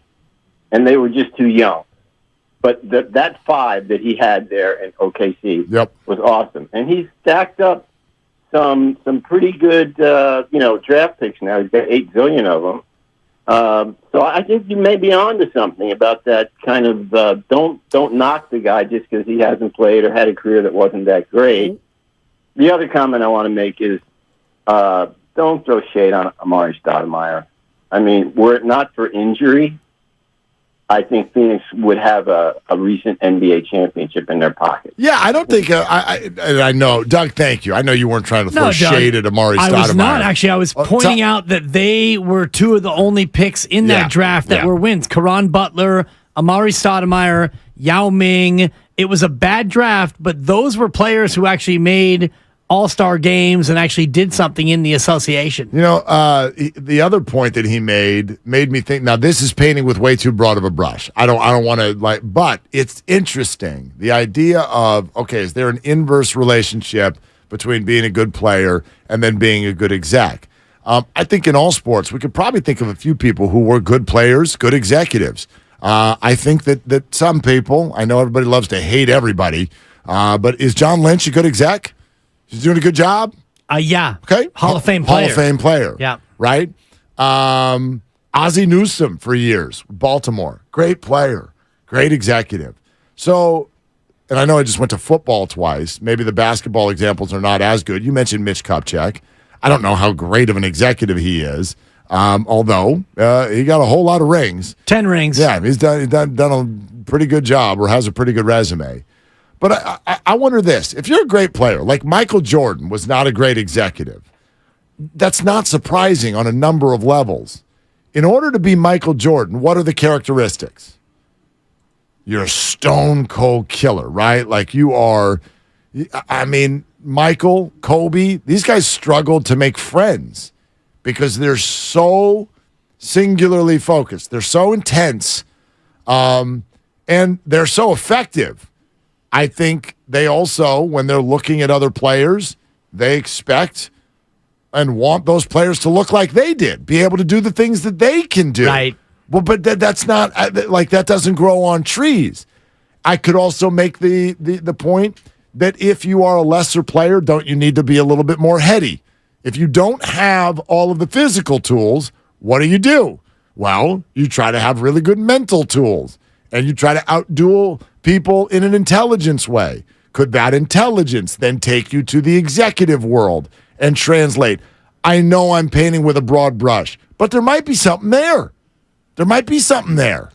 For sure, and that's why you haven't seen any of these superstars be GMs and be that successful, because it's hard for you to come in and say, all right, I'm Michael Jordan, here's the bar, be as good as me. Ready, go. And it's impossible in terms of, like you mentioned, the players who aren't maybe stars. And I'm looking at the list right now of GMs, and none of them have been stars. And I count 7 current GMs who are former players. Mike Dunleavy Jr. would be number 8, and none of them were stars. And if you look at the combined total of all-star games, you're probably able to count it on one hand. Well, you are forgetting one current GM who was a great player. His name is LeBron James. I gotcha. So, no love for Rob Pelinka? Use that as an example, by the way. Has LeBron been a great GM? We've all accused him of being a GM. Has he done a good job? In Miami, he did. Right. He GM'd his way to a title there. Yeah, but he's sort of worked his way there, and one other free agent, like the team was already in place. How about the other additions when he's in Cleveland, when he's in LA, other spots? I mean, he's certainly made a lot of errors, or he falls back on just doing the same thing every time. It's like everywhere he goes, where's J.R. Smith? Where's Tristan Kyrie? Thompson? Let's get him and let's win, right? And I think it's a little bit more complex than that. We're sponsored by Off from SC Johnson. 888-957-9570 is the number. Coming up next, Ryan Leaf said it. Do you agree with regard to Kyle Shanahan and John Lynch? Plus, really fascinating baseball discussion has developed throughout the day here on 95.7 The Game with regard to the A's potential departure or change of ownership. Okay, we'll get to all of that coming up next on Willard and Dibs. Off clean feel, so I can accessorize with studs and not with mosquitoes. I can wear my classic white crop and flag panel jeans and know that I'm covered with 8 hours of not sticky, fragrance-free protection. Get your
Now, back to Willard and Dibs on 95.7 The Game.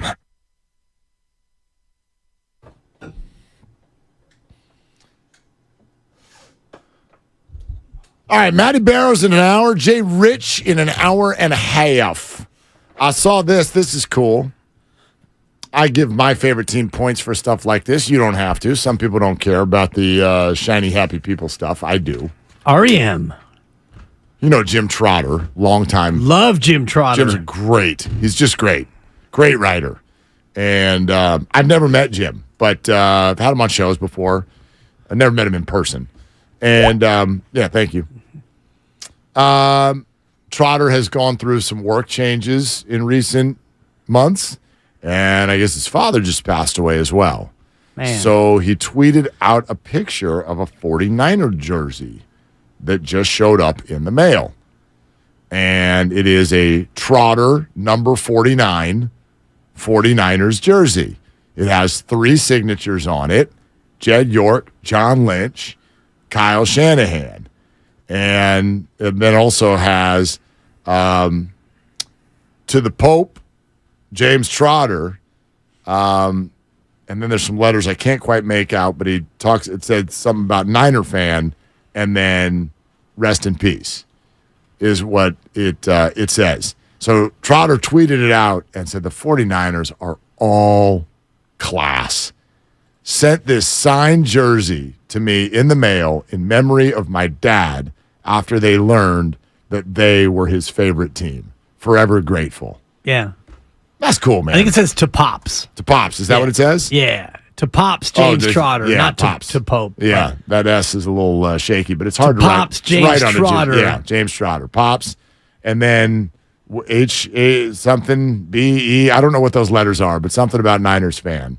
And rest in peace. And the signatures of all 3 on that number. So very cool. Yeah. And John Lynch with the HOF 21, which is what you do when you're in the Hall of Fame, apparently. Right. Yep. You throw that on there, it's like automatic drip drop. Like you dude, it's a classic humble it's brag. The funny thing, it's not even that humble, but the funny thing is it's like expected. Like you have to do it. If you're in the Hall of Fame for some reason, that has to be a part of your autograph. Yeah. Is there any Hall of Famers out there? It's just like, I'm not doing it. I'm not doing it. I'm just signing my name and that's it. Probably not. I mean, if you want to flex, if you're a Hall of Famer at that level, and especially pro football where only 6 get in every year. Yeah. So it's really the elite of the elite. My own Lo Neal, who I used to work with forever, should be a Hall of Famer, but he's not ever been able to even crack the semifinal. He's on the ballot every year. He's in that first wave of nominated players, and then they can't get him into the semifinals. When he signs autographs, he should just put HOF below his name and then put whatever year is the next year. Sure. Just do that every year. HOF 24. Right. Skip that thing ahead. It's coming. Yeah, the 24 class is next. Now that we have sent a warm fuzzy to Kyle Shanahan and John Lynch, now let's call them a bust. Ryan Leaf, if Trey Lance fails. If ownership and John Lynch decide to move off that spot this year, people are going to look at Trey Lance and use the word bust. Look at John Lynch and Kyle Shanahan and go, you guys didn't do your job. You guys didn't do your job and scout him right. If it doesn't work out, and if Kyle Shanahan and John Lynch and ownership have to get rid of him after 4 starts, they're the ones that are going to have to wear that. That's who should be wearing the ownership of John Lynch as a bust GM. Kyle Shanahan is a bust head coach. They could not figure this out. They did all of those things.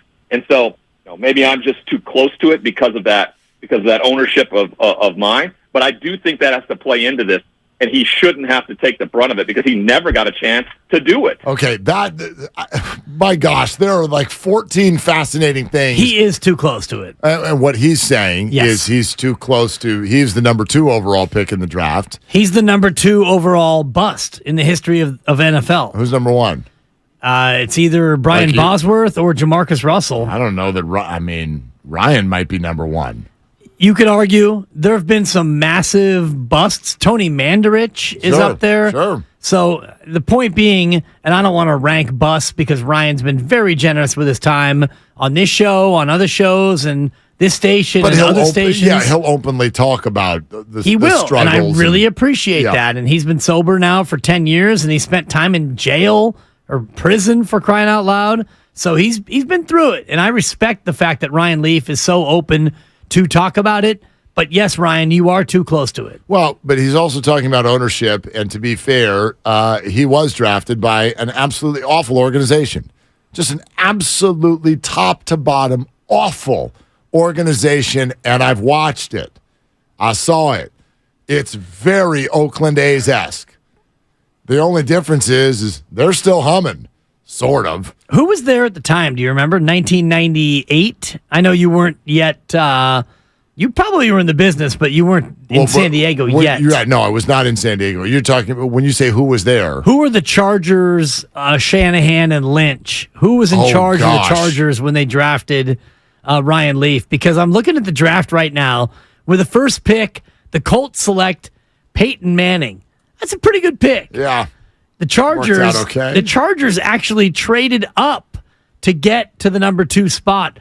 They sent a couple of picks, the first and second picks, and the first in 99, plus Eric Metcalf and Patrick Sapp to move up to get Ryan Leaf. Yeah, Mike Riley was the head coach in 99, and he was that Bobby Beathard, the GM, or yeah, Schottenheimer didn't show up until 2002. Yeah, and he was gone by then. Yeah.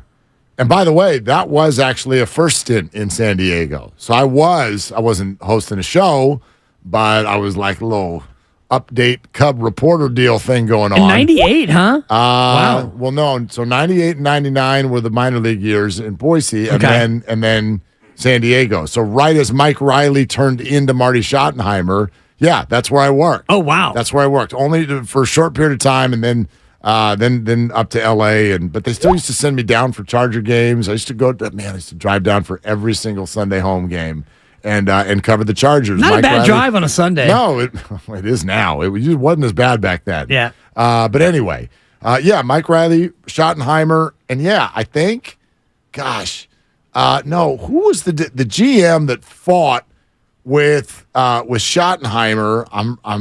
I'm forgetting his name right now, but they did not dig each Steve other Ortmeyer? at all. No, it wasn't Ortmeyer. It says Bobby Beathard was 90 to 2000, and then John Butler took over.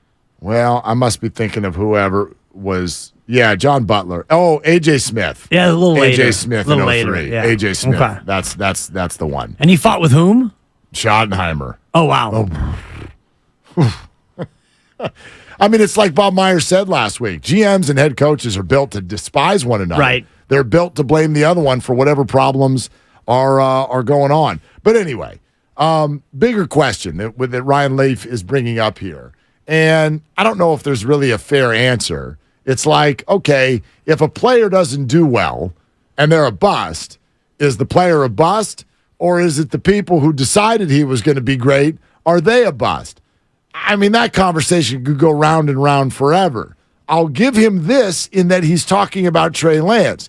As we sit here today, if you select a guy and he doesn't play well, do you blame the player or do you blame the selector, if you will? I don't think that there's an overall answer there. It's probably case by case. But in this case, in this moment, we're talking about a guy who didn't even get a chance to play. Right. So to me, you can't be a bust if you didn't even go out there and stink yet. Trey hasn't even stunk yet. Now, we can go down this ladder, and it's like, well, what if he stunk in practice? And that's why he never got out there. Yeah, we could do that. But this is such a unique scenario because also someone else showed up out of the 7th round and just changed the calculus of the whole experience with the 49ers quarterback. Right. So that makes it a little bit more stark in terms of how we look at Trey Lance, because the guy who was taken in the last pick of the draft in the 7th round has gone on to be a really good quarterback, and yet the Niners traded 2 first-round picks to move up to number 3 to take Trey Lance, and he hasn't played. And I kind of agree with you in terms of you can't be a bust until you go out there and show that you're not a very good football player. But if he doesn't get a chance here and he goes elsewhere and maybe he doesn't get a chance elsewhere, well, then at that point you can look at him and say, yeah, you're a bust. Maybe, except for look at Sam Darnold. Sometimes you can have 2 shots and people are still like, yeah, those teams stink. Give him a shot with somebody good. Is Josh Rosen a bust? Yes. But his career is not over. It's not? I mean, he might resurface. You don't know that. Yeah, he's not dead. He's also been in at least 3 different spots, maybe 4. Niners, Arizona. Cardinals, Dolphins, Bucks, right? Yeah, it might be more than 4. Or did he end up with the Browns? Did he go to all the teams? I feel like he went to all of them. He's been on a lot of practice squads. Yeah. Right? He's only played with Arizona and Miami and Atlanta. He's only gotten into NFL game. Oh, he's with Atlanta too? Yeah. Good Don't Lord. sleep on Atlanta. No, but go to practice squads. Like, I mean, you knew he's never gotten into a game for the 49ers, but he was here. All right, I got it. Career history. Yeah, he's got 7 teams. Oh, my God. 7 teams, and he was drafted in Josh 18. Rosen is drafted 5 years ago. Right. And he's had Cardinals, Dolphins, Bucks, Niners, Falcons, Browns, then Vikings. Yeah. And now, current day, nothing. Nothing. Right. Yeah. So is he a bust? Yeah. But his career's not over. Might be. And if it is, then we can say that. He's not on a roster right now. No, we can say it. We can say that. But Sam Darnold's not a bust. I don't know. He might be. But I'm not ready to say it yet. Because Rosen was taken 10th and Darnold was taken 3rd. Yeah, but we're talking 7 organizations have had you in their program and gone, no thanks. Thanks. He's thrown 12 touchdown passes. No thanks. Total no thanks. Right? 7 different organizations. Okay? Almost a quarter of the league. Almost, right? Has taken a good look at you and been like, yeah, we're out. I mean, so to the Trey Lance conversation, at what point does he earn that label? And what do you think about what Ryan Leaf said in terms of where you assign the bust label? Can you put that on Shanahan and Lynch? Look, the only way it becomes, there's only one scenario where this ends up being bad for Kyle Shanahan and John Lynch. There's one scenario. Yeah. And it's a layered scenario. But the scenario is you pick Purdy, you give up on Lance goes somewhere else, Lance is better than Purdy. It's not even just as Lance goes somewhere else and he's good. If he goes somewhere else and he's good, but Purdy is better and the Niners win a bowl, it doesn't matter. It's still all good. So you could get mad, to me, you can get mad at him for the pick, but the only way that you really, really get burned is if you make the pick, then decide he's not the guy, and then find out later after he's gone, oh, he actually was the guy. That's the scenario that probably gets the 49ers to select a new coach and general manager. And that seems wildly unlikely at this point. No, it's super unlikely. And I think the other thing that could come back to bite them is if the players that were drafted after Trey Lance go on to have monster careers and the Niners don't win a Super Bowl, Trey Lance never turns into anything, then you can look at Jamar Chase at 5. You could look at Patrick Surtain II at 9, Micah Parsons at 12. You can look at all these other players who have had Pro Bowls already. Surtain hurts a little. It does. It does. Because you're a team that has always needed help at the cornerback position. And I know that Mac Jones is not a guy who you're really that worried about. Yeah, but remember, Trey Lance will always represent this also. For everybody out there who had any level of a problem with Jimmy Garoppolo, Trey Lance is just representative of the Niners saying we'd like to do something else at quarterback. Now, they may not have done the right thing. I have no idea. But if they did go with any of those players you just mentioned, they go with Jamar Chase instead, which looks delicious. He's a phenomenal receiver. Yeah. However, you're not having a problem at the receiver position right now if you're the Niners. You got Debo, you got Ayuk, you're good. You're good. But let's say you're like, oh, yeah, Jamar Chase is now on the 49ers. Well, Jimmy's your quarterback. Jimmy is still your oft-injured quarterback. Or maybe it's Brock anyway, because Jimmy gets hurt and you got Brock. Maybe. But, I mean, like, it's a whole new route. It's a whole new route at that position. And maybe, you know what? There are probably people listening to us right now. They'll be like, I'll take it. They've had the most success with him consistently. Maybe. But I think most people, especially now that Jimmy has had another major injury, and now that he is still having injury issues, even on a new team, I think most 49er fans support the idea of the quarterback being someone other than Jimmy. So if you buy that premise, then you have to follow the route they chose, and it led to Trey Lance, and we may have ended up in this unique spot where even if he ends up never getting a shot, that still may or may not have been the right pick, because maybe he is good, except for somebody else came and took his gig. So we may never get to see it. Maybe he's not good, and that will either be determined here or elsewhere. And when you look at, and this is all I'm saying in terms of, is he a bust or not? If he goes on to not play well anywhere, if he doesn't play here and he doesn't play elsewhere and play well, you will look back at this draft and think, well, Penei Sewell went 7 to the Detroit Lions, and he's, a Pro Bowler, and he's on a early Hall of Fame track, and there's been a lot of players in that draft that have turned out to be far better than what Trey Lance has been. Absolutely. But I will maintain that all is fine provided that the 49ers get good play from the QB position. You could have been wrong on the pick, right? Let's say Trey does go and ends up going somewhere else, and he's just not good. He's just not good. I'm not even going to worry about who's a bust and who's not unless the 49ers are still struggling to find a quarterback. The quarterback bust hurts when you move mountains to get him and then realize, this is not the guy, and we don't have a solution. Like, take a look at some of the other teams who have recently done this. New York Jets took the pick right before Trey Lance. Looks like a total bust. Guess what? Nobody gives a rip because Aaron Rodgers is on the team now. So all you have to do is get production from that position, and then you're fine, and I think all is forgiven. But if you're the Bears and you make a huge trade for Mitch Trubisky, and then you go through the play, and you're like, oh, God, that's not it, and we don't have another. All right, let's try again. And then you take Justin Fields, and you could have a healthy debate right now over whether that's the guy or not. And so if you're just cycling through this over and over. So Trey, if he were a bust, it only, to me, dings the resume of Kyle and John if Brock also ends up not playing. Or Sam.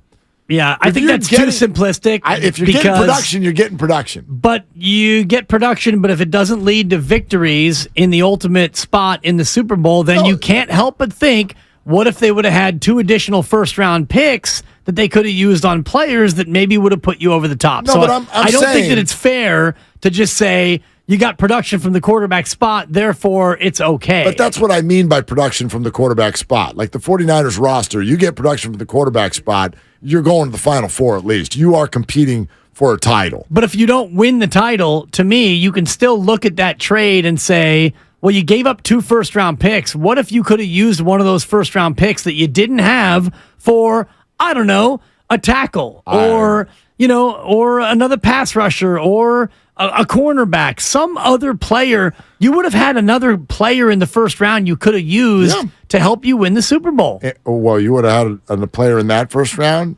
and a player in the next first round and a player in the next first round after that. Well, you would have had the 12th pick. Instead, you took the 3rd. Right. Correct. And then the following year, you would have had whatever that was, the 29th pick. Right. And the following year after that. And also a 3rd rounder that you gave up, which was in the 2022 draft. So you gave up 3 firsts and a 3rd to get a 1st. And if that 1st you got was squandered on a guy who only played 5 quarters and wasn't very good, that to me is damning outside of the fact that you still got quarterback productivity. It's not that it's not damning. It just ends up to me not damning. Yeah, it just but it doesn't matter for me. Like I get what you're saying, and sure, if Trey never ends up playing, if he ends up on a different team, that'll hang over their heads. But I don't even know, has there ever been a draft where you don't ask what if after it? Sort of the nature of the deal. You look at it a couple of years later and you're like, oh, gosh, you could have taken that guy and he's a star. Solomon Thomas. Every draft. It's every single draft. Yes, but when you give up draft capital to get a guy and then that guy doesn't become anything, you have to look at the draft capital that you gave up, much like when they moved from 2 to 3 and the Bears took Trubisky and you got Solomon Thomas. Yeah, you missed on Solomon Thomas, but you got other picks. Yep. One of them turned into Reuben Foster, which didn't work out. Did for a second. For a hot second. Yeah, for like 4 or 5 games, right? He was going to be a good player. Yeah, he was a good player until he wasn't. Mm-hmm. Now here's the other thing Ryan Leaf said to us the other day right here on 95.7 The Game, and to me this will forever, as we move through this summer, this will be the question that every 49er fan has to answer for themselves. You kind of stumbled into Joe Montana with Brock Purdy, then that's the decision you make. If that's the case, I would have assumed that they would have traded Trey Lance this offseason. They would have done something. Maybe because of the injury to Brock Purdy, they wanted to cover their bases. I just thought that simply because of everything that they invested, the draft capital, all of it, what Kyle Shanahan said last year going into the season with Trey Lance and how he was going to fit in this offense, that if all things being equal, you have to find that out. I mean, you have to. Now, could it be at a deficit to the team? I don't think so. I think the team can overcome all that, and ultimately you'll figure out who your starting quarterback is. But I do. I think that Trey Lance has to be the answer going into this season, and you better get your answer. And if you don't, then I don't know what this has all been about. So this is the fun exercise to me, and everybody gets to answer this for themselves. Do you have to know, or are you okay if we never know? Oh, we have to know. Do we? Yes. At what expense? I mean, at any expense, Mark. We must know. We must? I want answers. All right, so you're suggesting that Brock Purdy get benched to start the year?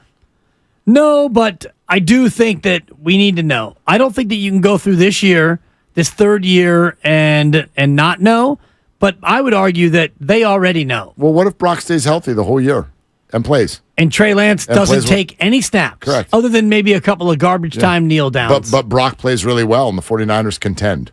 Well, then you don't have to know. Okay, so that's what I'm saying. But so then you I don't would have argue to know. that they already know. So whether or not That's fans fine. know, the fans, you don't have to know anything. When you're a fan, it comes down to two things.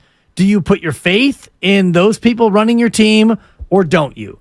And I'm of the mind with Kyle Shanahan and John Lynch. I have faith in them. Steve Kerr and Bob Myers, you got to be an idiot to not have faith in them, in my opinion. There's plenty of people Gabe out and there. Farhan, it's yet to be determined, although I do think this start has definitely, to me, Upturn. Sure. This start has been more believable in terms of my faith in them than the 107-win year. I hear you. The 107-win year to me was more fluky than this 28-27 has been. That's an interesting question. Do you have to know?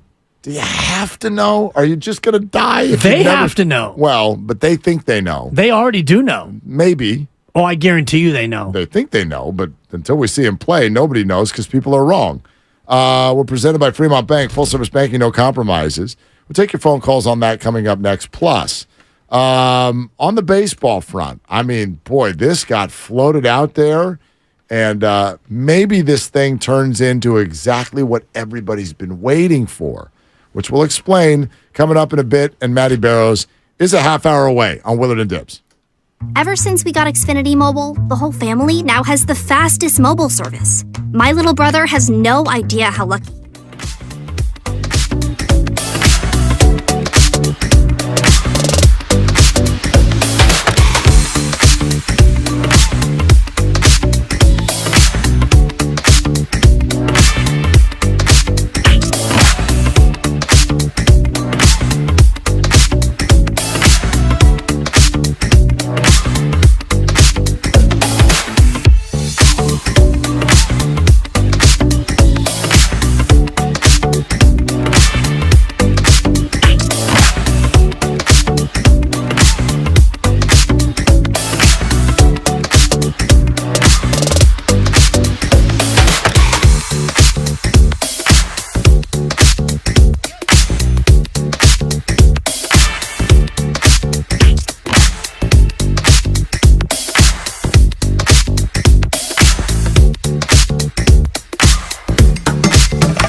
Now, back to Willard and Dibs on 95.7 The Game. All right, Matty Barrows is about a half hour away, so glad that you are with us today. Twitch, YouTube, Comcast Business text line, 888-957-9570, all the way around. And again, the next time Joe Lacob speaks publicly, he's going to have to address this.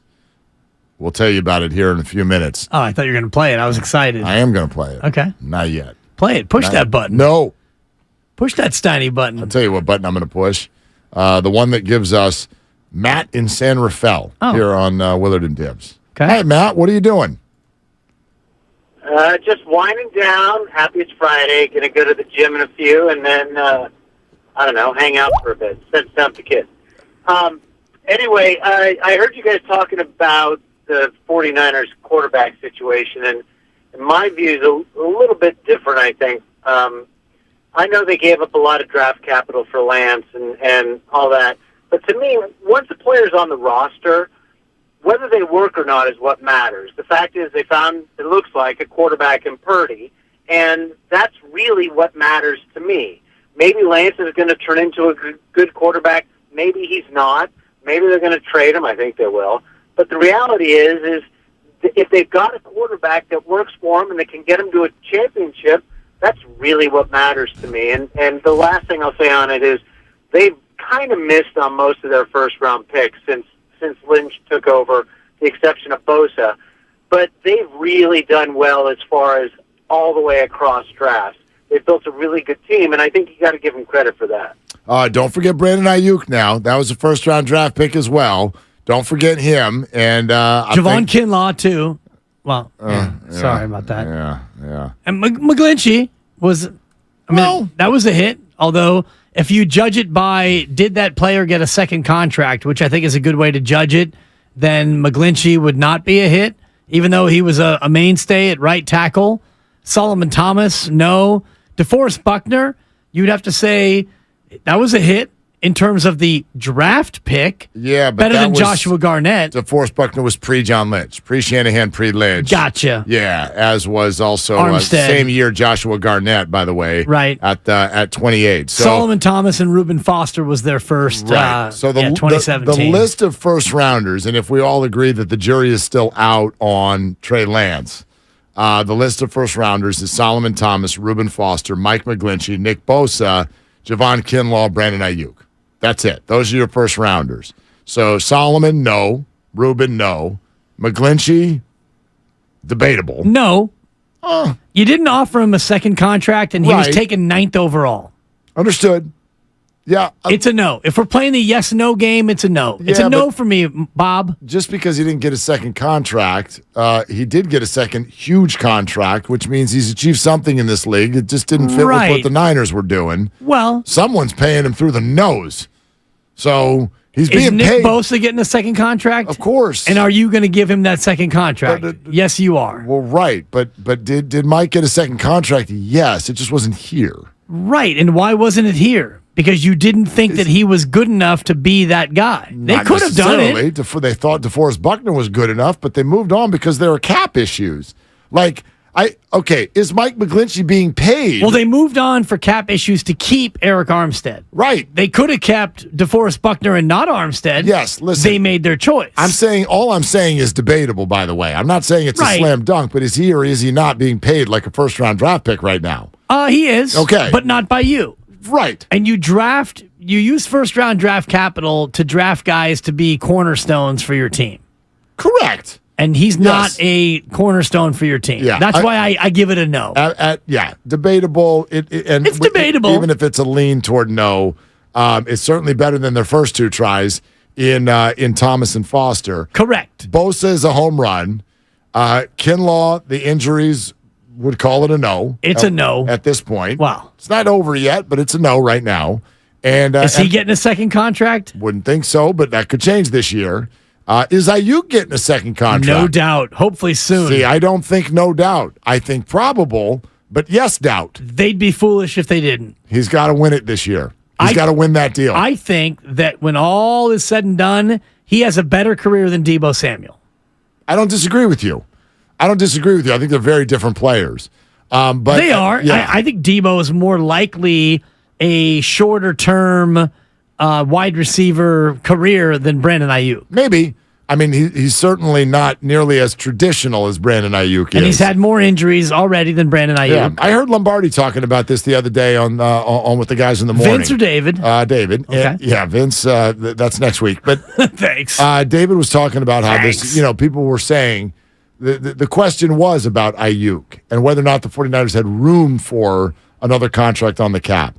And David's answer, in short, was along the lines of what you're saying, which is that philosophically, the 49ers, if they like that early draft pick, they will find a way to give him a second deal. And that is now they let certain guys go who are really good players. Now, he didn't point to McGlinchey, but it would have been a good example. He pointed to Amenahu and Ebukam. He's like, you're going to let good players go. You are signing up for another deal for players who you think are great.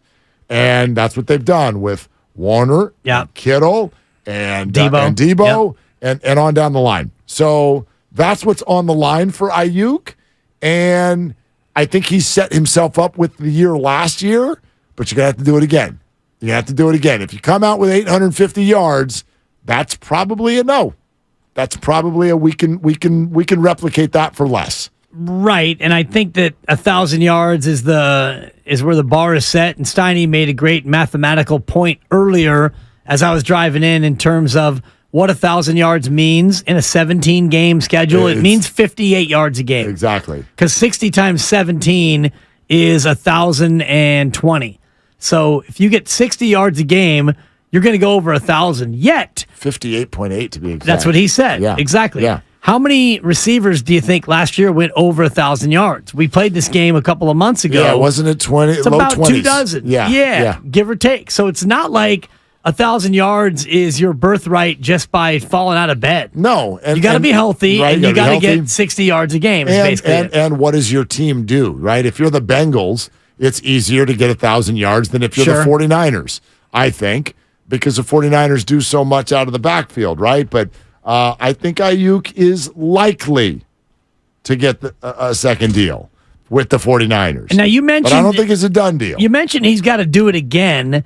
I wonder if they don't try to get his deal done before he has to do it again, because I wonder they can pick up his 5th-year option. I'm not sure if they have already or not. He's played 3 years. He's entering year 4, the final year of his deal, unless they pick up his 5th-year option.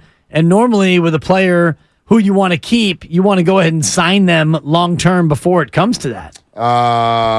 They have picked up the 5th-year already option. picked up the 5th-year option. They've already done that. So he's got to do it again. And then after year 4, then you would go ahead and give him a longer-term deal. Yeah. Because that's what they did with... this was kind of under the radar. They just did this a month ago. Okay. Kind of under the radar. But, they just did it. Picked up the 5th-year option on Brandon Ayuk. All right, Willard and Dibbs, 888-957-957. We'll get to the baseball thing here in just a second. Matty Barrows is in about 20 minutes. Let's go to Mike in Santa Clara. Hey, Mike, what are you doing? Hey, guys, happy Friday. Just about to tee off in about half an hour. Oh, yeah. Where? Yeah. So I'm going to be playing over at the Villages in San Jose. My mom was able to get us a tee-off time since she lives over there. So great job, Mom. Hoping... Rack that, Mom. Yeah, thanks, Mom. All right. Hoping to break my 82, so... Oh, fancy. All right, Mike. Yeah, trying to break it. Anyway... Yeah, I want to talk about the 49ers QB situation. I mean, in regards to, look, we actually have, it's Russian roulette with the quarterbacks, in my opinion. I mean, you have Brock Purdy that's coming out of, like, a solid, like, I want to say, 6-7 games of good play, and then obviously the injury. Trey Lance, he's still an unknown commodity. And then Sam Darnold, I mean, he's played in the league, but, he's still a solid, third option in case, especially since we went through God knows how many quarterbacks last year.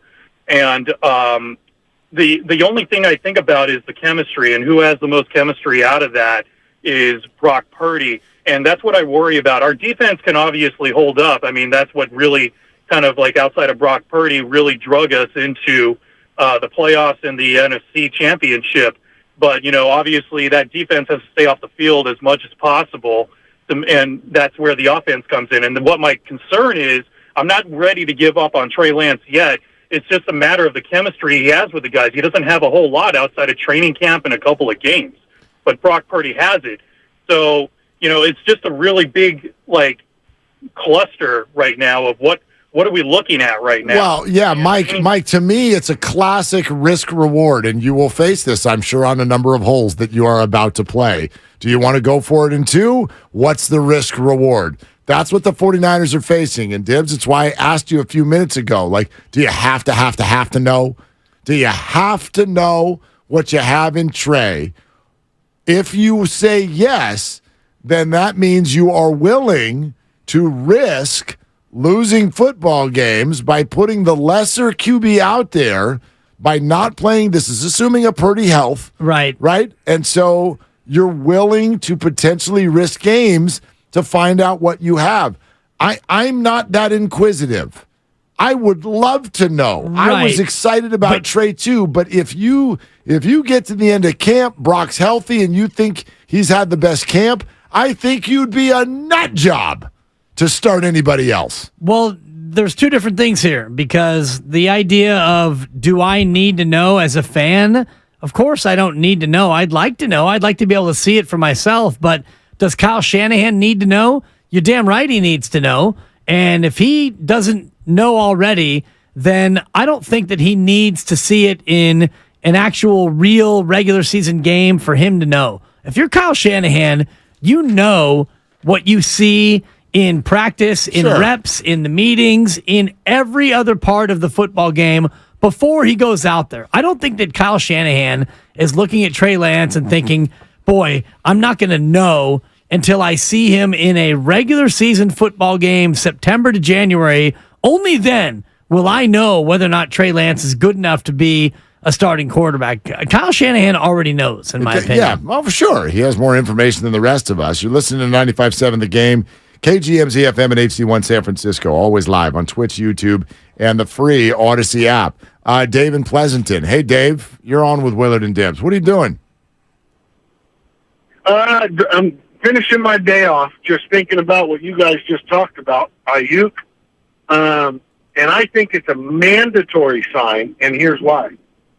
A lot of people are going to hate me for this. He is our best receiver.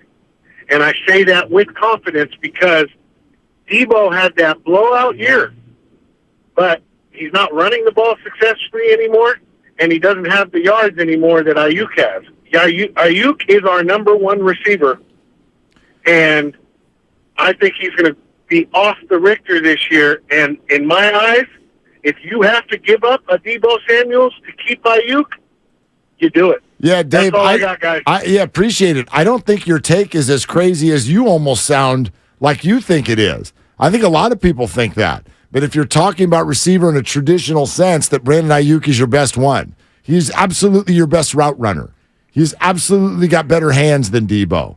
All of those things. Now, Debo brings something to the table that no other receiver in the entire NFL brings, which is absolute tree trunks for legs.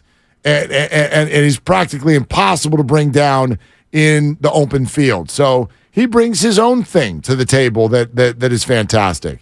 I don't think the 49ers are going to end up in a spot where they got to pick one or the other.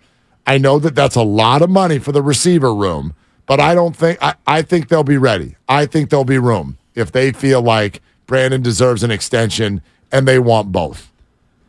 I wonder about that because what you have in Christian McCaffrey, to me, duplicates a lot of what Debo Samuel brings to you in terms of the change of pace. Because I agree with you, Brandon Ayuk is a better classical receiver, running routes and catching the football and being a wide receiver. Debo Samuel is that Swiss Army knife. He can run the football, he can catch it, you can give it to him early, he can break tackles, he's the leader of the Yak Boys and all the rest of it. But that's Christian McCaffrey. Take away Christian McCaffrey's ball-carrying skill as a running back. You can put him out in the slot. You can get him the football early. He can break tackles. He can give you yards after contact, much like Debo Samuel can. So when I think about what skill is less duplicated by someone else on the team, that to me is Brandon Ayuk. It's not Deebo Samuel. Yeah, I agree with where we're at on that right now. I also think it changes every year. Like now we've got this idea that, Deebo's not running the ball as well as he did. Well, he didn't last year versus the year before. I don't know where that's going to go this year. The league is adjusting to offenses all the time. Guys are dealing with injuries. The 49er quarterback situation is in flux. That's who's throwing the ball to these guys. So I have no idea what it's going to look like this year. I would love both of those players on any team I root for. That's how I feel right now. But I also understand that would be rare to put that kind of money into one wide receiver room. But the 49er philosophy is what it is. You earn that second contract as a drafted player, you're going to get it. You're going to get it. And I do think there's room. Rob and San Bruno here on Willard and Dibs. Hey, Rob, what are you doing? I'm just here chilling with my son, listening to y'all.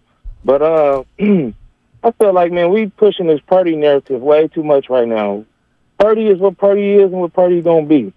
We have seen the 49ers already. They cannot win with mediocre quarterback play and a great defense because they find ways to lose games, whether it's the coaching, the defense, the offense, whatever. They find ways to lose and give up leads. So we need to find out, can Trey play? We know what Purdy going to do. Purdy is Jimmy G Jr., he's just younger.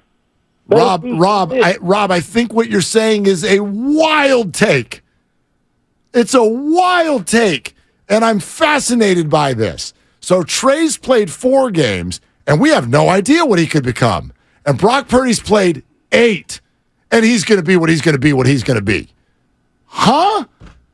Brock can't get better just because his body states that he's not supposed to? Because we didn't think that he was going to be something bigger than what he is? You don't need me to give you the list of players who have outplayed their draft stock. How much space on this radio station have we given Draymond Green in the last decade? 2nd round, non-guaranteed pick. Now he's going to go to the Hall of Fame with a bunch of rings. I don't want to hear that we know what Brock Purdy's going to be. That's a bunch of bull. He's played 8 games, and he gets just as much ramp as Trey does in terms of who he could become and how much better he could get with a whole lot of work. That guy was thrown into the mix in the middle of the year with no experience and succeeded, and we've acted like, so now that's the finished product? It can't get any better? I don't buy that at all. It can get better, but I don't think that it can get as much better as Trey Lance can get in terms of where the player is versus where their ceiling is. Trey Lance's ceiling, the potential for Trey Lance, I think, is much higher than where Brock Purdy is in terms of what his ceiling can be. Brock Purdy, he's not going to be able to do much better than he did last year in terms of winning percentage. We can say that. In terms of winning percentage. Okay, in terms of like efficiency and what Brock Purdy did last year in 8 games, it's tough to imagine him doing much better than that. Can he be that player year in and year out? Certainly.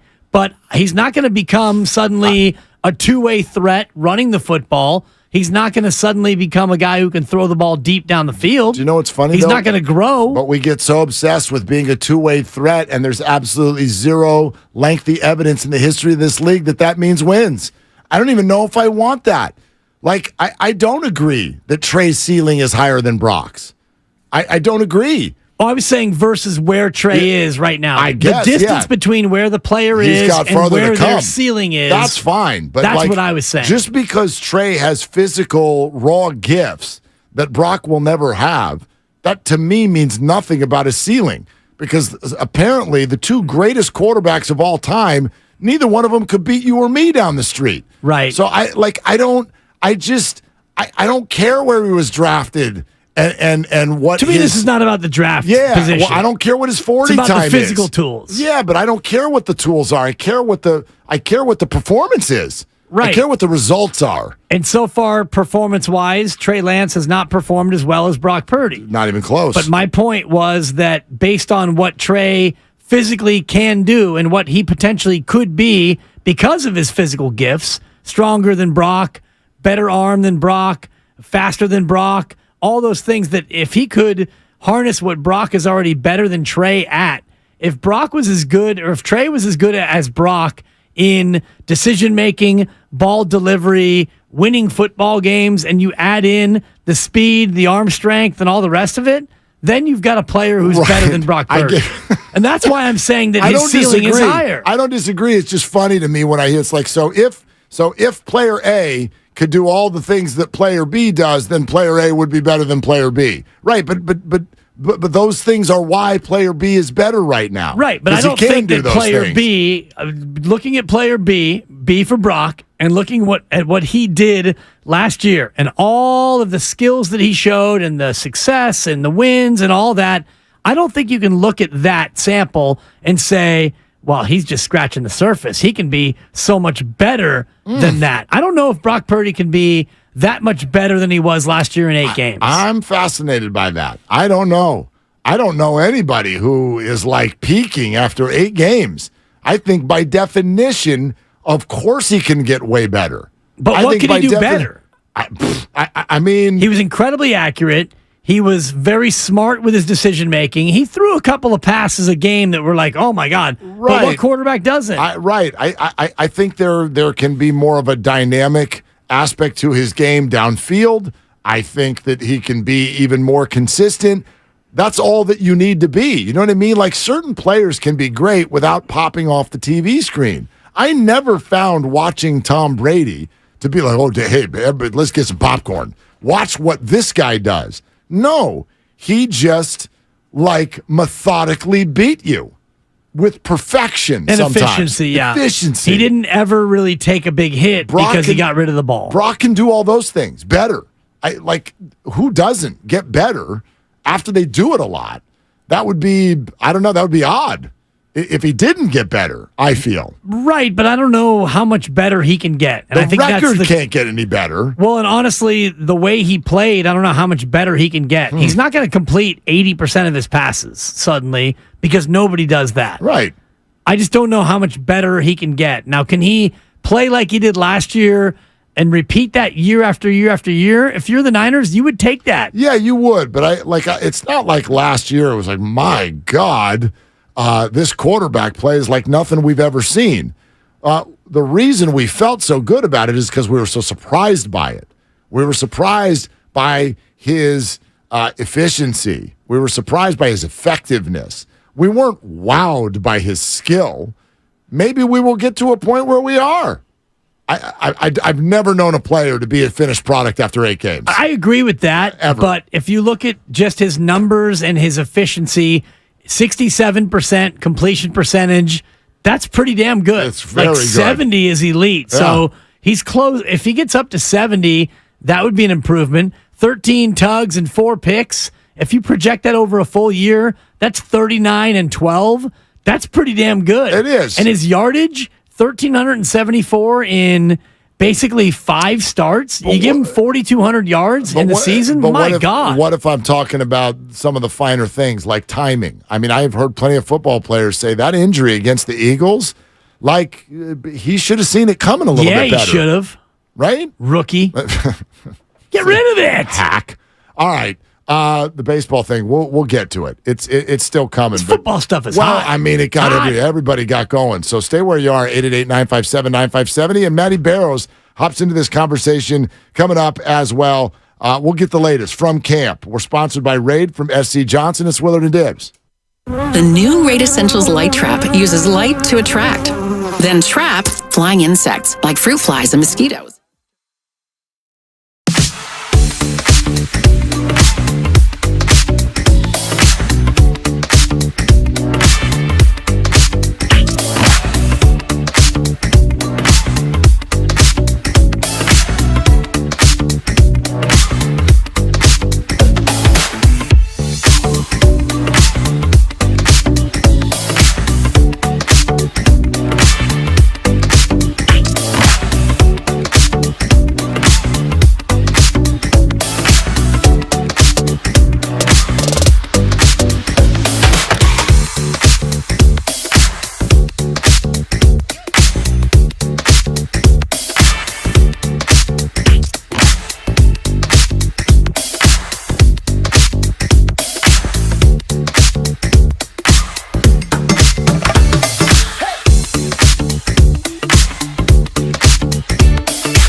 know if you know this, but apparently this Trey Lance, Brock Purdy thing, apparently people have opinions. They do.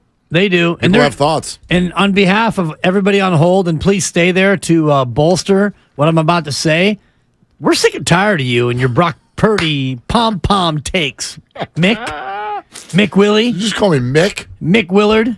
All right, Don. Mick Williard. I mean, listen, I don't, this is one of those things. I'm happy to call an opinion, but sometimes I'm like, that's not an opinion, that's a fact. Oh, here we go. Well, how can one here we guy, go, everybody. All right, Matt Barrows, did you know that Trey Lance and Brock Purdy, did you know that was a thing? Can you believe this? Oh, guys, I'm way past that. I'm on to Brandon Allen might be the best quarterback in 49ers camp right now. Duh, I'm with you, Matt. LFG, let's do it. Let's break him down. I'm starting a new one. I mean, that's a new one. Yeah, Matt, like apparently if you've only played 4 games, then you're raw. And we need to see what you're all about. But if you've played 8 games, you're a completed product and you're never going to get any better. That's what I got out of the last 20 minutes of this radio show. Yeah, well, I mean, here's my take on it. I have a hard time just basing it off of, something called history.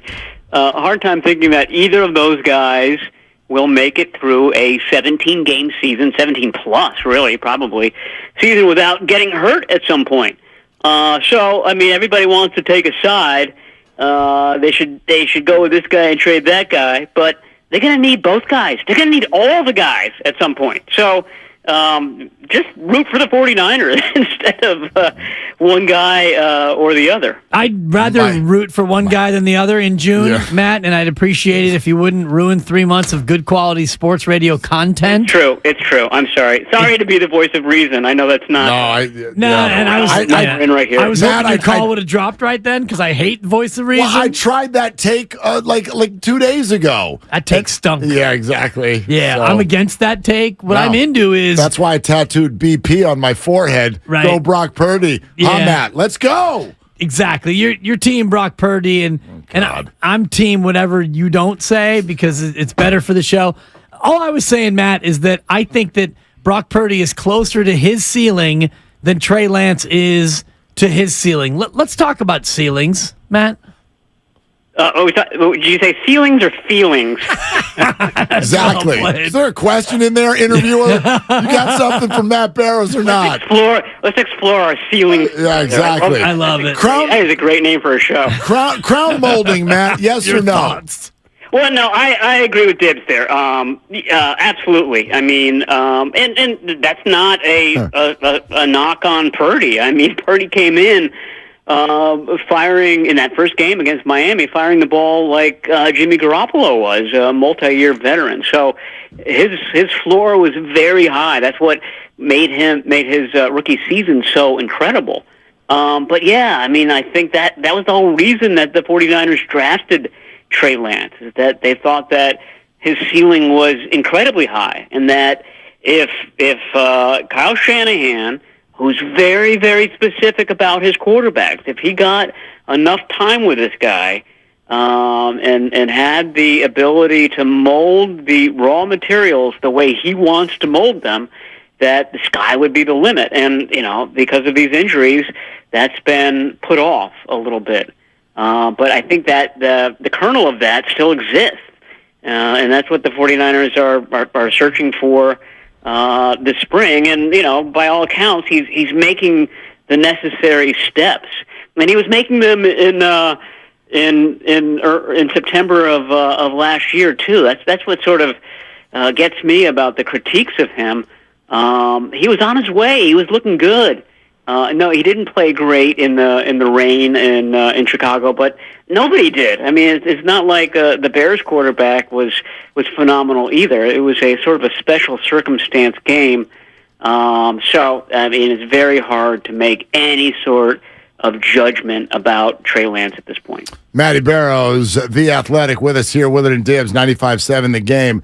Matt, what about this? Because this is what I really think is what could come down to the bottom line. I know you don't think that anyone's going to get through healthy, but what if they do? Everyone's so excited to get the answers on Trey Lance. what if the opportunity never comes to get those answers because Brock is healthy, plays well, plays a whole season? Could the 49ers stomach that? The idea of just never really finding out in a 49er uniform what Trey can do? I mean, I think that would be balanced by the fact that if Purdy plays 17 games, he was healthy and then probably had a really fantastic season. So, there would be that regret that, like what I just described, Shanahan's big project never really pans out, but it would mean that another project did and panned out very well. So, in that scenario, I imagine they would try to trade Trey Lance in the off season, and I think the 49ers would be quite happy with that scenario, and I think Lance would be too. I think I don't want to say he would understand, but this was what you just painted is sort of a once in a lifetime thing where you draft a guy as Mr. Irrelevant and he becomes a starter for a Super Bowl caliber team. And that, in that vein, I guess I should say, if Brock Purdy is QB1 and Trey Lance comes out of camp and he's not the second quarterback on the depth chart, does that devastate his possible trade value no matter how the season goes? Yeah, I think so. I mean, it means that a guy who everybody kind of has dismissed as a bust, Sam Darnold, has surpassed him. And he's in his third year in this offense, and Darnold is in his first. So, yeah, I think so. Again, I mean, I feel like there's a good chance that we see a little bit of all of these guys at some point during the season. And Lance will get his chance to prove himself, and in proving himself, he'll get his chance to really kind of crank up that value if it ever comes to that. Matt, we also were having a conversation about Debo and Ayuk. Where do you think this is going? Can they put that much money into one position room? I don't think so. I mean, I think the way it's going is that one of these guys is the guy moving forward, and that sort of kind of brings up a good question because it's Debo and Ayuk, and then and Juwan Jennings, but I think he's coming up for free agency as well. They really have to develop some of these younger receivers, and they haven't spent a lot of draft capital or any other capital because this has become such a tight end, running back centric team that they don't really have an obvious kind of underclass rising up to take some of those spots. They do have Ayuk for 2 more seasons, so people have been writing about this off season and what do they do with Ayuk? Well, they don't have to do anything with him. They've got him under contract for this season and the next. So it's not anything that they have to decide on right away. And I think they can just kind of enjoy the fruits of having 2 really spectacular wideouts in this offense. Does the presence of Christian McCaffrey make Deebo Samuel a little bit more tradable in terms of what Christian can bring that is like what Deebo brings to the offense?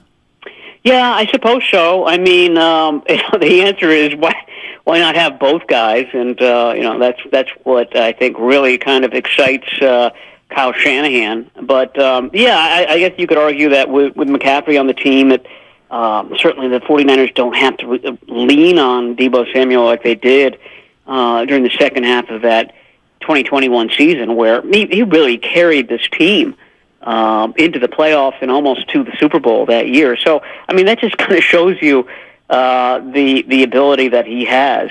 You have to look at age. I don't have it in front of me, but Christian McCaffrey's been in the league for a little while now.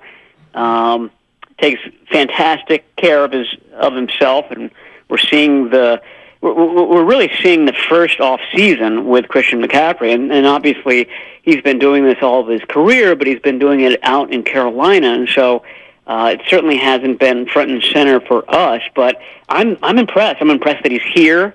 I'm impressed that while most of the veterans on this team are sort of loitering on the sidelines during these practices, McCaffrey's going 100%. That sets a tone. And it sets an example, and I think that is something that the 49ers are really loving to see right now. Matt, tell us about Jair Brown and what he looks like so far. He's looked really good. I mean, in terms of eyeball test, you look at him out there, he's a big guy, moves around well. He's sort of playing around the line of scrimmage, which I think is going to be his forte. Now, Brandon Ayuk said the other day that in the practices that we haven't seen, reporters haven't seen, that Brown has had 3 or 4 interceptions. My reporter's skepticism was saying to itself, I wonder if that is accurate or not. But we've seen one almost interception by Brown, and he couldn't quite handle a tip pass. But Ayuk's account is that he's around the ball all the time. It's been a good start for him. It's been a good start for a lot of these rookies, I think. I think this is a really kind of smart group. They picked up the offense and the defense quickly. It's a fast group. The linebackers have jumped out in that regard. So, the early returns on Brown and the rest of this class are really positive. The tight end position looks to be an interesting one as we head into camp with Cameron Latu and other draft picks, maybe pressing Warner and Dwelly. How do you see that shaking out beyond George Kittle at the tight end spot? Yeah, I mean, it's a question as to whether these 2 draft picks can displace Warner and Dwelly, who obviously have the advantage of having been here a long time. And Warner's sort of developed as a very good special teamer as well. I think Latu automatically makes the team, not automatically, but he stands a very good chance of making the team, being a 3rd-round pick. And he's just a very sturdy guy. I was talking to the coach at Alabama who actually converted him from outside linebacker to tight end. And the reason why they did that conversion is he was just stronger than everybody else. He's a naturally strong guy. As an 18-year-old, he was a hard guy to move when he was playing outside linebacker, and they thought that those traits would hold up very well as a tight end. And that was the first thing he was good at was inline blocking. And that's quality 1 for a 49ers tight end. You have to be able to line up at the end of the offensive line and block defensive ends sometimes. And that's a tall task for a tight end. But it's something that they think that Latu, just given his natural strength, and a lot of it is lower body strength, he's just a strong guy. That alone he's going to be good at because he's got the ability to do it. So I think that gives him a leg up, or a good way to describe it is a really strong platform for being a tight end in this offense, and then he's got to build the rest from there. Matty Barrows, The Athletic. Now I'm going to do something crazy here. This is going to be very, very... with no net? I mean, just this is wild, Matt. I'm going to circle back to the quarterback position. Oh, God. Wow. Okay. Yeah, I know, right? Surprising. Okay, so here's my question. Is Kyle Shanahan going to make it, Matt? You know how this works. You've been around it for years. And decades. This position... The excitement, the discussion, the amount of information, misinformation, opinions, as we go through the summer and this actually gets into camp and everything that everybody's going to want to know and ask about in every press conference, is Kyle going to lose it or not? It's a very good question because nothing gets under Kyle Shanahan's skin. And to his credit, he's very even-keeled and has been since 2017 on most topics. But when it comes to quarterbacks, and when it comes to kind of questioning his decision-making at quarterbacks, whether it's who you're going to take with this pick in 2021, or why are you running Trey Lance so much, that's when he bristles. So you're absolutely right to kind of identify that as a possible tension point because that's what it's all about. I was on a radio show recently, and all they asked about really was quarterbacks. Oh, God. I mean, they started with quarterbacks, and then they looped around to quarterbacks at the end of the interview. So, I mean, that just kind of shows what's coming for Kyle Shanahan and that group. That's super weird. We wouldn't do that here. But we would circle back to it in order to elicit that's a great question. So I guess that's the who's show. winning that's a great question. Well, he is now, I'm pitcher's duel. I'm up 1-0 now. Yeah, and watch this. There was one earlier. Watch this. Don't you talk block, man. Tibbs is going to be like, "What'd you have for lunch today?" And you're like, "That's a great question." I'm trying to tie things up here. It's getting late on a Friday, Matt. I'm running out of time. The Nick Bosa contract extension. Now, I could grandstand like Mark did for 2 minutes, but just tell me where we are with the Nick Bosa extension. That's a great question. I don't think that we're close at this point, but I think that's once these OTAs wrap up, and that's going to happen soon. Kyle Shanahan usually kind of ends the spring season a little early as a gift to his veterans. I think that becomes priority one, certainly for the front office. So the goal will be to get it done by, I forget what the first day of training camp is. Let's say it's July 27th. Which is about when they got the Fred Warner deal done, about when they got the George Kittle deal done. That's what John Lynch has been saying. We've got a good track record of doing these sorts of deals and taking care of our best players. That's our intent with Nick Bosa. I feel like it's going to happen. I mean, Bosa's rep by, I think, CAA. I mean, they've done these types of things with the 49ers time and time again. So if it's not the first day of camp, I think it's going to be shortly thereafter. Okay, buddy. Matt, that was great. Can't wait to talk to you every single week all summer about Brock Purdy and Trey Lance. Yeah, even when I'm on vacation, guys, feel free to call, and we'll kind of go over the whole scenario. Appreciate it, yeah. I'll text you about both of them later tonight. Yeah. All right, sounds good. Okay, all Thanks, right. Matt. Talk to you then, Matt. There you go. That's Matt Barrows. I'm glad we're not that show because it's easy to get caught up in, in all of that. It's like there's more to this team, to any team, than just the quarterback. This is an interesting question, though, and we'll get back to your calls. On Purdy and Lance. No, go you ahead. want to talk about it. But there are other things to talk about, and I'm glad he said what he did about Nick Bosa at the end because it feels like this is something that's going to start to become a thing until they get it done because he's on his 5th-year deal right now. Right. And you don't want him to play with his 5th year and no future contract. Total lack of stress on that from my standpoint. Right. That's why I wanted to ask him just where we were in terms of. You're not wrong. It could completely become a thing. It wasn't a good question. Well, but last year it became a thing with Debo. Right. And in the end, like I say total lack of stress, not meaning it won't become a thing. It's that these two sides, like I think Nick does not want to be anywhere else, I feel. And the 49ers, even though they Parag can drive a very, very hard bargain, total faith that they know the value of Nick Bosa and they get that done. Yes. He's going to be the highest paid defensive player in the game, period. Last year, July 31st, the Niners and Debo agreed on a 3-year extension worth $73.5, $58.1 guaranteed. Well, and that was after I'm out. I don't want to come back. Right. To your point, though, there was a lot of hand-wringing and there was a lot of stress. I don't think that we're going to have anywhere near that level of stress with Bosa.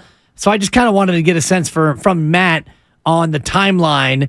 And I think the team just announced that there will be no 3rd week of OTAs. They're going to skip ahead and do a rookie minicamp instead next week. So, when that's over, it'll be a little bit of a dead period. And then between now and the start of training camp is when this becomes a story, unless it doesn't. All right. That's enough of anybody not named Brock Purdy or Trey Lance. I can't take it anymore, so let's go back to the phones. Let's do it. Chris in Oakland. Hey, Chris, you're on with Willie and Dibby. What are you doing? Oh, just parked outside of the house, taking this call and then going in. Nice. Happy Friday. Yeah, so thank you. You two guys. So here's what I got. I just think it's pretty funny what 5 months does for people. The fact that we're looking back at Brock Purdy now and thinking that there's something better that we have internally that could surpass him. I think it's pretty funny. To be honest, if we look at the sample size, he did everything and more than we could ask for. He proved himself, and we're our offense, the Niners' offense, is built off of timing and accuracy. Two things that he's proven that he's excellent at. We're putting way too much stock in draft. I was excited as anybody about trading up to get Trey Lance, but the reality is, once you're on the team, you got to prove yourself. And if you're not proving yourself, why would we ever walk away from a guy that's winning games? To me, that makes no sense at all. And I think we'll be shooting ourselves in the foot if we end up doing that.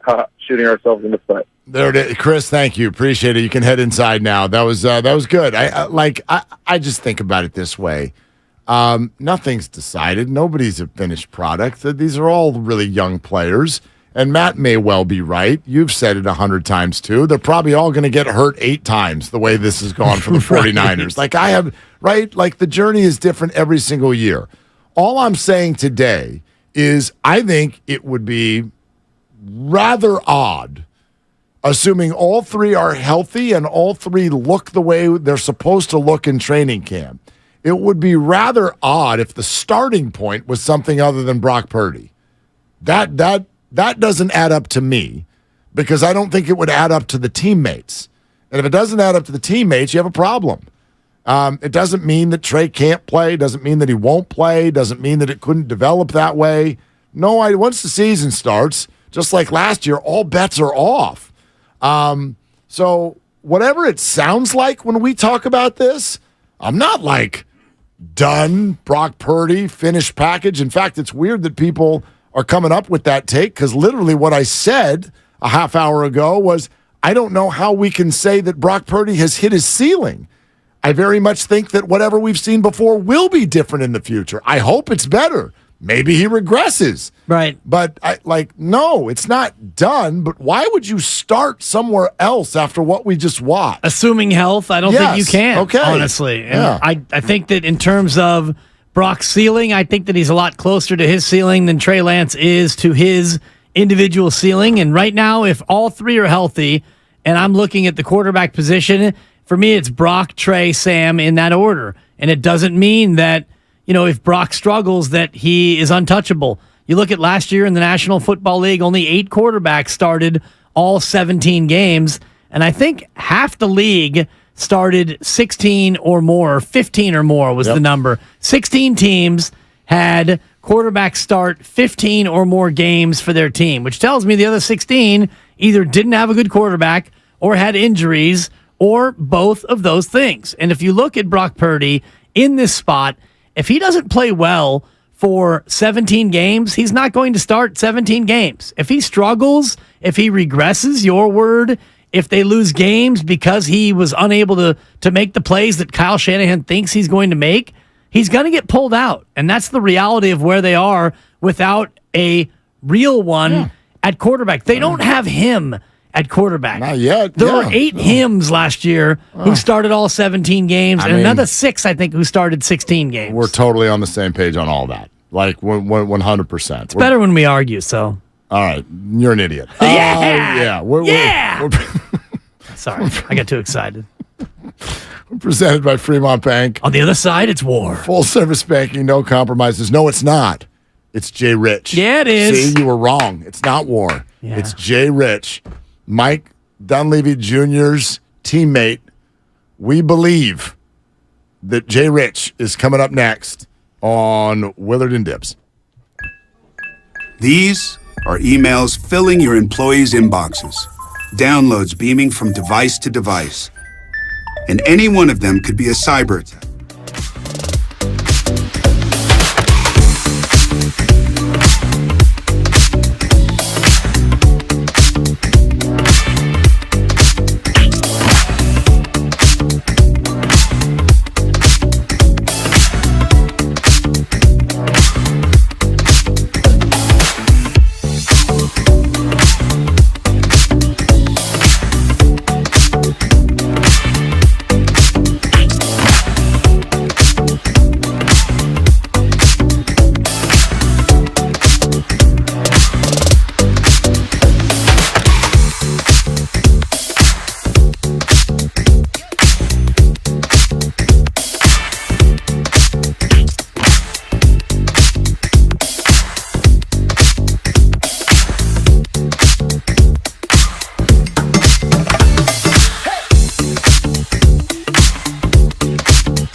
Now, back to Willard and Dibs on 95.7 The Game. All right, we're expecting to connect with Jay Rich here in just a moment.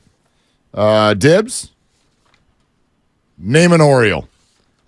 And you can't have... current or... yes, current or past? Don't say Eddie Murray. Yeah, you knew it. Cal Ripken Jr. Brooks Robinson. Gosh, I had the greatest Brooks Robinson story. What a nice man. What a nice man. When I was doing the minor league stuff in Idaho, they told me one year, they're like, hey, we want to do some stuff on our pregame show that's maybe a little bit more special than what we've done in the past. So no expectations, but give it a whirl. And, they're like, just let's see if we can get some bigger names on here. And so I got, the baseball book, right? So you can find out where everybody is staying on the road.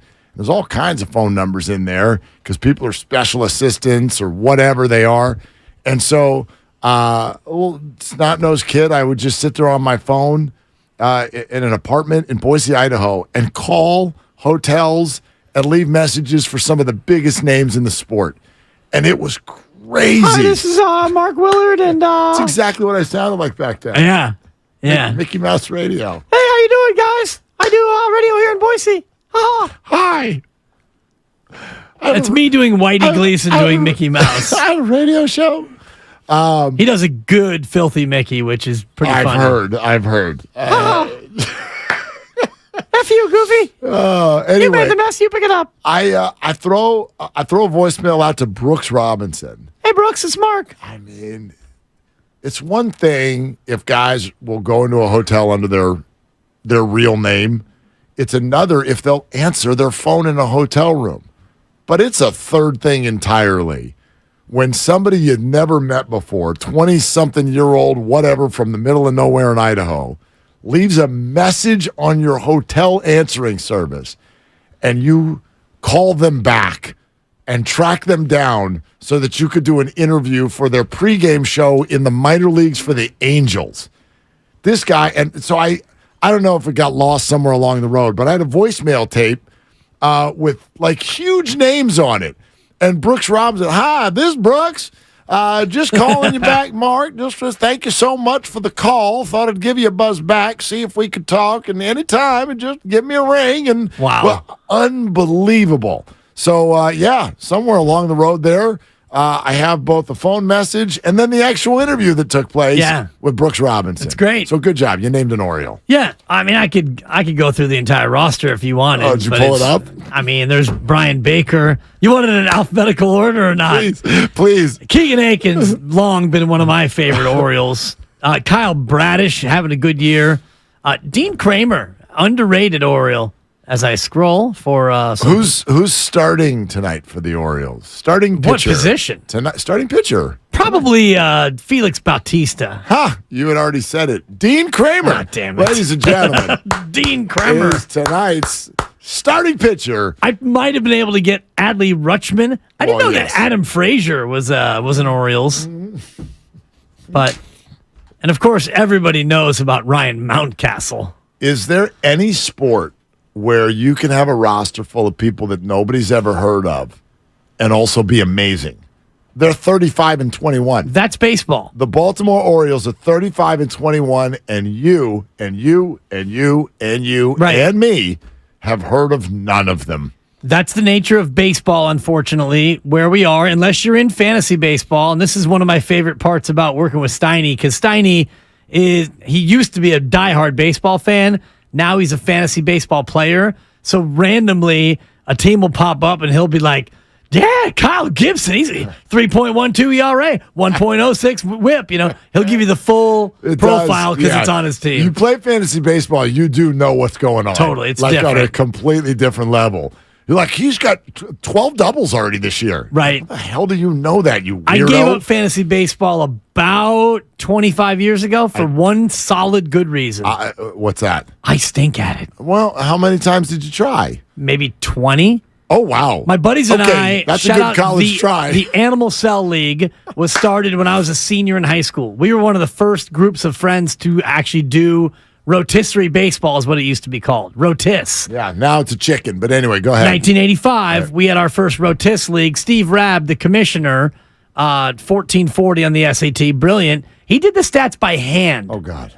1985, Mark. Whew. He would open up the sporting green, and he would transcribe every player's stats by hand with a pencil and an eraser. No. And this man's accuracy was about 99.97%. I dare you to find a mistake from Steve Rabb with a pencil. I can't. Bottom line, though, I stink. I played it one time. I think I won. Of course. Or came in second. I just, everything I touch, I'm like Midas up in this motherfather. I touch it, it's gold. I mean, it's gold, Jerry. I am up 1-0 on That's a Great Questions today, but and I'm running out of time. You are, and you might be running out of guests. So. Yeah. How we doing in there? I saw the hotline bling a little bit ago. Do you want me to keep calling, or you just want to go out on a high note? How many times you tried? Be honest with me. I think four in a text. How many times have we passed the ball? Yeah. 4. Hey, Jason, it's Lucas Alexander with Just keep trying. Give every 8 minutes until 5:40. Just whatever. Check it. I don't know. We'll catch up. Either way, it's fine. If not, I can give you memories of Anthony Santander and my other Oriole highlights with such players as Terran Vavra. I'm a big Terran Vavra. Vavra? Who are you? Yeah, that sounds suggestive. Sounds made up. I don't know Terran about Vavra. He's batting 245 this year, Mark. Decent slash. Vavra is a good name for like the Harry Carey, I'm drunk broadcaster voice. Here's Terran Vavra. Vavra this year has been fantastic. That's pretty good. Anyway. Here's Terran Vavra. Vavra has been having a great year.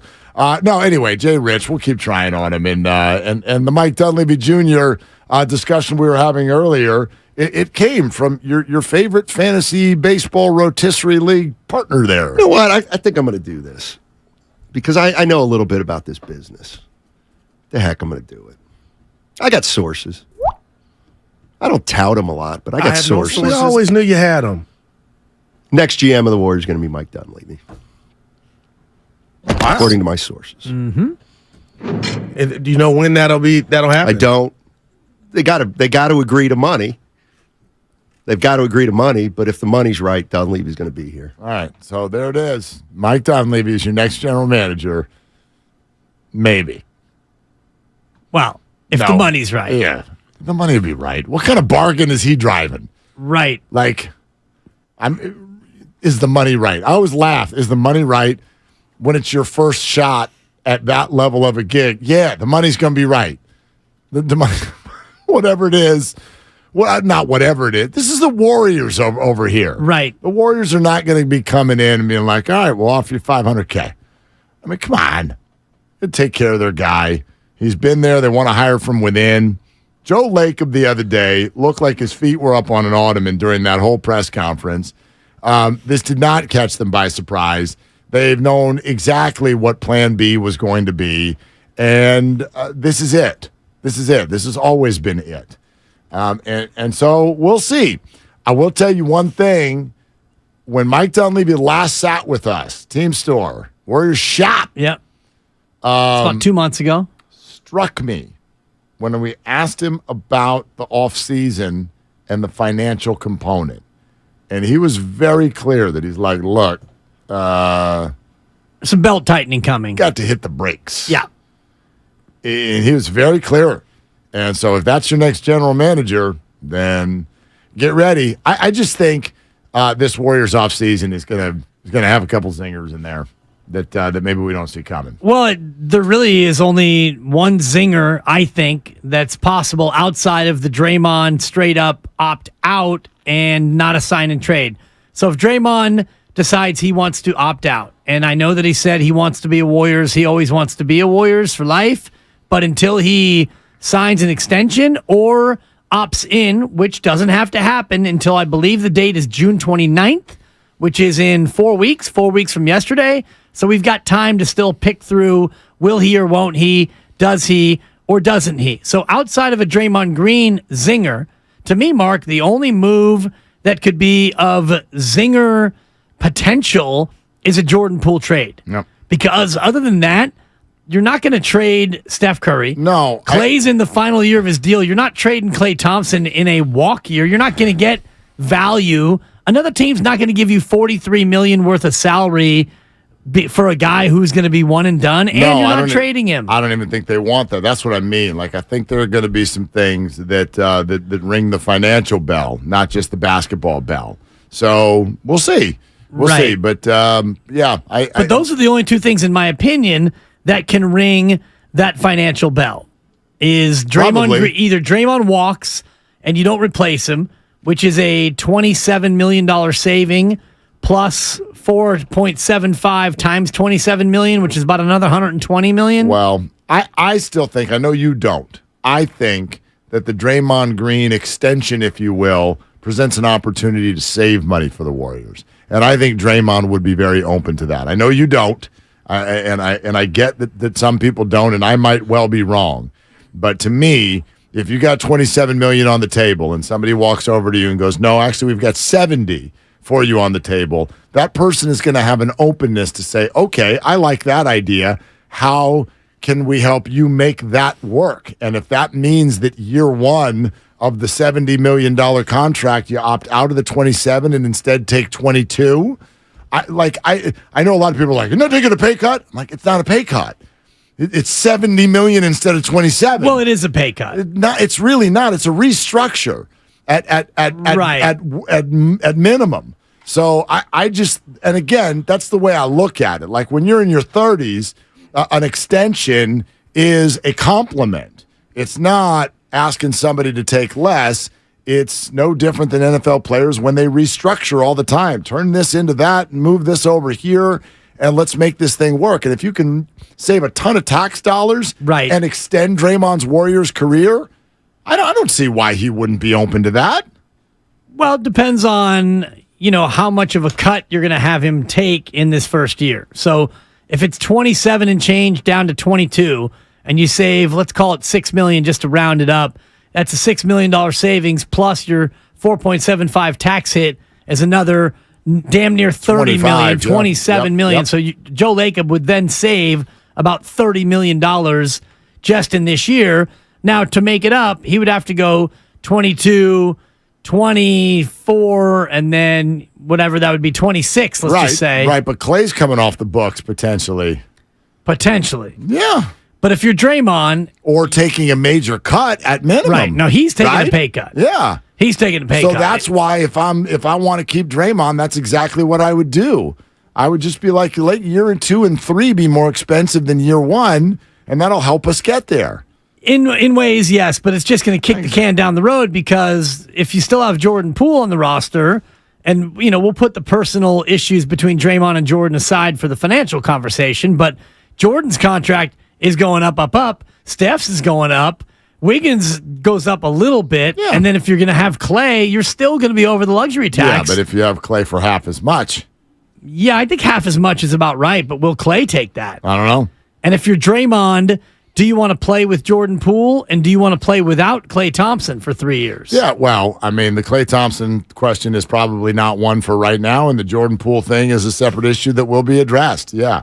You're listening to 95.7 The Game, KGMZ FM and HD1 San Francisco, always live on Twitch, YouTube, and the free Odyssey app. JD is hanging out with a Purdy take. Let's go back to the phones, 888-957-9570. It's JD in the city. Hey, JD, what's going on? What are you doing? There's not much on my way home to the kids. Good for you. Yes, sir. Hey, this is my take on it, man. Hey, Kyle Shanahan got lucky with Brock Purdy. He lost all his quarterbacks. He had no choice but to open up that playbook for Purdy to come out on top like he did. And another thing with that offensive line, are they going to hold up? Because, I mean, like y'all said, like the last caller said, why would we get rid of a winning quarterback? That's Jimmy G. He was winning. It's just an injury that played out, and I hope Trey Lance come back and take that was rightfully his because they didn't open up the playbook for him. They just ran him right at the gut. Get him the same fair shots that Brock Purdy have, and then you'll see the outcome. He going to be the next Donovan McNabb. Okay. Watch it. I mean, JD, to me, that's classic chicken or the egg type thinking. Like when you say Trey Lance needs to come back and take what's rightfully his, that is one area where my shoulders go up a little bit. And it has nothing to do with who you're talking about. It's just how you're talking about anyone. In professional sports, nothing is rightfully anyone's. Like, football players don't show up to camp. Like, maybe if your name's Aaron Rodgers, I think he believes starting quarterback New York Jets is rightfully his. I bet he thinks that.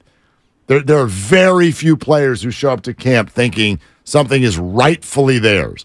I bet Trent Williams thinks that left tackle is his. Tight end is George Kittle. Yeah. Running back is Christian McCaffrey. But there are other tight ends also in there, and all of them know that at any point, if they start underperforming, someone else will come and take that gig. And the chicken or the egg part is this, and you may have a point. I don't know, but I bet you what Kyle Shanahan would say, the idea that the playbook got opened up for Brock, and it did not get opened up for Trey. Even if I accept the premise, let's say you're right. Brock got to throw more. Trey had to run up the gut. Don't you stop to ask yourself why? Like, why? Well, there's two reasons. Kyle hates Trey? Is that no, reason one is Trey did not have the confidence yet of Kyle Shanahan to have the playbook open for him. And I think the more accurate piece of this is the conditions in which Trey Lance had to perform. You were at the game in a slight downpour, in a little bit of a baby drizzle that you couldn't stop crying about. Some call it a monsoon. I was sitting at home underneath a blanket. I thought it was just fine. I had a great time. Yeah, I know you did. Shoes just dried out a couple days ago. I think that the situation of that day, that field, those conditions, sure, played into it as well. I think that's a piece of it. It's a piece of it, but there's no doubt that Kyle, like again, as I always say, like coaches, they go out and they try to win the game. And so if they think this is the way I can win with this player, that's not like discrimination. It's that they thought that Brock could handle some things that Trey couldn't handle. And I know that bothers fans, but that's their job to assess in practice what players can handle. And if Trey Lance is out there and he's inaccurate, this is what's right. I can't believe you ran him. Well, if he's inaccurate, I love that all of you wanted him to throw. How do you think that would have gone? And you gave me the data yesterday. The data suggests that Trey is nowhere near as accurate as Brock. Small sample size, acknowledged. But if that's the case, why do all of you want them to bang their heads against the wall? Well, I know he's inaccurate, but throw it again. Let's lose.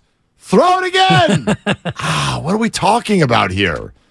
Coaches try to put players in their best position to win the game. And I have zero doubt that is what they were trying to do with every quarterback in every game so far in their era.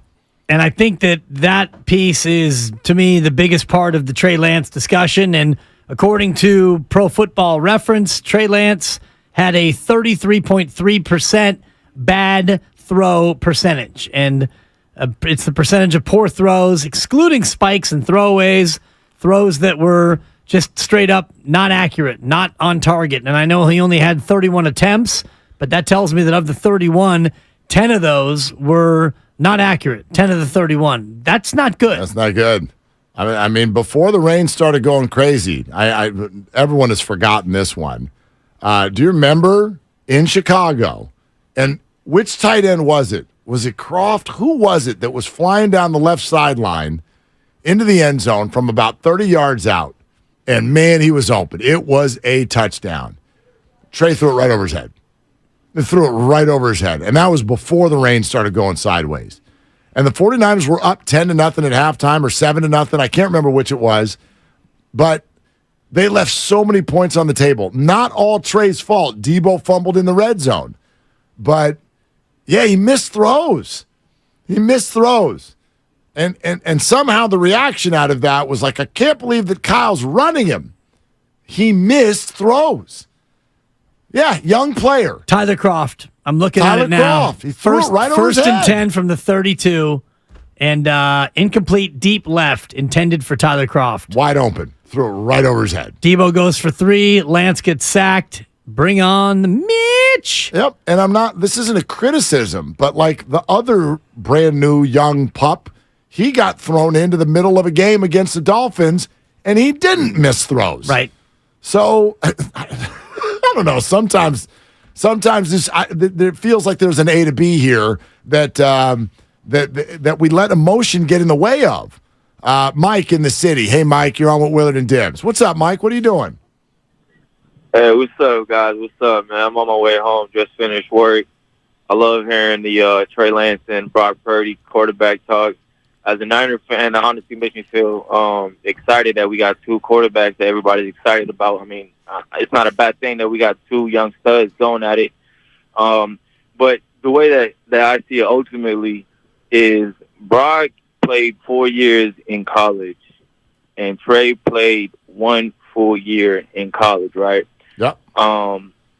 There was a reason why I feel like Brock fell to the last pick in the draft. It's because he's a very limited quarterback. He doesn't have a big arm. He can't stretch the football down the field. He's very much like Jimmy Garoppolo in that he can only throw down the middle. He can't throw sideline to sideline. And that's the biggest difference between Trey Lance and Brock Purdy, I feel like. I feel like with Trey Lance, he can make other players around him better in the future in terms of what he might be capable of. Whereas I feel like Brock Purdy is just a system quarterback, just like Jimmy Garoppolo, where he'll thrive in this very specific system. And if you take that away from him, then he might not have the same success. And I know we heard this a lot, and I know this just sounds like it's adding some more excuses for Trey Lance, but he's never played with the full 49er offense. Like, we've heard that before, but it's true. He hadn't played. He never played with Christian McCaffrey. Never played with George Kittle, Deebo Samuel, all these guys at the same time. So once that happens, once we can see that sample size, I feel like then we can start making a comparison between Brock Purdy and Trey Lance. Until then, it's not even fair because we haven't seen Trey Lance with the full team. So, Mike, I think you got a lot of good points in Thanks, there. Mike. Now, to say that he hasn't played with McCaffrey. Yes, he's played with Kittle. Yes, he's played with Debo. The 49ers were relatively healthy at the beginning of the season in Chicago last year. Obviously, McCaffrey wasn't on the team yet. I think Mike's premise is a really good one in terms of why does one player look ready right away? Because we forget this. Brock's even younger, you know what I mean, in terms of football experience. Brock was a rookie last year.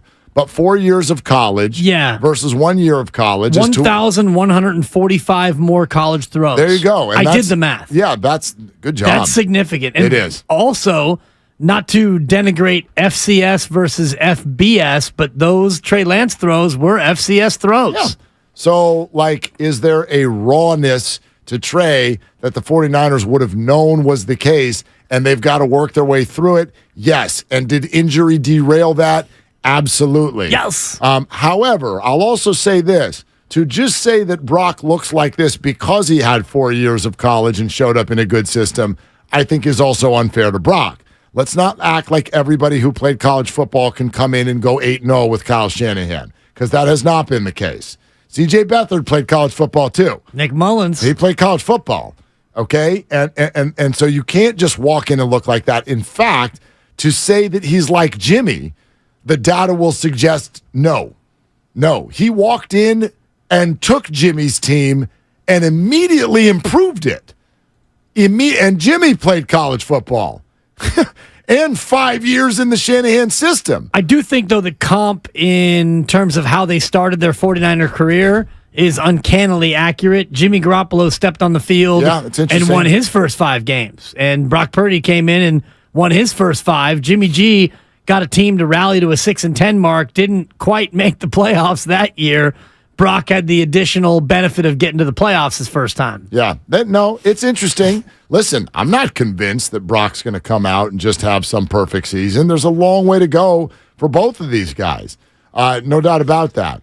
I just, whenever we look at the comparison here, when it gets to a point of, and here was another point that he made, that Brock can't throw outside the numbers. Oh, no, that's inaccurate. Does he have the strongest arm? No, he's not Josh Allen. He's not Joe Burrow. But we watched plenty of pushing the ball down the field. Kurt Warner came on our show yesterday to literally debunk the dink and dunk theory. Look at you.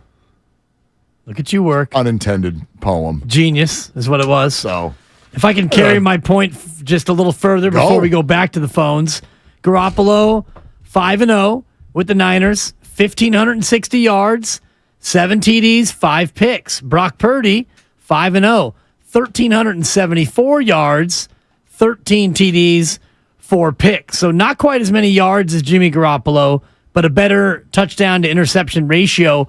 Both of them uncannily at 67% accuracy. Jimmy G was 67.4, Brock 67.1. So the comp between how the two started their careers, pretty accurate. Statistically, yes. Correct, yeah. However, just looking at last year in a vacuum, the Niners were averaging about 23 points a game, and then Brock took over and they went to 33 points a game.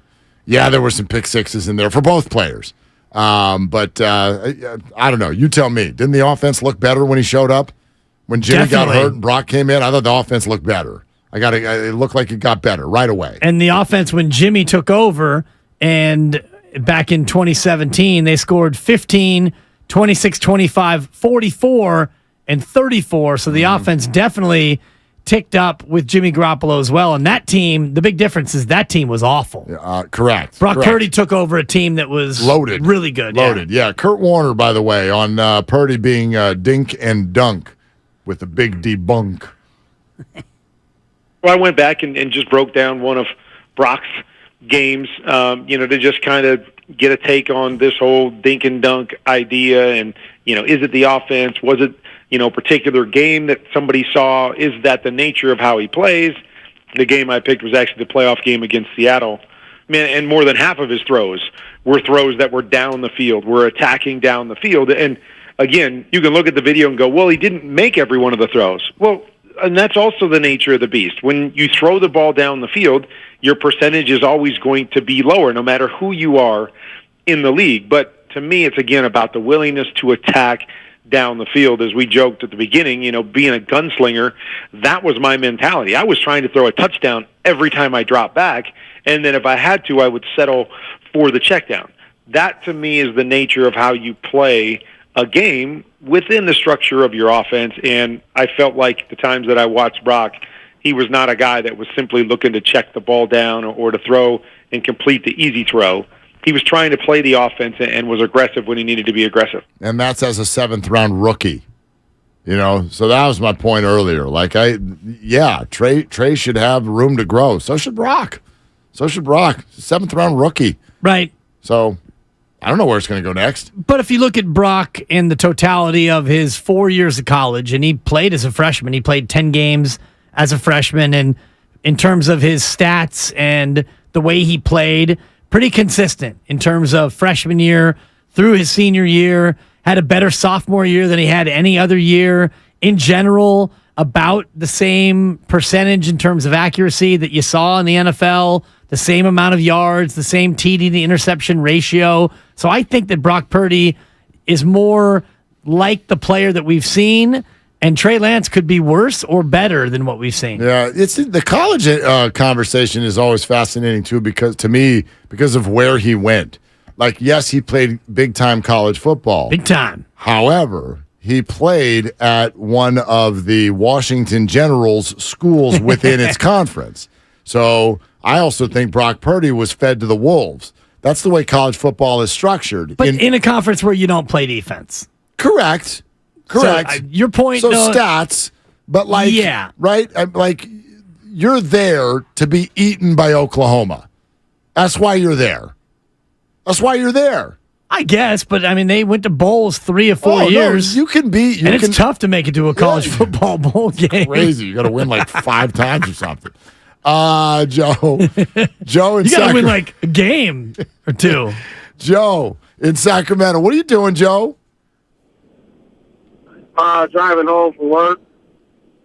I was thinking of a point, and Willie, you kind of brought it up, was that the experience level that Brock has was able to allow him to step on the field like you said, was thrown to the fire and was successful. And that's what even in the 4 games, though it's limited exposure for Trey, I feel that when he stepped on the field, he never, to me, came out like a confident quarterback, like a third-round draft pick that everybody is, hoity-toity him to be.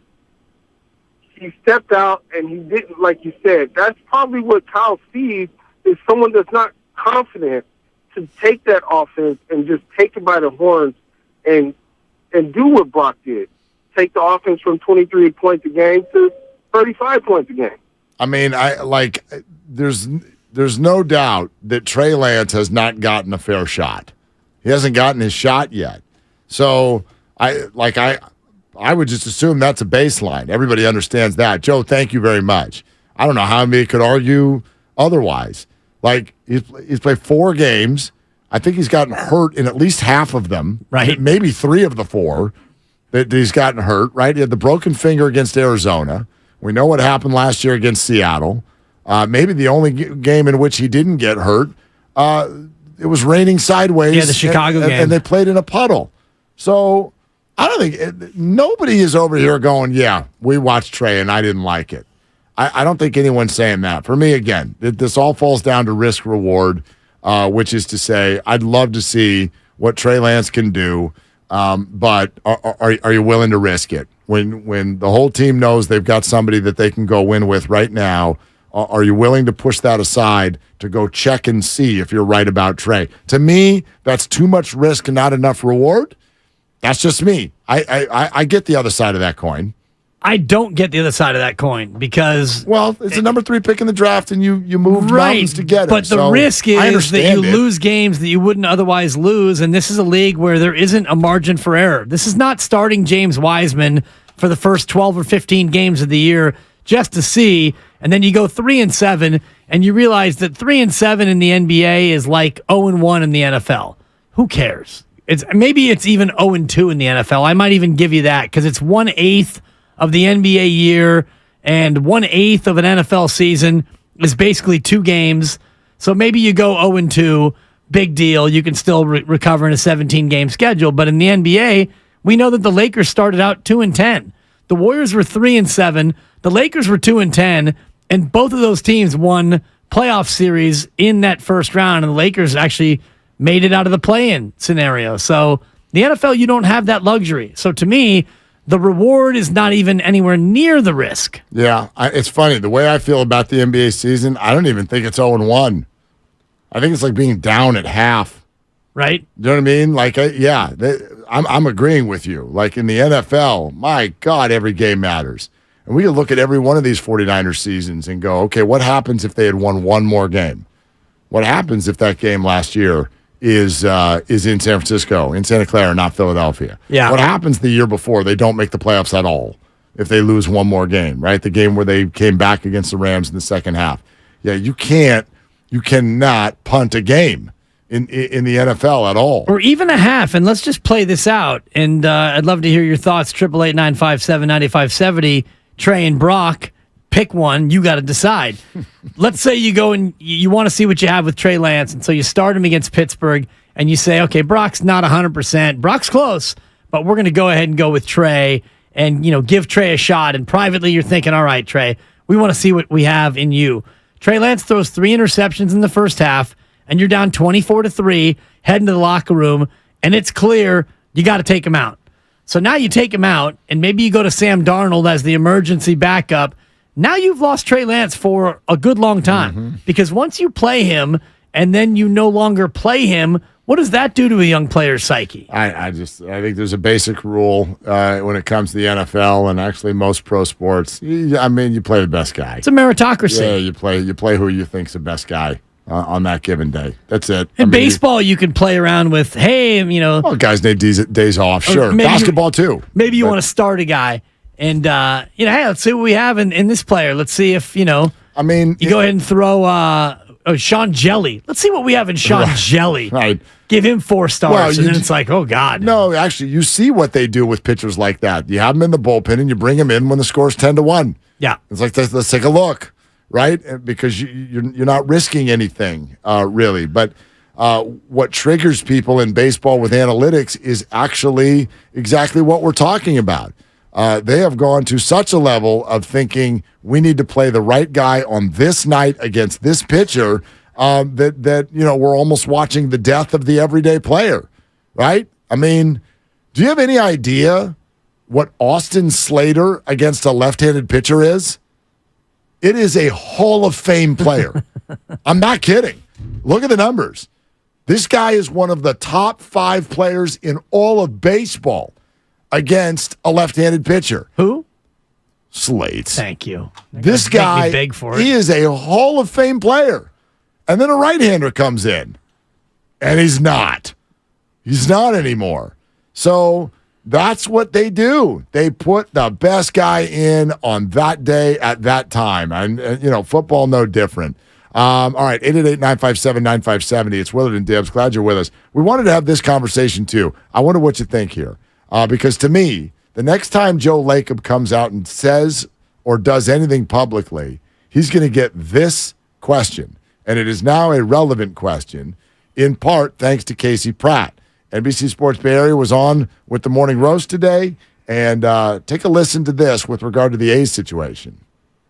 In reality, what will happen is if they don't get this deal in Vegas, I think they're going to sell the team. There's a reason all this looks so rushed and chaotic. I think it's because they're out of financial resources. Like, why else would you dump your entire roster, spending no more than what you're getting back in TV revenue, have the absolute worst team in baseball, the absolute lowest payroll in baseball, while you're in the middle of trying to secure the most important deal in the history of your franchise for a new home? Like, that is not how you do things. You saw the Warriors. When they let into Chase Center, they were, unbelievably good. The 49ers were unbelievably good as they went into Levi's Stadium. You need to actually have an appealing team, something people actually want before you get a stadium deal done, especially if you're asking for public money. They went about this a complete backwards way, and I think it's because they're just flat out of time. They're flat out of resources. I think John Fisher, who's a billionaire, does not have the liquid assets. All of his value is tied up in the team and the gap, and the stocks are plummeting. I think this is we got to pump and dump this thing, or we got to get out. So, come on, people. Hey, Joe Lacob. You buying the A's? Oh, come on. Come on, Joe. You buying the A's? It'd be cool if he did. Casey, by the way, from ABC 7, sorry, KGO TV. Yeah, no, it's okay. He used to be with NBC Sports, but I want to make sure that Casey's current employer got my apologies, their Casey. propers. Yes. He's with KGO ABC 7 right down the street. I don't want your car to get egged on your way out of the building this evening. I don't want that either. Nobody's been on this A's story more than Casey Pratt. This is true. He's been on it from start to finish, and it's an interesting part that he laid out there because they've tried once, they've tried twice, they've tried thrice in Vegas, and it feels like all these deals have not been rubber stamped. The Raiders said, we have a plan to go to Vegas, and they had their ducks in a row, and they got it done. And we all marveled at Mark Davis. We made fun of his P.F. Chang's affinity and his haircut and all the rest of it. Mark Davis got it done. He got a stadium built. They're going to have a Super Bowl there. Mark Davis won the I'm going to Vegas conversation. John Fisher's got more money than Mark Davis would ever dream about having, and yet he is struggling to make it happen. Well, it's so interesting because, everyone knows whether it's, you want to say they've overplayed the hand, they've misplayed the hand, they're running out of options. Led to an interesting conversation the guys were having this morning about whether or not the Bay Area can even support 2 baseball teams. I don't know. It's funny. I think things that are entertaining in big markets can be supported no matter what. And I started thinking about this. And this is maybe call it an olive branch if you want. I know A's fans hate it when Giants fans, sort of sound like we're patting them on the head. Oh, no, it's not you. It's the owner. I know the dynamic. A's fans are like, keep our names out of your mouth. Just forget this whole thing. You don't know what it's like. I get it. I know this whole dynamic. We've done it for a while. But the idea that now is being thrown around on social media that the A's are an attendance joke is really difficult because nationally no one understands the intricacy of it. And so it becomes a joke that sometimes is pointed at fans. And I was thinking about this. Here's the Giants across the bay, and you get a homegrown player or two, and all of a sudden everyone's like, all right, we're back, we're in. How would you feel about Casey Schmidt and Patrick Bailey showing up if you knew for sure already they've been here for 3 weeks, and you know beyond a shadow of a doubt if that they do indeed become really good major league players, they are absolutely unequivocally assured to be gone as soon as they turn 26 or 27. Why on earth would anybody go? I think you and I, this show has established more than anyone in our market in the last 6 months. We talk about homegrown. We talk about homegrown players. We've adopted it as a moniker. You and I are from here. We are homegrown. Like, it matters so much. Steph, Clay, Dre, Kittle, Warner, it matters so much when you are homegrown. And the A's fans for years have watched an owner who, if they ever get one of those, and by the way, they've had a ton, they ever get one, you automatically know upon arrival he ain't staying. So when we look at, can they support too? Of course they can. You have gone for 30 years without giving anyone anything entertaining. Yeah, you've had good teams in the moment, but the one thing we love the most as fans, you've assured A's fans that they'll never have it. And then we go, I don't know if Oakland will support baseball. Of course they would. And they have. Of course they would. There's been runs where they, like 2012, 13, and 14. And I'll just give you a little bit of history based on my own personal experience. Because in 2011, I left a station that had the Giants on it for a station that was just launched that had the A's on it. That was in 2011. In 2011, the A's did not make the playoffs. In 2012, 13, and 14, the A's made the playoffs. They lost in the ALDS 2 times in a row. Then they lost the wild card in the third of those years. In those 3 years, they drew almost 2 million fans in each of the 3 years, which is an average of about 24,000, which is what the Giants this year are basically doing. So you don't have to go that far back to realize that the team can be supported. Now, whether or not it translated into radio ratings, I don't need to drudge up that old corpse, and that corpse was my career, because the answer was no, because we treated them like the other station treats the Giants, and had that work out for us, not great.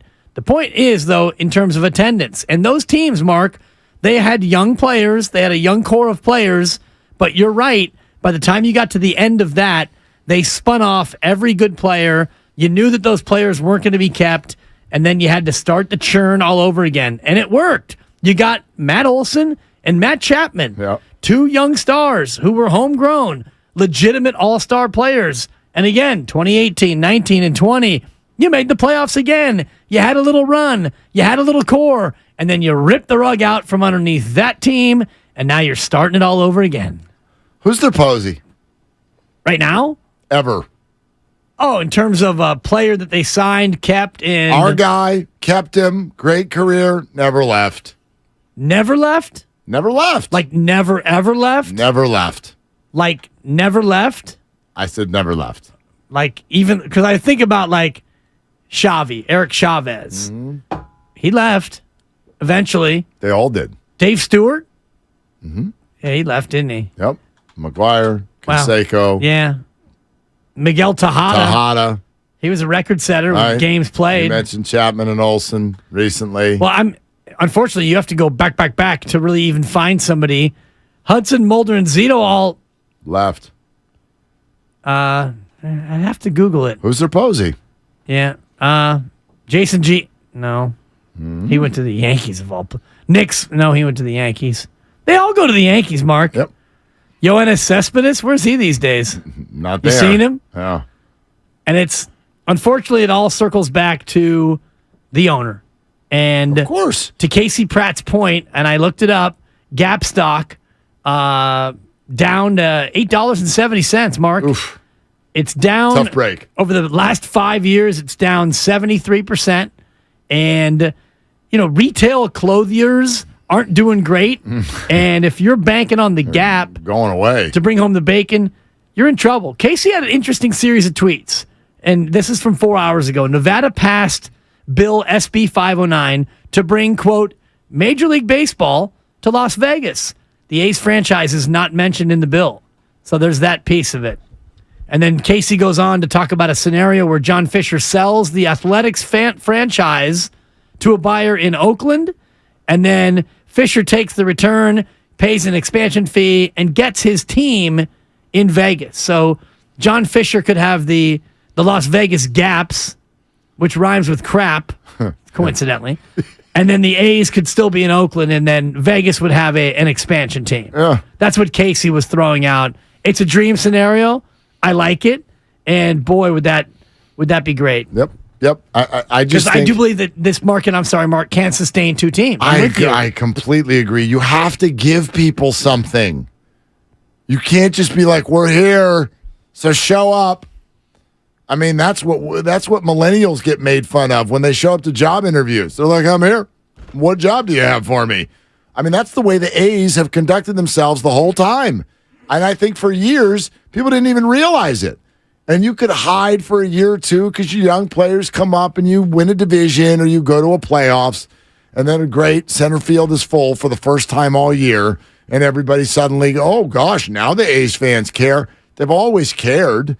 But you never, ever gave them anything. And I know it's sports. Like the beginning to end career doesn't happen very often. Madison Bumgarner put on a different uniform. Pablo Sandoval put on a different uniform.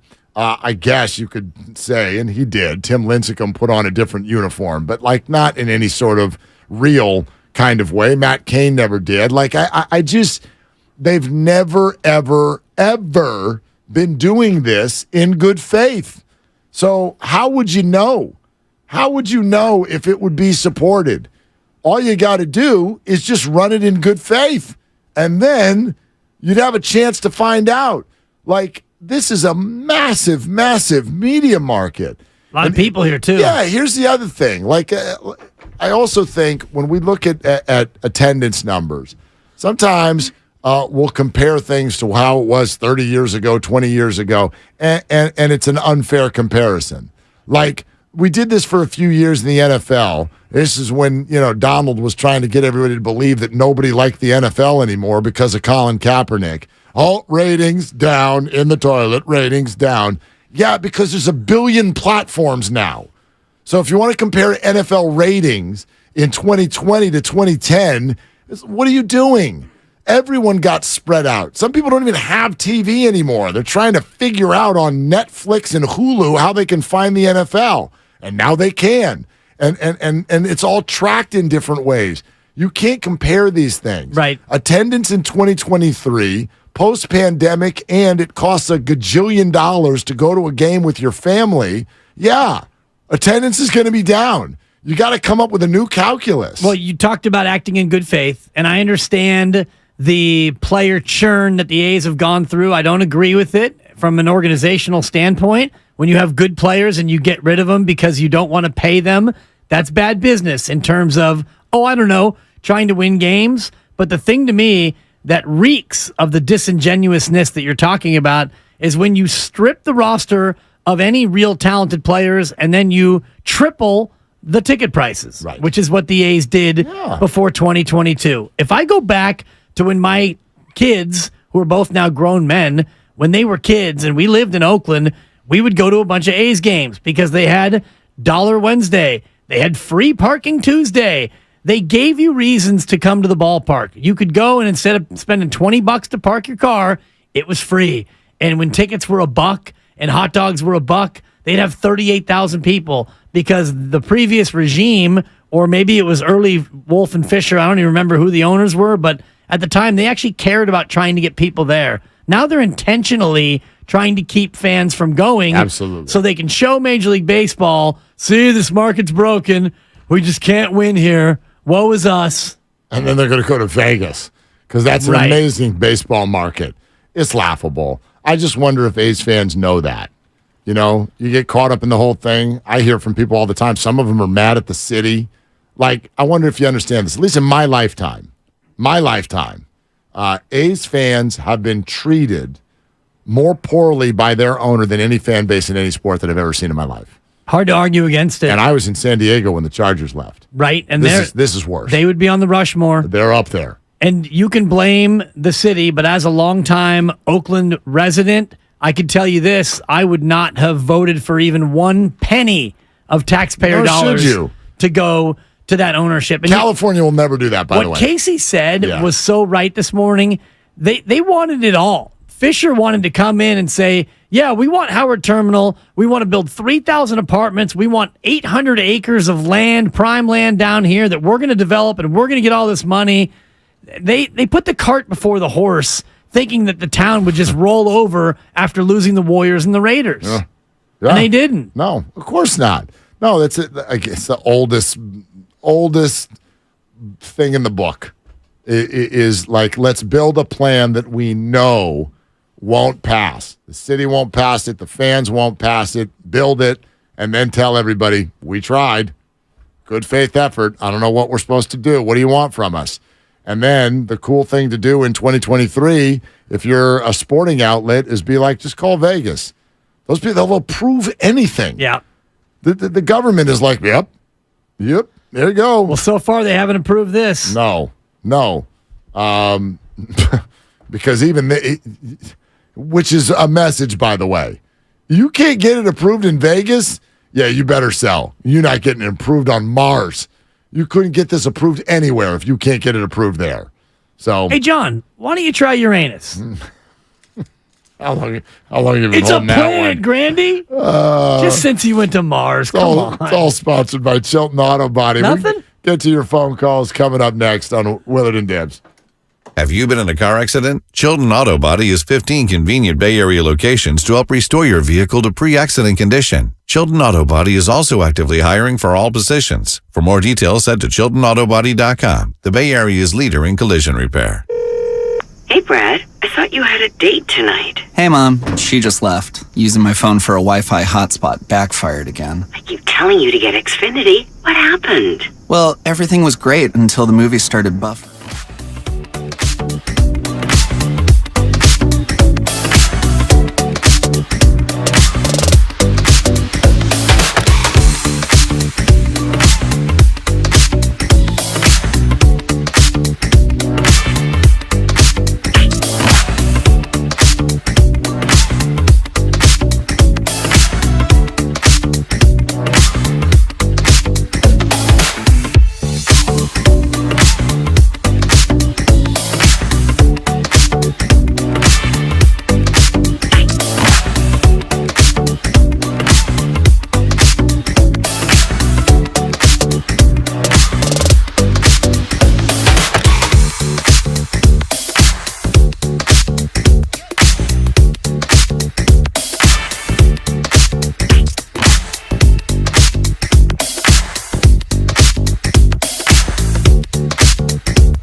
Why don't you try Uranus? Now, back to Willard and Dibs on 95.7 The Game. I would just like to tell Jason Richardson that I no longer believe.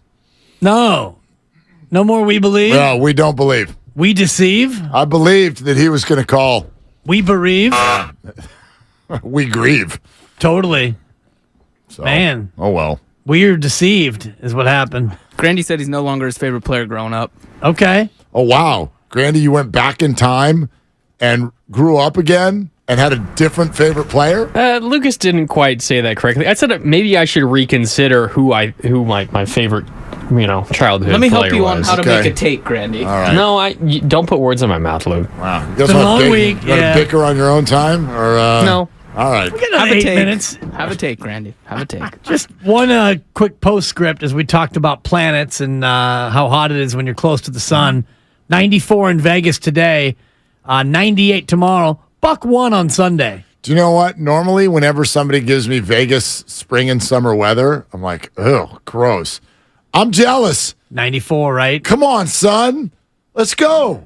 Not you. Like the actual sun. You trying to sun me? I did. Come on, son. Where you at? My gosh, what do we got to do? Beg? Well, in your town, and I won't disclose it because you're a private guy, 69 today, 74 tomorrow, 66 on Sunday, and then it goes down from there. Yeah. Let's go, Heat. Big game Sunday. Yeah, it's nothing but 60s for us here. So I think you guys want to go. You guys want to leave, don't you? Yeah. Kind of. A tough hour for Lucas. So for the final 15 Called minutes. Jason Richardson 48 times. Hey, he owes us for next week. And he went over. Why don't we do the Jason Richardson replay here and we can all go home? What's coming up next on the game? Nothing. Nothing good happened today.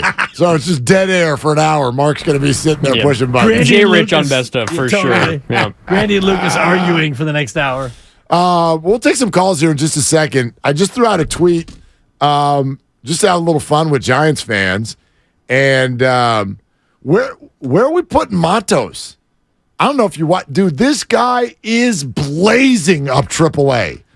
Hotter than Las Vegas in the spring. Where are you putting him? Where are you putting him in the outfield mix? Boy, that's a great question. Where are you putting him? Let's put him in left. What, you just bench Haniger? He's done? Put him in center then. Okay. Yaz and Slates. Hall of Fame player against lefty. Well, first of all, I looked at his splits this year. Yeah. He's had 8 at-bats against lefties. Right, because he's been hurt. That's not just fair. Pump the brakes on the Hall of Fame case. I'm telling you that over the last couple years, Mark, I get what you're saying. This is one of the best players in baseball when the pitcher is left-handed. Felt a little like pom-pom radio to me on an Orange Friday. I don't mind pom-pom radio. Have you listened to me? I have almost 2 years now. Let's go, Slates. Totally. Let's go, Slates. Slates. Let's go, Slates. Slates. It was a consideration. Thank you. There's nothing wrong with that. Okay? Then put Matos in right then. But what about Conforto? What about Conforto? Yes. Yes. Slap him at third. Yes. By the way, Jock's about to come back. He's not playing out there anymore. But you get what I'm saying?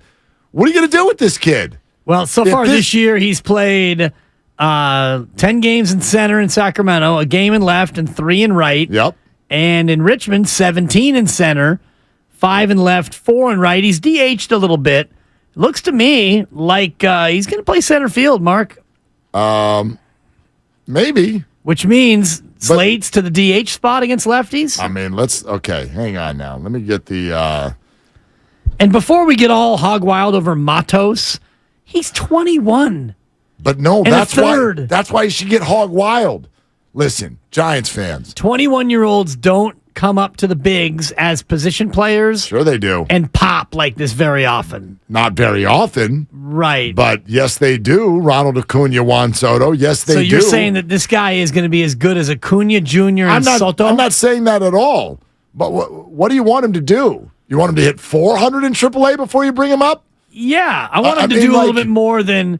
He's played 14 games in triple in his whole life. Right. And he's hitting 391. Right. In a hitter-friendly PCL. Right, and he hit over 300 in a pitcher-friendly AA in Richmond. 304, barely over 300.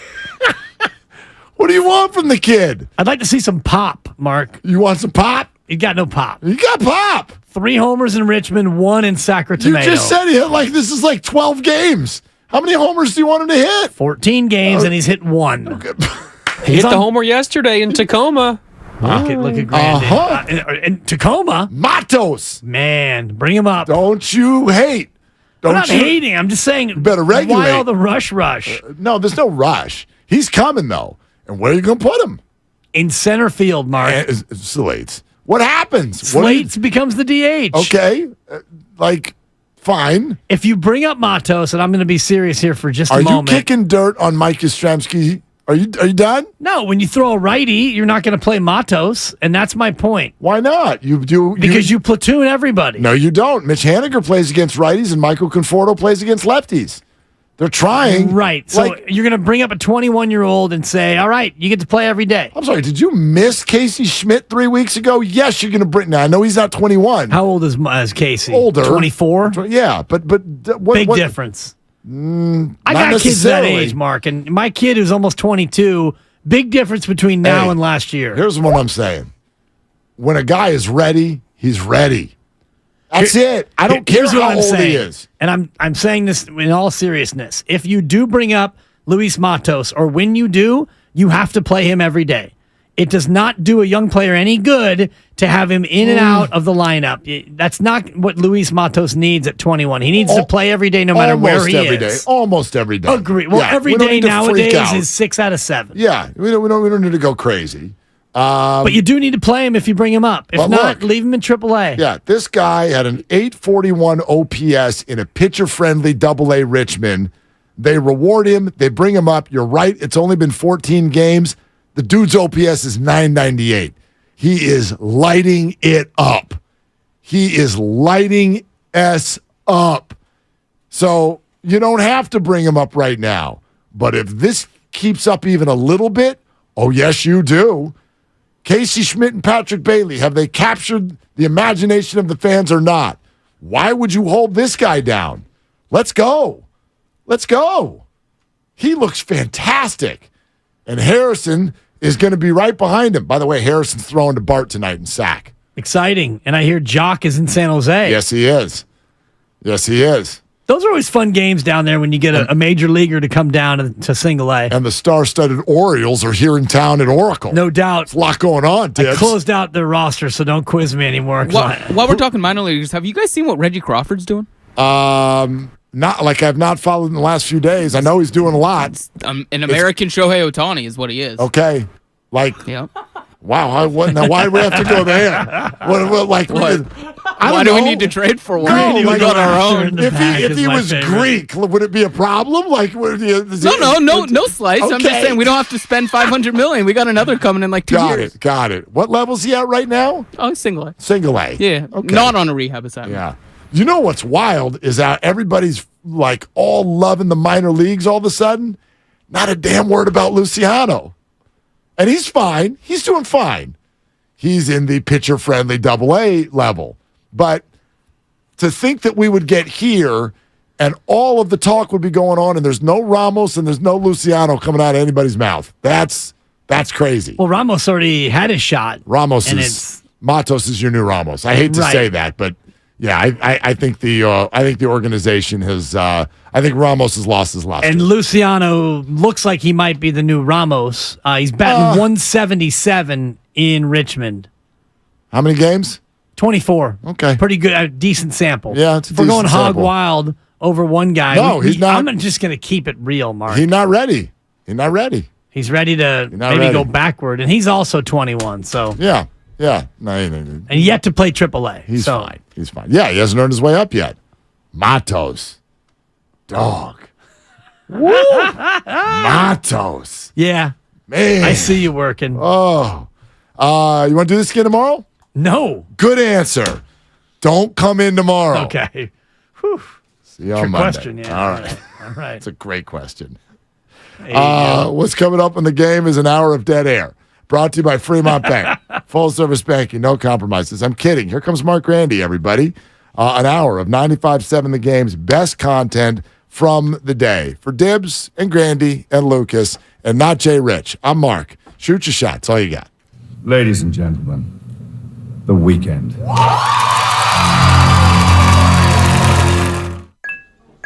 These are emails filling your employees' inboxes, downloads beaming from device to device, and any one of them could be a cyber attack. Is it possible to keep your small business safe? It is with Comcast Business Security Edge.